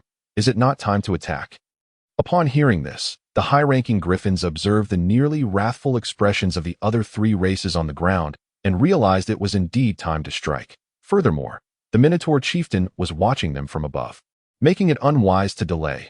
Thus, they roared, "Advance!" Considering that 30,000 was still somewhat lacking. The griffins chose not to divide their forces among the four city walls, but instead concentrated their attack on the northern wall of the initial city. After all, breaching just one wall would allow the orc horde to surge in, making it unnecessary to weaken themselves by splitting their forces on the other side. Arthur felt a surge of joy upon seeing the approaching griffin army. The griffins' decision to unite instead of spreading out would amplify the damage dealt when they unleashed their meteor shower scrolls. According to intelligence, the initial city's air defense was feeble, apart from the numerous windstorm crossbows capable of shooting upwards of 300 to 400 meters. There was only a fire mage whose attack range barely reached 1,000 meters. The remaining ballistae and boulders hurled by the hill giants posed little threat to the griffins. Thus, the griffins advanced toward the northern wall. Hovering 1,500 meters above the initial city, which they deemed relatively secure, the 30,000 griffins, primarily archers, wielded bows of seemingly rudimentary craftsmanship. Yet, due to their advantageous height, even ordinary stone arrows, when shot from a height of over 1,000 meters, possessed sufficient force to pierce through stone and metal alike. The ordinary griffins, carrying hefty stones of several dozen pounds, posed a greater threat than Arthur had anticipated. After all, a griffin could only carry one stone at a time. After a single assault, they would need to retreat, whereas arrows could be loosed repeatedly. Arthur, David, and the other lords stood atop the northern wall, their hearts buoyed as they witnessed the griffins approaching in the expected formation. However, none dared to reveal their elation, for the griffins, possessing the keen vision of eagles, might notice any discordant expressions. Moments later, as the griffins finally reached the 1,500 meters above the initial city, Arthur and David exchanged knowing glances. In a flash, they retrieved 5 vividly red scrolls from their spatial rings. They infused their fighting spirit into the scrolls, tearing them apart, and instantly, 5 dazzling magical circles illuminated the sky above the initial city. The furious fire elements coalesced in the air, forming 500 fireballs, each 1 meter in diameter, causing the temperature around the initial city to rise significantly, waves of heat radiating outward upon witnessing this spectacle. Not only the humans, but even the charging orcs halted in their tracks. The sheer might of 5 ninth-level spells appearing simultaneously was truly terrifying, sending shivers down spines. Hank, the warg, widened his wolf-like eyes at this sight.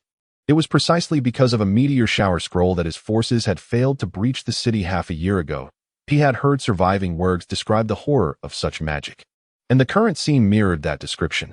Only this time, there were 5 appearing at once. Hank immediately realized that the griffins were likely doomed. Not just Hank, but even the Minotaur Kota and the human Sky Knight Flynn, hovering thousands of meters above, displayed expressions of astonishment. Ninth-level spells were not to be trifled with. Even with their prowess, being surrounded by 5 meteor shower spells would likely lead to severe injuries. Flynn knew that Arthur had previously produced such scrolls, but he had not anticipated that he could summon 5 at once, a feat that even royal families might not possess. He could not help but exclaim, "It seems I have underestimated him."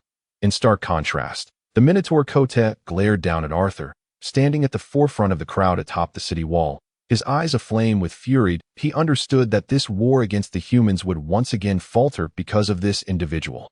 Countless warriors on the battlefield were acutely aware of the terror posed by those 5 spells. For the 30,000 griffins, who were now the targets of the 5 spells, the sensation of death looming near was palpable.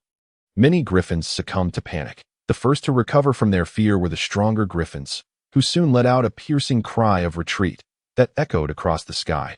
Upon hearing this, the 30,000 griffins disregarded their feathers, which had begun to curl from the intense heat, and fled in haste. Regrettably, one of the advantages of magic scrolls over mages is their lack of incantation, allowing for an incredibly swift casting speed. Within 2 seconds of the formation appearing, the 500 fireballs had fully coalesced at that moment. The griffins who had regained their wits had hardly flown far when the fireballs, like cannonballs, were unleashed upon them. One fireball struck a griffin, exploding like a shell and engulfing a radius of several dozen meters. The surrounding griffins either turned to ash or became charred remnants plummeting to the ground.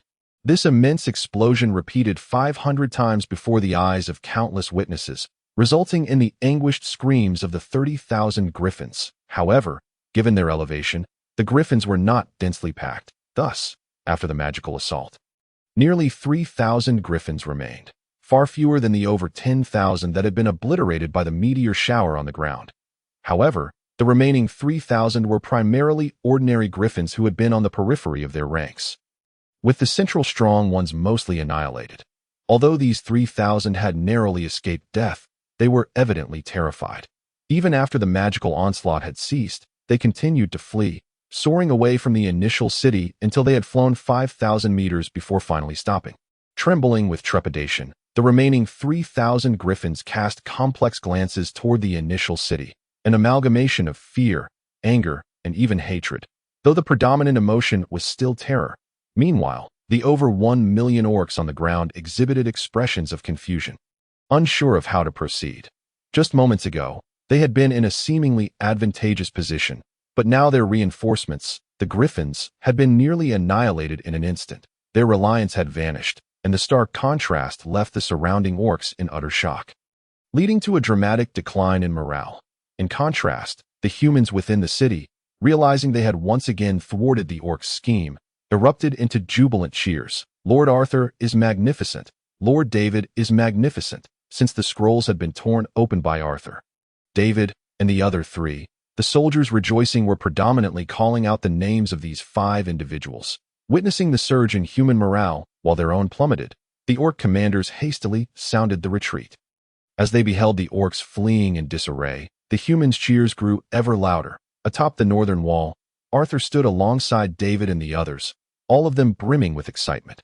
Once the initial thrill had subsided, David turned to Arthur and remarked, "Among the remaining 3,000 griffins, there is only one silver-ranked warrior. The rest are merely bronze-ranked or ordinary orcs. They pose no threat now.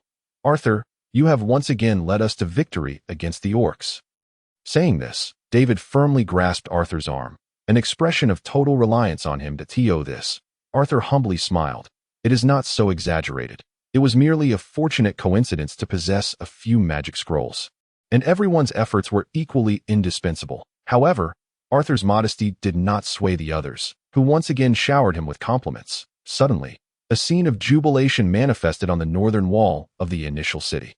However, the atmosphere high in the sky, thousands of meters above, was decidedly tensed at that moment. Flynn was intently observing the enraged Minotaur, Cot, fearing that he might seize the opportunity to charge into the initial city and unleash a massacre to vent his fury.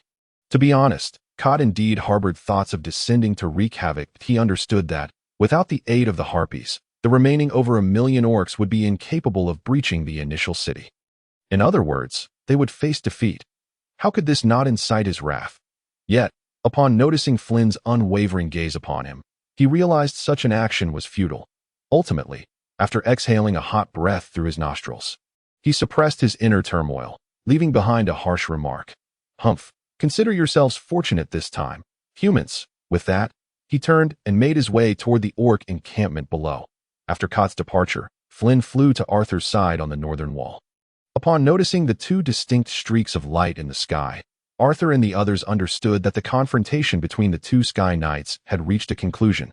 They then fell into a tranquil silence, awaiting Flynn's arrival. Moments later, when Flynn appeared beside them, he bore a beaming smile, clearly elated that in just a few days, Arthur and the others had eradicated hundreds of thousands of orcs.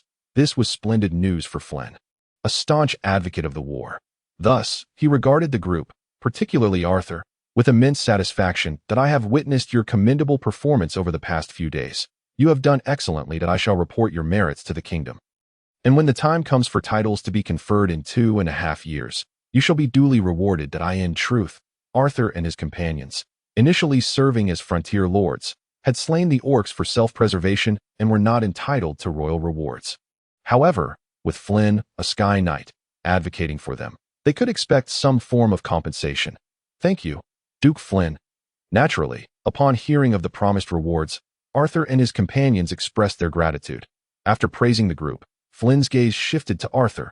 Arthur, your performance has particularly impressed me. To be honest, had it not been for your betrothal to the daughter of Marquis Yuelon, I would have considered marrying my granddaughter to you. Truly, that fellow Yuelon has struck lucky. At this unexpected comment about marrying off his granddaughter, Arthur was momentarily taken aback. Yet, the fact that Flynn spoke such words indicated his utmost favor towards him. A smile involuntarily graced his face as he replied, "Thank you for your high regard, Duke Flynn. It seems I am simply not blessed. Haha. I did not expect you to possess such eloquence." Although they had anticipated the orcs' retreat, the inhabitants of the initial city could not truly relax until the orcs had genuinely withdrawn. Hence, while Arthur and his companions engaged in light-hearted banter, they remained vigilant upon the city walls, their eyes occasionally scanning the distant orcs for any unusual movements. Meanwhile, within the enormous tent of the orcs, the Minotaur Cot stood at the center, casting disdainful glances at several orc leaders below. The likes of the Knoll Hank and the surviving harpies averted their gazes, too intimidated to meet Cot's eyes. Cot knew that cursing them would prove futile. After a resigned sigh, he inquired with a glimmer of hope, "Do you have any plans to seize the initial city?" Clearly, the gathered leaders had no solutions, resulting in another spell of silence. After a lengthy pause, Cot reluctantly issued a decree. "Since we cannot take it, let us not waste food here. We shall retreat." It is important to note that the orcs' food production was quite limited, and sustaining over 1 million orcs in battle required immense resources. They had initially believed they could easily conquer a few human cities and secure a bounty of provisions. However, they were taken aback to find that the humans had retreated before leaving them anything substantial, with food supplies severely lacking. After initially thinking that even a 10-day supply would suffice to conquer the initial city, they now realized they had overestimated their capabilities. Currently, even if the orcs wished to continue their assault, their food reserves would only last 5 more days, making retreat the more prudent option. The leaders remained silent, evidently acquiescing to Cot's decision. Half an hour later, those stationed on the city walls observed the orcs beginning to dismantle their tents and gather their belongings. It appeared they were indeed preparing to withdraw. After several more minutes, the orcs, fully packed, began their march northward until they gradually vanished from sight. Yet, even then, a sense of complete relief eluded them. They waited for several hours until scouts dispatched to gather intelligence returned with news. The orcs had reached the humans' former border at the city of Jubai, now known as Dinghuang City. It seemed the orcs were genuinely retreating. With this revelation, the inhabitants of the initial city finally felt a sense of ease, followed by joyous celebrations. Arthur was naturally among those rejoicing. But unbeknownst to the others, another of Arthur's plans was already underway. With the orcs having approached his doorstep, how could Arthur refrain from teaching them a lesson? He could not allow them to think him an easy target. However, such a lesson could not be overtly apparent. Thus, Arthur arranged for Victor, Wilson, and 3 other Sky Knights to pursue the retreating orcs. Indeed, 5 Sky Knights were dispatched, and to ensure their success, Arthur summoned 3 additional Sky Knights. Moreover, Arthur believed that although the orcs were impoverished, among them were undoubtedly formidable individuals possessing considerable wealth. Securing their riches would not only recoup the 30 million gold coins spent on the 3 summoned Sky Knights, but would also yield substantial profits. Unbeknownst to the orcs, who had already passed Jubii City, they were about to face yet another nightmare from the humans. As the orcs marched onward, they had effectively razed many human towns along their path. After suffering significant losses at the hands of the humans, they were eager to exact revenge wherever possible. Numerous human towns lay in ruins, and Jubii City and Dinghuang City were no exceptions. Following this battle, many lords would undoubtedly experience considerable distress. On the other hand, as the orcs ventured further north of Jubii City, they felt a wave of relaxation wash over them. This area was already regarded as their territory.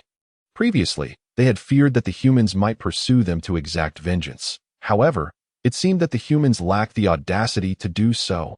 With this thought, many orcs began to curse the humans internally, vowing to exact a more severe retribution next time. Even Kot contemplated how he might retaliate against the humans. Suddenly, the Minotaur Kot, possessing the strength of a Sky Knight, found himself engulfed in a wave of panic and oppression. This was an exceedingly rare phenomenon, as Kot was one of the stronger Minotaurs among the Sky Knights. Now, the only entities capable of unsettling him were the legendary figures of the Orcish royal court and the human kingdoms. Yet, surely, the human legends would not target him solely for a failed assault. As Kot wrestled with his unease, he suddenly perceived something unusual in the sky. Upon closer inspection, he beheld a meteor, emanating a terrifying magical energy. Hurtling toward them, that a premonition within him warned that it was aimed directly at him. The sheer magnitude of the magical energy contained within the meteor dwarfed that of any human archmage he had previously encountered by dozens of times. This realization instilled Kot with a dreadful foreboding. The meteor was a forbidden spell unleashed by a legendary human mage, but when had he offended such a formidable being? There were no legendary mages in the kingdom of Kate. Despite his frantic thoughts racing, Kot could not fathom the reason behind this calamity. It was no wonder, considering the presence of Arthur, a truly extraordinary individual. Yet, the situation left him no room for further contemplation. As he observed the meteor descending, he had merely seconds before it would strike his position. In a flash of light, Kot transformed into a streak of brilliance, fleeing swiftly into the distance, much to the astonishment of the surrounding orcs. He had no time to warn others, for he knew that even if he did, they would be doomed in the face of such a horrific onslaught. Better to conserve that fleeting moment of warning to maximize his own escape distance. This meteor, imbued with terrifying magical energy, was summoned by the meteor shower spell scroll entrusted to Victor, Wilson, and the other Sky Knights by Arthur. Unfortunately, the scroll only allowed for the initial targeting of the meteor's landing spot and could not alter its trajectory afterward. Unlike the legendary mages, who could change the meteor's direction even after summoning it, the scroll lacked such flexibility. Otherwise, that meteorite would likely pursue the Minotaur Kote relentlessly. After all, among the over 1 million orcs present, only Kote, possessing the strength of the sky level, posed the greatest threat to Wilson, Victor, and the others. In truth, the formation of the 5 Sky Knights was already formidable, facing such a vast multitude of over 1 million orcs. While total annihilation was unrealistic due to the possibility of some escaping, they could undoubtedly eliminate those formidable beings adorned with spatial rings and seize their wealth without fail. However, Arthur had intended to test the power of the scrolls for future use. Thus, he had allowed Victor and the others to employ the forbidden scrolls, despite their potential being underutilized. After the Minotaur Kote had fled, numerous orcs followed his gaze skyward, only to discover the meteorite's trajectory.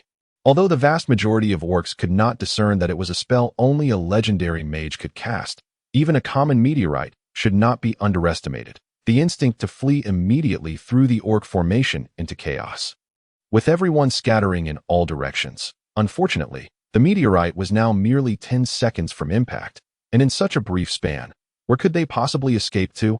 Amidst the myriad desperate gazes of the orcs. The colossal meteorite, aglow with a reddish hue from air friction, finally struck nearby. Initially, there were no screams, for the sound of the meteorite colliding with the ground was nothing short of cataclysmic compared to the orcs' faint cries.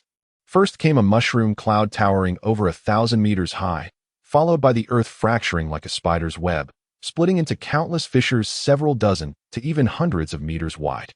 Simultaneously, a terrifying shockwave surged outward at breakneck speed. The dreadful tremors and shockwaves spread across a radius of several dozen miles.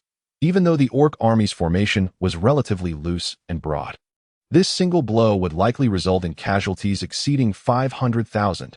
On another front, although the Minotaur Kota had already taken flight, he could not soar far in just a few seconds, ultimately being caught by the terrifying shockwave. However, thanks to his formidable strength and the fact that he was not at the epicenter of the collision, Kota emerged with only minor injuries, albeit in a rather disheveled state.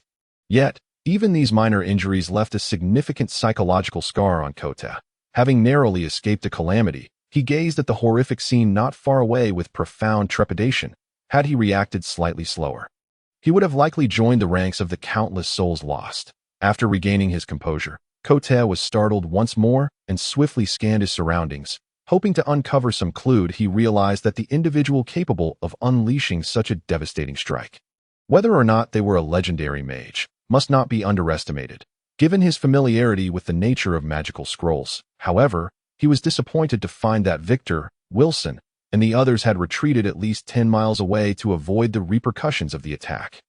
After a lengthy period without detecting anything amiss, Kota began to relax, thinking it was merely a warning from an inexplicable powerhouse. Just then, 5 streaks of light captured his attention. 5 Sky Knight level warriors. As a formidable being, Kota possessed keen eyesight and discerned that the 5 were clad in full-body knight armor, their faces obscured, their sizes indistinguishable from that of humans. The combination of concealed faces and human-like forms made it abundantly clear to Kota that these newcomers were not benevolent. He hastily fled in the opposite direction. Unfortunately, the Minotaur's primary attribute was earth, and Kota was no exception. In contrast, the Sky Knights summoned by Arthur were all of the lightning attribute. Only those with wind attributes could rival their speed. In no time, Kota was overtaken by the concealed Victor and his companions, who quickly surrounded him. Time was of the essence. With such a commotion, both the Orcish royal court and the human kingdom would soon dispatch formidable beings to investigate. Victor wasted no time with unnecessary words, using a deliberately altered voice to command the other 4. The first Sky Knight summoned by Arthur. Victor held a deep bond with him. Thus he became the leader of the 5. On the other side, Kota found himself facing 5 Peak Sky Knights whose presence was even more formidable than his own, and he knew escape was utterly impossible. However, he was unwilling to die unjustly. Having expended countless hours of toil to reach his current strength, he quickly raised his hands in a gesture of peace, pleading, "Wait a moment, esteemed warriors. I believe you are not from the kingdom of Kate. We should have no grievances between us. Have you mistaken me for someone else? This territory now belongs to the Orcish royal court. If you slay me without cause, you will only offend the legendary powerhouse behind me. I hope you all consider this carefully." Kota's words were part explanation and part veiled threat. While an ordinary individual might weigh the pros and cons, Victor and his companions were already intent on his demise. Thus, Victor simply replied, "We have come to kill you. As for your Orcish legends, it will take them at least an hour to arrive. By then, we will have vanished without a trace." Without waiting for Kota's response, he resolutely commanded, "Attack." Faced with 5 opponents stronger than himself, the moment Victor and his companion struck, Kota found himself in dire straits. Being of the earth attribute, his speed was no match for the lightning attribute warriors. Leaving him no choice but to stand defensively, Victor and his companions aimed to capture him alive. Intending for him to be a future target for Arthur's replication, they refrained from unleashing their full might. Instead, they focused on overwhelming him with speed, gradually worsening his injuries. Thus, a peculiar spectacle unfolded in the sky, with 5 figures crackling with lightning, launching swift assaults on the 5-meter-tall, earth-toned Minotaur in the center. Within seconds of the battle commencing, Kota was wounded.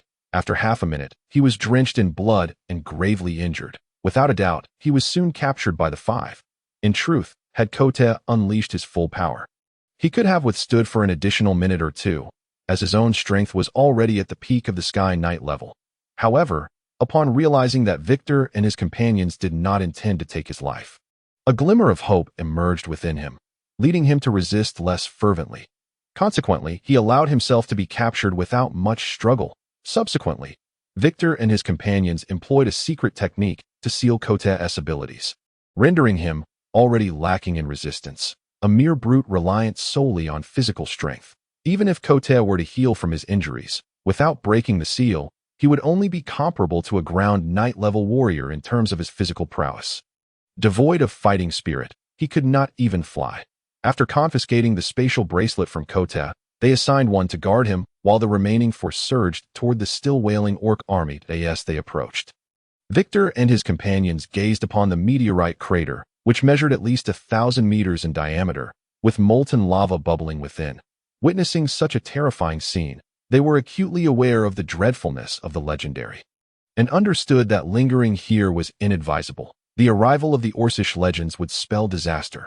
Thus, after a brief moment of reflection, the four descended upon the orcs with lethal intent, while slaying the other orcs was merely a matter of convenience. Any orc equipped with spatial gear would undoubtedly be killed, for such equipment signified a treasure trove of wealth, which Arthur desperately needed. 15 minutes later, the orc army's formidable beings with spatial equipment had been nearly annihilated.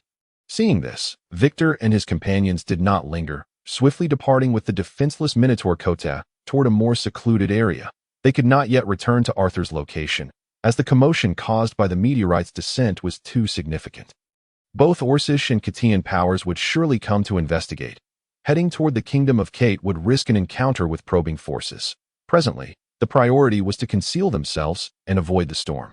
Fast forward a good 10 minutes. As the colossal stones summoned by the meteorite impact crashed upon the border between the two nations, it was not just the entirety of the Orcish royal court or the Kingdom of Kate that sensed something amiss, but at least several provinces along the border felt the tremors. Simultaneously, two legendary beings from the Orcish royal court and the Kingdom of Kate burst forth from their respective royal cities. The sudden emergence of these ancestral figures astonished both royal households, prompting them to hastily inquire about the cause. There was a fluctuation of forbidden magic. I shall investigate. After reassuring the royal members with similar words, the two legends transformed into streaks of light, moving at speeds several times faster than the Sky Knights toward the meteorite's impact site. It is worth noting that neither the Kingdom of Kate nor the Orcish royal court possessed legendary mages. The emergence of forbidden magic is likely due to the appearance of powerful entities from other factions within the two nations. This is certainly not a favorable development, as both nations are not particularly strong on the continent of the gods. Merely average, and cannot withstand excessive turmoil. As the two legendary figures hastened towards the site of the meteor's descent, the inhabitants of Initial City, who were previously celebrating their victory over the orcs, begin to sense an unusual tremor beneath their feet. Located a mere 200 miles from the impact site, they can vaguely perceive the tumult of magical energy in the distance. Shocked, they ascend to higher ground for a better view. But alas, the distance renders them unable to discern much. The simultaneous eruption of magical energy and this strange tremor indicates that something significant has transpired, halting their celebrations.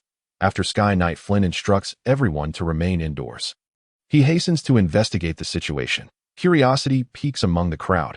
Only Arthur is aware of what has transpired, leaving him unperturbed by the mysterious phenomenon in the distance. Instead, he secretly anticipates the potential gains from Victor and his companions' actions. Will it amount to 100 million gold coins? 200 million, or perhaps even more? Due to his proximity to the incident, Flynn is the first to arrive at the scene. Standing atop a height, he surveys the devastation below.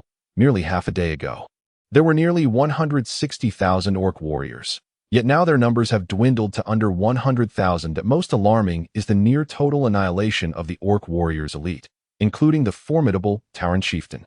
Court, who was his equal in strength, now vanished without a trace. This is dire. Flynn's mind races with this thought. Other casualties seem trivial in comparison. Court's disappearance, however, is a grave matter for the Orcish royal court, which possesses only 4 Sky Knights in total. The loss of one significantly undermines their strength. The orcs may retaliate in fury, igniting a war with the kingdom. Yet the kingdom is far from fully prepared for such a conflict, leading to inevitable mutual devastation. Moreover, such a disturbance could not have been caused by the orcs themselves. It must have been the work of a third-party force beyond the kingdom and the royal court.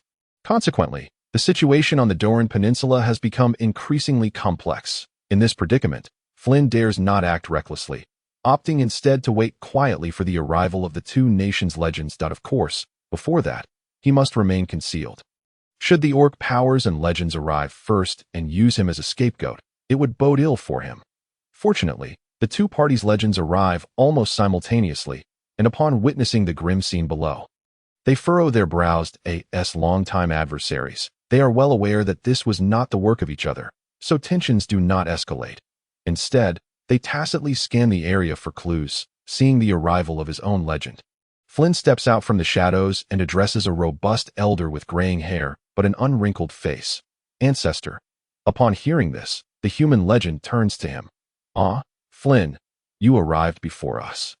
Have you discovered any additional clues regarding the perpetrator of the forbidden magic?" Flynn, mindful of the inquiry from the sole legend of the Cape Kingdom, responds without delay.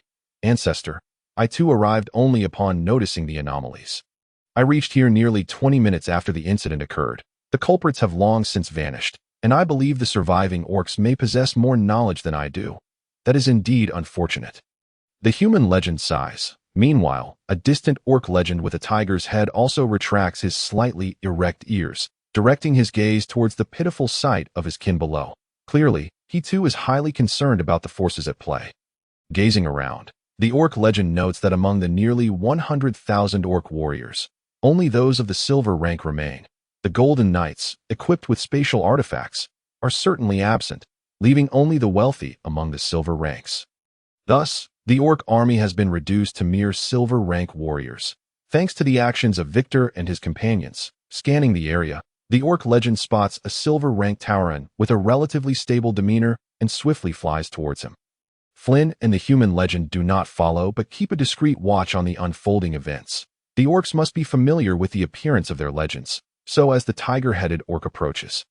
Not only does the stable silver rank Tauren bow, but so do the surrounding orc warriors. "All hail my king." The orc legend, once the ruler of the Orcish royal court, commands such reverence from his kin. "Rise, I wish to know who dares to slay so many of our brethren. Did you catch a glimpse of the assailant's appearance or form? Speak." The orc legend gestures towards the leading silver rank Tauren. Upon hearing their king's inquiry about the perpetrator, the Tauren's eyes turn red, tears brimming with fear as he cries, "Your Majesty, the situation was utter chaos. In my recollection, it was our chieftain, Court, who first sensed something amiss and fled. Soon after, we saw a meteor imbued with terrifying power hurtling towards us. Before we could recover from the impact, 5 figures clad in full human armor, their faces obscured, but of similar stature to humans, surrounded Chief Court. Within a minute, he was captured by those 5. Subsequently, 4 of them turned to assault our orc army, seemingly voracious for wealth. All our warriors adorned with spatial artifacts were slain by those 4. In just 15 minutes, they had plundered and fled in that direction." As he speaks, the silver rank Tauren points towards an uninhabited area. Suddenly, he recalls something and adds, "Oh, and all 5 were of the lightning attribute." All of them were of the lightning attribute. Upon hearing this, the orc legend is taken aback that it is known that the lightning attribute is quite rare, appearing in only 1 in 1,000 knights. Each a powerhouse among their peers. The revelation that 5 Sky Knights possess such a rare attribute is staggering. Coupled with the terrifying legendary magic, it raises questions about whether it was caused by a scroll or if a legendary mage lurked behind the scenes. Contemplating these matters, the orc legend hesitates. Unwilling to delve further, he casts a questioning glance towards the distant human legend, seeking knowledge of any such forces near the two nations. The human legend silently shakes his head, indicating his ignorance that in an instant, the group finds themselves at an impasse. Yet, harboring a glimmer of hope for discovering clues, the orc legend ultimately decides to pursue the direction in which Victor and the others disappeared. Meanwhile, the human legend and Flynn refrain from following. The information contained within the emergence of 5 lightning attribute Sky Knight peak powers and the forbidden magic is overwhelmingly significant, setting aside the legendary magic. The mere existence of such a multitude of lightning attribute warriors suggests that the Cape Kingdom could not possibly cultivate them. Such a comparison reveals the complexity of the forces behind the 5 individuals. It is highly probable that the Cape Kingdom cannot match them. Thus, since these individuals have only eliminated orcs without posing a threat to the kingdom, there is no need for concern. From another perspective, their actions in decimating numerous orcs could be viewed as a favor to the kingdom, further disincentivizing any animosity towards them. The orc legend is not particularly inclined to intervene, yet as the deaths involve his kin, he must provide an explanation. Otherwise, despite his formidable strength, he would struggle to earn the respect of his people. After the orc legend departs, the human legend and Flynn also make their way back towards the kingdom. However, as they leave, each wears a heavy expression. Following this incident, Flynn loses interest in remaining in Initial City. After providing a brief overview of the situation to the gathered populace, he returns to the kingdom. The various lords in Initial City, upon learning of the emergence of a mysterious force on the savage plains, find themselves at a loss, uncertain whether to feel joy or dismay. They are relieved that this force has aided in eliminating many of their erstwhile enemies, the orcs. Yet, the presence of such a force renders the situation on the savage plains even more enigmatic, making survival increasingly challenging for them. Thus, the lords gathered in Initial City also become burdened with their own thoughts. As a result of this unforeseen event, the celebration for repelling the orcs concludes abruptly. Only Arthur remains composed, while David and the others assume that Arthur's tranquility stems from his formidable strength. Thus, there was no cause for concern, as expressions of envy were plainly evident among the onlookers. Only Arthur knew that the mysterious force was none other than himself. How could he possibly fret about his own well-being? Another day had elapsed. The orcs had been repelled, and the remaining 90-odd lords returned to their respective domains. However, many resources were left behind, including a population nearing 900,000. This considerable influx of inhabitants was Arthur's reward for sheltering numerous lords. With the addition of these 900,000, the total population of Arthur's Initial City soared to over 1,100,000. Fortunately, when Arthur previously constructed the city, he had not strictly adhered to a 1 million population limit for housing. Thus, the current figure of over 100,000 could still be accommodated, though no further expansion was feasible. In the conflict with the orcs, Arthur emerged as the principal beneficiary. The orc side suffered heavy casualties, while many human lords faced a dearth of manpower and financial losses. Only Arthur gained not only the 90,000 inhabitants, but also accrued 4 million gold coins through the sale of magical scrolls. Not to mention the wealth obtained from the subsequent slaying of powerful orc figures by Victor and others. He was undoubtedly the greatest victor. Days passed, and news spread throughout the kingdom of Kate that a sky knight from the orc kingdom had been abducted by 5 mysterious individuals, creating a considerable uproar within the realm. Most. This was a momentous occasion. After all, the demise of even one sky knight-level warrior meant one less adversary. With the orcs losing a sky knight, humanity would gain a significant advantage in future conflicts. Rumors circulated that these mysterious figures were human warriors from the continent, who could not tolerate the orcs' existence. However, few believed this assertion. Conversely, a minority discerned the underlying implications. The balance of power between humans and orcs might be on the brink of chaos. In no time, many began to quietly prepare for the impending turmoil. As for Arthur, he had been eagerly anticipating the return of Victor and his companions at last. On the 5th night following the meteorite incident, Victor and the others stealthily returned to Arthur's castle. Arthur received them in his study. Upon their meeting, Arthur first offered his condolences. "You have worked hard, my friends. It is our honor to serve you, my lord." After the pleasantries, Arthur noticed only 4 had returned and inquired, "Where is the 5th? The Minotaur, Kote, was too conspicuous to bring into the city, so he remains at the outpost to guard him. We shall return for him when you wish to replicate him next month." Upon hearing this, Arthur nodded and smiled. "You have arranged this splendidly." Then, recalling the immense wealth they might have acquired, Arthur could not help but excitedly ask, "How much treasure did we seize from the orcs? Pray, recount the details to me." "Certainly, my lord." After acknowledging, Victor produced 2 spatial rings. "My lord, the loot from the orcs is primarily divided into 2 portions.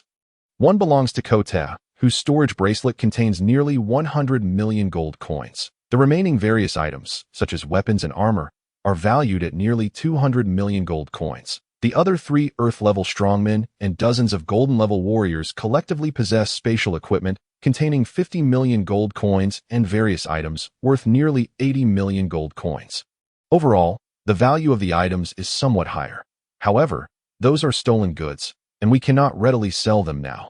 It may be prudent to wait until we are stronger, perhaps with legendary figures among us, before we attempt to sell. Otherwise, we might attract the attention of both orc and human legends. Within the two spatial rings were 150 million gold coins and various items valued at 280 million gold coins. Please accept, my lord. Upon hearing this, Arthur nodded affirmatively, declaring, Victor, your approach is indeed correct. We need not rush to dispose of those stolen goods. Moreover, that 150 million gold coins represents a significant gain for me at this juncture. We must not be overly greedy. After expressing his agreement with Victor's perspective, Arthur accepted the two spatial rings that he found it tedious to inspect each valuable item within the ring. However, he did take a cursory glance at the ring containing 150 million gold coins. And upon seeing the towering pile of coins, his smile grew ever more radiant. Observing Arthur's joy, Victor and his companions understood that Arthur was thoroughly pleased with their actions, and smiles graced their faces as well. After a moment, Victor reflected on how their current weapons and armor offered them little assistance. Had they possessed suitable weapons, they could aid Arthur more effectively. So he remarked, My lord, within Kotez's storage bracelet, we discovered a knight's great sword suitable for a sky knight, which resides within the spatial ring you hold. We cannot use it at present, but you might replicate it and slightly alter its design, thus granting us appropriate weaponry. Upon hearing this, Arthur surmised that Victor and his companions also found their weapons lacking. Nevertheless, possessing suitable weapons would greatly enhance their strength, which would also benefit Arthur. He became curious and began searching within the spatial ring filled with valuable items for the special knight's great sword.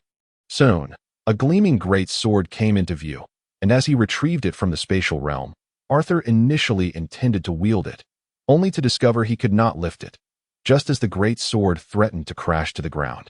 Victor's quick reflexes saved the day as he caught it. Lord, be careful.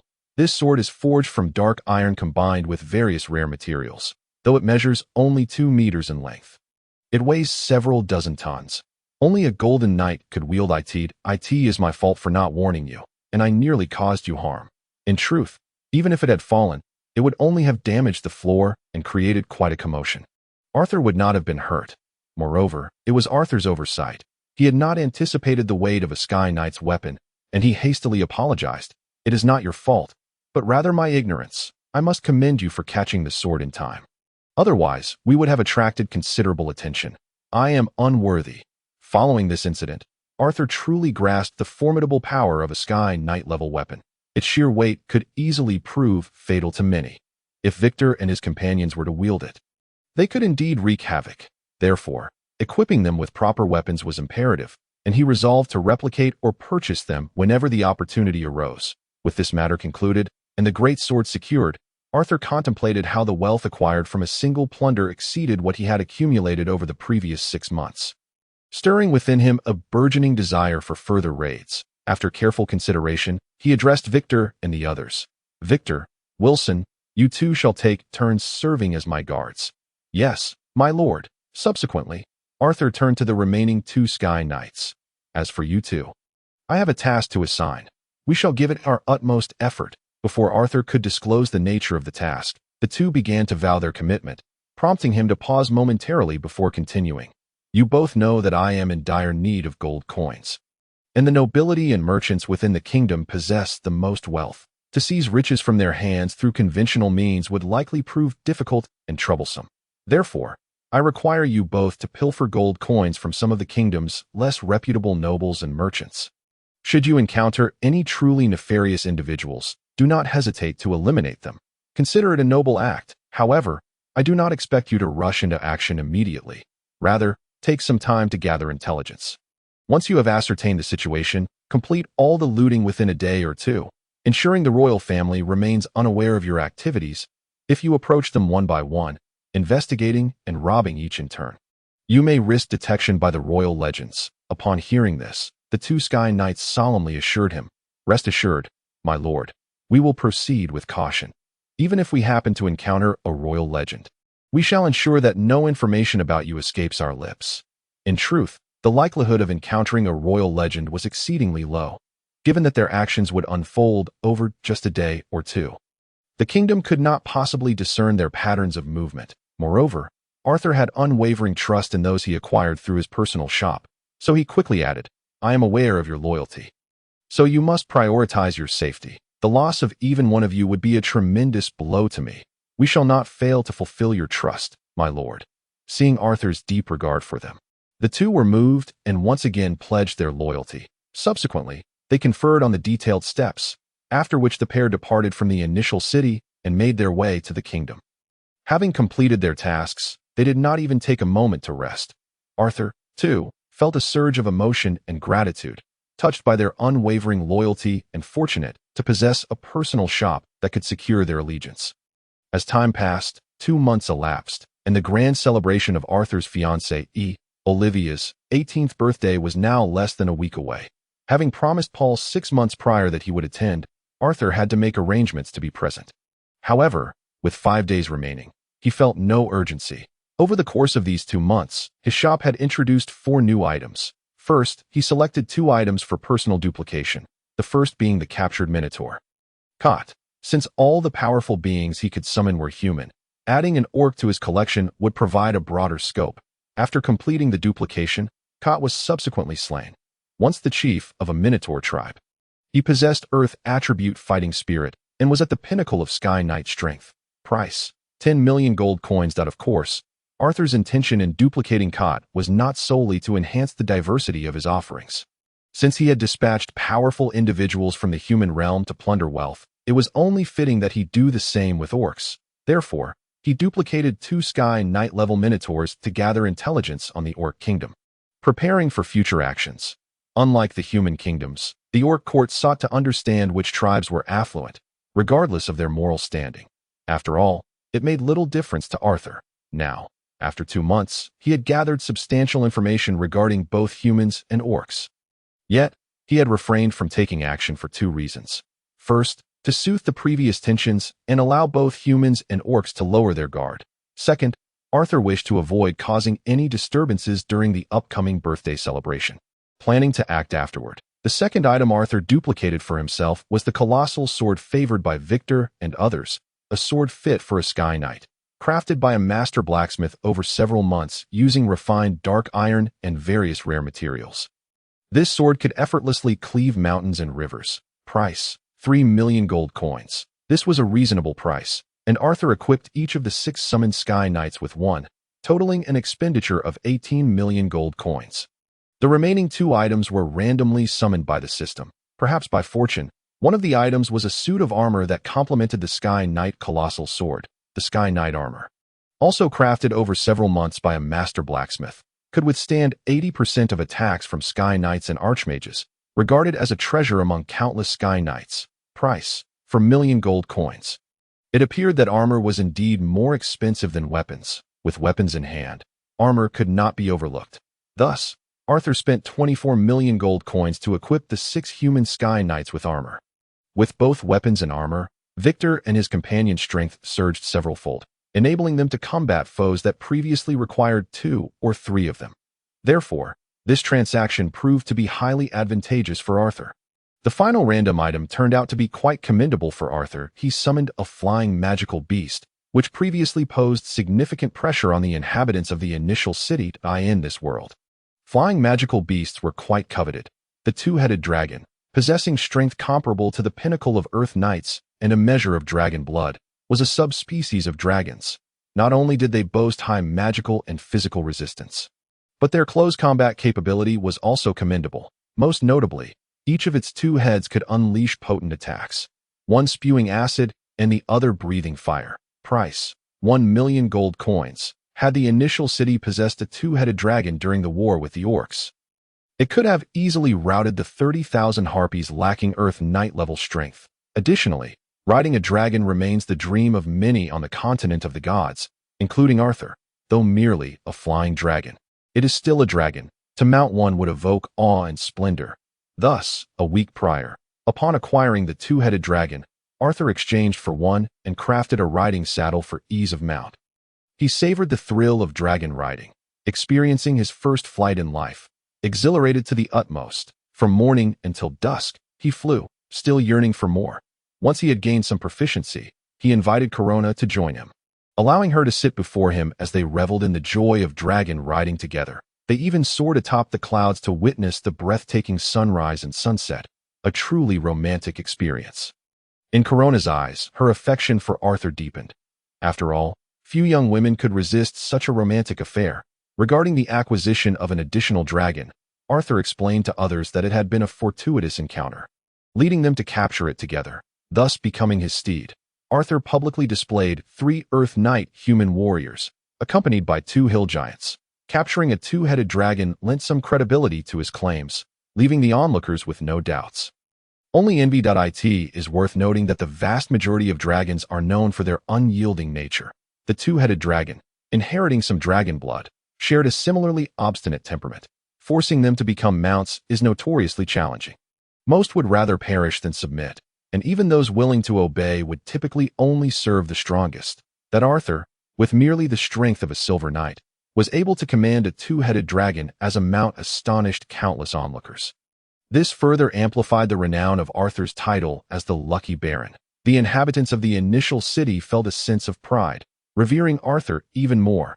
Aside from the changes in his personal shop, Arthur's dealings with the Dawn Chamber of Commerce continued seamlessly over the past 2 months, yielding a profit of 10 million gold coins. Regrettably, the elixir that could expedite the training of legendary warriors remained elusive.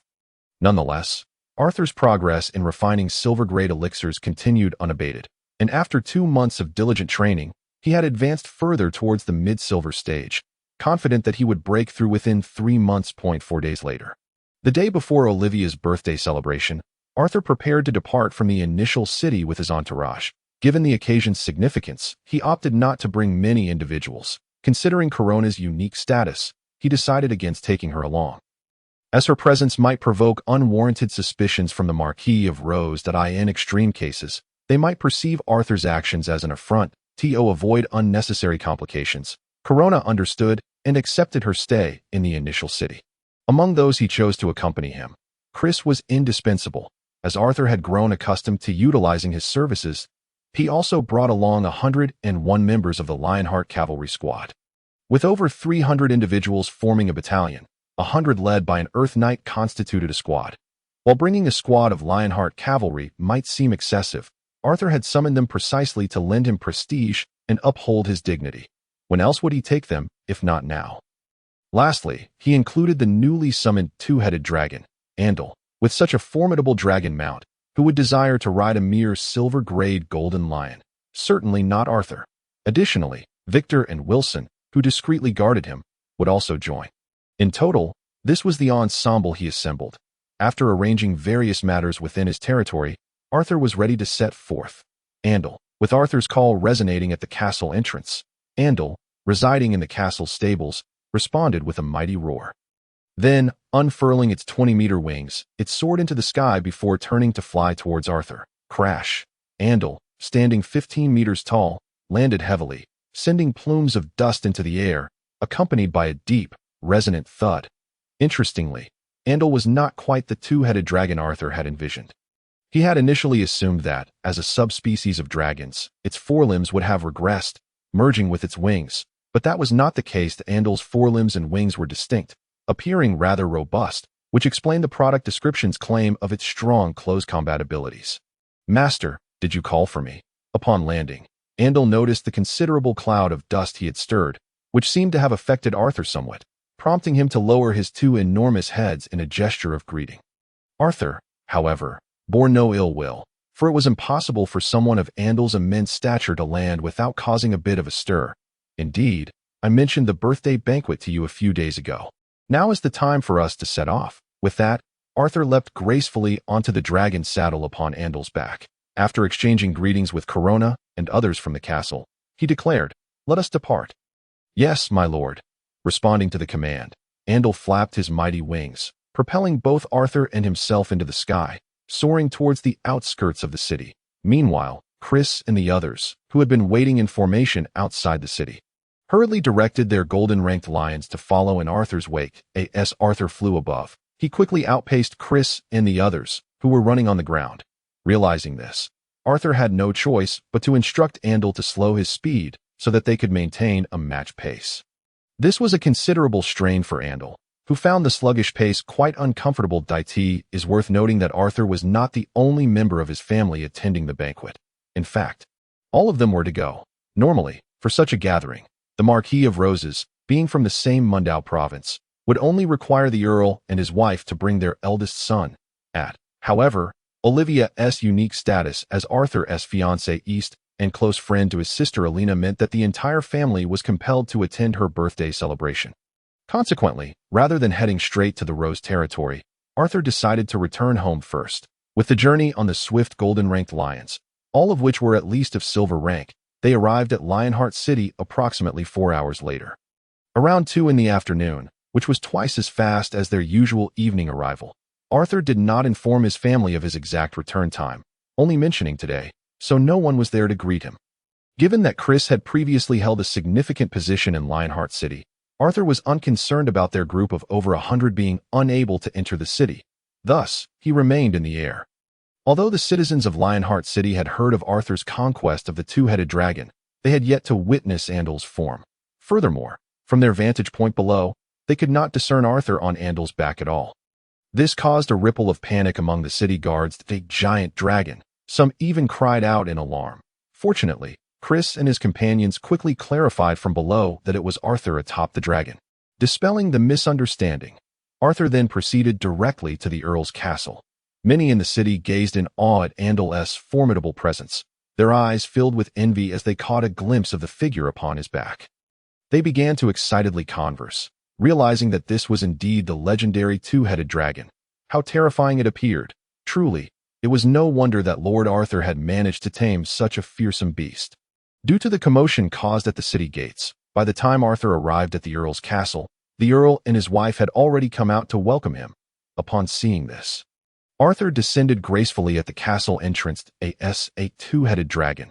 Andal's fearsome visage appeared far more intimidating than that of a mountain giant. As Andal approached and landed, the Earl and his wife, who possessed comparable strength, remained composed.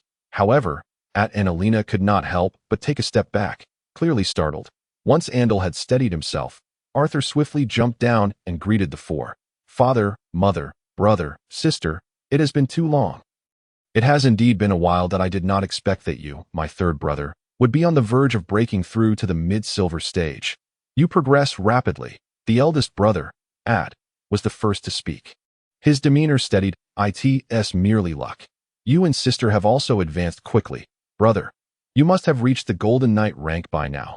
After Arthur had introduced the magical potions for training, bronze, silver, and gold, as commodities, he had gifted several to his elder brother and sister, resulting in their rapid progress. Indeed, Ad had advanced to the golden rank, while Alina had achieved mid-silver. Their gratitude towards Arthur was profound, for such potions were invaluable and could not be purchased. Even with wealth, the fact that Arthur could provide them so abundantly indicated that he held them dear. Thus, when Arthur congratulated them, At responded with a smile, "That is all thanks to the potions you bestowed upon us.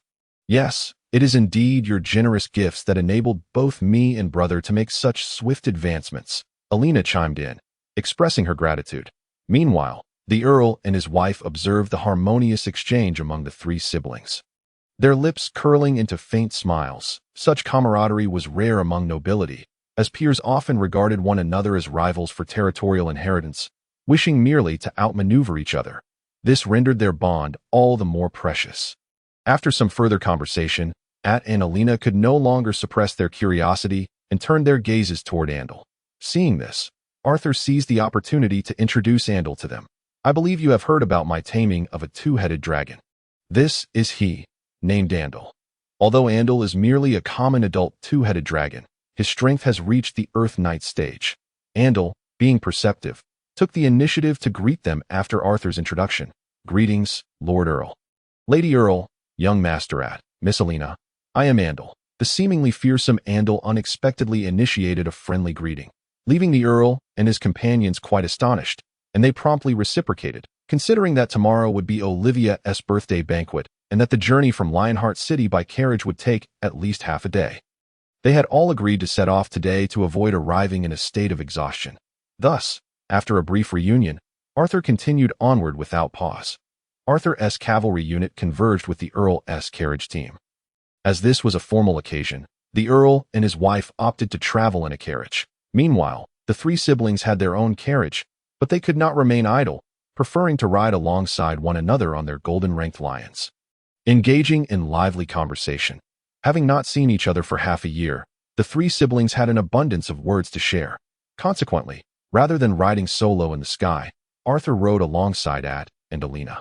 Conversing as they journeyed, the sight of Arthur's golden-ranked lion cavalry left both At and Alina in awe once more. The weakest member of the entire cavalry unit was at the peak of the Silver Knight rank, far surpassing the golden-ranked lion cavalry that the Lionheart territory had established. It was only natural for them to be astonished as they conversed. Alina, who had once stood upon the shoulders of a mountain giant in Arthur's company, turned her gaze toward him with a glint of curiosity. "Third brother, what is Andal's temperament like? Does he permit others to ride him?" Before Arthur could respond, At, apprehending Alina's intentions, firmly admonished, "Sister, you must not be foolish. Andal is a dragon and undoubtedly possesses great pride. Do not put our third brother in a difficult position." Yet, in the face of the allure of riding a dragon, Alina disregarded At's counsel and continued to gaze at Arthur with her sparkling eyes. To Arthur, this was a trivial matter, for Andal would not defy his wishes. That he smiled and replied, "Brother, you need not scold sister. Andal is quite obedient to me. If you wish to ride him, I can simply ask." "Really?" At inquired, astonished, and Alina exclaimed, "Oh yes, you are the best, third brother." While At was still in shock, Alina had already rushed forward to embrace him in celebration, showering her thanks upon Arthur. Without further ado, Arthur raised 2 fingers to his lips and let out a sharp whistle. The sound echoed for hundreds of meters, reaching Andal overhead, who immediately understood that Arthur was summoning him and flew down swiftly.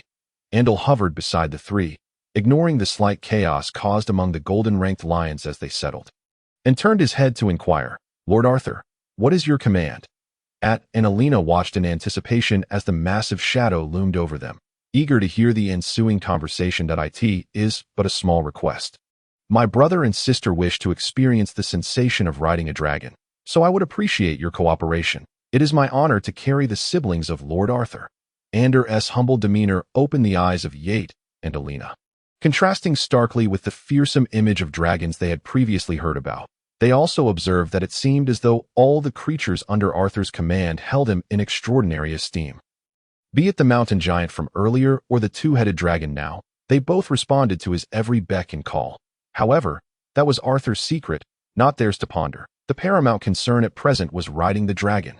Andal's words had sufficiently indicated the feasibility of their dragon-riding aspirations, igniting excitement within the siblings. Noticing their eager anticipation, Arthur knew it was time for him to play the role of the bad guy, saying, "This idea was initially proposed by sister, so let her go first." Upon hearing this, Alina's smile was uncontainable, while Yate felt a tinge of regret.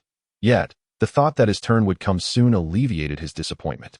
"The dragon's speed is quite formidable, so do exercise caution," Arthur advised. Yet, this caution seemed largely unnecessary. Even if Alina were to falter and fall from Andal's back, the dragon possessed the strength to catch her effortlessly, leaving no cause for concern. "Fear not, I shall proceed."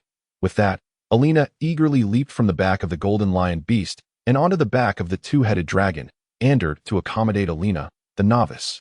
Andal started off at a gentle pace, and only after she grew accustomed did he unleash his full power, soaring through the sky with a thunderous roar. Of course, amidst this cacophony, Alina's minor squeals of excitement could be heard. The commotion prompted the Count and Countess in their carriage to peek out, and with their keen eyesight, they quickly spotted Alina on the dragon's back, exchanging amused glances. Soon after, Countess Charlotte pondered aloud, a hint of concern in her voice. With Alina being so spirited, she hardly embodies the traits of a proper lady. How will she ever find a suitor? In contrast, the Count, with a more optimistic view, chuckled, "Fear not, my dear.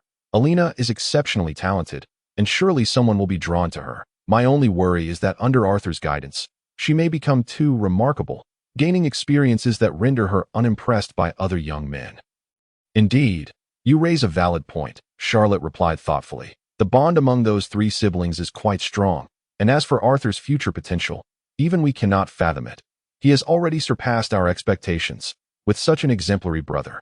It is difficult to imagine what kind of young man would catch her eye," Charlotte teased in response. The two then silently observed the trio of siblings as they laughed and conversed merrily. Half an hour later, despite Alina's lingering reluctance, it was time for Yate to take his turn, while Charlotte, as a sorceress, remained unfazed, Count Aberg felt a pang of envy as he watched Yate mount the magnificent dragon steed. The dragon's striking appearance was undeniably impressive, but the authority of his father restrained him from acting as freely as Yate, and Alina that a flicker of grievance crossed his eyes, akin to a child watching others enjoy sweets.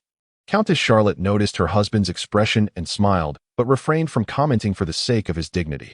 Around 9 o'clock in the evening, the group finally arrived at the Rose Marquise City of Roses.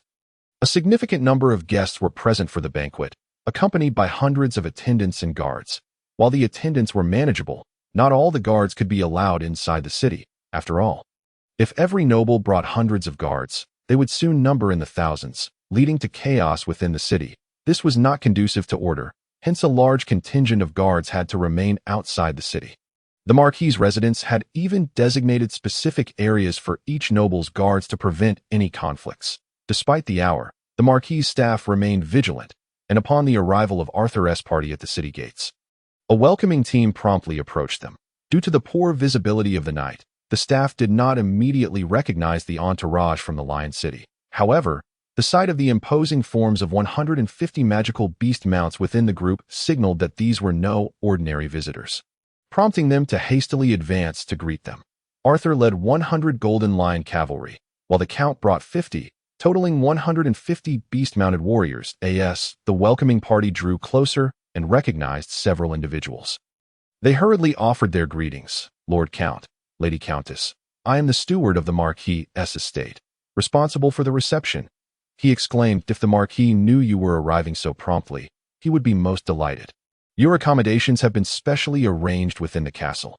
Once you settle most of your guards outside, I shall guide you in.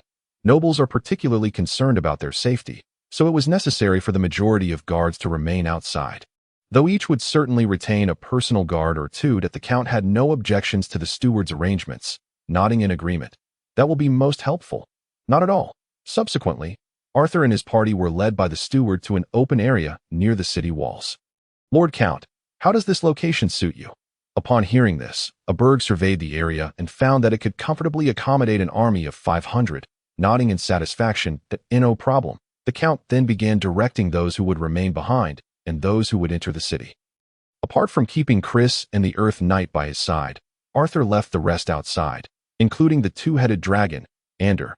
However, at this moment, Ander had yet to alight, prompting Arthur to emit a sharp whistle. The sound resonated, and an enormous whoosh filled the dark sky above as the colossal creature swooped down beside Arthur. This startled the steward of the Marquis' estate, who instinctively thought to call for guards.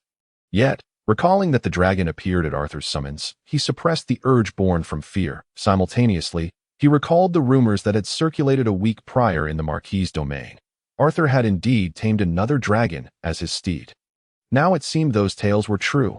With this realization, the steward's demeanor shifted to one of greater respect, addressing Arthur. Baron Arthur, this must be your dragon's steed, and it is indeed imposing. Noticing the steward's formal demeanor, Arthur clarified, yes, this is Ander. He is quite obedient, so rest assured, he will not cause any trouble. The steward visibly relaxed at this, though he still replied, I naturally believe that. Once arrangements were finalized, Arthur and his companions proceeded to the central castle of the Marquis. Only those nobles with close ties to the Rose Marquis were permitted to reside within the castle. The rest attending the birthday banquet would find lodgings within the city.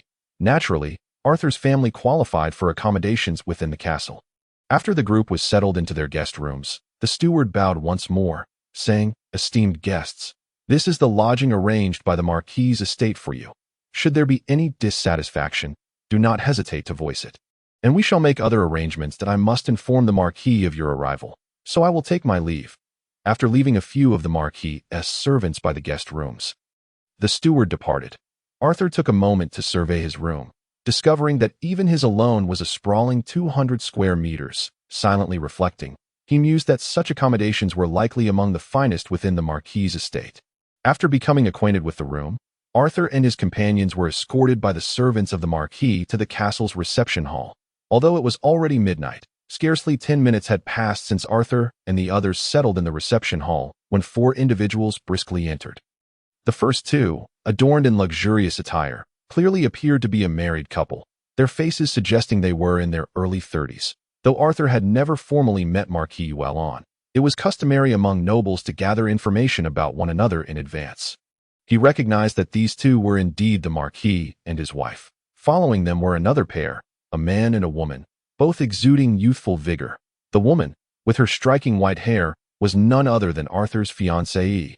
Olivia, the man, whom Arthur had not seen before, was well known to him as the Marquis's eldest son, Omid. Subsequently, the group engaged in lively pleasantries, although the conversation primarily flowed between the Count and Marquis couples.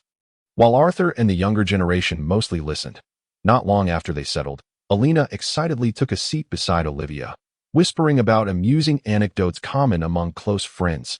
Occasionally, she glanced at Arthur, indicating some topics were related to him. The two girls shared laughter, vividly displaying the youthful exuberance of girlhood, though Alina dominated the conversation. Olivia, possessing a more serene demeanor, mostly nodded in agreement that it was indeed remarkable that, despite the influence of their parents, these two girls with such contrasting personalities had become close friends. Moreover, it is customary among the nobility for the elders to discuss matters while the younger ones engage in hushed merriment, which would typically be considered impolite. However, as both families were on the verge of becoming in-laws and shared a close bond, this behavior only served to enhance their harmonious relationship. Thus, the Count and Marquis couples did not intervene. During this time, Arthur's curiosity led him to steal a few glances at Olivia, as she was to be his future wife, though he realized he did not know much about her. The steward of the Marquis had informed the couple of the happenings outside the city, confirming Arthur's acquisition of a dragon mount, which further pleased them. Not long after, the conversation between the Count and Marquis couples turned toward Arthur. The Marquis Llewellyn remarked, "Arthur has truly made a name for himself. The strength of his subordinates likely surpasses even our combined might. My son Omid cannot compare. I envy you for having such a remarkable child." With that, Omid, who had been quietly seated, found himself unexpectedly thrust into the spotlight. It should be noted that the Marquis's domain boasted 3 Earth Knights, while the Count's realm had only Count Aberg as an Earth Knight, alongside Arthur's mother, Charlotte, who was a Magus, totaling 5 formidable individuals. Arthur's 300 gold-ranked lion cavalry alone had 3 Earth Knights among their ranks, not to mention the mountain giants and 2-headed dragons capable of challenging multiple human adversaries of the same caliber. Even if these 3 were regarded as ordinary Earth Knights, Arthur's forces openly showcased 6 Earth Knights, surpassing the combined might of both the Marquis and the Count. When the Marquis's words sank in, the assembled guests began to calculate, realizing the truth of his statement. No one had pointed it out before, and the revelation shifted their perception of Arthur, transforming him from a mere child into someone akin to an adult.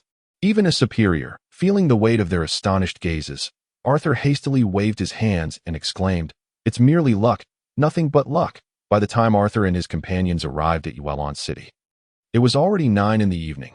Thus, the gathering did not extend much longer, and they parted ways within an hour.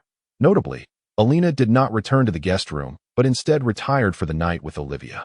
It seemed they would continue their conversation into the early hours. The next day swiftly arrived, marking the occasion of Olivia's birthday celebration. From around 9 in the morning, noble carriages began to arrive at the Marquis's castle for the festivities. By 11 o'clock, several hundred guests had gathered in the castle's grand hall. Alina and Olivia remained together, while Arthur was uncertain of their activities throughout the morning. However, the Count and Countess had departed early for the hall, as, despite being termed a birthday celebration, it served as an opportunity for the nobles to mingle and familiarize themselves. Naturally, the Count and Countess would not miss such an occasion for their son. In contrast, Arthur planned to arrive at the hall around 11:30, as the formal festivities were set to commence at noon. His later arrival stemmed from his confidence that he need not concern himself with the trifling exchanges among the nobility. Nor did he seek to forge connections for the sake of resources that he believed that his own forces could flourish independently. The Count and Countess were aware that Arthur had only scratched the surface of his true power, understanding that the guests at the banquet held little value for him in terms of networking. Even if he were to meet them, it would only be them seeking his favor. Hence, they did not insist he accompany them to the hall ahead of time. Upon entering the grand hall, sprawling over thousands of square meters, Arthur gazed at the nearly 20-meter-high dome and its exquisite carvings. marveling at the architectural brilliance of the kingdom of Kate, even compared to structures from his past life. It was truly exceptional. While Arthur's initial city was larger than Llewellyn City, with a more opulent hall, he couldn't help but feel a sense of admiration. Looking around, he observed that the hundreds of nobles had formed their own little circles, engaging in conversations among groups of 2 to 10 individuals. Arthur quickly spotted the Count and Countess, who appeared to be introducing a heir to other nobles, essentially expanding his social network. The 3 noticed Arthur's arrival, but he signaled that he preferred not to join them. As he prepared to find a quiet corner to sit, he suddenly noticed a figure approaching him. Upon closer inspection, he realized it was David, the Duke's son whom he had encountered on the wild plains. Logically speaking, David, as a Duke's son, even a bastard, should not be attending the birthday celebration of a Marquis's daughter. Furthermore, Arthur was unaware of any prior connections between him and Marquis Llewellyn. Pondering these thoughts left Arthur somewhat perplexed. As David reached him, he smiled and said, "Arthur, why have you arrived so late? I've been searching for you for quite some time." Surprised, Arthur inquired, "David, what brings you to Olivia's birthday celebration? And why have you been looking for me? Were you specifically seeking me out?" David appeared a bit embarrassed at Arthur's question and replied, "If you put it that way, I suppose you're not entirely wrong. My brother, Dean Currick, is a classmate of Olivia. He came for the birthday celebration, and I thought you would surely attend as well, so I tagged along to catch up with you and see what your future fiancé is like." Upon hearing David's words, Arthur recalled who Dean Currick was. He was the eldest son of the Duke of Currick, one of the 3 great dukes of the Kingdom of Kate, and the first heir to the dukedom. Although David was older than Dean, being a bastard meant he had no claim to the dukedom. Arthur and David had shared experiences in 2 wars against the orcs, fostering a good rapport. Now, knowing that David had come specifically for him brought warmth to Arthur's heart. Regardless of whether David's closeness to Arthur was merely an attempt to gain favor, Arthur did not dislike the sentiment, especially since they were already familiar with each other. Were a stranger to pursue him, he would likely find it irksome. Thus, Arthur returned David's smile, and the 2 began to converse as they walked. They continued until they found a secluded corner where they could pause. Unbeknownst to them, when David left Dean's small group to seek out Arthur, Dean noticed Arthur's furrowed brow. It was evident that Dean did not harbor friendly feelings towards Arthur, perhaps even loathing him. His expression did not go unnoticed by others in Dean's small circle, prompting one to inquire, "Dean, who is that person David just met? You seem to dislike him." In response, Dean's previously concealed animosity became apparent, and he replied with a hint of hostility, "That person is Olivia's betrothed, Arthur, a mere lucky fellow." Olivia's betrothed. Upon hearing this, the others momentarily struggled to comprehend, questioning how Dean's disdain for Arthur was connected to this revelation. Moreover, Arthur's reputation within the Kingdom of Kate is indeed formidable. Although a few individuals did not immediately recognize him, upon Dean uttering his name, their expressions quickly morphed into one of envy and jealousy. "He is the fortunate Baron." However, the crowd remained perplexed as to why Dean harbored animosity towards Arthur, given that their paths had seldom crossed. This, in fact, was also a secret of Dean's. He had long been betrothed to the daughter of Duke Bylan, Gemma Bylan. Consequently, he had refrained from openly pursuing other women, as doing so would jeopardize the alliance between the 2 dukes. Should his actions lead to the dissolution of their union, his own claim to the title of Duke's heir could become precarious. After all, not everyone possesses the privilege of being as audacious as Arthur. The Kingdom of Kate is home to 3 prominent dukes, Duke Bylan, Duke Kaluk, and Arthur's maternal grandfather, Duke Griffin. During her studies in the royal capital, Olivia was regarded as the most beautiful flower of the academy, overshadowing even Alina as the acknowledged epitome of beauty within the institution. She naturally attracted countless admirers, Dean being one among them, due to his engagement. Dean had always hesitated to express his feelings openly. Nevertheless, he had subtly hinted at his affections towards Olivia, expressing his willingness to marry her after taking Gemma Bylan as his wife, yet he received no response. Given his past experiences, it was hardly surprising that Dean felt ill will toward Arthur upon seeing Olivia as fiancée standing before him. The astute individuals present quickly deduced the source of Dean's animosity, recognizing that Olivia was the sole connection between the 2 men. Yet, even Dean refrained from making this matter public, and they 2 dared not speak of it. Following this, Dean did not publicly disclose the reasons for his disdain toward Arthur, But the others had already grasped the underlying cause, their expressions reflecting a shared enmity. However, that was as far as it went. They approached Dean to curry favor, acknowledging that they were merely sons of marquises. In contrast, Arthur's influence was tantamount to that of a top-tier marquis, and they dared not engage in any actions that might offend him. Otherwise, while Dean might escape unscathed, they would likely suffer the consequences of Arthur's wrath. Dean was well aware of this, which is why he did not engage in extensive discussions about Arthur with the others. Time passed slowly, and soon it was noon, marking the commencement of the birthday banquet. The Marquis and his wife, accompanied by Olivia, made their entrance to deliver a speech that was nothing more than a gratitude-laden address to thank everyone for attending the celebration of their daughter's birthday, hoping that the gathering would be satisfactory for all, lacking any noteworthy highlights. However, Olivia, clad in a flowing purple chiffon gown that accentuated her perfect figure, exuded a unique charm that captivated many young gentlemen present, drawing their gazes like a magnet. Arthur, too, admired her with astonishment. Following this was the cake-cutting ceremony, during which Arthur noticed Alina excitedly wheeling in a towering, 10-layer cake standing 2 meters high. Once the cake was sliced, the focus shifted to the highlight of the banquet, the dance segment. Arthur intended to seize this opportunity to dance with Olivia, hoping to learn more about her. Yet, Alina was even more eager than Arthur. Just as he was about to make his move, she rushed over to urge him. "Third brother, why aren't you hurrying to ask Olivia for a dance? Look at her, standing there all alone. If you don't go soon, someone else might take your chance." Alina's words were initially intended as a jest, for everyone present was aware that Olivia was Arthur's fiancée. No one would have the audacity to invite her to dance first. Doing so would be a direct provocation to Arthur. Given Arthur's standing at the banquet, few would dare to invite trouble upon themselves. Yet, the unfolding events defied expectations to the astonishment of the gathered crowd. Dean approached Olivia, bowing and extending his hand in invitation to dance. Witnessing this, Arthur merely frowned, while Alina erupted in anger, exclaiming, "I knew that fellow had ill intentions." As Olivia's close friend, Alina was privy to certain details, including Dean's previous covert attempts to express his feelings for Olivia, which Olivia had confided to her. Thus, her words were laden with insight. When she noticed Arthur's confusion regarding her outburst, she continued to clarify. That scoundrel, Dean, had previously pursued Olivia in secret at the academy, and now he hasn't given up. Upon hearing this, Arthur realized that Dean had long harbored intentions of undermining him, even daring to do so in his presence. With this revelation, Arthur condemned Dean in his mind. David, who was with Arthur, also grasped the situation and silently lamented Dean's misfortune, surprised to learn of the tension between Dean and Arthur.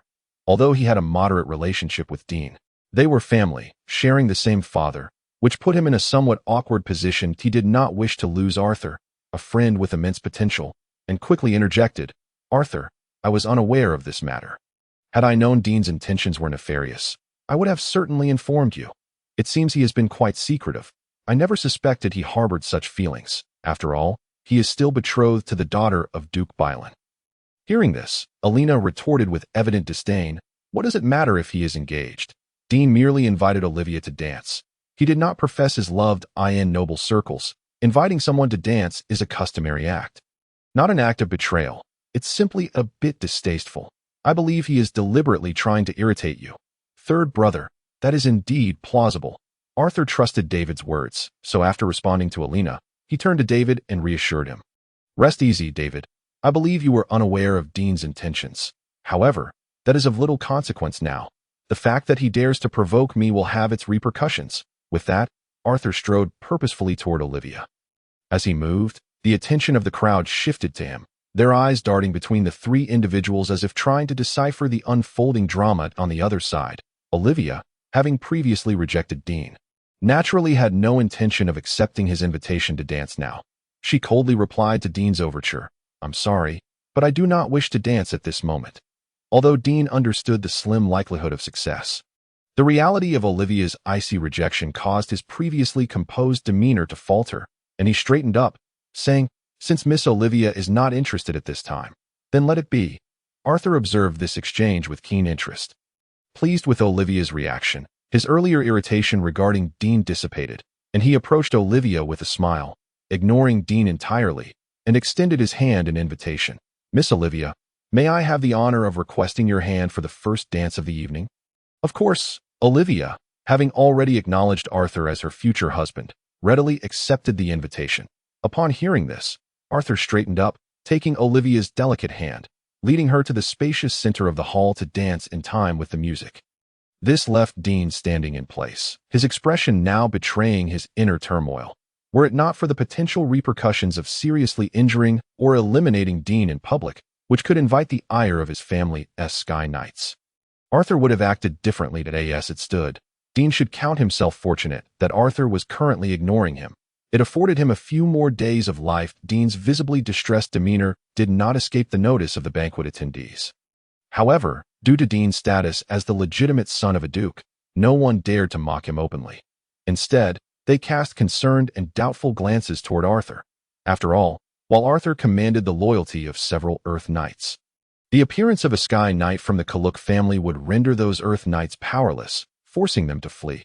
Even if, out of respect for royal protocol, the Sky Knight refrained from acting indiscriminately, the mere whisper of intent would complicate Arthur's standing within the kingdom significantly. Given these circumstances, how could anyone genuinely support Arthur? Yet, one matter puzzled them: the emergence of such a formidable adversary in Dean. Not only did Arthur himself exhibit no signs of unease, but even the Earl and Countess of the Wild Lions bore no expressions of concern. That it was as if they were entirely unperturbed by the Sky Knights and influence of the Crook family, leaving everyone utterly bewildered. Naturally, Arthur paid no heed to Dean. His sole focus lay in the matter of dancing with Olivia. As the melodious music filled the air, Arthur clasped Olivia's dainty hand with his left, while his right arm encircled her slender waist, swaying to the rhythm. That moment, the distance between them was scarcely 30 centimeters. Indeed, this was the first occasion Arthur found himself so close to Olivia. Inhaling her faint, alluring fragrance and gazing upon her exquisite visage, Arthur smiled and remarked, "Dean is the legitimate heir of the Duke of Crook. Do you not fear offending him by rejecting his invitation to dance and immediately accepting mine?" In response, Olivia displayed no sign of panic, instead offering a serene smile as she replied, "I have never been fond of his character. Why should I acquiesce to his invitation? Moreover, if we speak of offense, the person he likely despises the most at this moment would be you. Besides, judging by your demeanor, it is clear you harbor no concern for the Crook family's power, and as I shall soon become your wife, I have no reason to fear him." Although Arthur indeed held no trepidation regarding the Crook family, he refrained from revealing any basis for such confidence before Olivia. Intrigued by her unwavering certainty, he inquired, "Oh, how can you be so sure that I do not fear the Crook family? What if it is merely my good disposition?" "Well, if we must speak of it, it is the confidence reflected in your eyes. Furthermore, in less than a year, you have gathered such a formidable array of strong allies under your banner. I cannot believe you lack greater trump cards." Observing Olivia's seemingly confident yet speculative demeanor, Arthur contemplated the fact that his fiancée was not as simple as she appeared. The two continued to dance gracefully to the soft music, exchanging smiles and conversation until the music came to a halt a few minutes later. Meanwhile, Dean, witnessing the intimate closeness between the pair, felt his teeth nearly grind together in frustration. However, adhering to the decorum expected of nobility, he refrained from interrupting them, lest he be deemed a disrespectful scion of a duke's family. At last, as the music ceased, he strode purposefully towards the couple, his resolve unyielding. Yet, at this moment, Dean's focus had shifted. Upon reaching them, he discreetly glanced at the hands still clasped between Arthur and Olivia before feigning magnanimity as he addressed Arthur. "Baron Arthur, I have heard numerous tales of your valiant battles against the Orcish horde within the kingdom. Surely, your prowess is commendable. Would you permit me the honor of a friendly spar?" His words immediately captured the attention of those around them. After all, this was akin to a knightly duel. Should Arthur decline, he would be perceived as cowardly, tarnishing his reputation. Though Dean and Arthur were of similar age, Dean, as the legitimate heir of a duke, had begun his training at the age of 15, consistently utilizing potions to augment his growth. Now, having just turned 18, he had already reached the peak of the silver rank, surpassing Arthur, who was still in the early stages of silver, by 2 tiers. Given their comparable ages, despite Dean's significant superiority, Arthur found it difficult to refuse such a challenge framed as the strong preying on the weak. Thus, the current situation was decidedly unfavorable for Arthur. Agreeing to the duel would likely result in defeat, and he could even be severely injured by Dean. While death was improbable, given the far-reaching consequences, a grievous injury would certainly provide Dean ample opportunity to vent his frustrations. Olivia's gaze towards Arthur now held a hint of concern, for in knightly duels, the use of magical equipment was strictly prohibited. Items such as magical scrolls or protective rings were not allowed. Only knightly armor and swords could be wielded. Consequently, even if Arthur possessed numerous advantageous items, he would be unable to utilize them. This, Arthur first cast a reassuring glance toward Olivia, and then replied with a calm demeanor. I am willing to accept the challenge, but I must confirm that mounts are permitted in this duel. While it was customary for mounts to be included in such contests, Arthur feared that if his mount intimidated Dean, the latter might suddenly retract his offer, leading to a wasted effort on Arthur's part. Thus, he sought to eliminate that possibility beforehand. As Arthur spoke, the astute Olivia recalled hearing from her parents the previous night, during their conversation with the steward, that Arthur possessed a dragon mount. Her eyes brightened with understanding of his implication. Since Arthur had arrived in Rose City late at night, very few had witnessed his dragon. And with the nobles arriving early that morning for the banquet, even if someone spotted Arthur's two-headed dragon now, they would not have come to inform the other nobles at the castle. Therefore, the news of Arthur's dragon mount had not yet been confirmed among the assembled aristocracy, including Dean. This left Dean baffled by Arthur's request. Yet, how could he refuse a duel over such a commonplace matter? He promptly replied, in this knightly duel, mounts are certainly permitted. Then I have no objections. Thus, Dean unwittingly dug a significant pit for himself. After all, instances of someone like Arthur managing to tame a mount of multiple tiers higher were exceedingly rare. It was worth noting that even among the 6 renowned Sky Knights of the Cate Kingdom, not all possessed mounts of Earth-tier caliber. This was due to the inherently unruly nature of magical beasts. Most would rather die than submit, making it exceedingly difficult for even the Sky Knights of the Kotek Kingdom to acquire suitable mounts. This also explained the astonishment surrounding Arthur's previous taming of a mountain giant. However, as the giant was not classified as a mount, Dean did not consider that possibility. Simultaneously, as Arthur consented to the duel, the attention of the banquet attendees was swiftly drawn to the two. After all, watching a dance paled in comparison to witnessing a confrontation, especially between two individuals of notable repute within the Cate Kingdom. Anticipating the commotion the duel would incite, the Marquis of Rose had arranged for hundreds of nobles to gather at the castle's training grounds. Given the considerable distance from the castle to the outskirts, even if Arthur whistled for his two-headed dragon, Andal, it would not hear him. Thus, Arthur took the opportunity to send Chris outside to inform Andal. Additionally, Dean's mount, a formidable 6-meter-long, 3-meter-high giant wolf, was not excessively large, allowing it to accompany him into the castle. Naturally, Dean, as a duke's son, was afforded accommodations within the castle by the Marquis of Rose. The numerous nobles awaited Arthur and Dean's preparations for their duel in the training grounds. Dean made his entrance first, riding a magnificent azure giant wolf. The swirling breeze around the beast suggested a wind affinity. Instantly, the assembled nobles stirred with excitement, for Dean's azure giant wolf was of the Golden Knight rank. To tame a magical beast of such caliber was a feat beyond the reach of ordinary individuals. How could it not astonish them? This was the result of the deep-rooted lineage of a duke's family. Although magical beasts are notoriously rebellious, humanity possesses methods to train them. Capturing their young and nurturing them from a young age can lead to a more amicable relationship. However, magical beasts generally have longer lifespans than humans, meaning their training requires decades of dedication.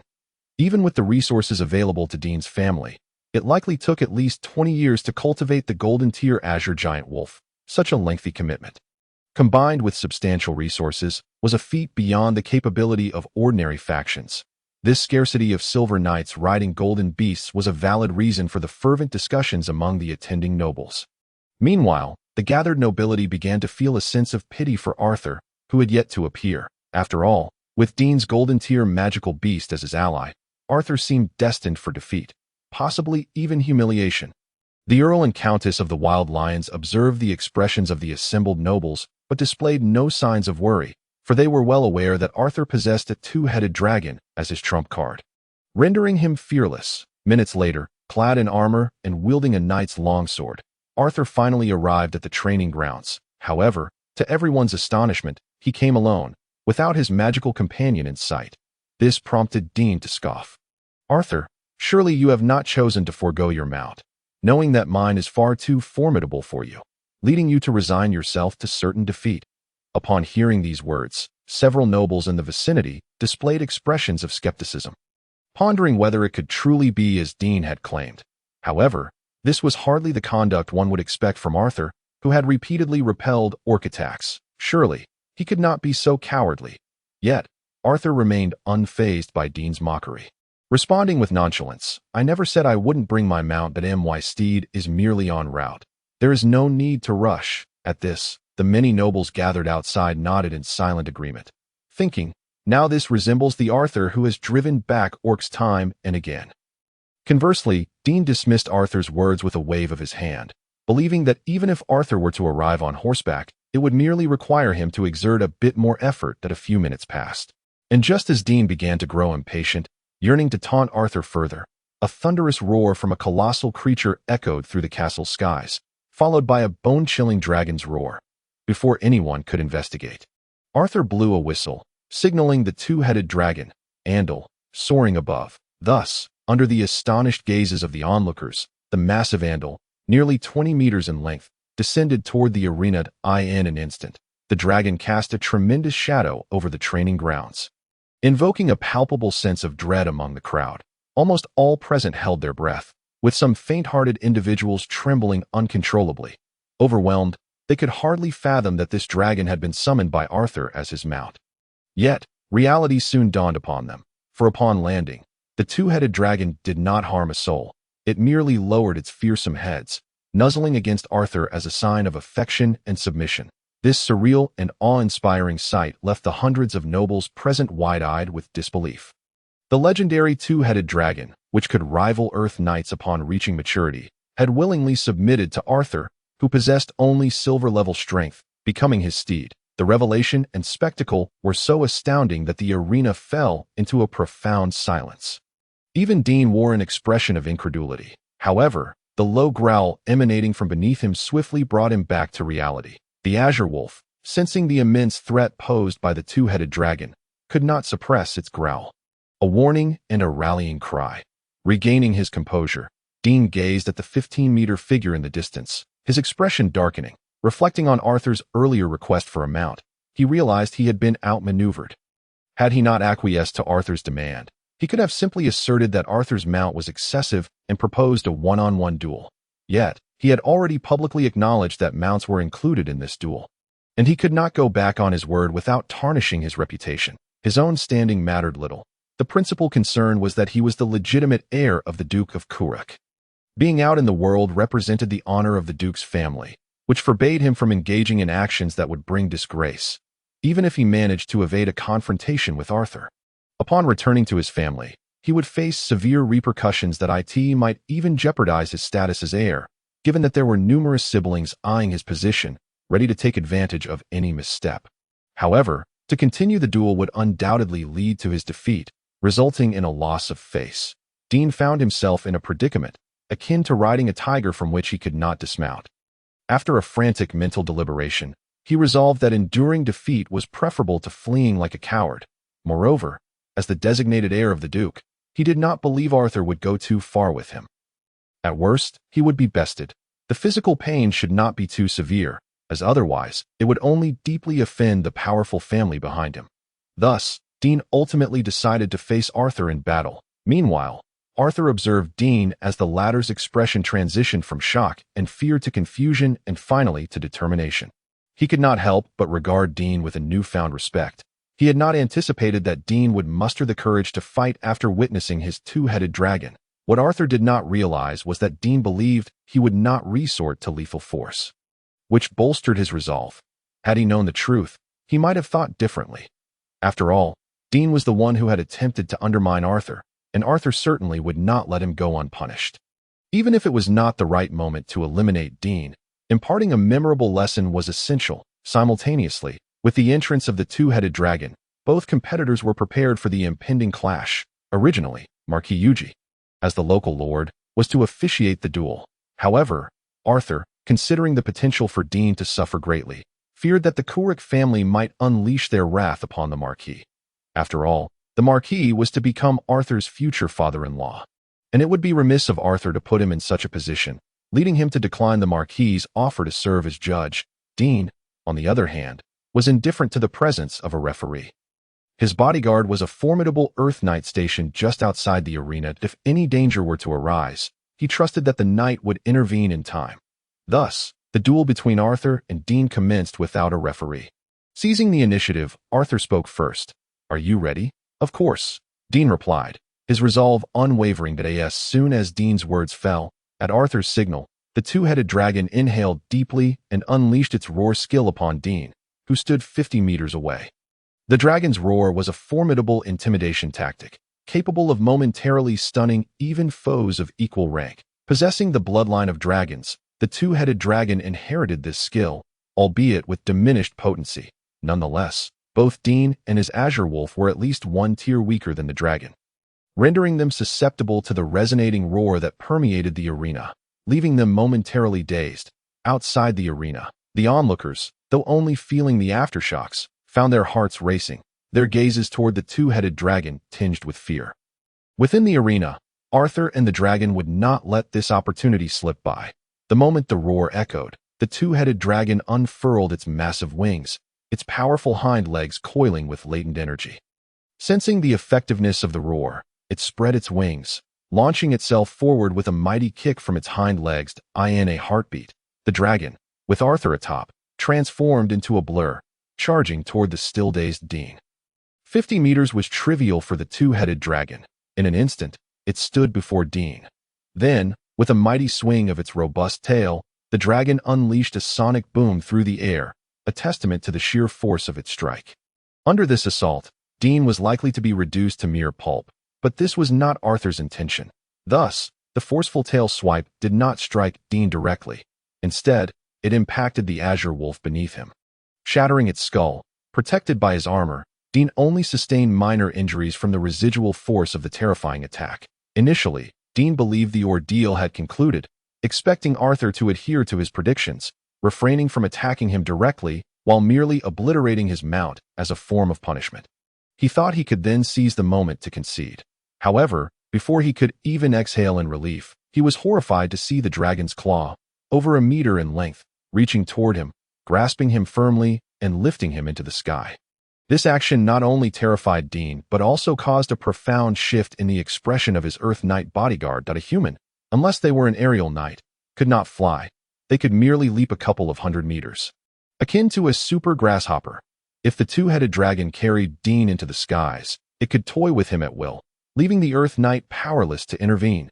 Realizing this, the Earth Knight from the Keurig family dashed toward Dean in a desperate attempt to rescue him. Yet, his speed could not compete with that of the two-headed dragon. As the Earth Knight leaped, reaching nearly 200 meters in height, he could only watch as the dragon's figure receded into the distance. Arthur halted the two-headed dragon at nearly 500 meters above ground. Seizing the moment while Dean remained disoriented, Arthur commanded the dragon to seize the spatial ring from Dean, being the scion of a duke. Dean undoubtedly possessed unknown means. However, as long as he could seize the spatial equipment, he would be left with no options and could only endure Arthur's torment at the same time. Dean, being a scion of the Duke's family, had also ridden flying magical beasts. Thus, despite being at such a great height, he was not excessively terrified, merely anxious about Arthur's next intentions. After all, taking away his spatial ring was no ordinary act, prompting him to anxiously exclaim, "Arthur, what do you intend to do? If you harm me in front of everyone, the Keurig family will not spare you." In response, Arthur did not immediately answer Dean, as letting him hang in suspense would only heighten the latter's fear. Seizing this moment, Arthur curiously rummaged through Dean's spatial ring, eager to discover what treasures lay within. The first thing that caught his eye was a mountain of gold coins, amounting to at least 5 million, alongside some potions for cultivation and battle crystals. Additionally, there were several sets of spare armor and weapons, along with various protective and life-saving items, such as the Earth Guardian ring, capable of withstanding the attacks of an Earth Knight for 10 minutes. This ring had been removed by Dean due to the restrictions against the use of magical items in night duels. Had Dean been wearing it, even a two-headed dragon would have to expend considerable effort to subdue him. Furthermore, there were several intermediate and advanced magical scrolls, which were the best means for ensuring one's safety and defeating enemies of a higher level. Arthur glanced over the scrolls and noted at least dozens. With nearly 10 of them being advanced in total, the value of the items within the spatial ring approached 20 million gold coins, truly befitting the status of a duke's heir. During his meticulous exploration, Arthur discovered a particularly unique silver advanced magical scroll, emanating a presence he had never encountered before. Upon taking it out and unrolling it, a smile involuntarily spread across Arthur's face, for he realized that this scroll was a genuine life-saving artifact, a spatial magic teleportation scroll. Moreover, it was a level 9 teleportation scroll, the most powerful among advanced magic. Arthur recalled reading in a book that a level 9 spatial teleportation scroll could transport the user and 2 companions up to 200 miles away. Such a distance would require even a legendary powerhouse nearly 10 minutes to traverse, making it an invaluable tool for survival. Just this single scroll was worth 3 million gold coins, surpassing the cost of Arthur's previous meteor fire rain spell. Additionally, the Kingdom of Kate lacked any spatial archmages capable of inscribing level 9 spatial magic. After all, spatial mages were exceedingly rare. One might not find even a single one among 100,000 mages, making it unlikely for such individuals to emerge in a small place like the Kingdom of Kate. It was unclear how Dean had acquired this scroll, which likely served as his last resort for survival. But it now belonged to Arthur. Arthur had spent approximately a minute examining Dean's spatial ring. Thus, Dean remained in the grasp of the two-headed dragon, Andal, questioning Arthur about his intentions. Considering Dean's current predicament, he could not see Arthur, who was positioned behind the dragon. Therefore, Arthur signaled for Andal to lift Dean higher than his shoulders, allowing him to make eye contact with Arthur, who stood behind the dragon. Gazing at Dean's expression, which was a blend of terror and threat, Arthur smiled mysteriously and said, "Dean, you question what I intend to do. Do you have the audacity to covet my fiancée without preparing to pay the painful price?" Upon hearing this, the threatening look on Dean's face intensified, for he knew that scaring Arthur was his only means of ensuring his own safety. "Arthur, you dare. The power of the Kuruk family is beyond what a mere count's son can imagine. If you act against me now, be prepared to face the wrath of the Kuruk family." Regrettably for Dean, Arthur, bolstered by the confidence of having a personal shop, was unfazed by his threats and replied dismissively, "Very well, I await your response. However, you must prepare to endure some suffering." Upon witnessing the determination in Arthur's gaze, Dean sensed that he was not jesting. Fear gradually overtook his rationality, prompting him to soften his tone. After all, even if his family would seek revenge later, it was he who was currently suffering. He quickly adopted a contrite demeanor, saying, "Arthur, I was wrong at the banquet. I should not have invited Olivia to dance. Provoking you to it was merely a misunderstanding, and it is not worth escalating this matter. Wouldn't you agree?" Arthur observed Dean's rapid transformation of demeanor in just a minute and could not help but admire his adaptability as the heir of a duke. If an ordinary person were to witness such a high-ranking noble like Dean bowing in apology, they might feel compelled to forgive him, especially considering the powerful forces backing him. Unfortunately for Dean, Arthur was not an ordinary person. He simply replied coolly, "I believe it is worth it. By the way, I presume that with your silver tier strength, you have never truly flown alone, have you? Today, I shall let you experience it." "What do you mean?" Dean was baffled by Arthur's insinuation regarding flying. Yet, Arthur offered no explanation and merely gestured for the two-headed dragon to execute a throwing motion, hurling Dean into the distance as if he were an object. "Ah!" Dean's scream echoed through the air as he was launched into the sky. Once he was truly airborne, he felt an overwhelming sensation of weightlessness and loss of control, finally grasping what Arthur had meant by flying. At this height and speed, if he were to crash to the ground, even the armor he wore would not save him from certain death. The sheer lack of control instilled a profound fear within him. However, Arthur was not about to allow Dean such a merciful fate. After Dean had soared nearly 200 meters in the direction he was thrown, the two-headed dragon appeared in his flight path and caught him effortlessly.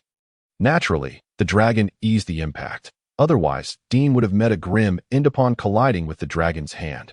Yet, the residual force from the catch left Dean feeling as though his body had been shattered, causing him excruciating pain. The cycle of throwing continued, upward, downward, leftward, rightward, repeatedly tossing Dean as though he were a mere toy. Onlookers in the training arena watched in awe as Arthur tormented Dean, their admiration for him swelling like an unending tide. After all, Dean was a scion of a duke's family, and few dared to treat him in such a manner throughout the kingdom of Kate. Furthermore, Arthur's actions were a blatant humiliation of Dean, dealing a significant blow to the Couric family's pride, which would likely lead to a bitter rivalry between the two factions. Meanwhile, the Earth Knight guardians of the Couric family, watching from below, were nearly seething with rage at the humiliation inflicted upon Dean. Feeling his disgrace as if it were their own truth, the Earth Knight guardians possessed the means to strike the two-headed dragon from 500 meters away, as they too had advanced magical scrolls. However, using a magical scroll to attack would not guarantee Dean's safety, so they ultimately chose to endure the humiliation. After tossing Dean a dozen times, Arthur assessed his condition, barely clinging to life and with most of his bones shattered, and deemed it sufficient. Continuing further would risk death, and now was not the time to sever ties with the Couric family. With that thought in mind, Arthur directed the two-headed dragon to drop Dean towards the Earth Knight guardians below. This time, the dragon did not exert force, allowing Dean to plummet under the influence of gravity. The Earth Knight guardian below, witnessing Arthur's casual toss of Dean, felt a surge of indignation. Without hesitation, he leaped into the air, catching the descending Dean just in time. Glaring at the nearly unconscious Dean in his arms, the guardian wasted no time, retrieving a healing advanced magical scroll from his spatial ring.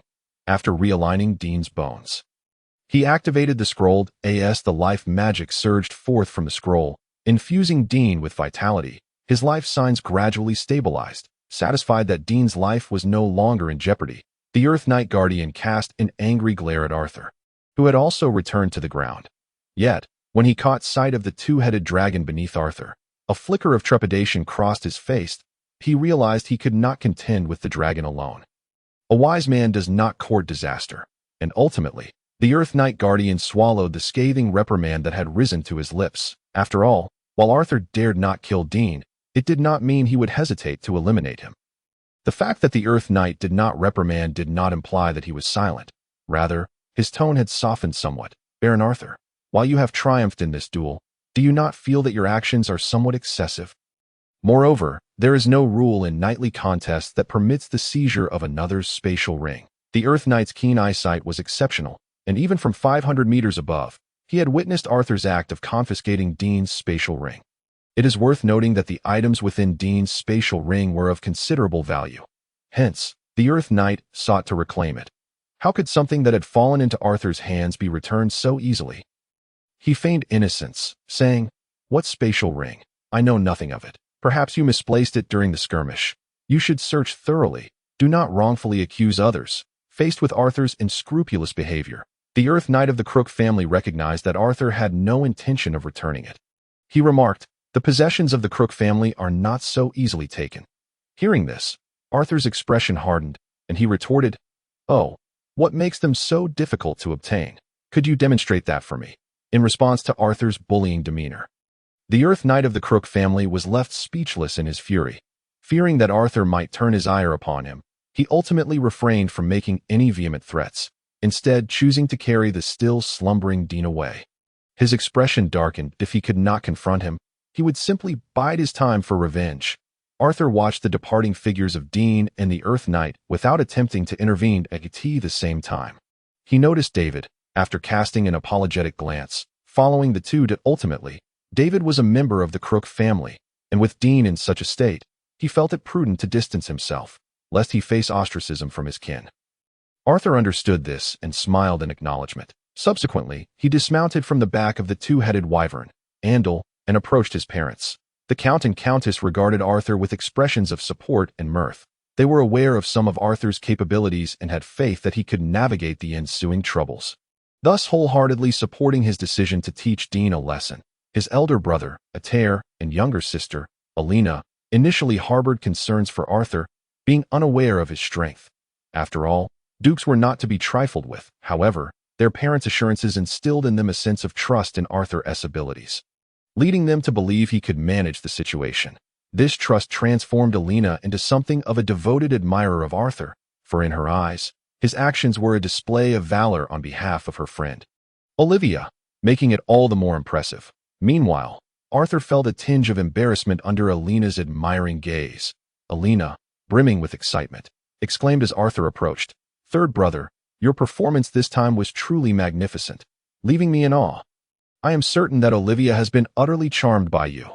The positions of Marquis of Roses and the Earl of Lions were not far apart in the viewing stands, almost adjacent. So upon hearing Alina's words, Arthur instinctively glanced toward Olivia. Upon realizing Arthur's gaze was upon her, Olivia quickly averted her eyes, a faint blush creeping onto her cheeks, seemingly indicating a newfound interest in him. The entire audience was aware that this duel had been instigated by Olivia, and Arthur's commanding defeat of his rival naturally endeared him to the young lady, as the people of the Divine Continent were known to admire strength. Noticing Olivia's apparent increase in affection for him, Arthur smiled inwardly, thinking that his attendance at this banquet had not been in vain. Boosting Olivia's regard for him was a delightful outcome, and the acquisition of Dean's spatial ring was an added bonus. Although Arthur secretly relished Alina's words, he was mindful that Olivia was nearby, and thus he chose to be modest, waving his hand dismissively. "Oh, dear sister, do you think everyone is as easily impressed as you?" Alina, undeterred by Arthur's teasing, dashed over to pull Olivia closer, while the Marquis of Rose's family seized the opportunity to join them. After all, Arthur's conflict with the Crook family was due to Olivia. It was only fitting that they extend their greetings. Once pleasantries were exchanged, Olivia's gaze turned to Arthur, filled with concern. Although she had long suspected that Arthur possessed a card up his sleeve against the Duke, reason told her not to worry about him. Yet her emotions compelled her to voice her concerns. "Arthur, are you truly unbothered by the Crook family's potential retaliation?" To assuage the worries of Olivia and others close to him, Arthur replied with utmost seriousness, "Rest assured, I have ways to deal with the Crook family." Upon hearing this, Arthur's family, already reassured, maintained their composure, while the Marquis of Rose's family visibly relaxed. After all, they were to become relatives, and with Arthur having offended Dean, if he lacked a strategy to confront the situation, they would inevitably be entangled in the aftermath. Their trust in Arthur stemmed from the multitude of miraculous feats he had demonstrated over the past 6 months, as well as the confidential information he had shared, such as revealing the existence of Sky Knights to his parents and showcasing his absolute control over the mountain giants to the Marquis and his wife. These revelations were indeed persuasive. While the two families exchanged laughter, the hundreds of other nobles present were far less optimistic regarding Arthur. After all, they were dealing with a duke and the formidable Crook family, bolstered by a Sky Knight. No easy adversaries. Despite their admiration for Arthur's displayed strength and courage in resisting the Crook family, the influence of the Duke made them hesitant to associate with the Earl of Lions family. At least until the conflict between Arthur and Dean was resolved, or until Arthur demonstrated the capability to contend with the Duke, they were unlikely to approach the Earl's family again. As events unfolded, the banquet hastily drew to a close. The Marquis of Rose's family, along with Olivia, had anticipated such an outcome. Ultimately, this incident had originated due to Olivia, so the swift conclusion of the banquet did not incite any blame toward Arthur. In fact, it was Arthur who felt somewhat embarrassed. Thus, as the multitude of nobles departed, leaving only the two families, Arthur offered an apology. "Olivia, I am truly sorry that your coming-of-age banquet ended so abruptly. My actions against Dean were too severe. It is not your fault. Dean provoked me first, and you only retaliated fiercely because of your concern for me. How could I ever blame you for that?" Olivia's understanding disposition made Arthur reconsider the merits of their union. Contemplating the aftermath of this incident, while the likelihood of retaliation from the Duke against the Marquis of Rose's family was minimal, the possibility still lingered. Thus, he retrieved 5 crimson scrolls from his spatial ring, those very meteor firestorm magic scrolls that had proven invaluable in his battles against the orcs. Each scroll was worth 100,000 gold coins. A modest investment for Arthur, who kept 10 on hand. He intended to present 5 to Olivia, knowing that while deploying all 5 at once might not guarantee the defeat of a Sky Knight, the chances of inflicting injury were significantly high. Therefore, these 5 meteor firestorm scrolls would serve as a deterrent against powerful adversaries, making them a fitting gift for Olivia's protection. Aside from Arthur, none in attendance had ever laid eyes on a meteor firestorm scroll. Leaving them puzzled by his sudden presentation of 5 magical scrolls. Addressing their bewilderment, Arthur stated, "I believe you have all heard of the 9th level spell I employed during my battles against the orcs, the meteor firestorm scrolls. These 5 are precisely that, and I present them to Olivia as a means of self-defense." At this declaration, the crowd turned their astonished gazes toward the 5 brilliant crimson scrolls, grasping the immense destructive potential they possessed, so formidable that even a Sky Knight would not dare underestimate them. The rarity of such treasures made Arthur's generous offering of 5 to Olivia all the more astonishing. Initially taken aback, Olivia quickly recovered and protested, "Arthur, these scrolls are far too precious. I cannot accept them." Arthur, having anticipated her reaction, replied with a smile, "Given that I have severely offended the Crook family by injuring Dean, it is plausible they may direct their ire toward your family. Thus, these 5 scrolls shall serve as my compensation. Especially since today marks your 18th birthday. Consider them an additional gift." The birthday gifts had already been collectively presented once before, which is why Arthur now refers to them as extra. Noticing Olivia's expression still contemplating rejection, he added, "These items may hold great value in your eyes, but for me, they are of little consequence." To further substantiate his claim, Arthur retrieved 5 meteor shower scrolls from his spatial ring and presented them to his parents. In truth, Arthur's parents were under the protection of the Sky Knight Petro, whom Arthur had discreetly arranged for, so their safety was assured. However, since he had already given the scrolls to Olivia, it was only fitting to bestow a few upon his parents as well. "Father, mother, here are 5 scrolls for your protection." Burge and Charlotte, understanding that these scrolls were indeed trivial to Arthur, accepted with smiles. "Very well, we shall accept these gifts. Otherwise, you would surely worry about our safety." Upon witnessing his parents accept the scrolls, Arthur then turned his gaze towards Olivia. Realizing she could no longer refuse, Olivia, with a deeply touched expression, placed the 5 meteor shower scrolls into her spatial ring and softly murmured, "Arthur, thank you." With Arthur's 10 meteor shower scrolls in hand, the inexplicable pressure from the Duke's family upon those present significantly diminished, and the atmosphere instantly brightened. After spending a night at the Rose Castle, the Arthur family returned home. The primary reason was the immense pressure exerted by the Crook family on his parents. They wished to return to their territory promptly to maintain control, fearing the Crook family might engage in some underhanded schemes within their domain. Naturally, Arthur accompanied them back and directly returned to the initial city. That very night upon returning, Arthur sat quietly in his study, seemingly awaiting something. After a considerable time, 2 individuals of Sky Knight caliber appeared. Kneeling on one knee before Arthur, "My lord, we have thoroughly investigated the notorious nobles and merchants in the Cate Kingdom, and we await your command to commence action. Additionally, the Minotaur brothers have completed their reconnaissance of the Orc King's court. However, due to their identities, they cannot report directly to you within the castle. Should you have any instructions, we shall convey them."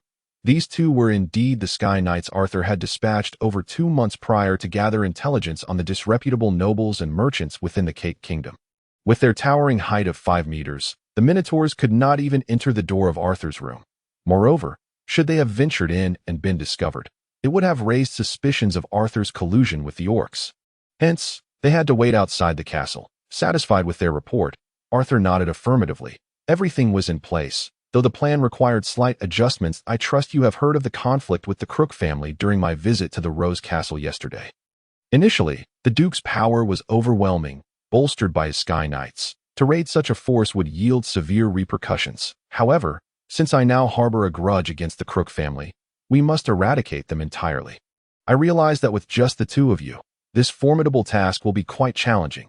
Therefore, I intend to augment your ranks with additional allies." With that, Arthur tapped his portable shop 3 times. And after deducting 30 million gold coins, 3 new Sky Knights materialized in his study. Upon summoning the newcomers, it was imperative to equip them with weapons and armor.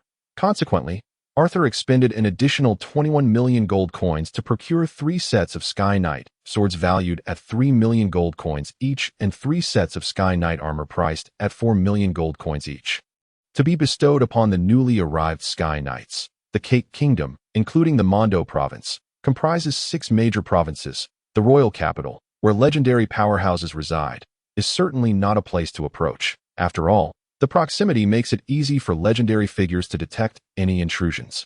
So we cannot venture into the province housing the royal capital. This leaves us with 5 provinces. After some contemplation, Arthur continued, the human kingdom possesses magical communication devices, ensuring rapid dissemination of information.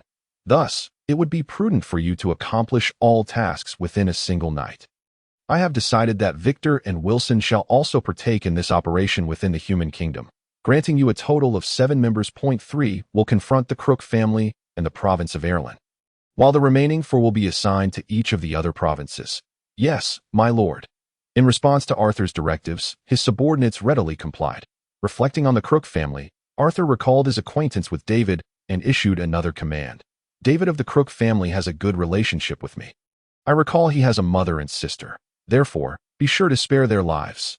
Yes, my lord. Following this raid, it was likely that David would be the sole heir to the Duke's legitimate claim, while his mother and sister were somewhat lacking in this regard. Furthermore, Arthur's plunder would only involve killing and the acquisition of wealth, leaving the territory intact for David's potential inheritance. However, he would likely face numerous covetous gazes afterward. After all, the Duke's territory is vast, and without formidable strength, it would be challenging to safeguard it. Yet, none of this concerned Arthur. His special consideration for David's family was already a significant act of kindness. Subsequently, considering the human kingdom had dispatched 7 Sky Knights while the orcs had only sent 2, which was rather insufficient, he ventured outside to summon 2 more Minotaurs of Sky Knight caliber. Thus, Arthur's plundering plan was fully prepared. The time was set for the following night. The next day, neither the human kingdom nor the Orc King's court could have anticipated that the events unfolding today would be indelibly etched in their memories. Life continued as usual until the arrival of nightfall. In the Ireland province, towards the Crook family, upon returning home with Dean, David's situation was far from favorable. The one who had ruthlessly trampled on the Crook family's reputation by nearly killing Dean was Arthur. Meanwhile, at the banquet, David had engaged in amiable conversation with Arthur, a bastardy son. David was not held in high regard within the family. His ability to venture forth was primarily due to his mother's support. This led Dean and the family to vent some of their frustrations upon him, accusing him of colluding with outsiders. Indeed, within a single day, Dean had awakened under the effects of healing magic and was already able to walk. His burgeoning hatred for Arthur had begun to sour his view of David. Revenge against Arthur would require a gradual approach, as he was no easy adversary, but David was within reach. Thus, David became a convenient outlet for their anger and was subsequently punished. He had already knelt in the family hall for nearly 2 days. Had he not possessed the strength of a golden knight at the initial stage, he likely would have fainted by now. However, after kneeling motionless for such an extended duration, even with his formidable strength, David's complexion was beginning to look rather pallid, indicating he was starting to suffer. During this time, even his mother and sister's pleas for leniency had proven futile. On the night of Arthur's announcement of action, David's mother and sister were in the parlor, keeping him company. They were attempting to console David, assuring him that his father, the current duke, would soon uncover the truth of his loyalty to the family, thus alleviating his punishment. In truth, all 3 understood that David was merely a victim of circumstance, yet their lack of prominence within the family left them vulnerable, just as the 2 were about to offer further comforting words. A sudden, terrifying tremor surged from deep within the family estate, accompanied by a deafening roar and the dazzling spectacle of energy waves slicing through the night sky. The immense commotion prompted the 3 to hurriedly exit the parlor, casting their gaze towards the inner sanctum of the family. Such a monumental disturbance could not be trivial, and in comparison, David's punishment seemed insignificant. Who could still concern themselves with that? They observed the sporadic appearances of energy waves hundreds of meters long illuminating the surrounding darkness as if it were day. Only a Sky Knight could unleash such terrifying strikes. Instantly, they comprehended that formidable enemies of Sky Knight caliber had arrived at their family. Moreover, the fact that 3 such fearsome foes had come simultaneously indicated that their family was in grave peril. Realizing this, panic and unease flooded their expressions. Regardless of their standing, they were still part of the Crook family. If the newcomers bore ill intentions, their fate would likely be no better. This sense of trepidation rapidly spread throughout the Crook family. plunging the estate into chaos at the very heart of the Crook family. Victor led Wilson and another Sky Knight, the three forming a triangular formation, surrounding the ancestral Sky Knight of the Crook family. In truth, the earlier commotion had been instigated by their surprise attack on the Crook family's Sky Knight. However, to their astonishment, the Crook family's Sky Knight possessed magical artifacts capable of defending against adversaries of equal rank. Since the magical artifacts activated autonomously, their ambush ultimately failed. Subsequently, the trio launched a series of assaults to test the limits of the magical defensive artifact. They discovered that its quality was mediocre. As long as the three of them could maintain their relentless attacks for a minute, the barrier would be breached. The Sky Knight from the Crook family understood this principle as well. Faced with the onslaught of three peak Sky Knights stronger than himself, he found himself in a state of utter panic. After all, Dean's spatial teleportation scroll had been a stroke of fortune for him, a resource that this elder lacked. Without such a means of escape, confronting three adversaries more formidable than himself spelled disaster. Thus, upon being attacked, the Crook family Sky Knight did not immediately contemplate retaliation, but rather sought to plead for mercy and clarification. Esteemed sirs, may I have a moment of your attention? The Crook family has not knowingly offended such powerful foes as yourselves. I am uncertain of your desires. If it is merely wealth you seek, I shall offer it all. If you could spare my life and that of the Crook family, we are willing to pay any price. During the Sky Knight's entreaty, Victor and his companions continued their assault. And in a brief moment of respite, Victor retorted, "Killing you will yield our spoils." Upon hearing this, the Crook family Sky Knight realized that negotiation was futile. His expression hardened, and he fortuitously noticed that other powerful members of his family were arriving in support. He shouted to the reinforcements below, "These three come with the intent to annihilate the Crook family. Prepare to fight with all your might." Recognizing that the intruders were Sky Knights, any who dared approach were assuredly of at least the Earth Knight caliber. They were the true elite of the family, seasoned in battle, and none harbored fear. However, the Crook family Sky Knight also understood that even with the addition of 10 Earth Knights, their chances of victory were slim. He bellowed, "Tonight marks a critical moment for the Crook family. The remaining members must flee at once. The farther, the better. Preserve the family's legacy." The commanding voice of the Crook family Sky Knight resonated with formidable energy, echoing across several miles, ensuring that every member of the family heard his decree. He himself believed that the family faced dire straits. If more of the Crook family could escape, their demise would not be complete. Yet Victor and his companions had come with the sole purpose of obliterating the Crook family, leaving no one alive but the David family. Thus, two of the trio immediately split off to pursue the fleeing members of the Crook family. Naturally, the Crook family Sky Knight would not permit Victor and his companions to slaughter his kin and shouted, "Stop them!" Upon hearing this, the 10 Earth Knights of the Crook family immediately tore open high-grade magical scrolls. In an instant, a barrage of fire, hurricanes, and torrents surged towards Victor and his companions. These 10 high-level spells appeared fearsome, yet only 2 were of 9th grade, and Victor and his companions' Sky Knight armors could withstand 80% of 9th grade magical assaults. They regarded the 10 spells with disdain. This exemplified the stark contrast between being equipped and unarmed. Had they lacked their Sky Knight armor, Victor and his companions might have found themselves in a precarious situation against these 10 high-level spells. However, they merely unleashed their own techniques to significantly diminish the spell's potency before allowing the residual magical energy to strike them. The 10 Earth Knights of the Crook family initially believed their attacks had proven effective. Yet as the smoke dissipated, they were left dumbfounded, gazing at the trio, unharmed. It was then that they comprehended the extraordinary nature of the armor worn by their adversaries. Realizing this, the expressions of the 10 Earth Knights darkened considerably. As Earth Knights, their only means to strike the airborne Victor and his companions lay in magical scrolls. Now that their scrolls had proven ineffective, it implied their own ineffectiveness. How could they reconcile with that? Yet Victor and his companions cared little for the thoughts of the Crook family. Although the 10 magical scrolls had failed to injure them, their might was not to be underestimated. They knew that leaving only one behind would not suffice to withstand the onslaught of the Crook family Sky Knight and the 10 Earth Knights. Thus, they decided that 2 would stay behind, one to face the Crook family Sky Knight, and the other to counter the magical assaults of the 10 Earth Knights. The Crook family members attempted to prevent their separation once more.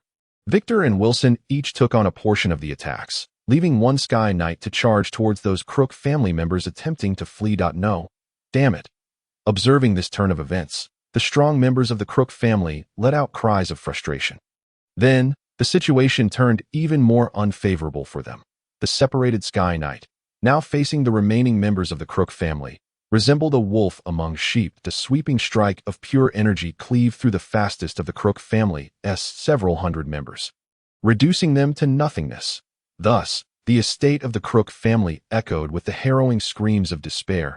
10 minutes later, not only had the weaker members of the Crook family been decimated, but even their elder faced a similarly precarious situation. After all, the 10 Earth Knights' high-grade magical scrolls were finite. Each could possess at most 20 to 30, and sustaining their use for 10 minutes was already a testament to their effort to conserve. Once the magical scrolls were exhausted, they would become mere lambs to the slaughter. Half a minute later, their high-grade magical scrolls finally ran out. Victor and Wilson had long grown impatient with their foes. Now, witnessing the depletion of their scrolls, they hastily sent one of their number down to engage in combat. Not a chance. The Crook family Sky Knight would not stand idly by as the elite of his family faced annihilation. Relying on the fact that his magical barrier had yet to be completely shattered, he charged forward, bracing himself to withstand one of Victor's blows as he descended. Previously, when the three had surrounded him, the magical barrier could only endure for a minute. However, under one-on-one circumstances, he would sustain far fewer strikes. Therefore, after 10 minutes, his magical barrier remained intact, yet the barrier's purpose had reached its conclusion. After enduring Victor's full-force strike, it finally shattered. The Crook family Sky Knight landed on the ground, intercepting Wilson's attack. In this situation, Victor and Wilson had initially dismissed it, considering that even with both parties gathered, their combat effectiveness had not increased significantly. However, the subsequent actions of the Crook family Sky Knight caused them to furrow their brows. The Crook family Sky Knight bellowed, "Unleash the secret technique." Upon hearing this, the 10 Earth Knight warriors of the Crook family immediately followed the lead of the Sky Knight, forming intricate seals with their hands. A second later, a pale azure wind attribute energy surged forth from their bodies, binding them into a singular entity. When Arthur had drawn the advanced Knight Order secret technique, he had mentioned that the three great dukes of the Cake Kingdom possessed their own primary Knight Order secret techniques. The primary Knight Order secrets could unite the strength of up to 100 individuals practicing the same energy cultivation method. The Crook family, being a prominent lineage, had as their finest cultivation method a wind attribute energy technique. Perhaps due to the lineage's heritage, most members of the Crook family possessed an innate talent for wind attribute energy. Thus, the higher-ups of the Crook family, all practitioners of the same wind attribute technique, naturally fulfilled the criteria to unleash the Knight's secret technique. Once the 11 members of the Crook family were connected by the secret technique, their collective aura coalesced into a singular, formidable presence, appearing even slightly stronger than Victor. Alas, this was but an illusion of strength. Though their power had increased, their speed was severely hampered. Even if Victor were to expend a bit more time, he could still defeat them. Not to mention that Wilson stood beside him.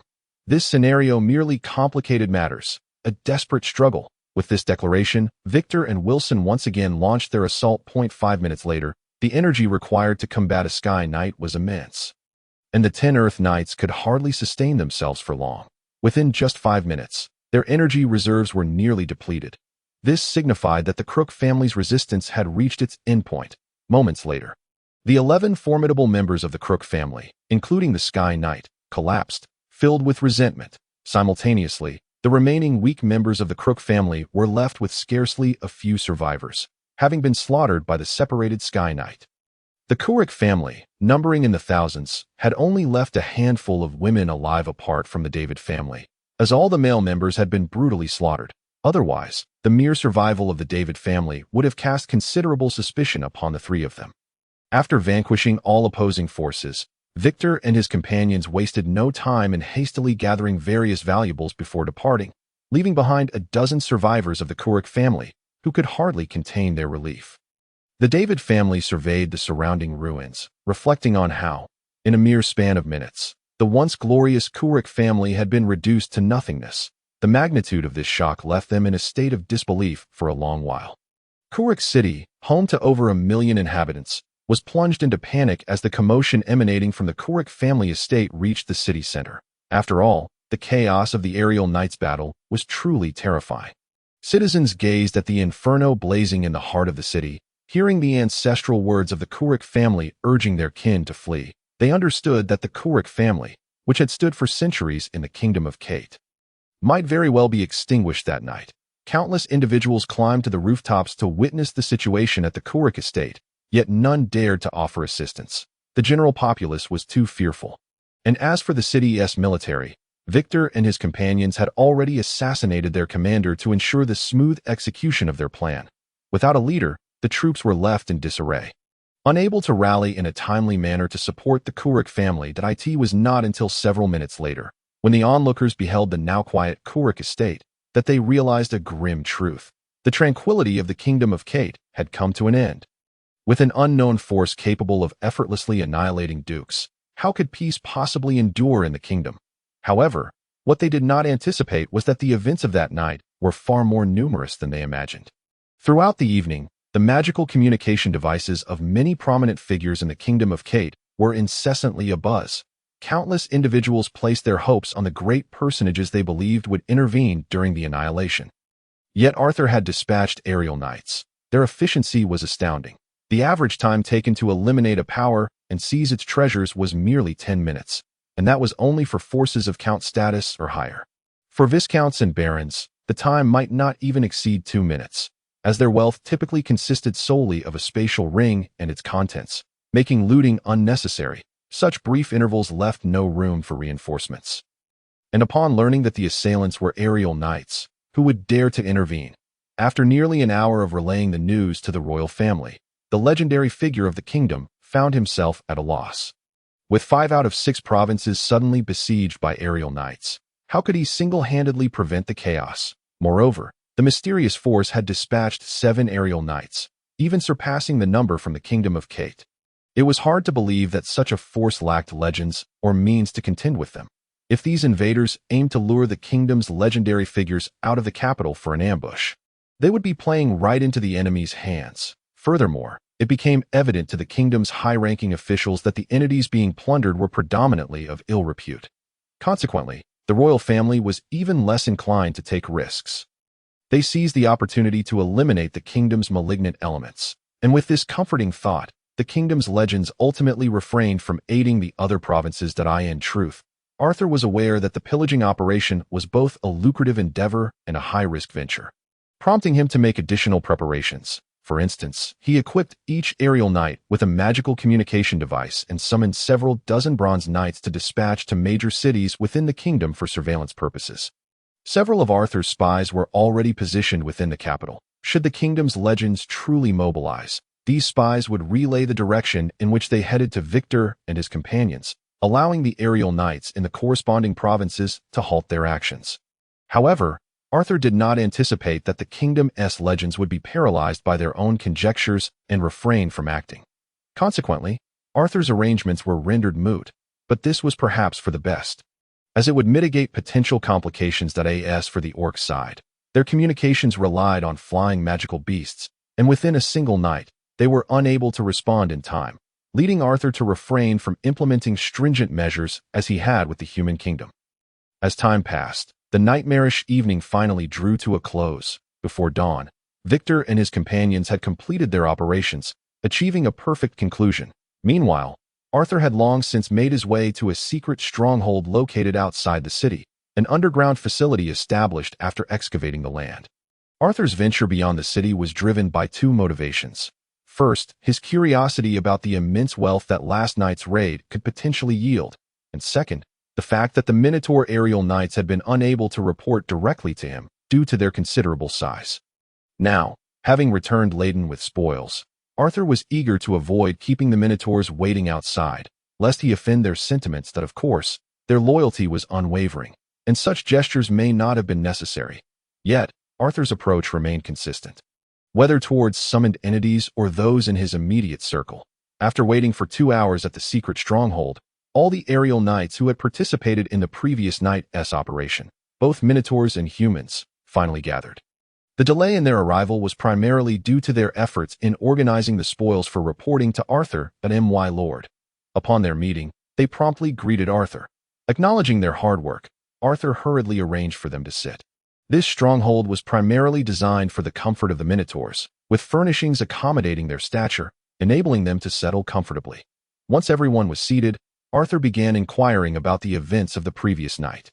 Half an hour later, both humans and Minotaurs had finished recounting their experiences, summarizing their encounters as thrilling yet devoid of peril. A perfect conclusion. Next came the most exhilarating segment of the report, the tally of their spoils. Leading the human aerial knights, Victor began, "My lord, we have eliminated countless pests of the kingdom last night. In total, we vanquished 1 duke family, 5 marquis families, 18 count families, 95 viscount families, and 436 baron families." Upon hearing these figures, Arthur was taken aback, for the kingdom of Kate boasted only 3 dukes, approximately a dozen marquises, nearly 40 counts, close to 200 viscounts, and about 1,000 barons.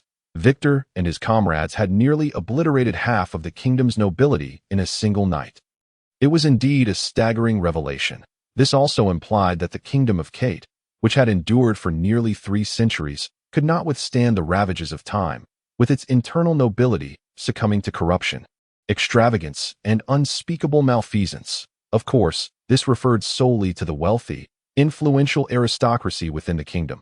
The nominal nobles without lands were simply too numerous to count. Victor continued, "As for the merchants, we also dismantled 50 trade guilds." This figure paled in comparison to that of the nobility, suggesting that during this era dominated by aristocrats, unscrupulous merchants were fewer in number, most of whom were merely victims of oppression. After detailing the obliterated factions, Victor finally arrived at the report of their gains. In total, we acquired 650 million gold coins in cash and approximately 1.5 billion gold coins worth of valuable items. The total wealth amassed amounts to 15 billion gold coins. At this announcement, Arthur's eyes lit up. While he was indifferent to the items valued at 1.5 billion gold coins, as they could not be utilized immediately, the 650 million gold coins in cash represented a substantial fortune for him at that moment. It was enough to summon over 60 additional aerial knights. He could not help but express his delight. "Excellent. Victor, you have indeed exceeded my expectations." With such remarkable gains from the human kingdom, Arthur's gaze then turned expectantly towards the Minotaurs. In response, the leading Minotaur aerial knight quickly reported, "My lord, the orc territories are rather impoverished, hence our haul is comparatively smaller. Aside from the tiger tribe where the orc legend resides, and the other 3 tribes of powerful orc aerial knights, we refrained from plundering. We did, however, visit over a dozen other orc tribes, resulting in a total of 350 million gold coins in cash and valuable items worth 600 million gold coins." After listening to the report, Arthur noted that the orc kingdom's bounty indeed fell short of that of the human kingdom, with a cash deficit of 300 million gold coins. Upon further reflection, acquiring an additional duke from the human realm equates to securing a celestial knight. A duke possesses a staggering sum of approximately 200 million gold coins, compounded by the fact that humans are generally more affluent than orcs.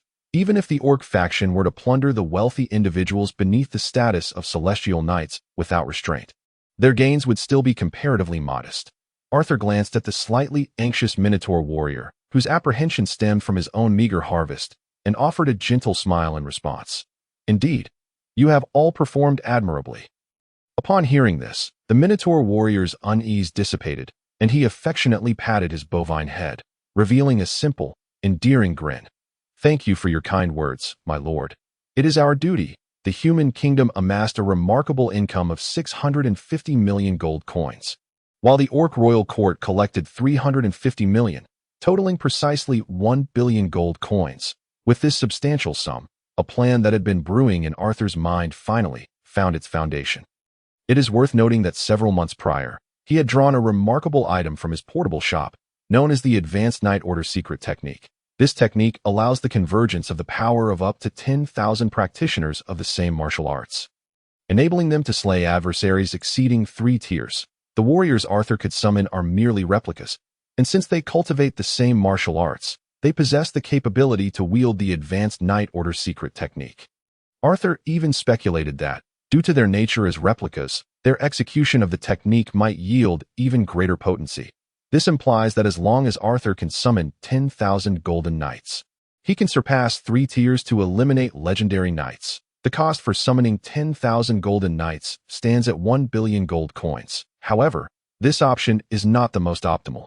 Arthur also has the choice of summoning 100 celestial knights, enabling them to employ the advanced Knight Order secret technique, which would still allow them to surpass 1 tier to slay legendary knights. After all, the advanced Knight Order secret technique can be executed by a minimum of 2 individuals and a maximum of 10,000. This method equally requires 1 billion gold coins. A comparison reveals that summoning celestial warriors is indeed the superior choice. Nevertheless, these scenarios remain idealistic, while invoking the Knight Order secret technique grants them extraordinary power. Achieving a 1-tier advantage necessitates the gathering of at least 100 warriors of the same caliber. This means their speed would be significantly hindered, effectively rendering them a formidable yet cumbersome artillery piece. Unless the kingdom's legends are willing to confront Arthur directly, a mere 100 celestial knights employing the secret technique cannot hope to vanquish a legendary figure. After all, if they cannot prevail, they can at least retreat. But they now possess a trump card for resistance. This realization alleviated the urgency that had weighed heavily on Arthur's heart due to the 2 nations' legends. What he requires now is something that can temporarily restrain or limit these legends, granting him absolute assurance of victory. Regrettably, Arthur currently lacks such an asset, compelling him to remain in hiding.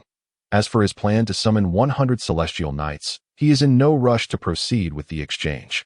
After all, acquiring 100 knights will not take him long, that he prefers to conserve his funds for the time being. Should fortune favor him, and he were to draw an item capable of defeating legends, or summon a being of legendary caliber next month, it would be quite amusing if he were unable to afford it.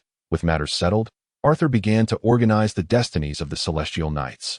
Firstly, the 4 minotaurs could not roam freely. They must remain at this stronghold.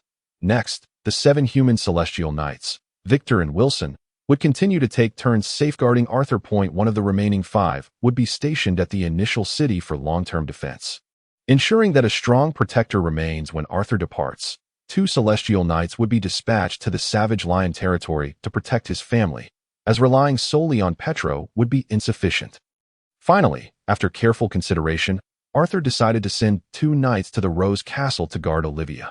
After all, Olivia is his fiancée, and the distance from the castle is considerable should an emergency arise. There would be no time to respond, rendering him powerless. There is no need to assign a guardian for Corona, as she either stays in the initial city or accompanies Arthur, ensuring her safety is well assured. Thus, everyone was assigned their respective posts. Arthur, meanwhile, remained humble and unassuming, returning to the castle without a hint of emotion despite having acquired tens of billions in wealth. Resuming his daily life seamlessly, Arthur carried on with his normal existence. Chaos erupted within the Cake Kingdom and the Orc royal court. After dawn, both factions, upon conducting a tally, discovered the severity of their losses from the previous night. The humans had suffered the loss of nearly half of their influential nobility, while the orcs had also endured countless casualties. Such staggering fatalities had shaken the very foundations of both nations, were it not for the presence of the legendary figures from both sides, who maintained a grip on power through their formidable presence. The situation could have descended into utter chaos. This catastrophic toll had driven all factions within both nations to a state of collective anxiety, as they remained uncertain whether the mysterious force would strike again, that if so, would they not be doomed as well. The fear permeated even the common folk of both nations, as the prospect of chaos in the Cake Kingdom would undoubtedly leave them in dire straits. Arthur's parents, too, found themselves on edge, and they made a point to communicate with Arthur through a magical communicator, urging him to remain vigilant. They remained oblivious to the fact that this incident was orchestrated by Arthur himself, never once considering that he was involved. In an effort to reassure his parents, Arthur conveyed to them that the individuals in question were part of the same organization as himself and would not pose a threat to his family, allowing his parents to rest easy. Upon hearing this, his parents felt a wave of relief wash over them. They believed that through this incident, they had gained insight into the strength of Arthur's organization, which was indeed extraordinary, igniting their anticipation for his future. Subsequently, they pondered the coincidental downfall of the Crook family and inquired about their suspicions to Arthur. In response, Arthur explained that those individuals had intended to plunder regardless. Upon hearing of Arthur's situation, they simply lent him a helping hand. This explanation further endeared his parents to the seemingly fictitious organization, as such amicable and mutually supportive entities are exceedingly rare. They even praised the organization several times, encouraging Arthur to cherish his position within it.